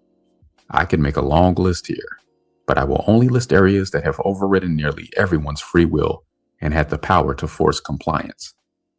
Laws, rules, and regulations are not necessary in a society of free will, and they are not valid in a society that is in support of freeing the will, unless they have the purpose of protecting people from being overridden by others, no matter who they may be. Many laws that appear to start out this way have become imprisoning because of the ways in which they have been applied. Laws should really be guidelines to preserve the balance points in society. Enforcing laws is another intimidating form. Society will exist without any law enforcement if it is a valid society. Compulsory education has become another intimidating form to some, as well as having to have formal education to be considered, quote, qualified, unquote, and then also to have to pay the cost of it or you have your innate knowing shut out. Family pressure can be another intimidating form and, for many, is the first place to begin understanding the presence of intimidating form in your life. Another intimidating form is the idea of land ownership and national borders. Yet another intimidating form is the belief that you have to buy something or pay rent all of your life to have any place to live on earth. Added to that is the idea that you must have a job to pay for it and also pay taxes forever. Another intimidating form that needs mention is the frequently repeated admonition that nobody owes you anything, but meanwhile, you are always owing. Industry is another intimidating form. The idea that large companies are needed to manufacture the things needed in everyday life is an intimidating form that has itself been manufactured. Relative to this, I am wondering how many pieces of plastic people are going to exchange for money without realizing that they're not getting anything real for their money or their labors. Instead of leaving a legacy of beautiful and lasting creativity that can be handed down, the current legacy is one of deterioration and residual pollutants. The establishment of a military in every nation is another intimidating form that has convinced many people of its necessity and power. Industry and the military present as though they expect people to continue living on Earth, and yet they have both treated the Earth as something they plan to discard in the near future. I will not allow this, however. Instead, they are going to be removed and put in their right place. Form is a reflection of the consciousness it holds. Acid rain and other chemical pollutants, as well as radioactivity, have been reflecting denied death wishes held by many people on Earth toward themselves and toward creation. The way Earth has been handled has made these intimidating forms appear to be both very overwhelming and unchangeable. One intimidating form has been compounded by another and leveraged by other intimidating forms, and has created a massive facade of intimidating form. These intimidating forms are a temporary reality, and yet they have become so prominent and so layered in with so much conditioning that many people have not been able to recognize them as a false reality that is based in denial.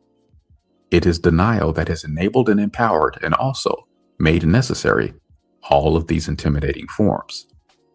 Intimidating form promotes the appearance of a rigidity that is not individually responsive, but imposes a set form on all people.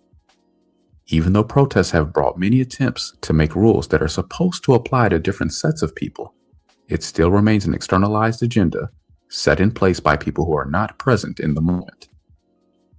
It has been externalized to an outer authority that has awarded itself power over you and what happens in your life. It is not a person feeling another person and deciding how they can help. It is ritualized and divested of subjectivity, which is a form of will denial. There are many judgments against the self here. One prominent example is, I cannot trust myself to manage my life. Release of this judgment does not mean that you must know everything yourself. Being told what to do by an outer voice of, quote, authority, unquote, is different from seeking helpful advice and arriving at decisions about how to proceed. Religions are another intimidating form that has given rules and told people to abdicate their will in favor of my will. Religions have then promoted their own point of view and called it my will. It is not possible to find me there because guilt is most of the presence. Guilt that has been passed off is love. Religions have given form to something I said or did in the past as though this is what is also right for any similar situation that has occurred since then. Sometimes this is applicable, and sometimes it is not. The giving of these teachings as though they are universal laws to remain unchanged forever has not been opening receptivity to the change and evolution of the living God that I am.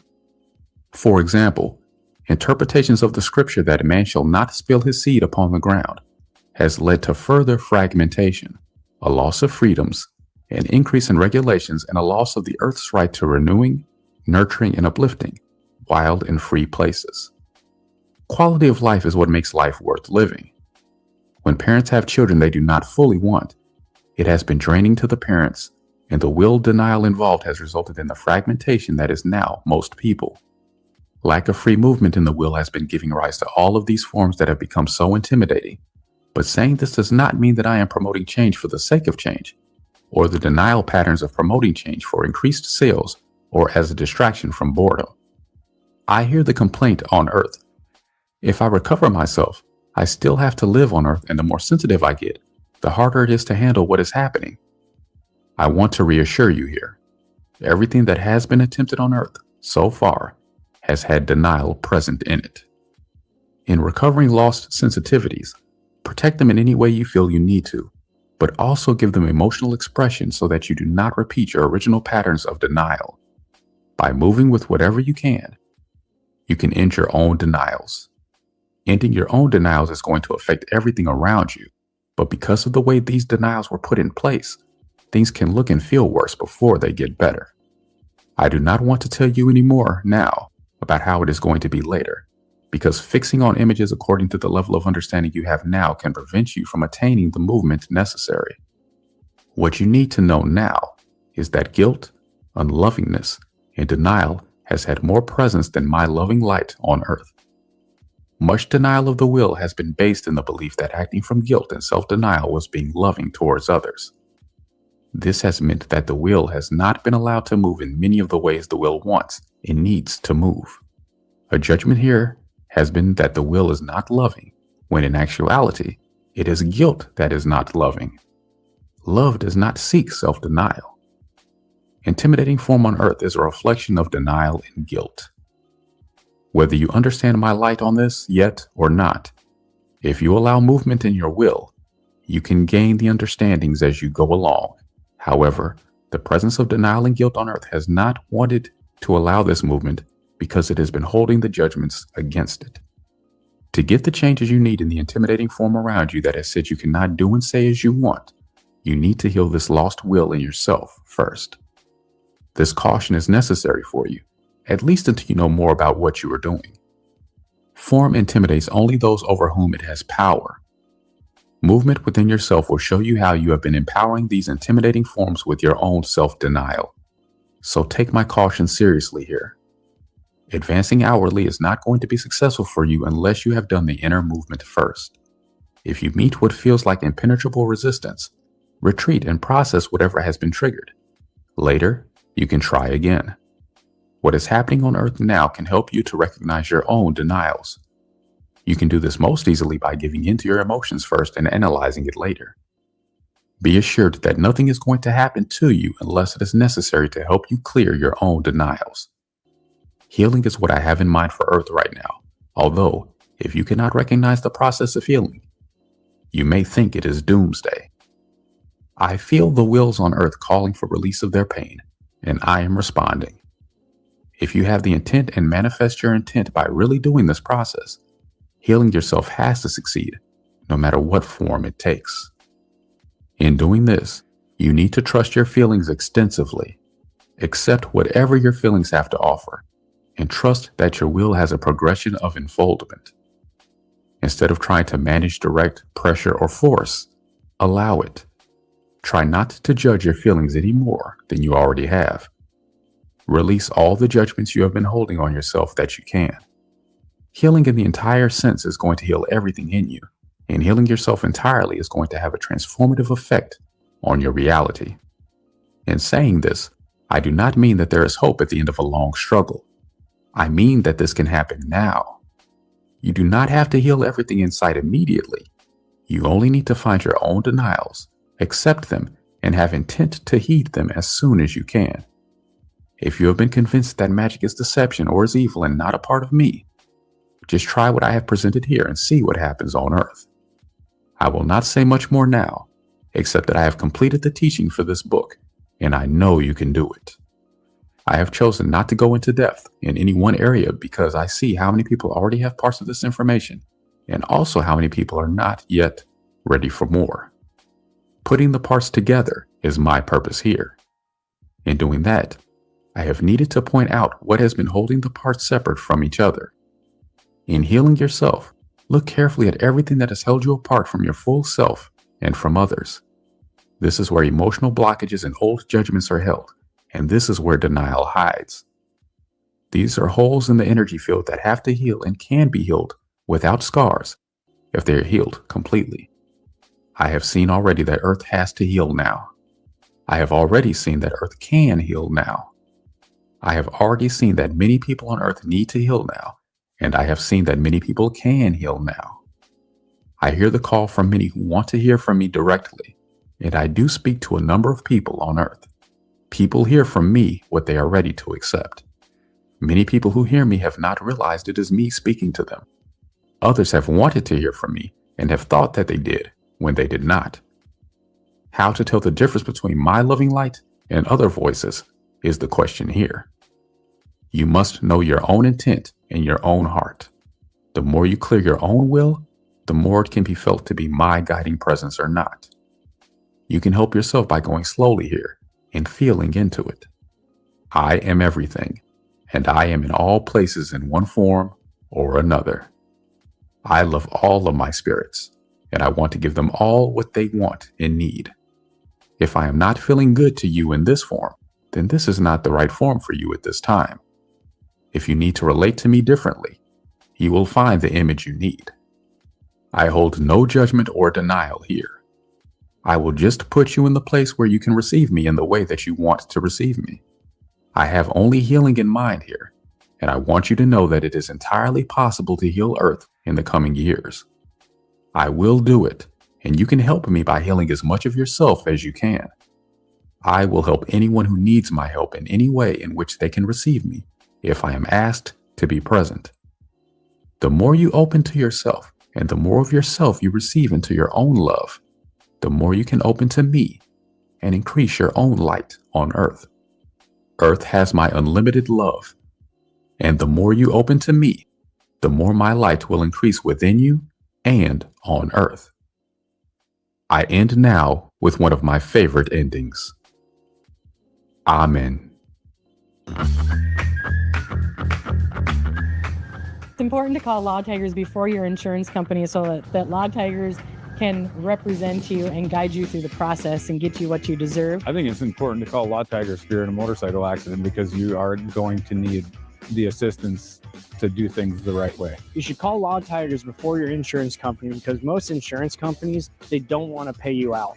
Law Tigers will help you step by step of the way to get you to maximize your insurance payout, as well as knowing the process of how everything's supposed to go. Law Tigers really helps us whenever, we're 800 plus people, somebody's obviously going to get into a situation now and then. When they do get in that situation, Law Tigers is there to help them, support them and get through that with really the best support possible. So they're very happy with their outcome and gets them back on two wheels as fast as possible. For years, I've been inactive due to knee pain. At my last checkup, I was told I need to get moving again. To help me prepare for my first 5K, my run club suggested I check out Roadrunner Sports. A fit expert took me through the perfect fit zone. Wow, the technology they used. The 3D foot scan, the treadmill analysis, it was awesome. With new shoes and custom insoles, I'm walking on clouds. No more knee pain. Now I'm back, living an active lifestyle and doing it pain-free.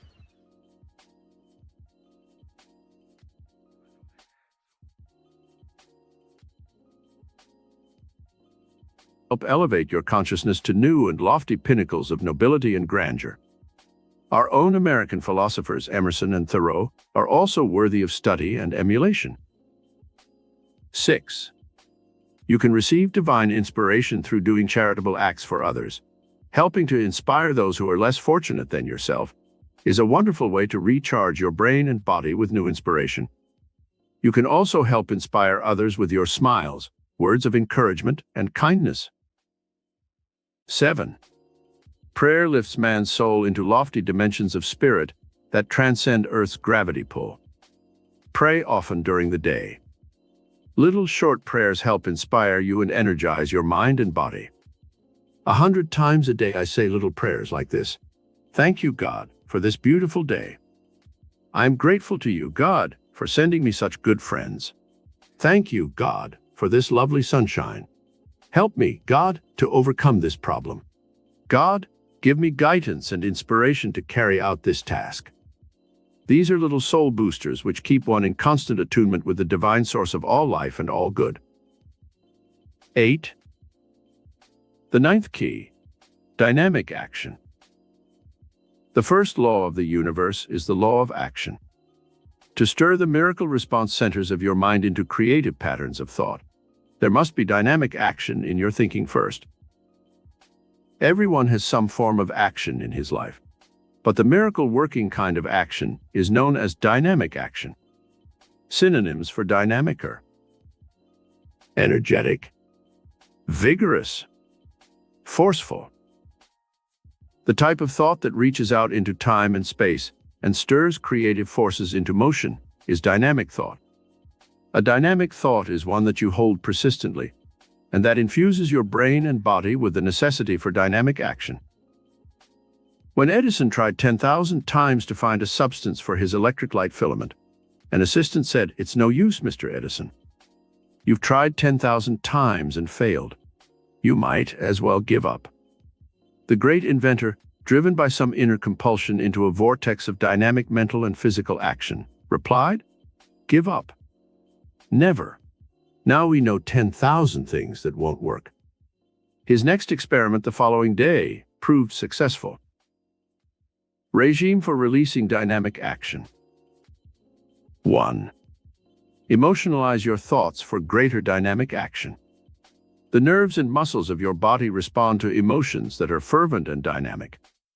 The lukewarm mind, that is without enthusiasm or emotion, seldom has the drive to get things done. Toynbee, the noted historian, says that the Southern peoples, who lived in an atmosphere of indolence and inactivity, where the weather was extremely hot and the people became lazy, have always been conquered by the Northern races, who lived in a stimulating climate that engendered dynamic action. No matter where you live, north or south, you can achieve more dynamic action by emotionalizing your thoughts. When you want something, want it urgently. When you love someone, do so with emotion. When you face a new job, show enthusiasm and happiness. When you want more money for some specific thing, flood your mind with thoughts of the things you will buy and how much you will enjoy them. In this way, you will stir your brain and body into dynamic action patterns with your emotions and make it much easier for you to achieve the things you desire. 2. Overcome the tendency to procrastinate and put things off until tomorrow. This tendency kills dynamic action, and many wonderful ideas you have will never be carried out into forms of creative action. Adopt a "do it now," and even put a sign over your desk or work table with the words "do it now" written on it. I did this for years until I acquired the habit of doing things that I wanted to put off. One of the most important letters I ever wrote, which brought me good business results, came as a result of this habit to do it now. If I had waited a week longer, it would have been too late. 3. Work with the laws of nature, not against them. You cannot burn the candle at both ends and have light very long. If you dissipate your energies, stay up late at night, gamble, drink excessively or smoke too much, or overwork or overplay, you are upsetting the law of balance in nature, and you cannot have dynamic action. Your mind and body must be kept at a peak of perfection and high energy at all times. Otherwise, you will become inefficient and ineffective in everything you do. The law of balance in nature decrees that there must be balance in everything we do mentally or physically. Balance your work by having some fun and relaxing as often as possible. Balance physical love with the spiritual needs of man's soul, the need to worship and the love of God. This cross of balance will tend to give you more dynamic action in everything you do. 4. Use the law of adaptation in your life so that you are not constantly bucking the tide. Some people spend all their time and energy opposing other people. They carry a chip on their shoulders and make enemies instead of friends. Others fight the elements or society's taboos and restrictions. These are the rugged individualists who want unlicensed freedom to act in any way they wish in a society that is rigidly regulated by codes of morals and behavior. This includes the beatnik generation who wish to wear long hair and beards and appear in public in dirty and shabby clothing.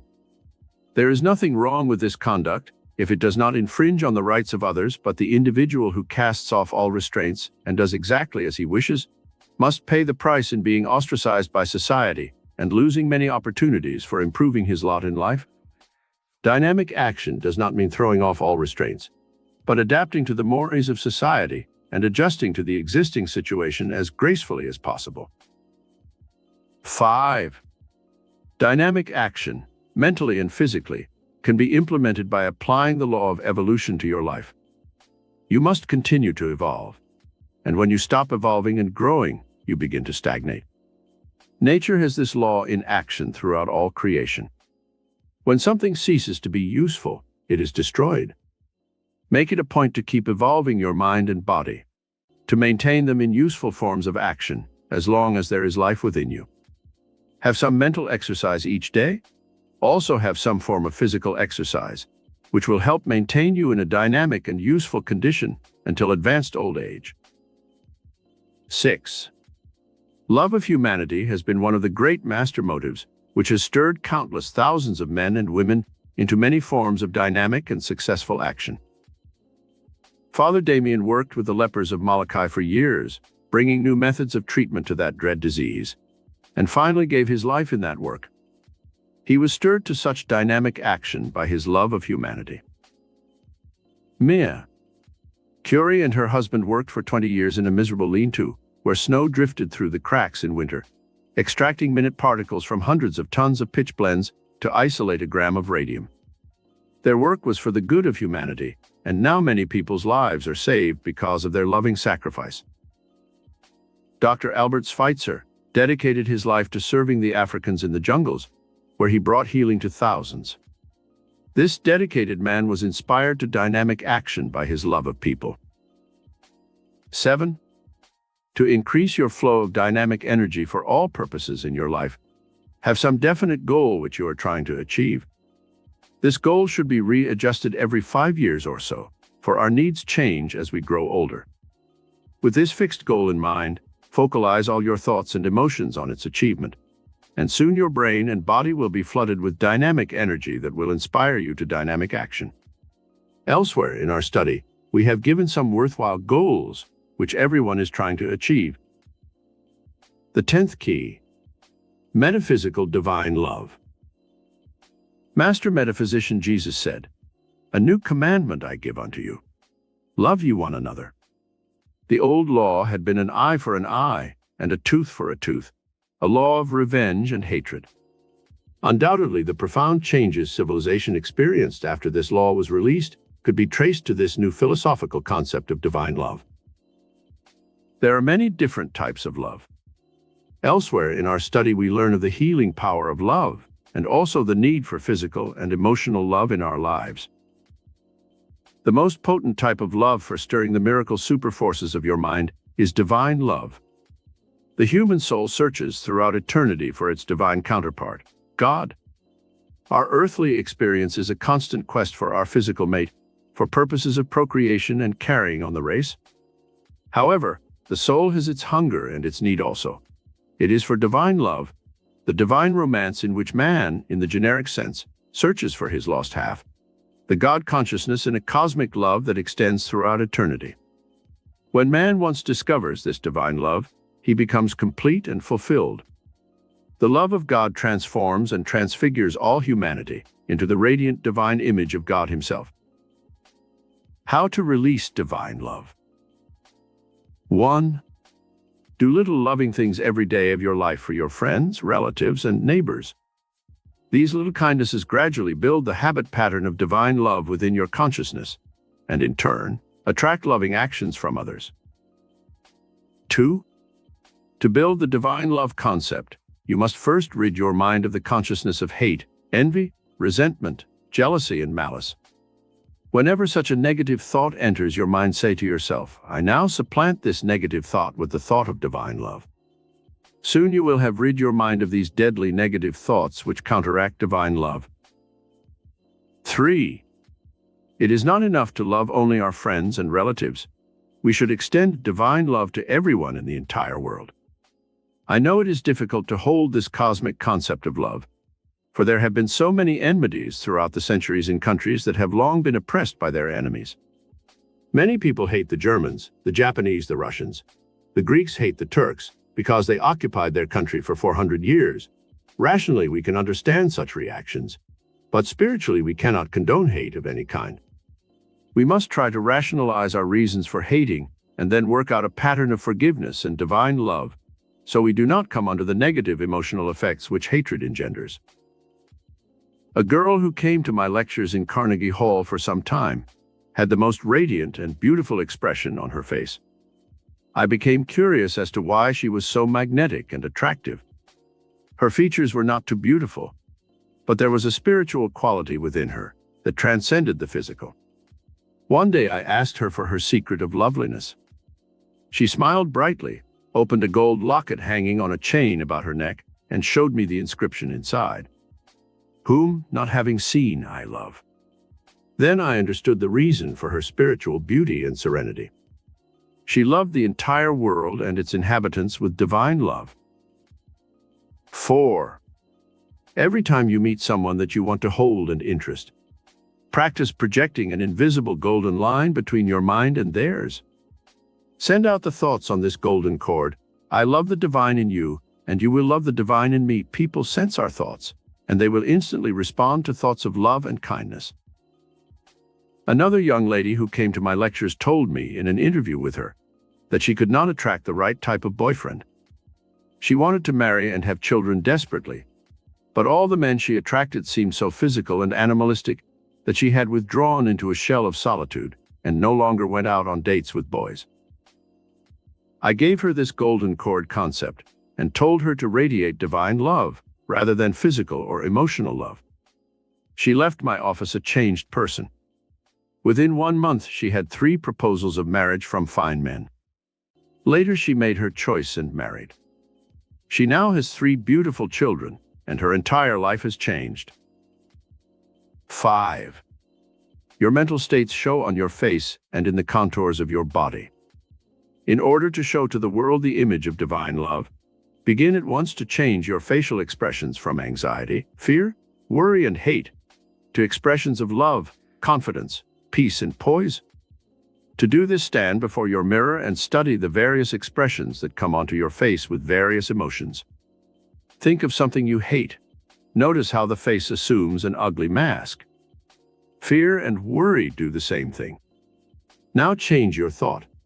Think of someone or something that you love. See the uplifted expression of the cheeks and mouth. When you meet people you want to attract or impress, carry the expression on your face that you have when you say, I love you. 6. Another important way for stirring the consciousness of divine love from within is to memorize beautiful and romantic poetry. The electrical pulsations from your mind to your face tend to set the mold of your expression in the form of the thoughts you habitually think. Emerson said, "What you speak so loudly that I cannot hear what you say." to shape the inner consciousness so its radiations are romantic and beautiful in your face and form. Absorb the beauty and meaning of romantic poetry. Learn Elizabeth Barrett Browning's beautiful poem, How Do I Love Thee, in its entirety, and say it often when you wish to become inspired with divine love.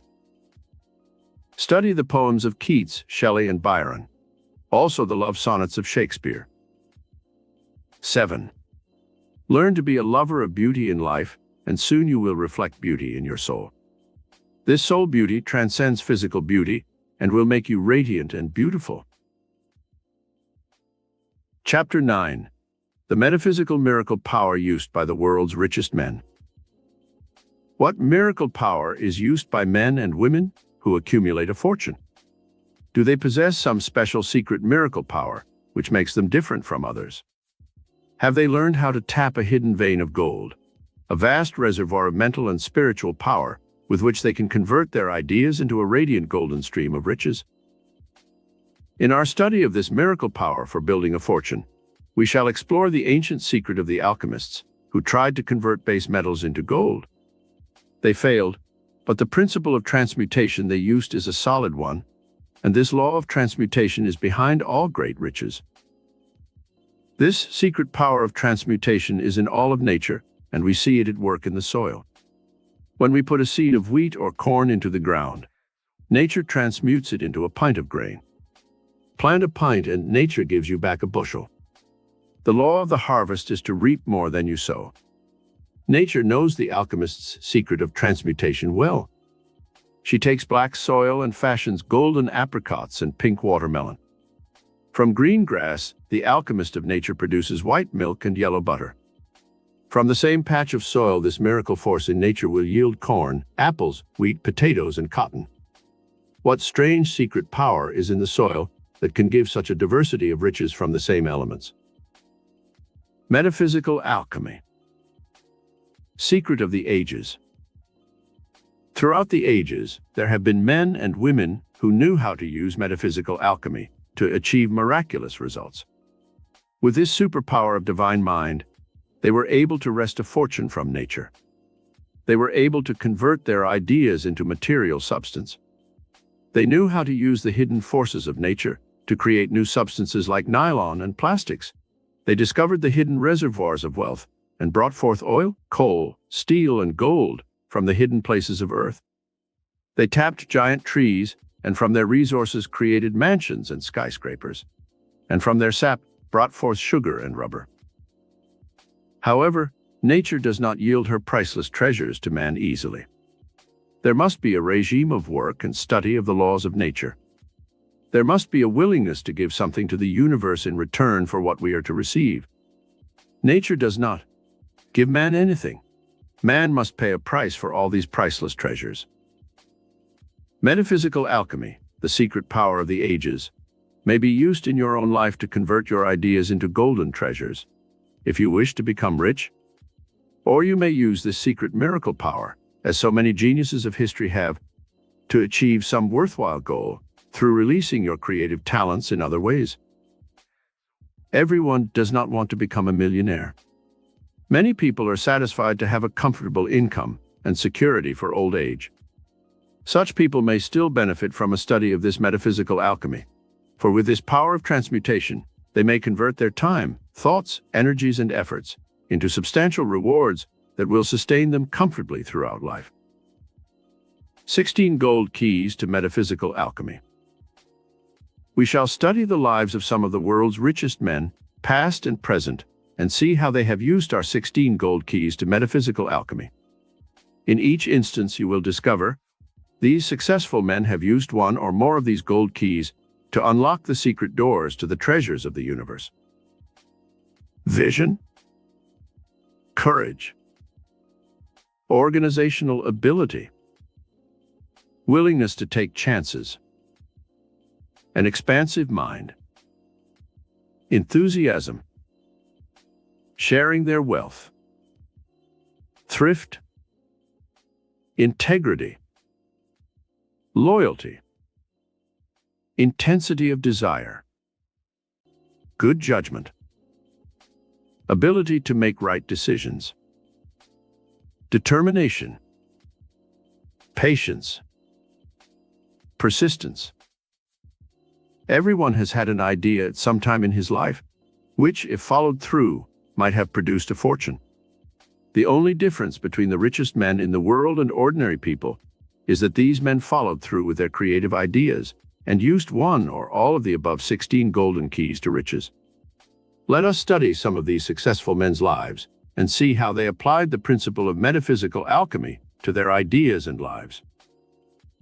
The key to the Rockefeller fortune. Perhaps one of the most outstanding fortunes in the entire world is that of the Rockefeller oil empire. The late John D. Rockefeller Sr. transmuted his ideas into a vast worldwide financial empire that is still blessing millions with its productivity and products. What keys did Rockefeller use to transmute the products of Earth into billions of dollars? Vision was the first golden key that Rockefeller used in this process of transmutation. Back in the early days when the automobile was still in its infancy, he had the metaphysical vision to realize that one day the wheels of industry would turn with oil. He obtained oil leases on land that was useless on the surface and harnessed the natural resources of the earth by drilling oil wells. Anyone else who had vision could have done the same thing. Vision was the key to the Rockefeller fortune. However, Rockefeller used other keys that are given in our list. He had great organizational ability and formed a company which he headed. He also showed a willingness to take chances, number 4 on our list, and risked his capital, which he had to first borrow on this extremely hazardous undertaking. He showed enthusiasm, an expansive mind, numbers 5 and 6 on our list. He had thrift and integrity. He also exhibited good judgment and the ability to make the right decisions. He shared his wealth. Millions of people have been helped by the scientific and medical discoveries of that altruistic organization, the Rockefeller Foundation.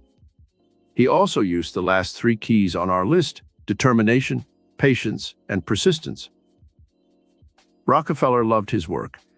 He was at his desk early and remained until late at night, personally taking care of the thousands of details that came up daily. He continued this habit of work until he was in his 90s. His enthusiasm gave him amazing glandular stimulus that carried him successfully through periods of illness, worries, and problems that might have floored a weaker-willed person. Andrew Carnegie and his golden touch. It is said of Andrew Carnegie that he possessed the golden touch. Everything he undertook turned out successfully. This was no accident. It was the result of painstaking care and effort, coupled with an intuitive sense that was almost psychic. In his youth in Scotland, Carnegie was extremely poor. He had one great determination early in his life. It was to be a great success and make a vast fortune, so he could help the world in some way. His desire to become rich was not motivated by greed and selfishness. He had a great desire to give his poor family the comforts of life, as well as to share his wealth with the world. Carnegie exhibited vision as an early trait. When he came to America, he saw the great possibilities of an expanding economy in a new country, where the industrial and motor age were booming. Carnegie fastened his mind on steel as the foundation of his future fortune. He used golden key number 5, an expansive mind, and first accumulated all the knowledge he could regarding the production and refinement of steel products. He worked hard and observed everything carefully. He worked in a steel mill where he got first-hand experience, and gradually worked his way to the top of his own company. He showed qualities of organizational ability and good judgment in hiring good men to head his organization. He founded his own steel company and obtained financial backing from banks because of his integrity and ability. Gave away hundreds of millions. After building his vast fortune, Carnegie gave away hundreds of millions of dollars. One of his greatest gifts was 1,200 public libraries throughout America. This golden key number 7, a desire to share his wealth, was the key to Carnegie's character and one of the reasons why he succeeded. He also founded Carnegie Hall, a cultural institution that has brought priceless treasures to New York City for many years. He had numerous other philanthropies and charities which he supported. He believed that wealth should be distributed for the good of all mankind, and that it should be used to help humanity. His own life was a living example of this creed of generosity. Andrew Carnegie used every one of our 16 golden keys to perform the metaphysical miracle of building a vast fortune. The Hearst Publishing Empire. The great publishing empire that was built by William Randolph Hearst was based on the 16 golden keys we are studying. Hearst was left a considerable fortune by his father. He took this money and bought up newspapers and magazines until he had established himself as the most powerful publisher in the world. Hearst transmuted ideas into a steady stream of gold that made him one of the world's richest men. What metaphysical miracle power did he use? Hearst started with the golden key of vision, first on our list, for he realized that a growing America would need newspapers and magazines to keep itself informed on worldwide happenings. He used keys number 3 and 12, for he had great organizational ability, and when he chose Arthur Brisbane to become his editorial assistant, he showed good judgment. It was Brisbane who helped Hearst give America the type of journalism it seemed to want. He appealed to the masses with sensational headlines and exciting stories of sex, scandal, and crime, which sold millions of copies of papers. Other golden keys on our list that Hearst used to build his vast fortune were courage, an expansive mind, enthusiasm, loyalty, intensity of desire, ability to make the right decisions, determination, patience, and persistence. Onassis, the Golden Greek. Aristotle Onassis is known as the Golden Greek. He started life as an ordinary seaman, rose to a position as an officer in the Greek Navy, and learned all about ships and the sea. He had vision, the first key on our golden list. He realized that modern shipping of goods was too expensive. If he could find a way to use cheaper labor, fewer men, and faster ships, he could make a fortune. He obtained financing and soon had a vast fleet of ships sailing around the world. He is now one of the world's largest ship owners, and his fortune is estimated to be nearly $1 billion. What keys did Onassis use in his climb to fame and fortune? In addition to vision, he showed tremendous determination, 14 on our list. He had courage, willingness to take a chance, enthusiasm, an expansive mind, good judgment, the ability to make the right decisions, and patience and persistence. All these factors combined aided him in his rapid rise to a vast shipping empire. Courage, the key to Henry J. Kaiser's wealth. The main key to the vast fortune built by Henry J. Kaiser is courage. When the government needed ships rapidly in order to win the war in the South Pacific, every builder said it would take months to ready the vessels. Kaiser had the courage and vision to promise the ships within 30 days. This was an impossible feat, and everyone expected him to fail. Kaiser brought the assembly line methods used in manufacturing cars to the shipbuilding field. Within 30 days, the Liberty ships that helped win the war were rolling off his assembly lines. What miracle powers did Henry J. Kaiser use? In addition to courage and vision, this creative genius used the metaphysical keys of organizational ability, willingness to take chances, enthusiasm, integrity, intensity of desire, good judgment, ability to make right decisions, determination, patience, and persistence. The new millionaires of Hollywood. Spectacular successes are the exception, not the rule. However, in the make-believe land of Hollywood, this same metaphysical miracle power of mental alchemy has worked to create new millionaires. In the old days, when movies first began, such people as Harold Lloyd, Charlie Chaplin, Mary Pickford, Griffith, DeMille, Goldwyn, Zanuck, Selznick, and many others rose to positions of fame, power, and riches overnight.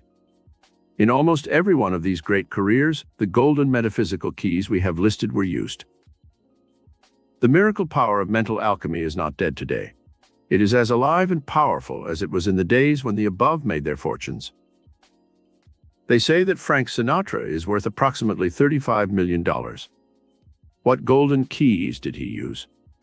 He had vision, courage, a willingness to take chances, enthusiasm, intensity of desire, good judgment, determination, and patience. When his career as a singer had run its course, Everyone thought he was a has-been. However, he persisted and had a great desire to become a dramatic actor. When the picture, From Here to Eternity, was being cast, he convinced the producer and director of that picture that he should play the leading dramatic role. His success in that part won for him an Academy Award, and he went on to become one of Hollywood's brightest stars and a very rich man. Today, he owns his own record company, a motion picture producing unit, and far-flung interests and properties, including his own private airplane. He is the friend and confidant of presidents and industrial giants. Truly, the metaphysical alchemy he used worked miracles for this unknown Italian boy who started life with 9 strikes against him. Bing Crosby's story is somewhat similar. The famous singer used most of the 16 metaphysical miracle keys we have listed, especially vision, courage, and persistence, to achieve a permanent spot in Hollywood's bright firmament of stars. Walt Disney's $1 Million Consciousness. One of Hollywood's most outstanding examples of how to build a $1 million consciousness through the principles of mental and metaphysical alchemy, which we are studying, was Walt Disney. Through the chemistry of his mind, he wove the warp and woof of a tapestry of dreams which poured a steady golden stream into his coffers. The metaphysical mixture he used was one of vision, courage, organizational ability, enthusiasm, an expansive mind, loyalty, intensity of desire, good judgment, ability to make the right decisions, determination, patience, and persistence. Not only did Walt Disney grow rich and famous, but he enriched the world with the magic he discovered, a magic which he infused in all his productions. He never knew a failure because he first built the consciousness of creative mind, and this in turn enriched his life, as well as the lives of millions throughout the world. The magic of a creative idea. Mental alchemy begins in the magic of a creative idea. When we say the name Sears Roebuck, we envision a multi-million-dollar organization, begun with the idea that was new in mail-order merchandising in the minds of 2 men, Sears and Roebuck. They used all of the 16 golden keys given in our study to build a most successful merchandising empire. When you think of rubber, you think of Goodrich or Firestone. When you think of drugs, you automatically think of Liggett. Revlon calls to mind Charles Revlon. Chrysler Corporation brings to mind the creative genius of Walter Chrysler. Lipton brings to mind tea, Ford automobiles, Hilton hotels, Wrigley chewing gum, Helena Rubinstein cosmetics, Arbuckle coffee. Always the vision of some man or woman has been responsible for a new product, or new methods of merchandising an old product. Each of these vast fortunes, represented by the products associated with their names, was created from the mental alchemy of an idea that was projected by the person for whom the product or company was named. In each instance of the above companies or individuals, our 16 metaphysical golden keys were used to create the product and the company. Can one become a millionaire today? Many people complain that in the old days, when most of the world's great fortunes were made, there were no high taxes and anyone could become a millionaire. Today, they argue, it is difficult, if not impossible, to become rich. Let us examine this theory more fully in our study of how to put to our own use the secret miracle power employed by the world's richest men. Let us briefly study 6 examples of new millionaires who were recently interviewed on David Susskind's television program, Open End. The program was called Money Talks. Edward Lamb began as a corporation lawyer early in his career. He ran for the Senate on the Republican ticket and was defeated during the Depression years. He became vitally interested in sociological problems during the lean years of the 30s and became associated with the labor movement. He has represented all 77 of the national and international labor unions. He believed that the road to riches lay in the direction of serving mankind. Later, Mr. Lamb went into the newspaper publishing business and gradually built a $50 million empire of many and diverse interests. When he was asked, "How does it feel to be rich?" he replied that one does not actually ever feel rich, for one's wealth is always measured by the size of one's debts. His incentive in life is the fun of accomplishment, the desire to serve humanity, and a natural instinct to want to be on the winning side. Mr. Lamb has used all of our metaphysical golden keys in his rise to fame and fortune. Tremendous responsibility of riches. Mr. Marvin Crater is president and chairman of an enormous brewery. He recently bought Ebbets Field and built the new Rupert's Brewery on the valuable property. Mr. Crater stated, 1, that wealth was a tremendous responsibility to the person who had it. What was Mr. Crater's incentive to wealth? He started life under humble circumstances, but he had a tremendous desire to advance his interests so he could afford the comforts of life. Wealth, he declared, is comforting, but you cannot stop easily when you have made the first million. Something in the human spirit, a desire for more power or an involvement in the destinies of others, continually impels one forward, no matter how many millions he has. Mr. Crater stated that a person who has made a fortune has a moral responsibility to his employees, his stockholders, and those who share in his products and profits. This responsibility extends to the public, the source of all wealth ultimately. Wealth, he believes, imposes restrictions and obligations which cannot be taken lightly. $60 million in assets. Louis Lesser is another new millionaire. He has control of assets which total $60 million. He rose from a door-to-door salesman of magazines to become the owner of numerous oil wells and chairman of the board of Lesser Corporation. His incentive to wealth came when he was a young man. He wanted to make $1 million so that he could quit and travel around the world and enjoy life. He explained that when he'd reached that goal and had made his first million, he became involved in so many ventures that he could not stop. He warns against greed as a motivating force to fortune, stating that this negative emotion often destroys those who exercise it. After he'd made his vast fortune, Mr. Lesser began to give his money to many charitable organizations, including the City of Hope and other groups. Mr. Lesser certainly used most of the golden metaphysical keys given on our list, especially those of vision, courage, determination, sharing his wealth, and persistence. From $250 to millions. Mr. Wallace Johnson, who runs 50 corporations, including the fabulous Holiday Inns, borrowed $250 when he was a young man. With this money, he went into his first business venture.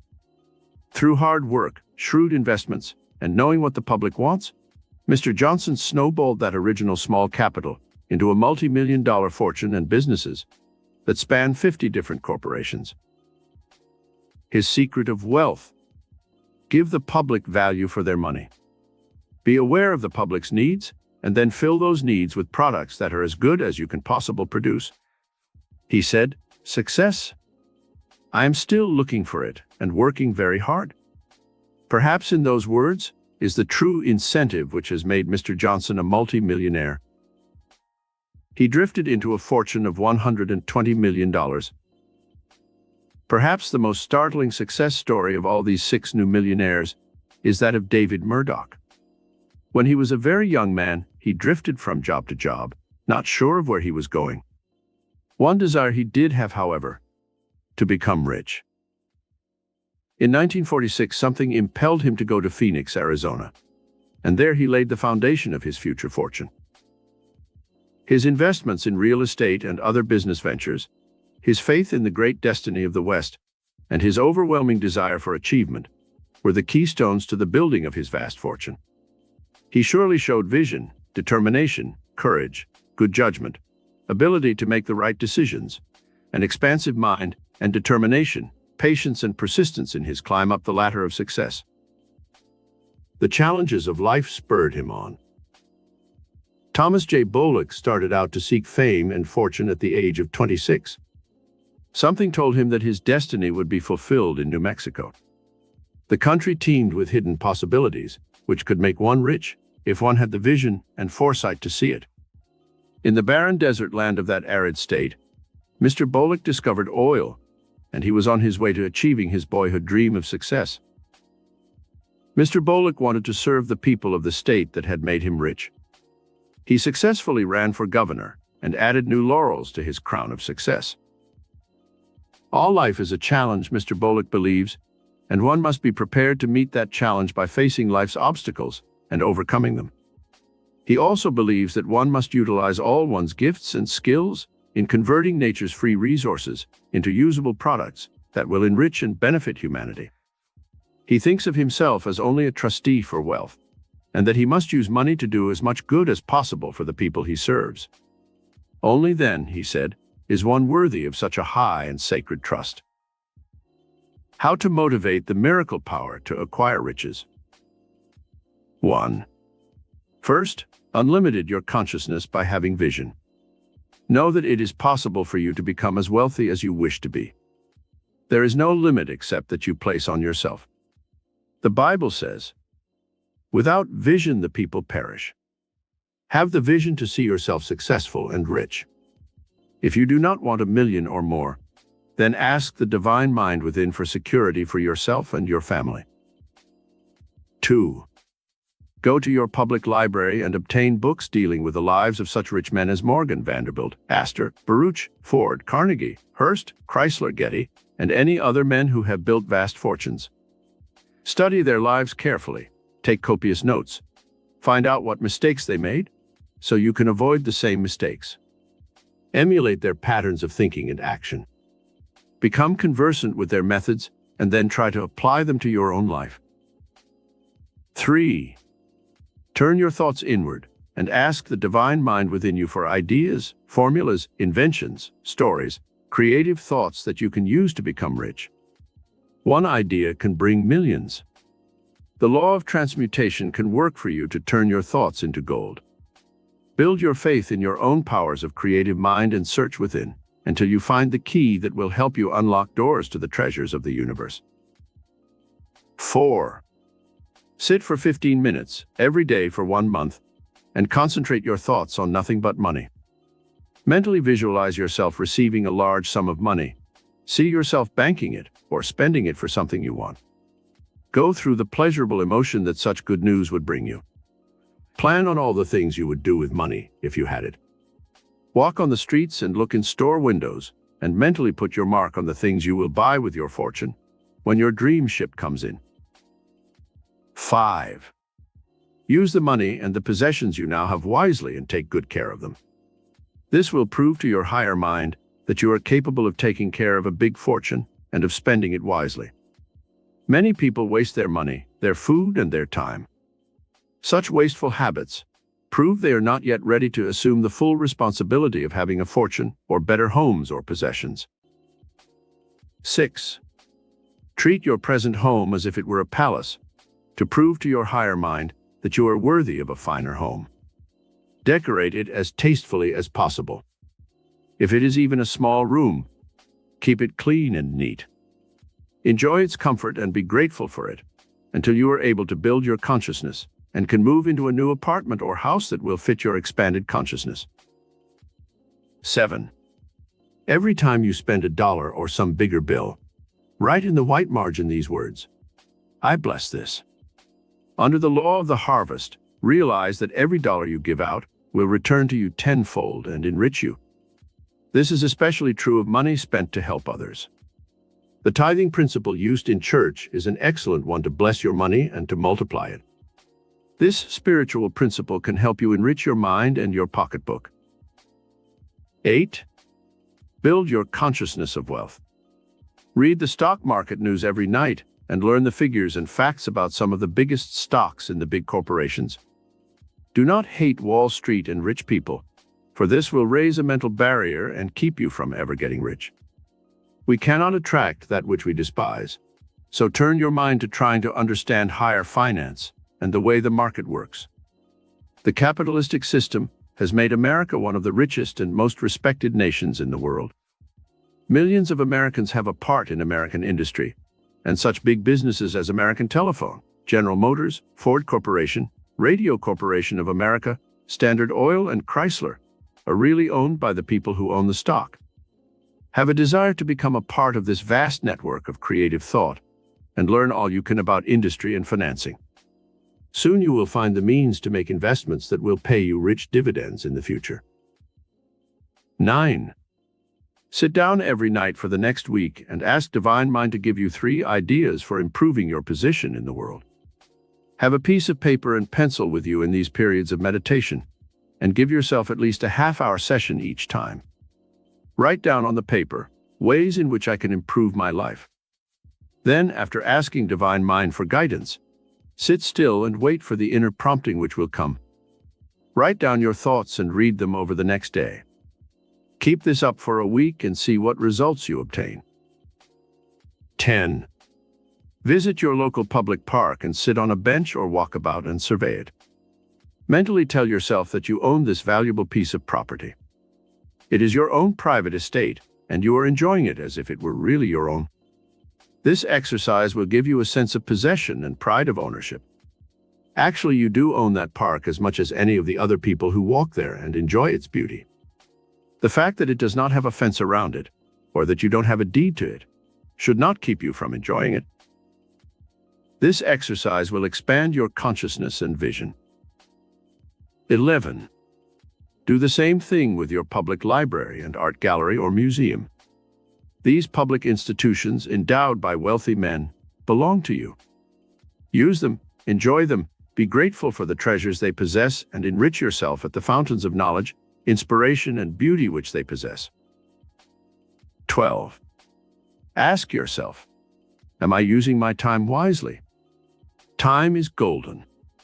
It is the very essence of life and success. The precious hours that you may be wasting could, under our alchemist's law of transmutation, be turned into priceless treasures through the creative genius of your mind. Ask a millionaire on his deathbed which he'd rather have, another $1 million or a few more moments of time. He would choose time rather than money. With your spare time, go to evening school, study books, or take a home correspondence course in some subject, which can pay you rich dividends in the future. 13. By using this metaphysical formula for achieving riches, you will undoubtedly attain financial security in your future life. If you do not attract millions, do not feel you have failed in life. Count your blessings. If you have your eyesight and hearing, you already have $1 million in value. If you are happy in love and have a beautiful family, you know true riches.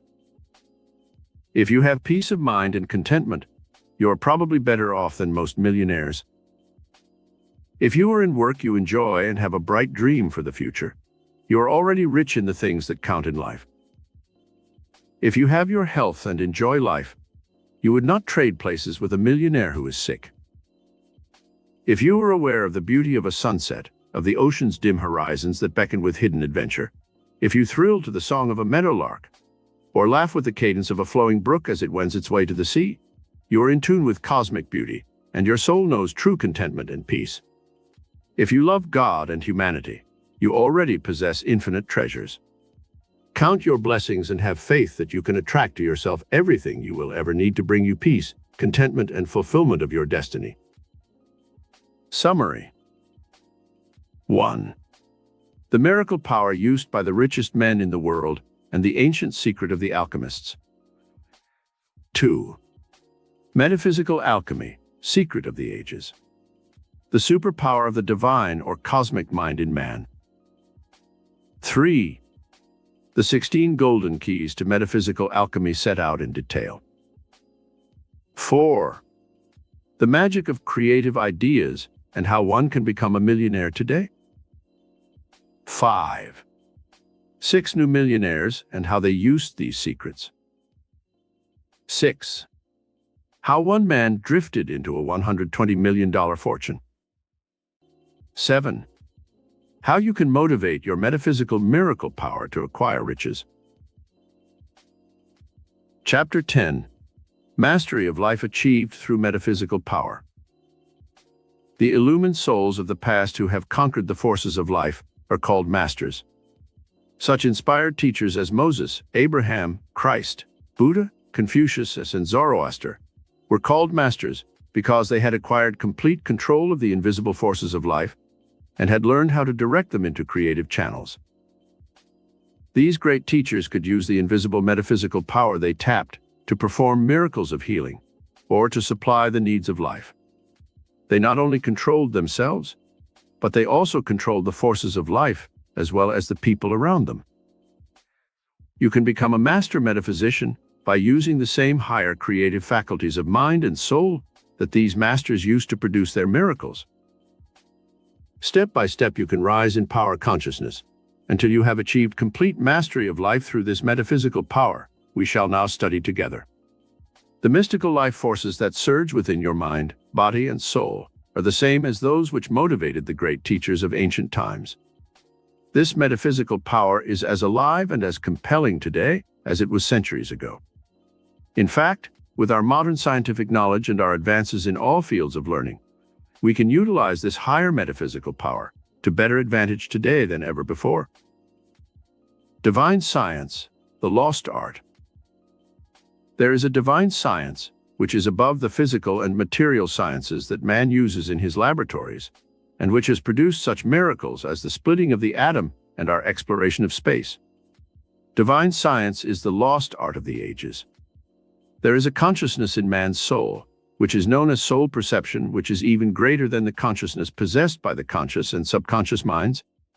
When you once learn how to tap this strata of the divine mind of the cosmos, you can discover secrets that are reserved only for those who are initiated into the divine mysteries of the universe.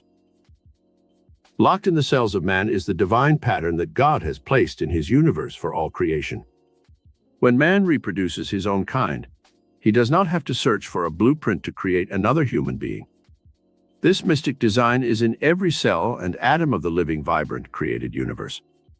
A blade of grass knows how to reproduce itself perfectly. An orange has this mystic pattern for creating another orange within its innermost depths.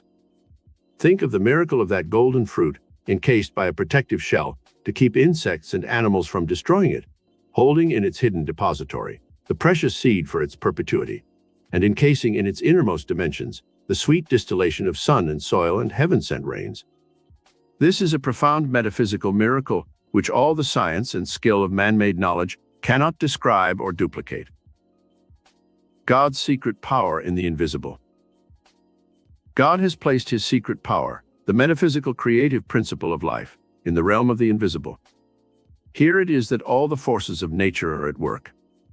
Here, in the realm of the invisible, man may work to control his life forces and the universe in which he lives. Great magnetic and electrical currents exist in the invisible realm where they work their magic in the sea, in the soil, and in the atmosphere in which man exists. Powerful forces of capillary attraction exist in the earth. Gravity pull with its vast magnetic fields controls the tides of the oceans. Electrical currents touch off thunder and lightning storms and control our weather. Vast stellar forces exert a powerful influence on our Earth. Radio, cosmic, ether, and radioactive waves bombard our planet from outer space, and yet all these forces are perfectly balanced and sustain life on this Earth in perfect harmony. Man's mind exists in this universal dynamo of power, working in its own dimension of time and space, and it may channel any or all of these invisible dynamic forces and use them to perform miracles of all kinds. Mastery, the path of achievement. In order to achieve any goal in life, there must be complete mastery of the self and of the multitude of invisible forces which surround us on this planet. The regime of mastery must begin with the self, for it is through the self that consciousness of cosmic awareness. The great teachers could control and master the invisible and mysterious forces of life, because they first learned how to master their own thoughts, their emotions, their spiritual powers of meditation, concentration, and projection. The 6 realms of metaphysical control. There are 6 realms of metaphysical control. You can achieve complete mastery of your mind, your environment, other people, and the invisible forces of life when you once exercise these 6 realms of control. First realm of control. Mastery of your thoughts. All control of our life forces must begin with control of our thought currents. As thoughts are electrical and magnetic, they exert a powerful effect on our brains and on our bodies. They also go out into time and space and affect other people. The person who has control of his thoughts can direct tremendous forces and exert a powerful influence on his body, his environment, and on other people. The body's health is determined to a great extent by the thoughts one thinks. In modern psychosomatic medicine, which has to do with the effect of the thoughts and emotion on the physical body. It has been found that almost every type of human disease can be caused by man's destructive and negative thoughts. Just as disease can be induced by destructive thoughts, so too, health can be created in the body cells by the judicious selection of positive, life-giving thoughts, and healing can take place in the sick when their thought atmosphere is changed from a negative one to a positive one. Proof of the power of thought. A woman who had a benign tumor in her abdomen, which made her look as if she was pregnant, was given thought control through autosuggestion that her tumor would shrink and gradually disappear. This type of autosuggestion was given by the woman to her higher mind every night and morning for a period of 3 months. At that time, the tumor had shrunk to the size of one's fist. A man who had sugar diabetes and had to take daily shots of insulin to keep his blood sugar reduced was given autosuggestions telling his higher mind that his body would begin to secrete insulin. He kept up these autosuggestions, and within a month he lessened the amount of insulin taken. Within 3 months, his body was secreting enough insulin so that he could discontinue the injections of insulin entirely.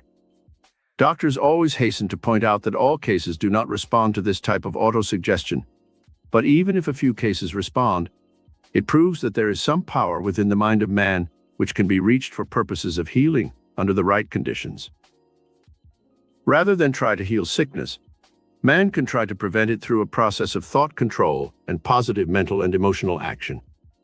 If thoughts can make man sick, dynamic spiritual action mentally can also heal him of sickness. Regime for control of your thoughts. 1.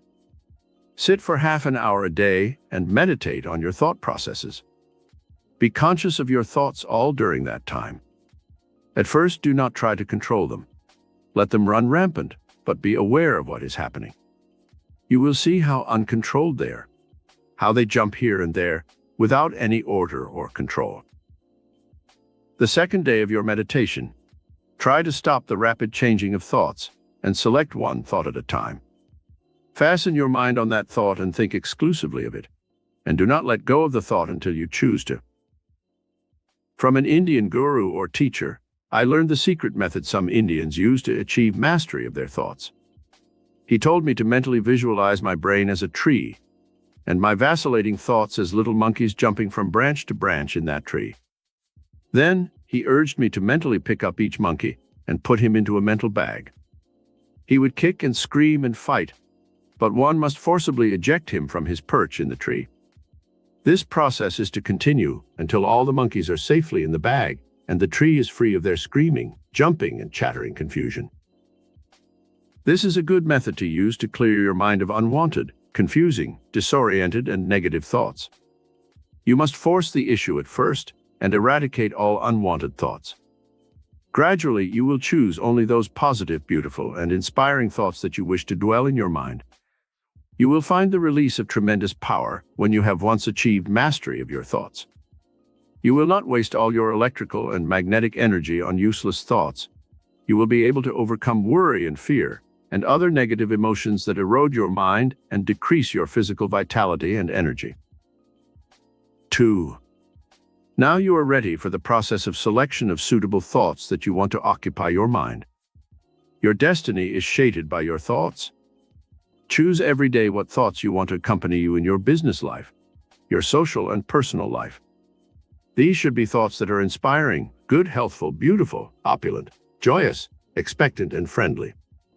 If you want to motivate people to friendly action with your thoughts, send out the magnetic thoughts of love and friendship. Emerson's injunction of how to have friends is a good one. To have a friend, be a friend. Passive love treatment to control others. One lady who came to my lectures in Carnegie Hall complained that her husband nagged and abused her constantly. She could hardly stand being in his presence because of his constant negativity and criticism. I told her how to insulate her mind against this barrage of negativity by simply saying to herself every time he was negative, "I send you only thoughts of love and kindness. You are created in the image and likeness of God, and I see only the divine image within you." She held to her course of passive love treatment for a month. She came back and told me that for some mysterious reason, her husband had begun to change in his attitude toward her. One day he said, "What's the use of my screaming at you when you greet every word I say with that vacant stare and half-smile?" The magic of love gradually transformed her husband into a peaceful, understanding man. 3. Remove the negative charges that are in many thoughts and words. Refuse to entertain thoughts in your mind of things you read in the papers of killings, accidents, disasters, and robberies. These negative charges must be removed every night before you go to sleep, or they will haunt your conscious and subconscious minds and interfere with the free flow of electrical and magnetic currents to your body cells. One simple affirmative statement which you can say every night before going to sleep will help you clear your mind of these negative charges. I now discharge from my mind all negative thoughts of every kind that I have put into my consciousness today. I insulate my mind with positive thoughts. I am created in the image and likeness of God spiritually. I am under His divine protection, and while I sleep, my consciousness shall be bathed with His divine love, His beauty, His peace, His radiant joy. I now consign myself to His loving care and sleep soundly and safely, cradled in His loving arms. 4. During the day, while at your work or in your home, direct your conscious minds in the choice of thoughts that you shall think. Thoughts are like guests who inhabit your house. You would not choose unruly, boisterous, common visitors to come to your home who might destroy your furniture, burn holes in your carpets, and shatter your peace of mind with rude, coarse behavior. Your thoughts are also invited guests that inhabit your mental house. They can make of your mind a palace or a hovel. The choice is up to you. You can choose thoughts that are lofty, beautiful, and inspiring, and these will give a coloration to your mind and your personality that will enchant everyone you meet. 5. Avoid saying words that are obscene or telling stories that are undignified and common. They may make people laugh momentarily, but every time they think of you, they will associate you with the obscene words you used. Maintain dignity and an awareness of your high quality, and soon people will have greater respect for you. Second realm of control, nerve energy. In the yoga philosophy of India, we learn that the life force, or prana, radiates throughout the entire body and gives one energy and vitality. When it is abused, this nerve energy is dissipated and wasted, and the body becomes weak and debilitated. The following regime must be mastered in order to gain control of your nerve energy. It will give you more power, better health, youthful vitality, and a more radiant personality. Regime for control of nerve energy. 1. Electricity and magnetism radiate from your brain centers to all the nerves and muscles of your body. If this life force is dissipated, the cells and nerves of the body are starved and suffer grave consequences that can even make one sick. To control the nerve energy, you must avoid all unnecessary movements of the hands, feet, and body. Sit in practice sessions of 5 or 10 minutes and hold your body absolutely still. Do not move a muscle. You may have to blink your eyes at first until you have achieved control of even this function. As you hold your body in this type of rigid control, breathe deeply and hold the breath for a count of 4 before releasing it. The electricity and magnetism which radiate to your nerves is in the air about you. You must breathe it into your lungs consciously, and then after holding it for 4 counts, exhale it. You build the prana or life force through your breathing. 2. Now sit in practice and meditate on one specific part of your body. Say your right hand. Consciously move each of your fingers, closing them and shutting them at will. Then move your concentration up your arm to your shoulder. Raise the arm and hold it in rigid position above your head for a few moments only. Concentrate all your nerve energy in that hand and arm. You will feel warm currents flowing throughout your arm in a few movements of the hands, feet, and body. Sit in practice sessions. Many people have used this method for zone therapy to heal parts of their body by concentrating on sending the healing magnetic currents to the affected parts. One lady in our class work in Carnegie Hall had a son who was in the army stationed in a very cold country. He complained in his letters how cold he felt at night and how his feet nearly froze. His mother wrote telling him of the method of nerve control she had learned and the boy tried it, sending his concentrated nerve energy to his feet. He said that in a few moments' time they became so warm that he had to put them outside the blankets to cool them. Energy flows wherever you direct your thoughts. Nerve current flows instantly where you think. Many people who have had sluggish hearts or inefficient stomachs have used this method of nerve control to direct their thoughts on the ailing organ and have achieved miraculous results in a short time. 3. To direct nerve energy to your brain for inspirational and creative power, visualize your breath as a golden beam of light which radiates up your spinal column to your head and floods your brain with its creative energy. As you breathe deeply to 10 or 15 counts, press your diaphragm and feel that the column of air is like a fountain, shooting its pranic force up your spinal cord and radiating over your brain in a golden flood of power and inspiration. Your brain will come to life when you use this exercise, and you will be able to create wonderful things. Most of our great geniuses in the arts and sciences use this secret power to turn on the inspirational nervous energy of their brain. Third realm of control. Your emotions. We have studied elsewhere in this book about the value of the emotions and how to avoid negative, destructive emotions. Now let us learn the regime for control of all the mind's and body's emotions, so we can better direct the life force for creative and constructive purposes. Regime for control of your emotions. 1. Mastery of your emotions is essential if you are to become a master of life. You cannot let your emotions control you.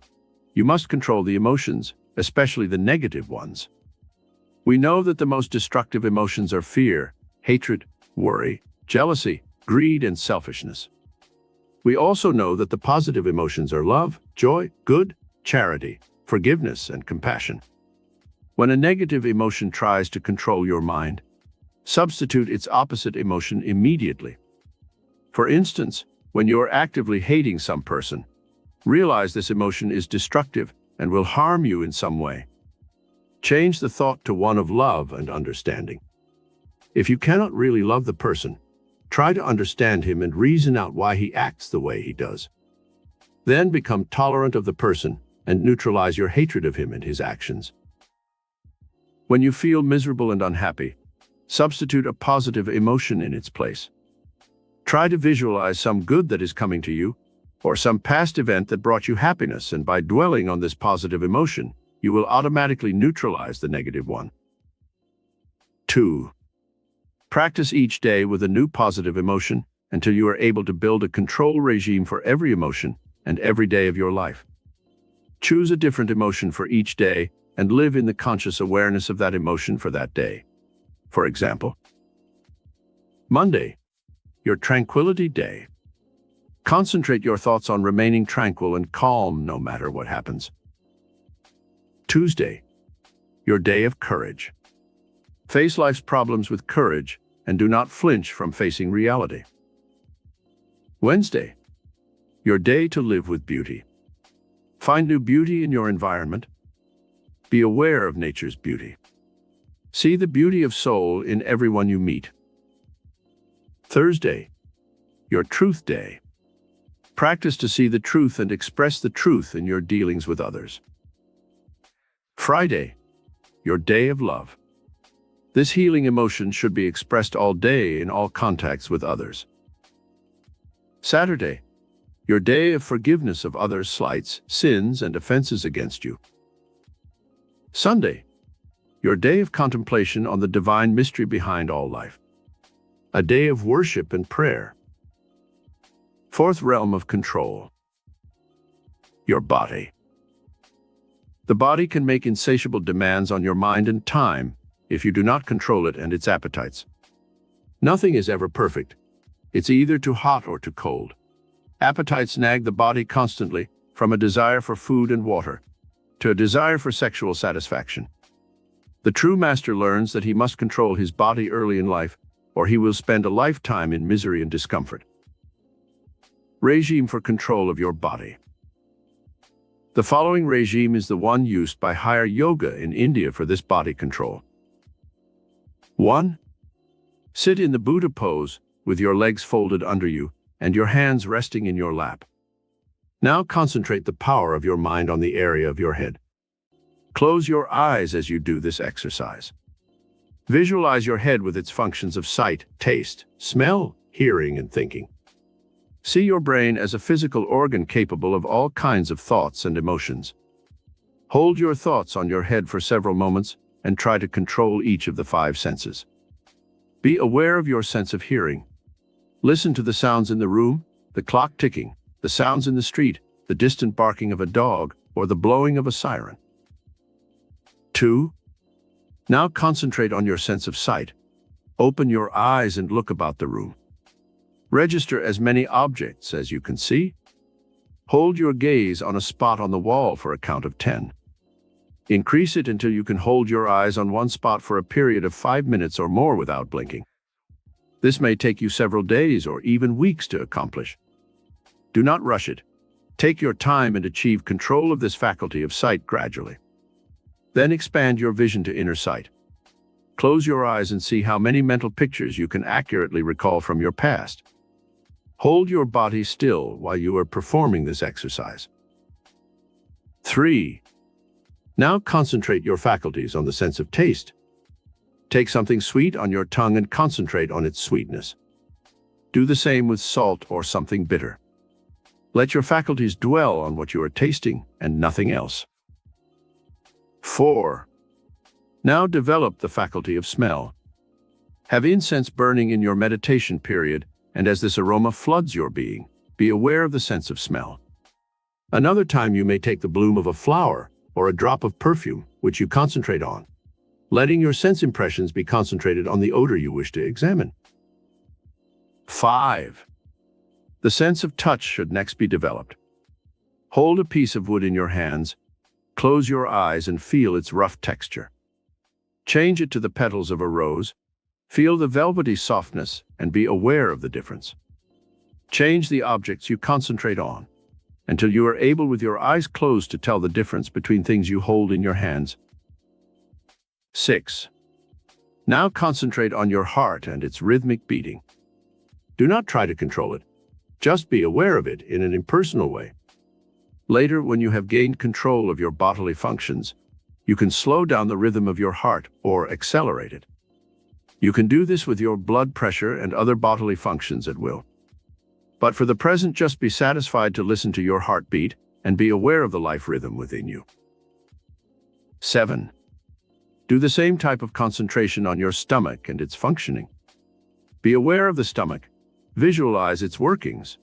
See the process of osmosis within that organ, which permits the fluids to pass through the walls of the intestines into the bloodstream. Be aware of your digestion for 10 or 15 minutes. Some people have been able to control their stomachs with amazing power and regulate the flow of hydrochloric acid and aid in the process of digestion consciously and at will. 5th realm of control. Other people. It is easy to follow all of the above 4 realms of control relating to the self. It is a matter of discipline and habit to gain control of your thoughts, your emotions, your nerve energy, and your bodily functions. Our 5th realm of control is a little more difficult, for it has to do with the actions of others. You cannot always control the actions of others, but you can control their effect on you and your destiny. With your mind power, you can, to a great extent, determine the people you will attract into your orbit of activity. The quality of the persons you attract as friends will, to a great extent, determine their influence on your future destiny. Choose your friends well, and when you have made your choice, use the following regime of control to make certain that your friends and acquaintances do not infringe on your privacy and affect your decisions and actions. Regime for control of other people. 1. To control other people, you must first win their respect and admiration. People will be friendly to you if you first show friendliness towards them. In social groups, where you do not know many people and you wish to enlarge your sphere of friends, make yourself known to others. Be friendly and take the initiative in breaking the social ice. They are as anxious to be friends as you are, but many times people are hampered by conventions and modesty, and will not take the first step to be friends. An example of this in my own life is an instance where I went to a big Hollywood party and saw a lonely-looking, unattractive man sitting in a corner by himself. No one paid any attention to him. They were all courting the famous stars, directors, and producers who were there. I sought out the lonely-looking man and introduced myself, not knowing his identity, and chatted with him for fully an hour. I found him amusing, well-read, and charming. When he got up to leave, he said, "I am very much impressed by you, young man, and I'd like to have lunch with you one day so we can talk some more." He handed me his card and made a luncheon date for the following week. I glanced at the card and saw that it was Irvin Cobb, the famous humorist and novelist. His taciturn appearance often kept people from making friends with him. But he had a heart of gold, a wonderful sense of humor, and turned out to be one of my best friends. Through his contacts, I was able to further my early career tremendously. 2. When you meet a person for the first time, try to fix his name in your mind for future reference. Also make it a point to talk about things that interest him. In this way, you can direct his interest and attention to those subjects that he is conversant with. His wife, his children, his work, his home, his car. These are all things that give him a sense of familiarity with you and make him like you without being conscious of the reasons why. 3. If you really want to win control of other people, try to avoid what I call rough corners in the conversation. Avoid discussing differing viewpoints in religion, politics, and other controversial subjects. When you know a person better, you can risk offending him by giving your opposing viewpoints. Get the other person to drift along with you on the conversational stream, and you'll find that it is easier to get control of his mind than if you oppose him and make him dislike you at once. 4. When you meet new friends, make it a point to try and praise something in their personality, their clothes, their voices, or something they have accomplished, which merits praise. People like flattery, and you can gain control of friends through subtle praise and flattery. One man I know who is a real estate broker has mastered this principle of control of others to a fine point. He told me his secret one day. "I make every man feel like a prince and every woman like a queen," he said. "I try to find out something about the person's work, and then I praise his ability and his accomplishments. It works like magic. Of course," he hastened to add, "I am sincere in my praise. I really choose something that I admire about the person or his work. Otherwise, I would not sound convincing and sincere." This man has made millions of dollars in business through this simple formula to control other people. 5. When you first meet a person, get on a personal and emotional level with him as soon as possible. Remember the 4 things that mean most to everyone emotionally. A. Self-preservation. Things pertaining to food, nourishment, and general health. This is always a safe topic of conversation and interests everyone. B. Money and financial security. People all like to discuss business, the stock market, the business they are in, and other things pertaining to money. C. Love and sex. This is always a good topic of conversation if kept on a dignified, intelligent basis. D. Ego recognition or social acceptance. When you give a person your attention and praise, you are automatically elevating his ego, and this cannot help but win his admiration of you. 6.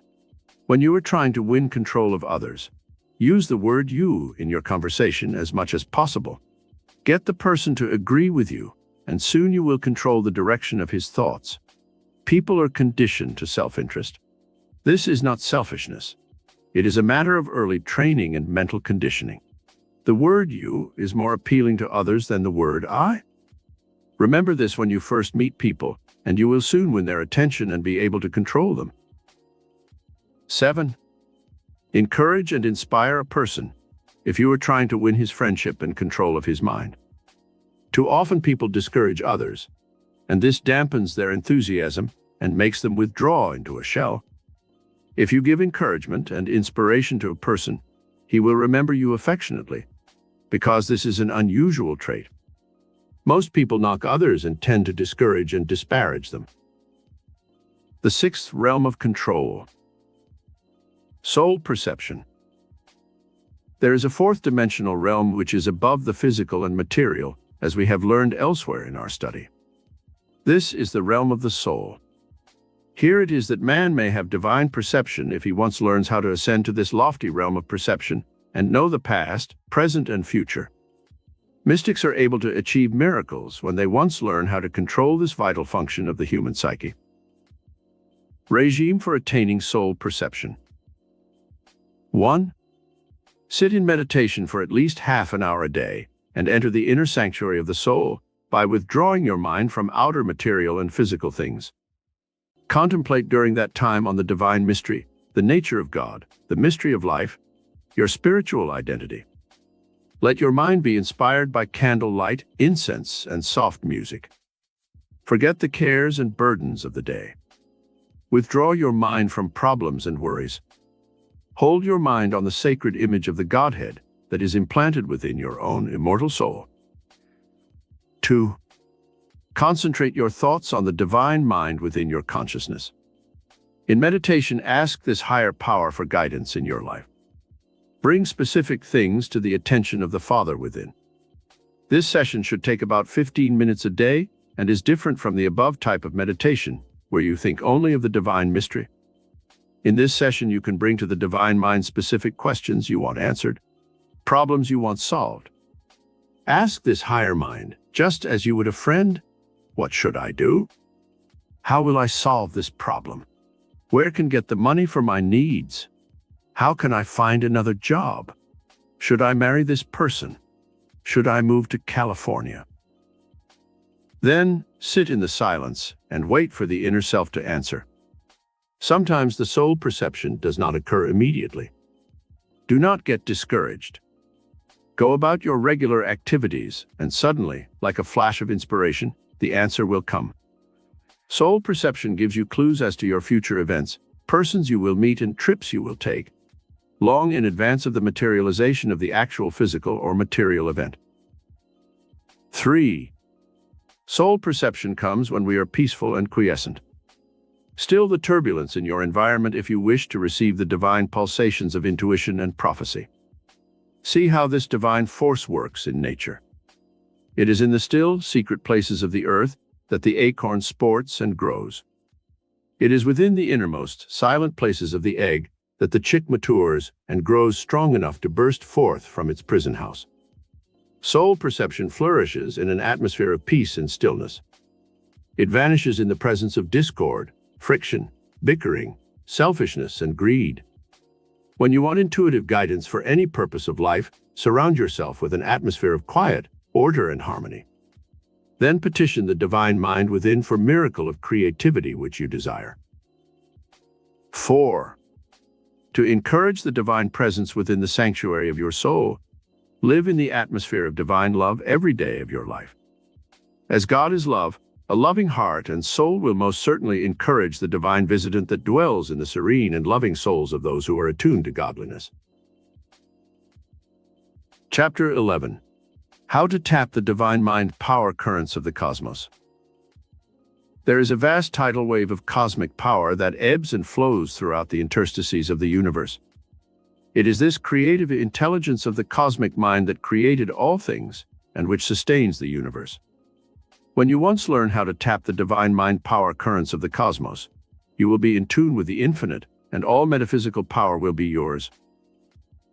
Let us study the methods by which this cosmic power radiates throughout creation and learn how we may avail ourselves of its omniscience, omnipotence, and omnipresence.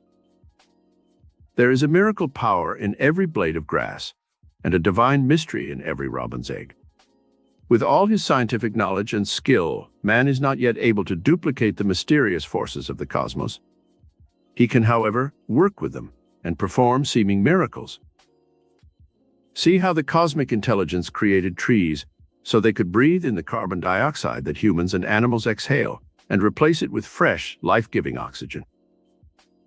See how this cosmic intelligence produces from the soil the food, the lumber, gold, oil, and coal that mankind needed to survive throughout the ages.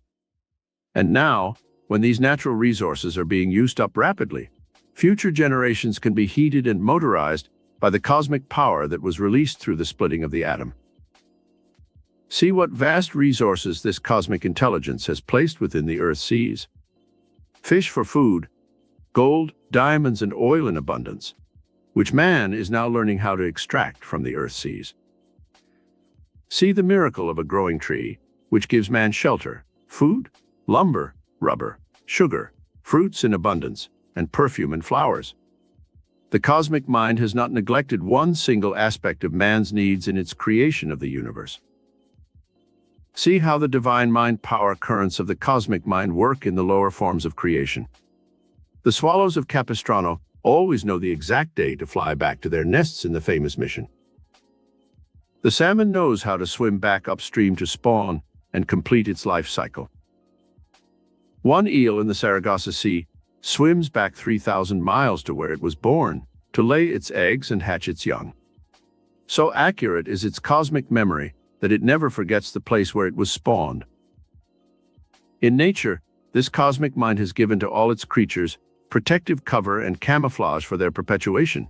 The snake is modeled and colored like its environment. The crab and the armadillo are given bony armor to protect them from their enemies. The squid and the octopus eject a stream of inky substance to conceal themselves when in danger.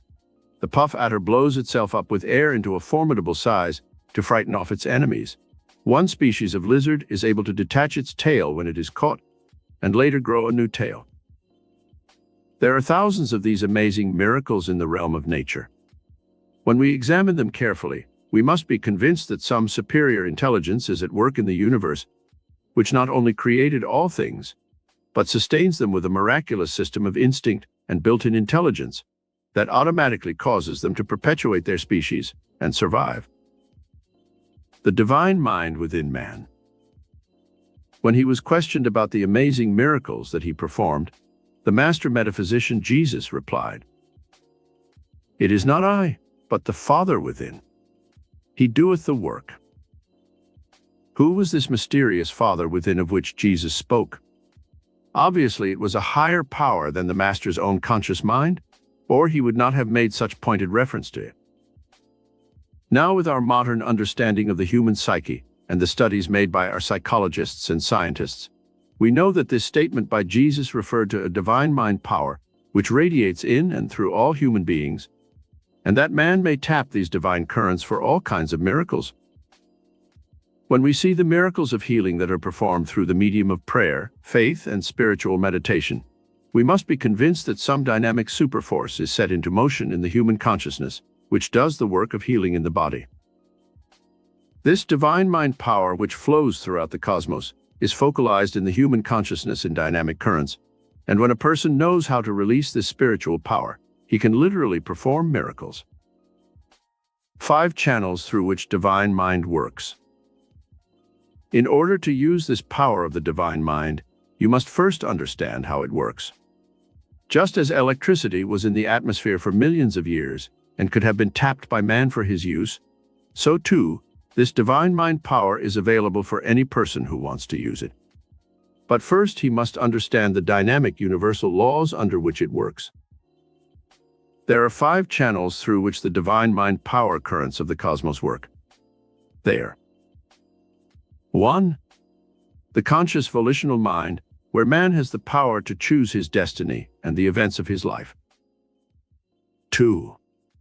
The sense perceptions which reveal the physical and material universe. 3. The intuitive faculties which set the divine mind into action, psyches and extrasensory perception. 4. Soul perception, man's inner spiritual awareness, in which God speaks to man in the silence of man's own immortal soul. Man's awareness of his immortality and divinity. 5. The cosmic memory, the cell's intelligence, and the storehouse of racial memories, where are stored all the chemical and cellular formulas for creating all living things in the universe. God's memory and the ultimate achievement by man through cosmic consciousness or awareness. Channel 1. Your conscious mind. The conscious mind in man is also known as the objective mind. It is this mind that makes you aware of yourself, your mental powers, and the outer objective world in which you live. It is through your conscious mind that you are aware of the cosmos and its orderly arrangement. It is in man's conscious mind that he feels the need for worship of a superior intelligence, which he has named God. It is in this realm of conscious control that you feel the need to align yourself with some vast, superior force which you intuitively feel created you and the entire universe. Your conscious mind is the mind which chooses the people who shall be in your life and who help mold your future destiny. It is also the force within you that helps you select the events that make up the pattern of your destiny. Someone has rightly said, "Destiny is not a matter of chance, but of choice." It is not something to be waited for, but rather something to be achieved. The laws ruling your conscious mind. The conscious mind can only reflect the higher power of the divine. Mind when you are aware of your true divinity. When you know that this God power is within you, as it is in every cell of the visible and invisible universe, you will become infused with a new life force. There will be new purposefulness and meaning to your entire life. There are laws that rule this conscious mind, and you must observe these laws if you wish to avail yourself of the efficiency and dynamic power that is inherent in your conscious volitional mind. 1. The law of order. The law of order is a cosmic one in that it applies to all creation. There is order in the heavens. All the planets revolve in their orbits without confusion or collision. Think of the countless billions of stars and solar systems, bigger than our own, which are involved in a cosmic scheme so vast the mind of man cannot comprehend it. Then realize that these planets have such a system of order in their workings that we set our earth clocks by them. Duplicate this law of order in your own mind. Have a schedule by which you live. Write down a list each day of the things you want to accomplish that day. Have a plan and system underlying everything you do. Keep track of your expenditures daily. Rockefeller's system, on which he built his vast fortune, consisted in jotting down every expenditure, even if it was only a few cents. The mental habits he built of order and system later extended to his vast financial empire and made him a multi-millionaire. 2. The law of balance. Never let your mind race out of control, for the law of balance in nature demands that we pay a price for every excess. The law of the balance is likened to the swinging of a pendulum. The same arc it prescribes in its upward motion it must duplicate in its downward swing. When you carry any emotion or indulgence to excess, nature exacts a penalty in order to maintain the law of balance. When you do not sleep enough on one night, you must make up for it the next day, or your brain suffers from fatigue and inefficiency. An excess of alcohol or cigarettes or sleeping pills must be paid for by the body's reaction to the poisons pumped into the bloodstream, with a lowering of the body's resistance, fatigue, and a subsequent slump in all of the body's functions. The divine mind power that works through your conscious mind is a delicately balanced force and quickly withdraws when this law is upset. Each day balance work and play, love and worship, so that you do not have excesses of any one thing in any department of your life. 3. The law of rationality or reason. The conscious mind works best with the divine mind when you rationalize your actions and your mental processes. Be consciously aware of your use of your conscious powers. Know why you do certain things. Reason out the need for the physical emotion of love. Control the functions of your mind and body. Do not let them control you. Every year, thousands of Americans commit suicide because they have lost the art of rationality. Their minds get out of control because they do not make the daily effort to reason out their actions. Back of every mental cause, there must be some physical effect. When you lose a good job through some thoughtless action, reason out the reasons for the loss. Do not blame society, the government, capitalism, or communism. The cause can be traced back to your own conscious or unconscious acts and thoughts. 4. The law of attraction. What you put into your conscious volitional mind becomes the pattern of that which you shall attract. There is a law of magnetic attraction which applies equally to the mind as well as to the body. You are what you think. Put only those thoughts into your conscious mind which you wish to externalize in dynamic forms of action in your outer circumstances of life. Think friendly thoughts and you will attract friends. If you think thoughts of enmity, hatred, and envy, you will attract people who will personalize these traits in the outer world. You have it within the power of your conscious choice to set the stage for the enactment of your life drama. Do you wish it to be a drama or a tragedy? Is it to be a romantic love story? Is it to become a comedy in which you play the part of a clown? Do you wish a stage setting of beauty and opulence, or will you select a backdrop of ugliness and barrenness in which to act out your life drama? The choice is up to you.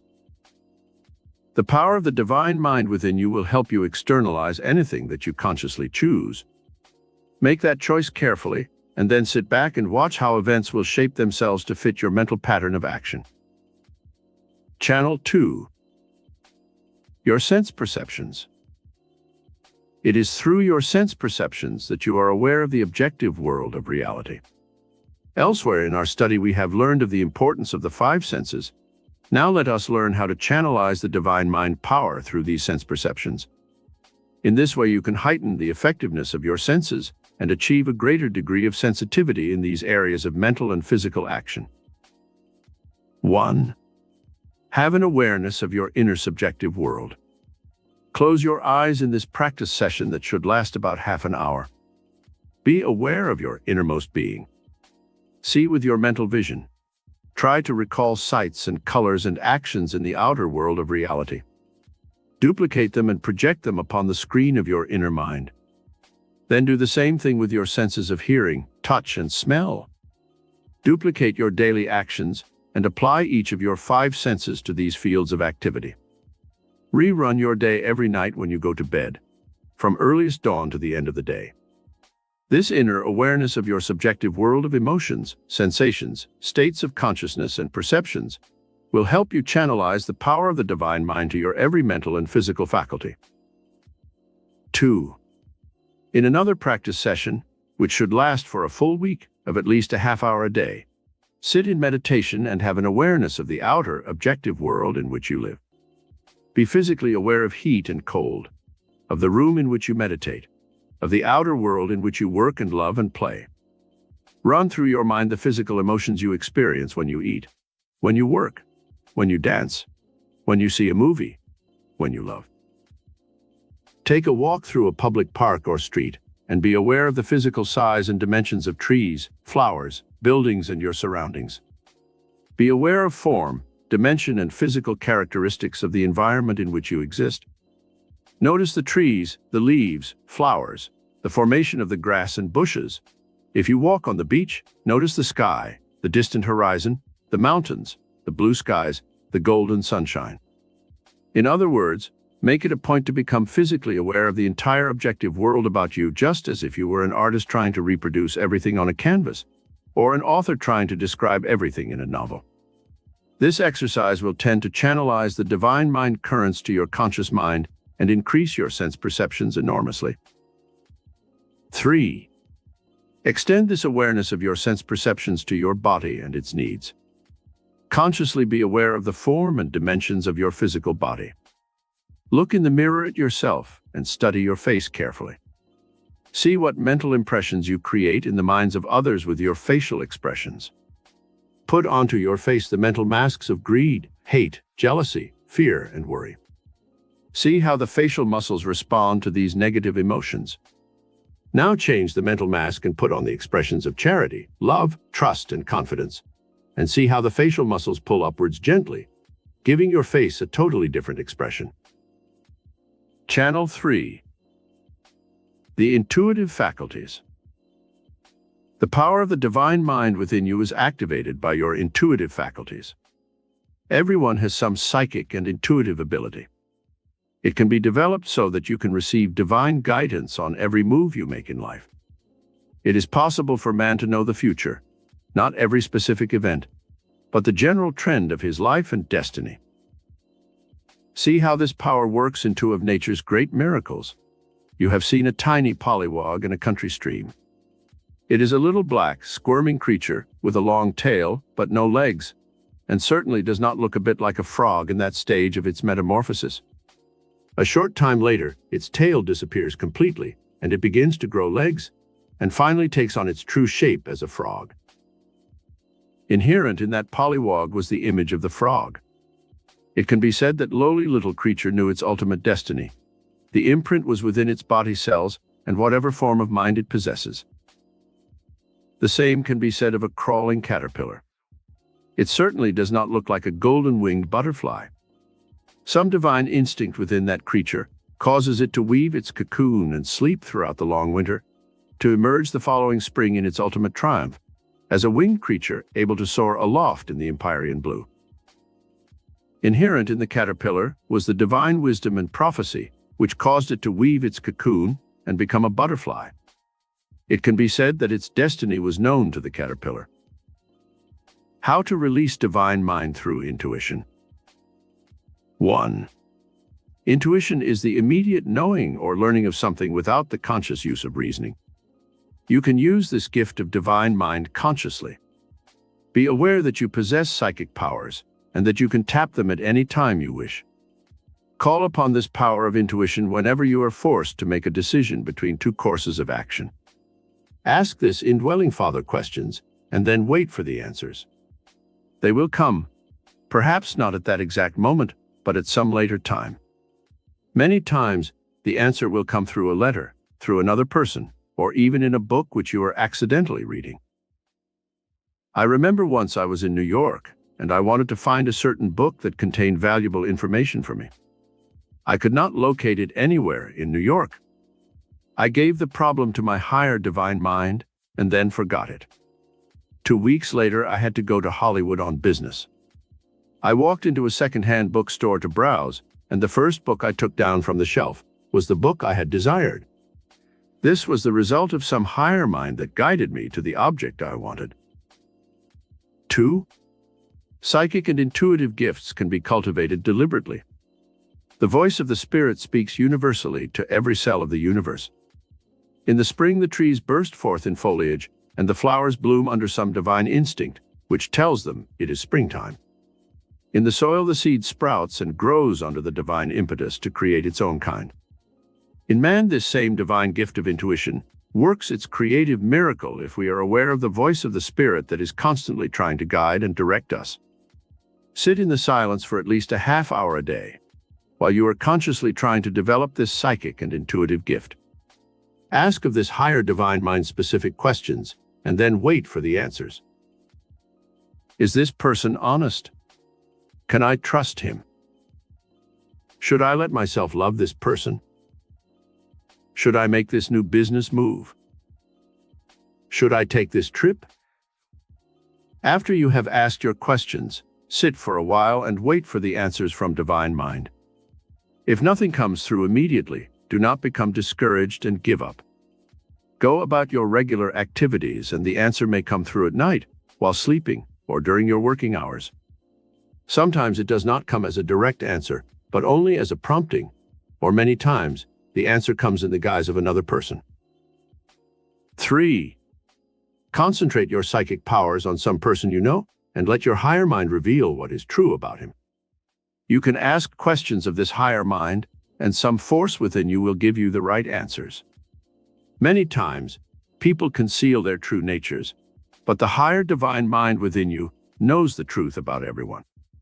You can penetrate the masks of others through cultivation of this higher psychic and intuitive gift. At first, you may not want to believe some of the things your higher mind tells you, but later you will find out that it was right. Haven't you, upon meeting some new person, felt an instinctive sense of not trusting him? Later, weren't your suspicions justified? 4. To cultivate this intuitive faculty of the divine mind further, sit in the silence and let mental images come through to you. These mental pictures may be of foreign countries you want to visit. They may be of a future home in which you wish to live. The mind may feel that it is jumping from place to place, but follow its workings for at least half an hour. Later in your life, some of the events that flashed upon the screen of your inner mind will actually duplicate themselves in the outer world, and you will know then that you had a psychic flash of an event that was predestined to occur in your life. A lieutenant in the South Pacific during the Second World War saw a picture of a movie star in a magazine. He fell in love with her. She was his mental ideal. He carried the picture in his wallet and every night before going to bed, he would look at the picture and mentally visualize that they were married and living together in a beautiful home in the valley. This mental picture became so vivid in the young man's mind that he literally believed someday he would meet the girl and marry her. A few months later, he was in San Francisco at a big party. He was handsome in his blue Navy uniform, and as he walked across the living room, he saw a vision in white floating towards him. It was the girl of his dreams. She walked towards him as if mesmerized. Suddenly they were in each other's arms dancing. She fell madly in love with the handsome young lieutenant, and a short time later they were married. This real-life romance happened to movie star Ruth Hussey, and now, many years later, the love affair that was prophesied through her husband's psychic vision has survived and brought them both the happiness and fulfillment they desired. Channel 4. Soul perception. There is a difference between psychic perception and soul perception. Psychic perception has to do with the outer world of people and events, of action and reaction. Soul perception has to do with man's inner awareness, in which God speaks to man within the silence of man's own immortal soul. It is there, within the sanctuary of your soul, that the divine mind reveals its own magnificent design for your present and future life. When you are able to tune in on these divine pulsations, you can duplicate the vast miracle powers of nature and of the illumined souls who were seers, prophets, and mystic leaders of the past. How to receive soul perception. 1. Withdraw from the world of harsh reality and create an atmosphere of soft candlelight and music. You can have incense burning if you wish. The higher spiritual faculties are often activated by such aids. This is why in many large churches there is candlelight, incense, and soft light through stained glass windows. Many times, images of sacred symbols, such as a cross or saints, are used to stimulate these higher faculties, so man may better attune himself to the sacred vibrations of the divine image. This exercise in meditation should be a daily event of 10 or 15 minutes. During such times, lock out all thoughts of problems and worries, and talk to God in the silence of your own soul. 2. Soul perception can often come to you in the midst of your everyday activities. Sometimes a great flood of inspiration will follow when you have done some good or charitable deed for another person. Often, when you view a magnificent sunrise or sunset, or some scene of grandeur in nature, like the Grand Canyon, you will feel welling up within you a deep, spiritual emotion that overpowers your senses and is so penetrating that you feel close to tears. Very often music will have this same effect when it is transcendently beautiful. I recall the first time I saw the magnificent Parthenon on the Acropolis in Athens, Greece, in the full noon. As I stood before that ancient temple to the goddess Athena and viewed the Aegean Sea shimmering in the distance, and saw the vast, ancient, and modern city of Athens, sprawling as far as the eye could see, I felt a sudden sense of soul perception that made me aware of the march of history through that historic land where democracy was born. A feeling of cosmic awareness swept over me that made me one with all the multitude of great souls who had viewed this most inspiring monument to man's divinity. 3. Soul perception comes to you when you have a deep faith in God and His illimitable powers. You can walk with God daily, and His ever-abiding presence will guide you unerringly through soul perception. 4. When you align yourself with the spiritual qualities of the divine mind, you will also implement your powers of soul perception. These divine qualities are love, goodness, truth, beauty, forgiveness, and charity. 5. Faith and prayer put you in tune with the divine mind power that reflects throughout the universe. Man's consciousness is like the earth. It flourishes and flowers only when the sun shines upon its surface, giving it life and motion. When man is out of the consciousness of the divine cosmic mind, he blocks out the sun of spirit, and his life is barren and futile. When he basks in the golden light of the spiritual sun, he flourishes and grows wise, and his gifts and talents flower, and he blesses the earth with his creative mind. Prayer releases a golden stream of spiritual light, life, and intelligence. Dr. Alexis Carrel said of prayer, that it is a force as real as terrestrial gravity. In experiments conducted by scientists and ministers, it was found that when prayer was said over wheat and corn that was planted, it yielded 2 to 3 times as much as seed that was not prayed over.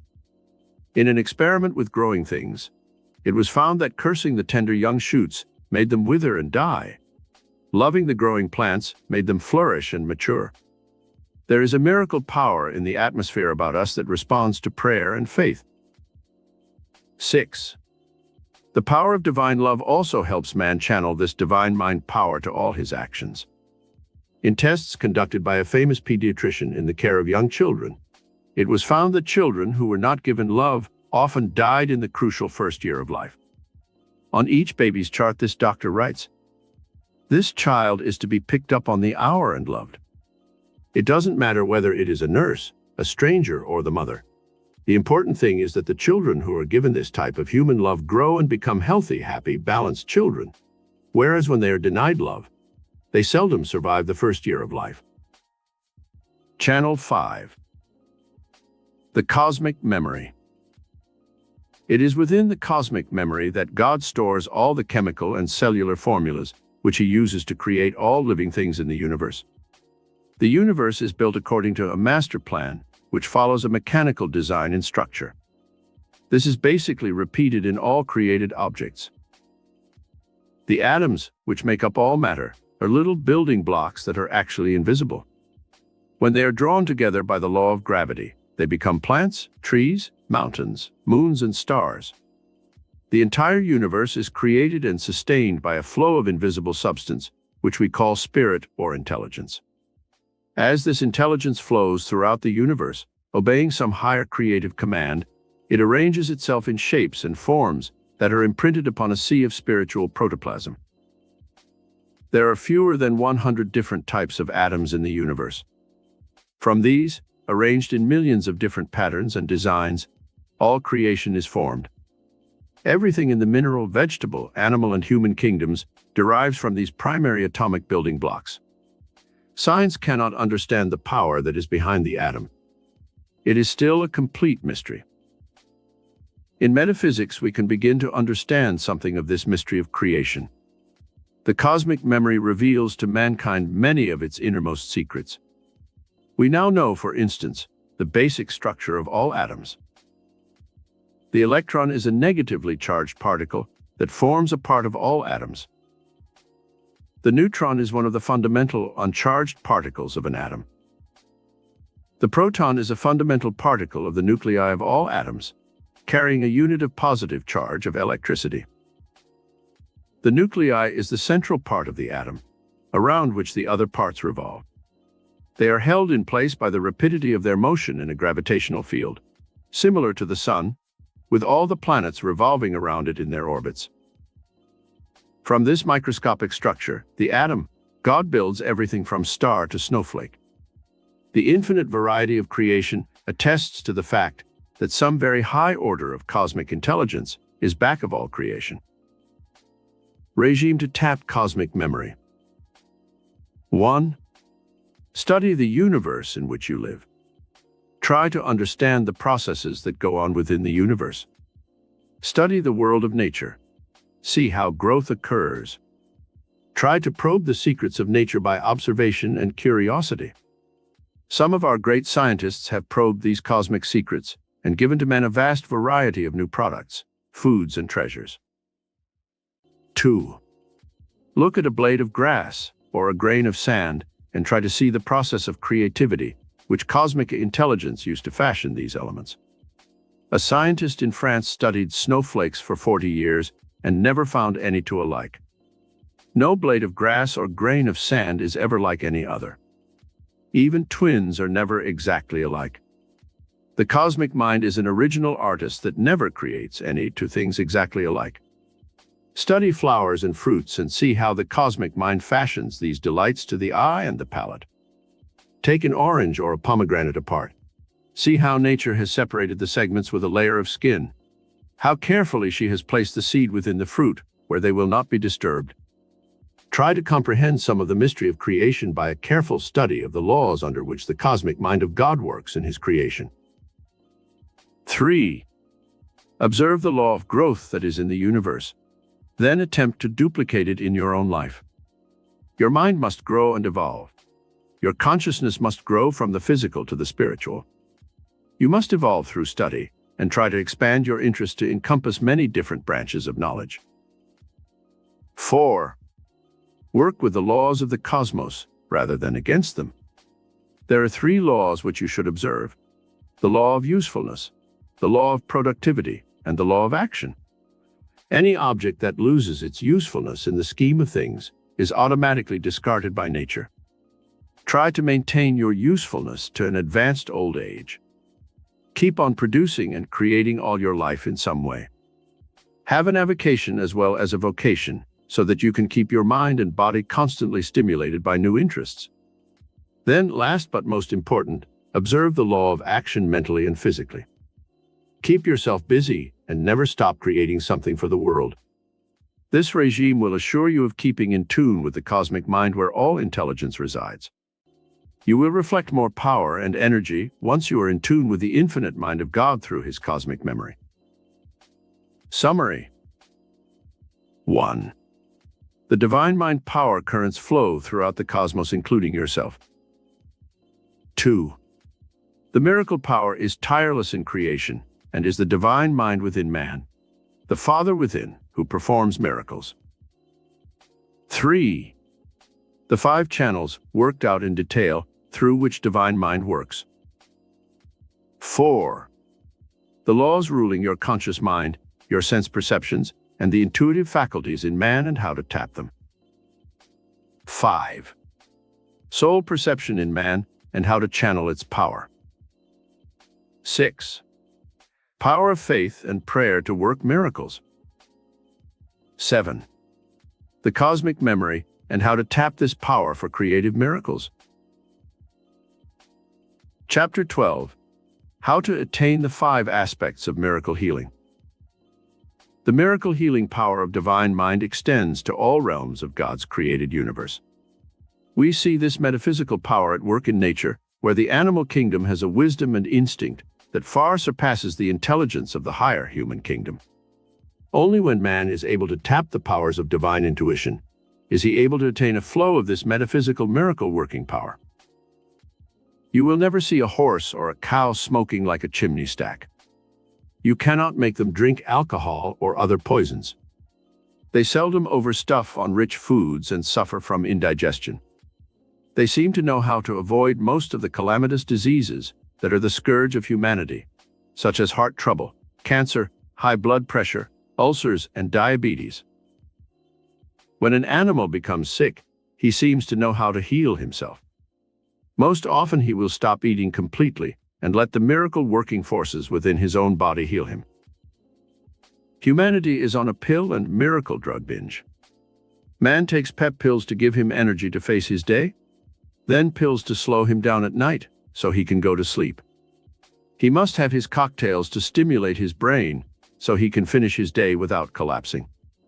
In this mad rush from one drug to another, man begins to suffer from a gradual inability to let the natural healing forces of his mind and body take over and do the work for which they were intended, to heal him when he is sick. Doctors know of this miracle healing power. Most enlightened doctors today work with the natural healing power of nature. They know of this miracle power that God has placed within man's own mind and body cells. Often doctors may give shots of distilled water to their patients, telling them it is morphine, and that they will soon go to sleep. The patient begins to feel drowsy and in a short time falls asleep. While he sleeps, the natural miracle healing forces of the body take over and do the work of healing. It is true that scientists and drugs have done a wonderful work in this age to help in the healing forces of the body, when the patient is too sick to help himself. We have not evolved far enough as yet to dispense with doctors and drugs. In the future, however, doctors will become more valuable to society in the preventive arts. To prevent sickness is more important than to heal it. It is also important to remember that in cases of accident, such as a broken leg or arm, there must be skillful handling of the injury if nature is to perform its healing perfectly. Doctors can assist this miracle power within the human mind and body, And in the new branch of psychosomatic medicine which has arisen in the past 25 years, it is widely recognized that the human mind can make man sick in many cases, and that it can also serve as the agency for healing of many conditions. The 5 aspects of miracle healing. Let us now examine the 5 aspects of miracle healing that you may utilize in your own life. You must first realize that healing does not apply only to a sick body. It also applies to other departments of your life. We shall study the 5 most important areas of human experience and learn how to release the miracle healing power of divine mind to these various departments of your life. The same laws and principles which pertain to these 5 aspects of miracle healing may also be applied to any other negative conditions you want to heal in your own life. These aspects are as follows. 1. Healing of the physical body. 2. Healing of personality disorders. 3. Healing of the environment. 4. Healing of romantic and marital problems. 5. Healing of economic and financial conditions. When we realize that there are more than 25 million people in the United States who are sick, crippled, blind, or otherwise handicapped, we must realize that we are truly a sick nation. Also consider the fact that only 1 young man out of 5 is considered fit to be taken into Army service through selective service. Then consider the millions who suffer from minor forms of incapacity, impaired vision, poor hearing, and handicaps produced by arthritis, rheumatism, and kindred ailments. Asthma, allergies, sinus conditions, these afflict millions more. America truly needs a renaissance of the miracle-working power used by the Master Jesus, who was able to perform his miracles of healing because he understood this tremendous spiritual power that God has placed within man's consciousness. Following is your unfailing guide for programs of healing in all 5 aspects. 1. Healing of the physical body. Before we consider miracle healing of the physical body, let us learn the causes of sickness, so we shall better understand the nature of man's illness. The invasion of the bloodstream by germs is one of the principal causes of sickness. If the body's energies and resistance is low, this type of germ infection seems to be more likely than if the body's resistance is high. Then the body's natural germ-fighting mechanism, the phagocytes in the bloodstream, and the white cells, seem to be able to keep the invading bacteria at a minimum. Physical accidents also contribute to man's disability. Many of these accidents are of psychosomatic origin, as we shall learn, and could be avoided. Psychosomatic factors contribute to many of the world's illnesses. Many doctors are of the opinion that nearly 85% of sickness can be traced to psychic disorders, that is, emotional disturbances that involve the psyche. In a study of industrial accidents, it was found that 95% of all accidents could be traced to only 10% of the workers. In other words, this 10% of the workers who had most of the accidents had personal and marital problems, fears and worries that produced tensions and made them careless in their work. It was further discovered that this same 10% of the workers accounted for the cases of absenteeism due to colds and other pulmonary infections. Miracle healing regime for sickness. 1. Put your mind into a state of faith and confidence that the miracle healing power of divine mind can effect a healing of whatever condition afflicts you. 2. Remove the factors that might be causing your sickness. You may be suffering from some form of emotional paralysis which keeps your body from performing its healing function. Examine your mind carefully. Do you hate anyone? Are you resentful of something that rankles in your subconscious? Did something happen in love or marriage which made you bitter? A woman who suffered from asthma and sinus trouble for years was discovered to have regretted marrying the man she did. She was in love with another man, and when she lost him, she married the first man who asked her. This regret and resentment, living a lie for 20 years, made her body develop the conditions from which she suffered. After being counseled and shown the error in her ways, this woman had a miracle healing of her asthma and sinus condition and adjusted to her marriage with good results. Many cases of allergies, skin trouble, sinus and pulmonary conditions have been traced by doctors to psychosomatic factors, When the person has rid his mind of the hate, resentment, jealousy, fear, worry, or other negative emotion, the condition disappeared from the body. A positive thought atmosphere important. Maintain a positive thought atmosphere at all times. The old saying, "An ounce of prevention is worth a pound of cure," aptly applies to sickness. You can prevent the eroding forces that lower the body's resistance from taking hold on your mind and body. If you keep the positive thought in consciousness that you are surrounded by the loving arms of God, and that nothing can harm you, soon you will see a change in your mental and physical condition. Whenever you have a tendency to say, "I feel terrible," change it to "I feel great." Soon you will really feel great at all times. Too many people recount the long list of their ailments and operations and build the thought atmosphere of sickness. Do not spend your time in looking for physical symptoms of sickness. Too many people listen to their heart's beat or try to interfere with the functioning of their stomachs or other body organs.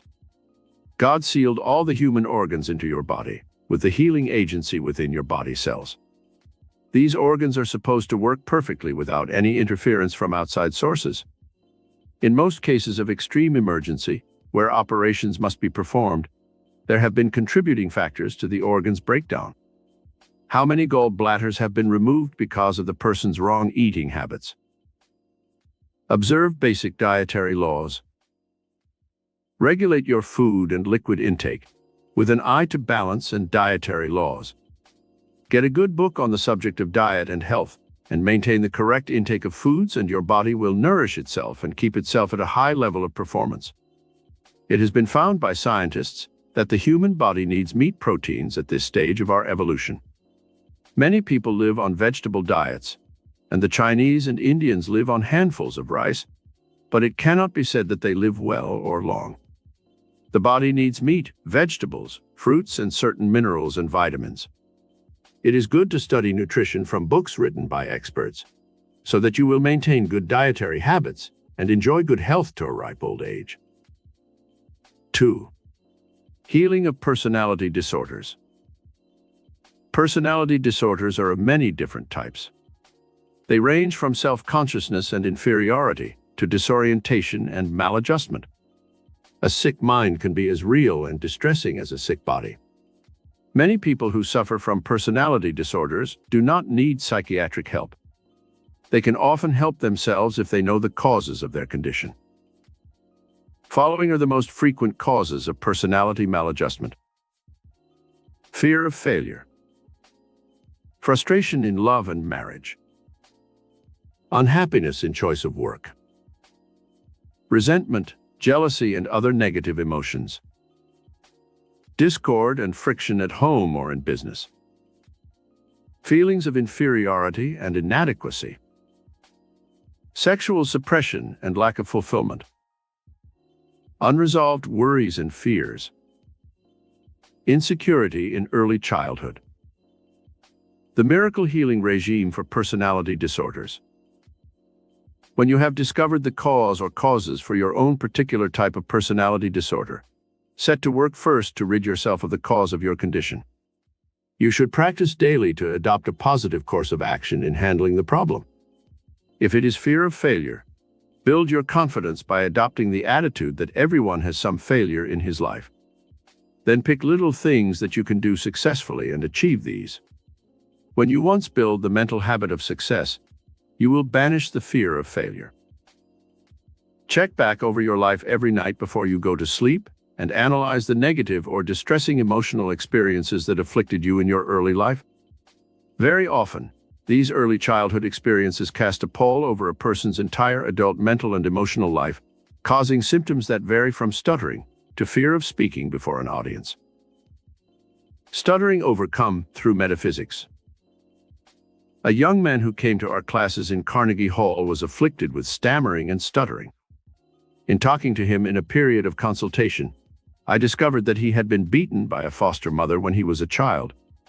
When he had unburdened himself by telling me all about these distressing conditions of his early youth, I told him that he was now an adult, that his childhood was behind him, and that he must try to understand and forgive the foster parent for her mistakes.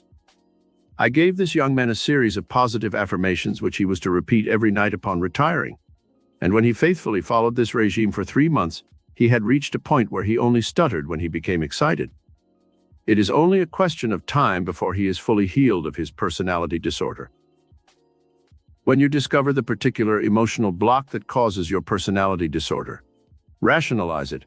That is, reason it out with yourself, and then give yourself positive suggestions that will help overcome this condition. The following is a good suggestion for general use.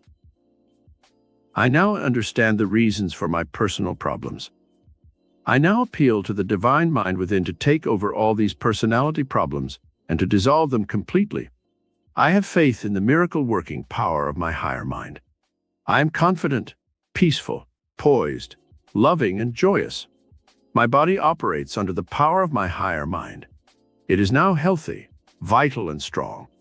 I rest in the loving arms of God, secure and serene, and sleep peacefully, knowing I am being refreshed, restored, reinvigorated, and rejuvenated while I sleep.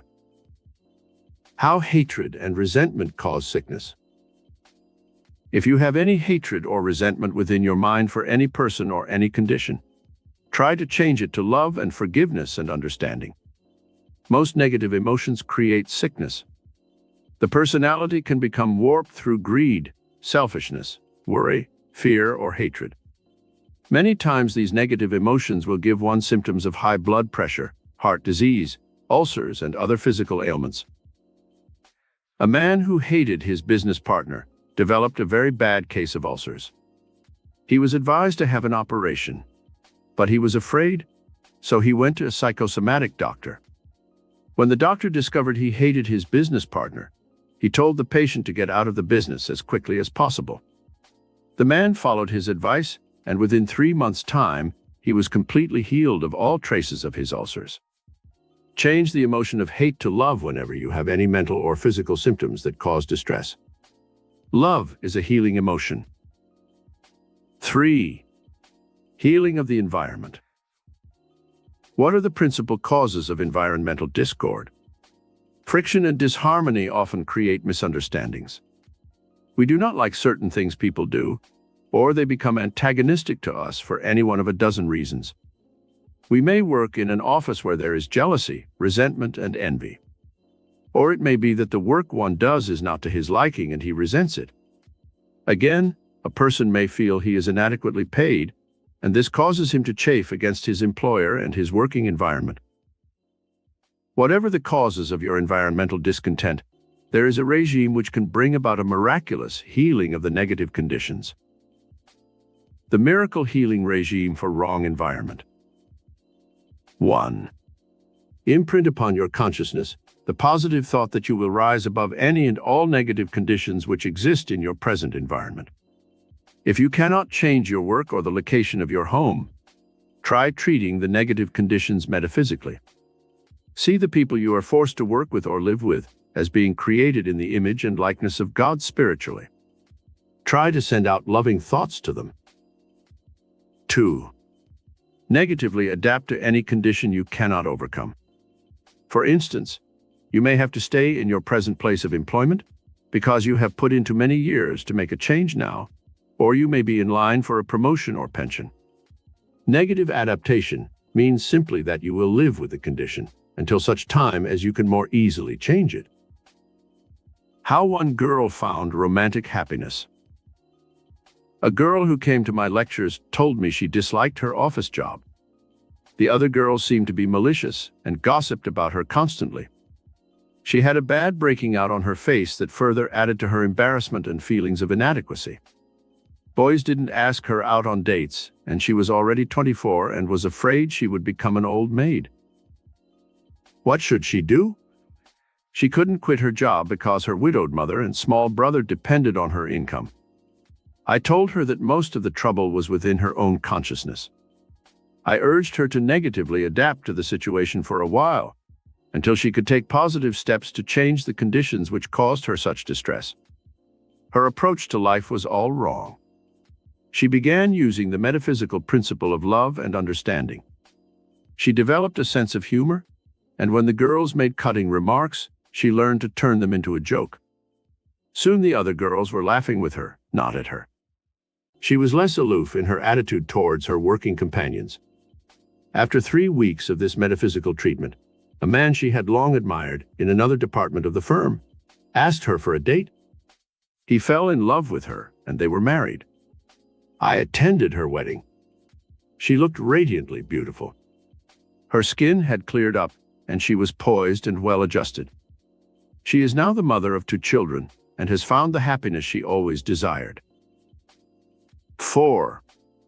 Healing of romantic and marital problems. One of the most common areas of difficulties that affects human relationships is that dealing with romance and marriage. At some time or other, every person has some such problem which disturbs his tranquility and happiness. Metaphysical miracle power can be released to heal such problems. First, let us examine these problems in the light of reason and find out the causes of most romantic and marital problems.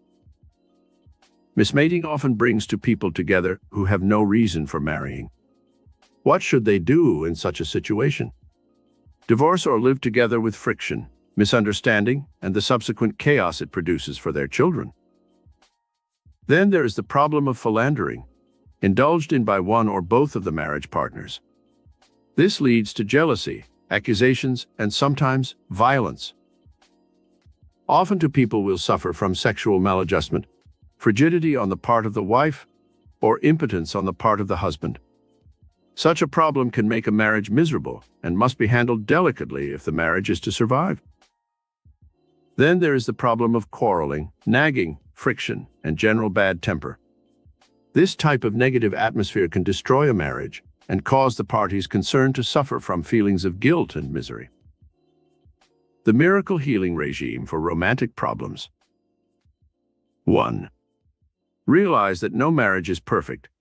Each person must bring to the union vast patience, love, and understanding. When problems of any kind arise, both parties should sit down and frankly discuss them, and try to think out a solution that is equitable and just. Try to rise above the petty level of human thinking into the realm of divine love, where each sees the other as encompassing the spiritual qualities of the soul that can make a marriage a blessing instead of a curse. 2. If 2 people have married who have little in common other than a physical attraction, they can still make the marriage a success. Unity can come in such a union by building interests in common.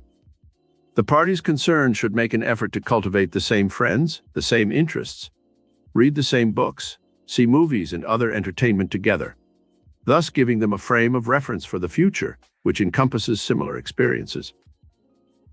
3. The problem of philandering often arises after 4 or 5 years of marriage. One of the marriage partners may grow tired of the other. When these extramarital relations come to the attention of the other marriage partner, it often leads to bitter recriminations and finally, divorce.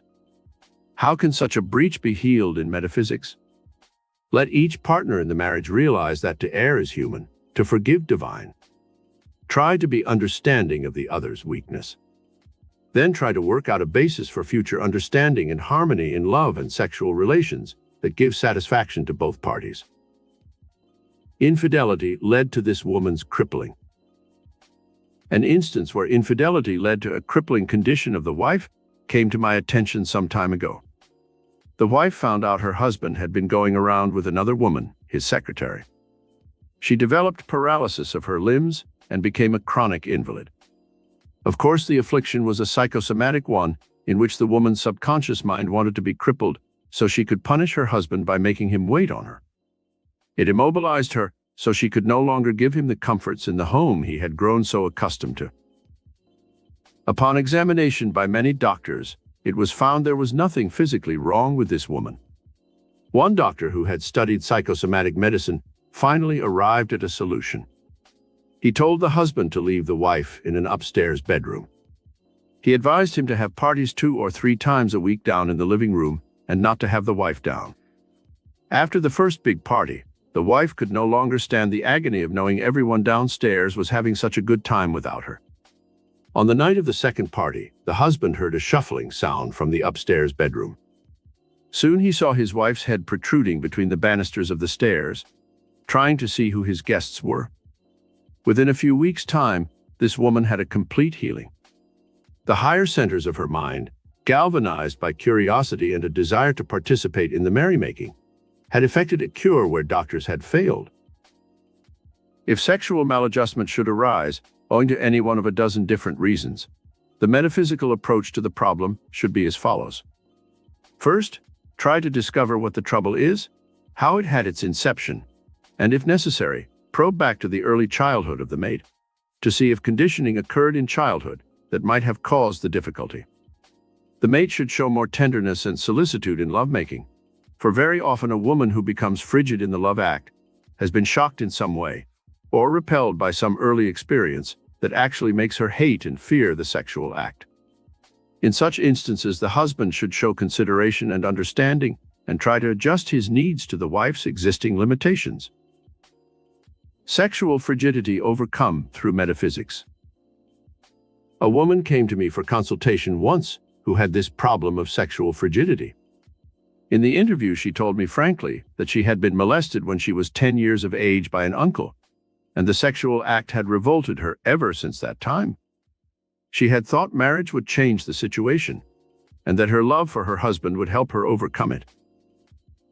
I gave this woman a constructive analysis of her entire problem, and explained that her higher mind would be able to rationalize this problem and help her overcome it. Now that she knew the reason for her frigidity, her subconscious mind would begin to release her from the torture she had endured.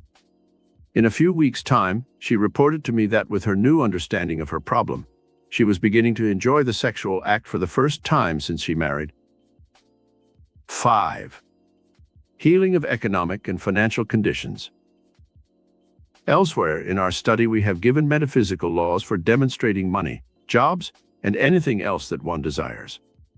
If these sections of our study are thoroughly absorbed, there should be no future economic and financial problems. However, if such problems should continue to exist, there is a regime for helping heal the sick economy.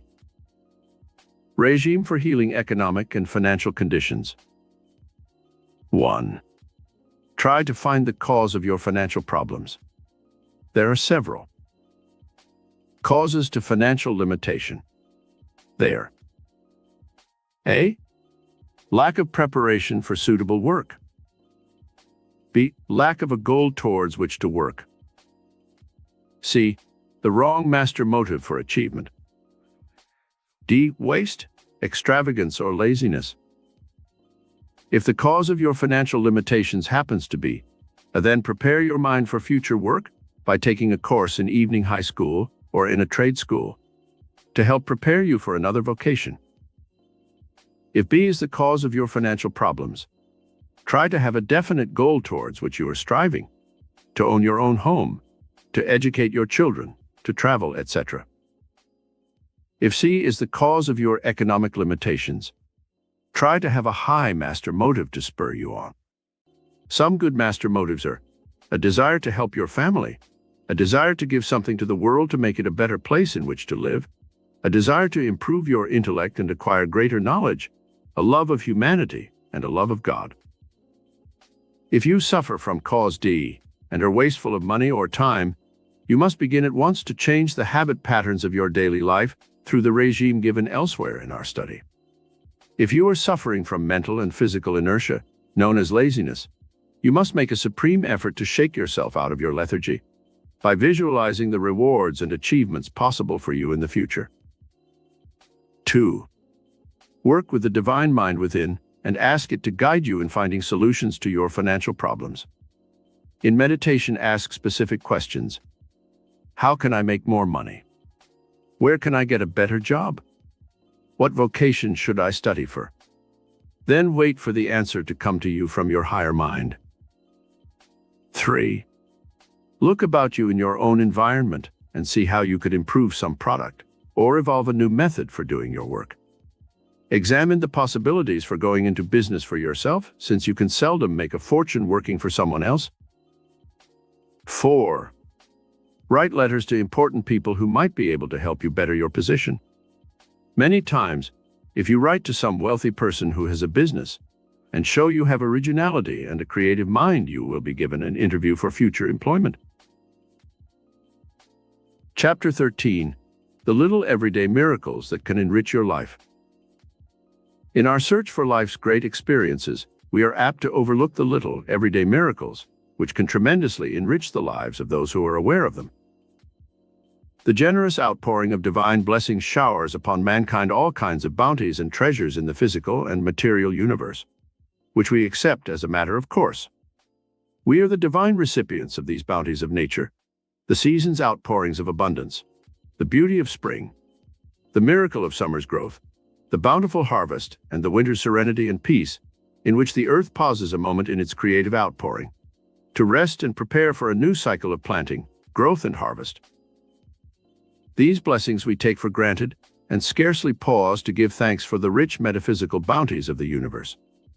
Let us explore below this world of everyday miracles, in which we discover the 12 hidden treasures that can enrich life and make it beautiful, opulent, and magnificent. 1. Discovering conscious awareness of your mind, your body, and the world in which you live. It is awareness of yourself as an individual that gives you awareness of the miracle-working metaphysical power within your higher mind. A. Stop for at least a half hour a day for the next month or two, and concentrate on yourself and the amazing powers that you possess. In the modern world, we are often so busy with external problems that we seldom, if ever, take time out for the spiritual pause that refreshes the soul. Most people give more time to television, bowling, golfing, or other sports, and never stop to discover the mind with its rich treasures, the body with its pleasant emotions, the soul with its love and tenderness and understanding of the miracle of divinity. B. In order to discern the spiritual truth of your reality more clearly, learn the method taught me by a guru in India for overcoming the confusion and disorientation of mind, which keeps us from seeing clearly the spiritual reality back of all life. Put a pinch of mud into a glass of water and stir it up until the water becomes cloudy. This is similar to the human mind when it is troubled, restless, and the thoughts jump about frantically, refusing to be controlled. Then sit for a few moments until the mud has settled to the bottom of the glass. The water is once again clear and pure, and you can see through the glass. When confusion, doubt, fear, worry, hatred, or other negative emotions cloud your mind, you cannot see the beauty of life about you. You cannot know the purity of the emotions of love, joy, and expectation. This emotional and spiritual purity can only come when you have overcome the animalism and greed and selfishness which cloud the mirror of the soul and keep us from seeing the reflection of the divine image within. C. When you walk about, be aware of the world of beauty and abundance all about you. You can learn most of the spiritual lessons of life by observing how the miracle power works in nature. Open your inner eyes and see the significance of what you observe in nature. 2. The I am consciousness. Your soul has been stamped with an individuality that is totally different from that of the nearly 3 billion people on the face of the earth. This makes you unique and different from everyone else. You possess gifts and talents that are different. The I am consciousness is your true spiritual identity. It accepts no limitations and no restrictions to your miracle powers and your achievements. This spiritual identity must be consciously built and expanded through a regime of thinking. Here is how you can build greater miracle-working power through the I am consciousness. A. Think of the identity you wish to assume in your life and imprint your brain cells with that image. The French philosopher Descartes said, "I think, therefore I am." Your life is shaped by the thoughts you think. Let the I am consciousness be built of thoughts that are dignified, noble, expansive, generous, kind, loving, and beautiful. Practice this regime of I am thinking every day of your life.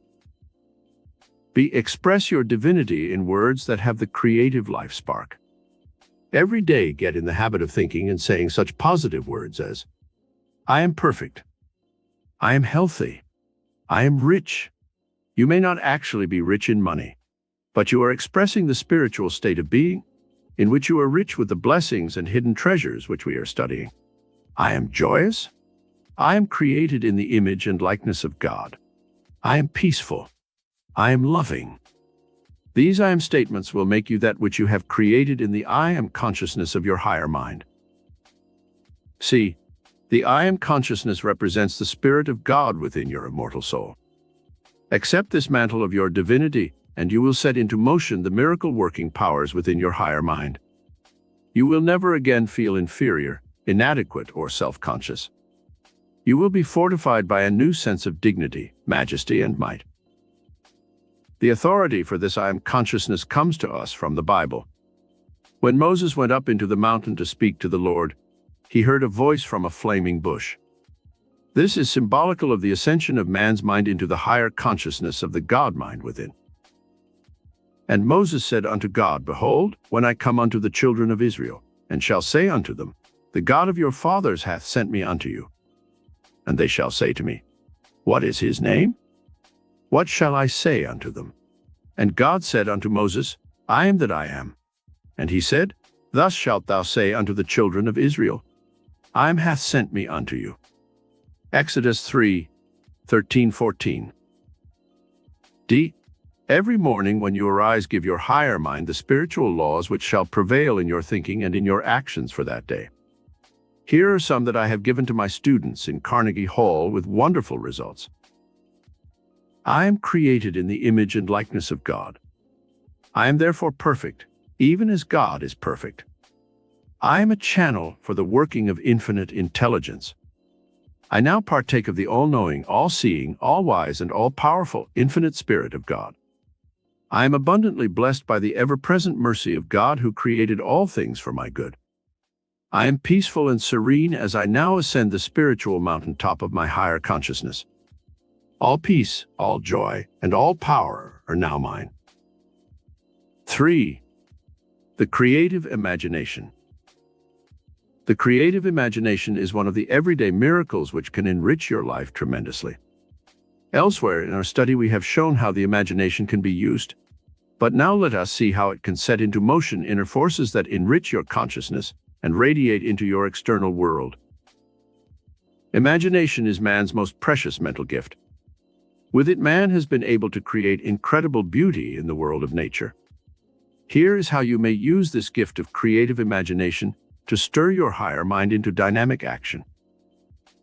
Review some of man's greatest achievements in the realm of your imagination and visualize how these great things were accomplished through man's creative imagination. The pyramids of Egypt were built nearly 5,000 years ago as a memorial to ancient Egyptian kings. Without machinery and with only slave labor, these huge stones were cut and hauled incredible distances, and then elevated to the lofty heights of the pyramids. Let your imagination ponder this feat and play with the creative principle involved. The Parthenon of Greece, built 2,500 years ago, is one of the world's most beautiful and perfect architectural triumphs. Built of solid marble, it stands upon a 500-foot elevation, overlooking the entire city of Athens and the Aegean Sea. Look up the history of this amazing triumph of man's mind over matter, and learn all you can about it. It will inspire you and stimulate your imagination to do great deeds. The Great Wall of China is 1,600 miles long, about the distance from New York City to Kansas City. It is built of solid stone, is 20 feet high, 6 feet thick, and proved to be a costly folly. But the imaginative concept of it is stupendous, and you can learn from the mistakes that the Chinese rulers made in imagining that this wall would keep the Mongolian hordes that threatened China from invading her territory. The armies merely went around both ends of the wall. Another great man-made wonder is the Panama Canal. Look up facts about this enormous feat that saves ships weeks of sailing time in going from the east to the west coasts. The man who conceived this project had a great imagination. You can stimulate your own imagination by learning all you can about this miraculous project. 4. The beauty and greatness of nature. Be aware of God's creative miracle power in the realm of nature. A. Stop at least once a day and see the beauty of nature, the trees, the flowers, the sun and moon and stars. Be aware of them as creative expressions of the cosmic mind of God, who created them for your enjoyment and benefit. B. Your own life will reflect more beauty, more love, more goodness, if you reflect the wonder and joy of all nature. Be aware in your everyday life of the miracle of bird song, of trees waving in the breeze, of sunrise and sunset, of the majestic oceans stretching to the horizons, See the starlit wonder of the heavens at night, and the majestic, full moon etching nature's landscape with delicate silver. Be conscious of the mountains, streams, and flower-strewn valleys that come to life every spring with the miracle of multicolored blooms. See the world every day through the eyes of a child who is discovering the wonder and beauty of the world for the first time. 5.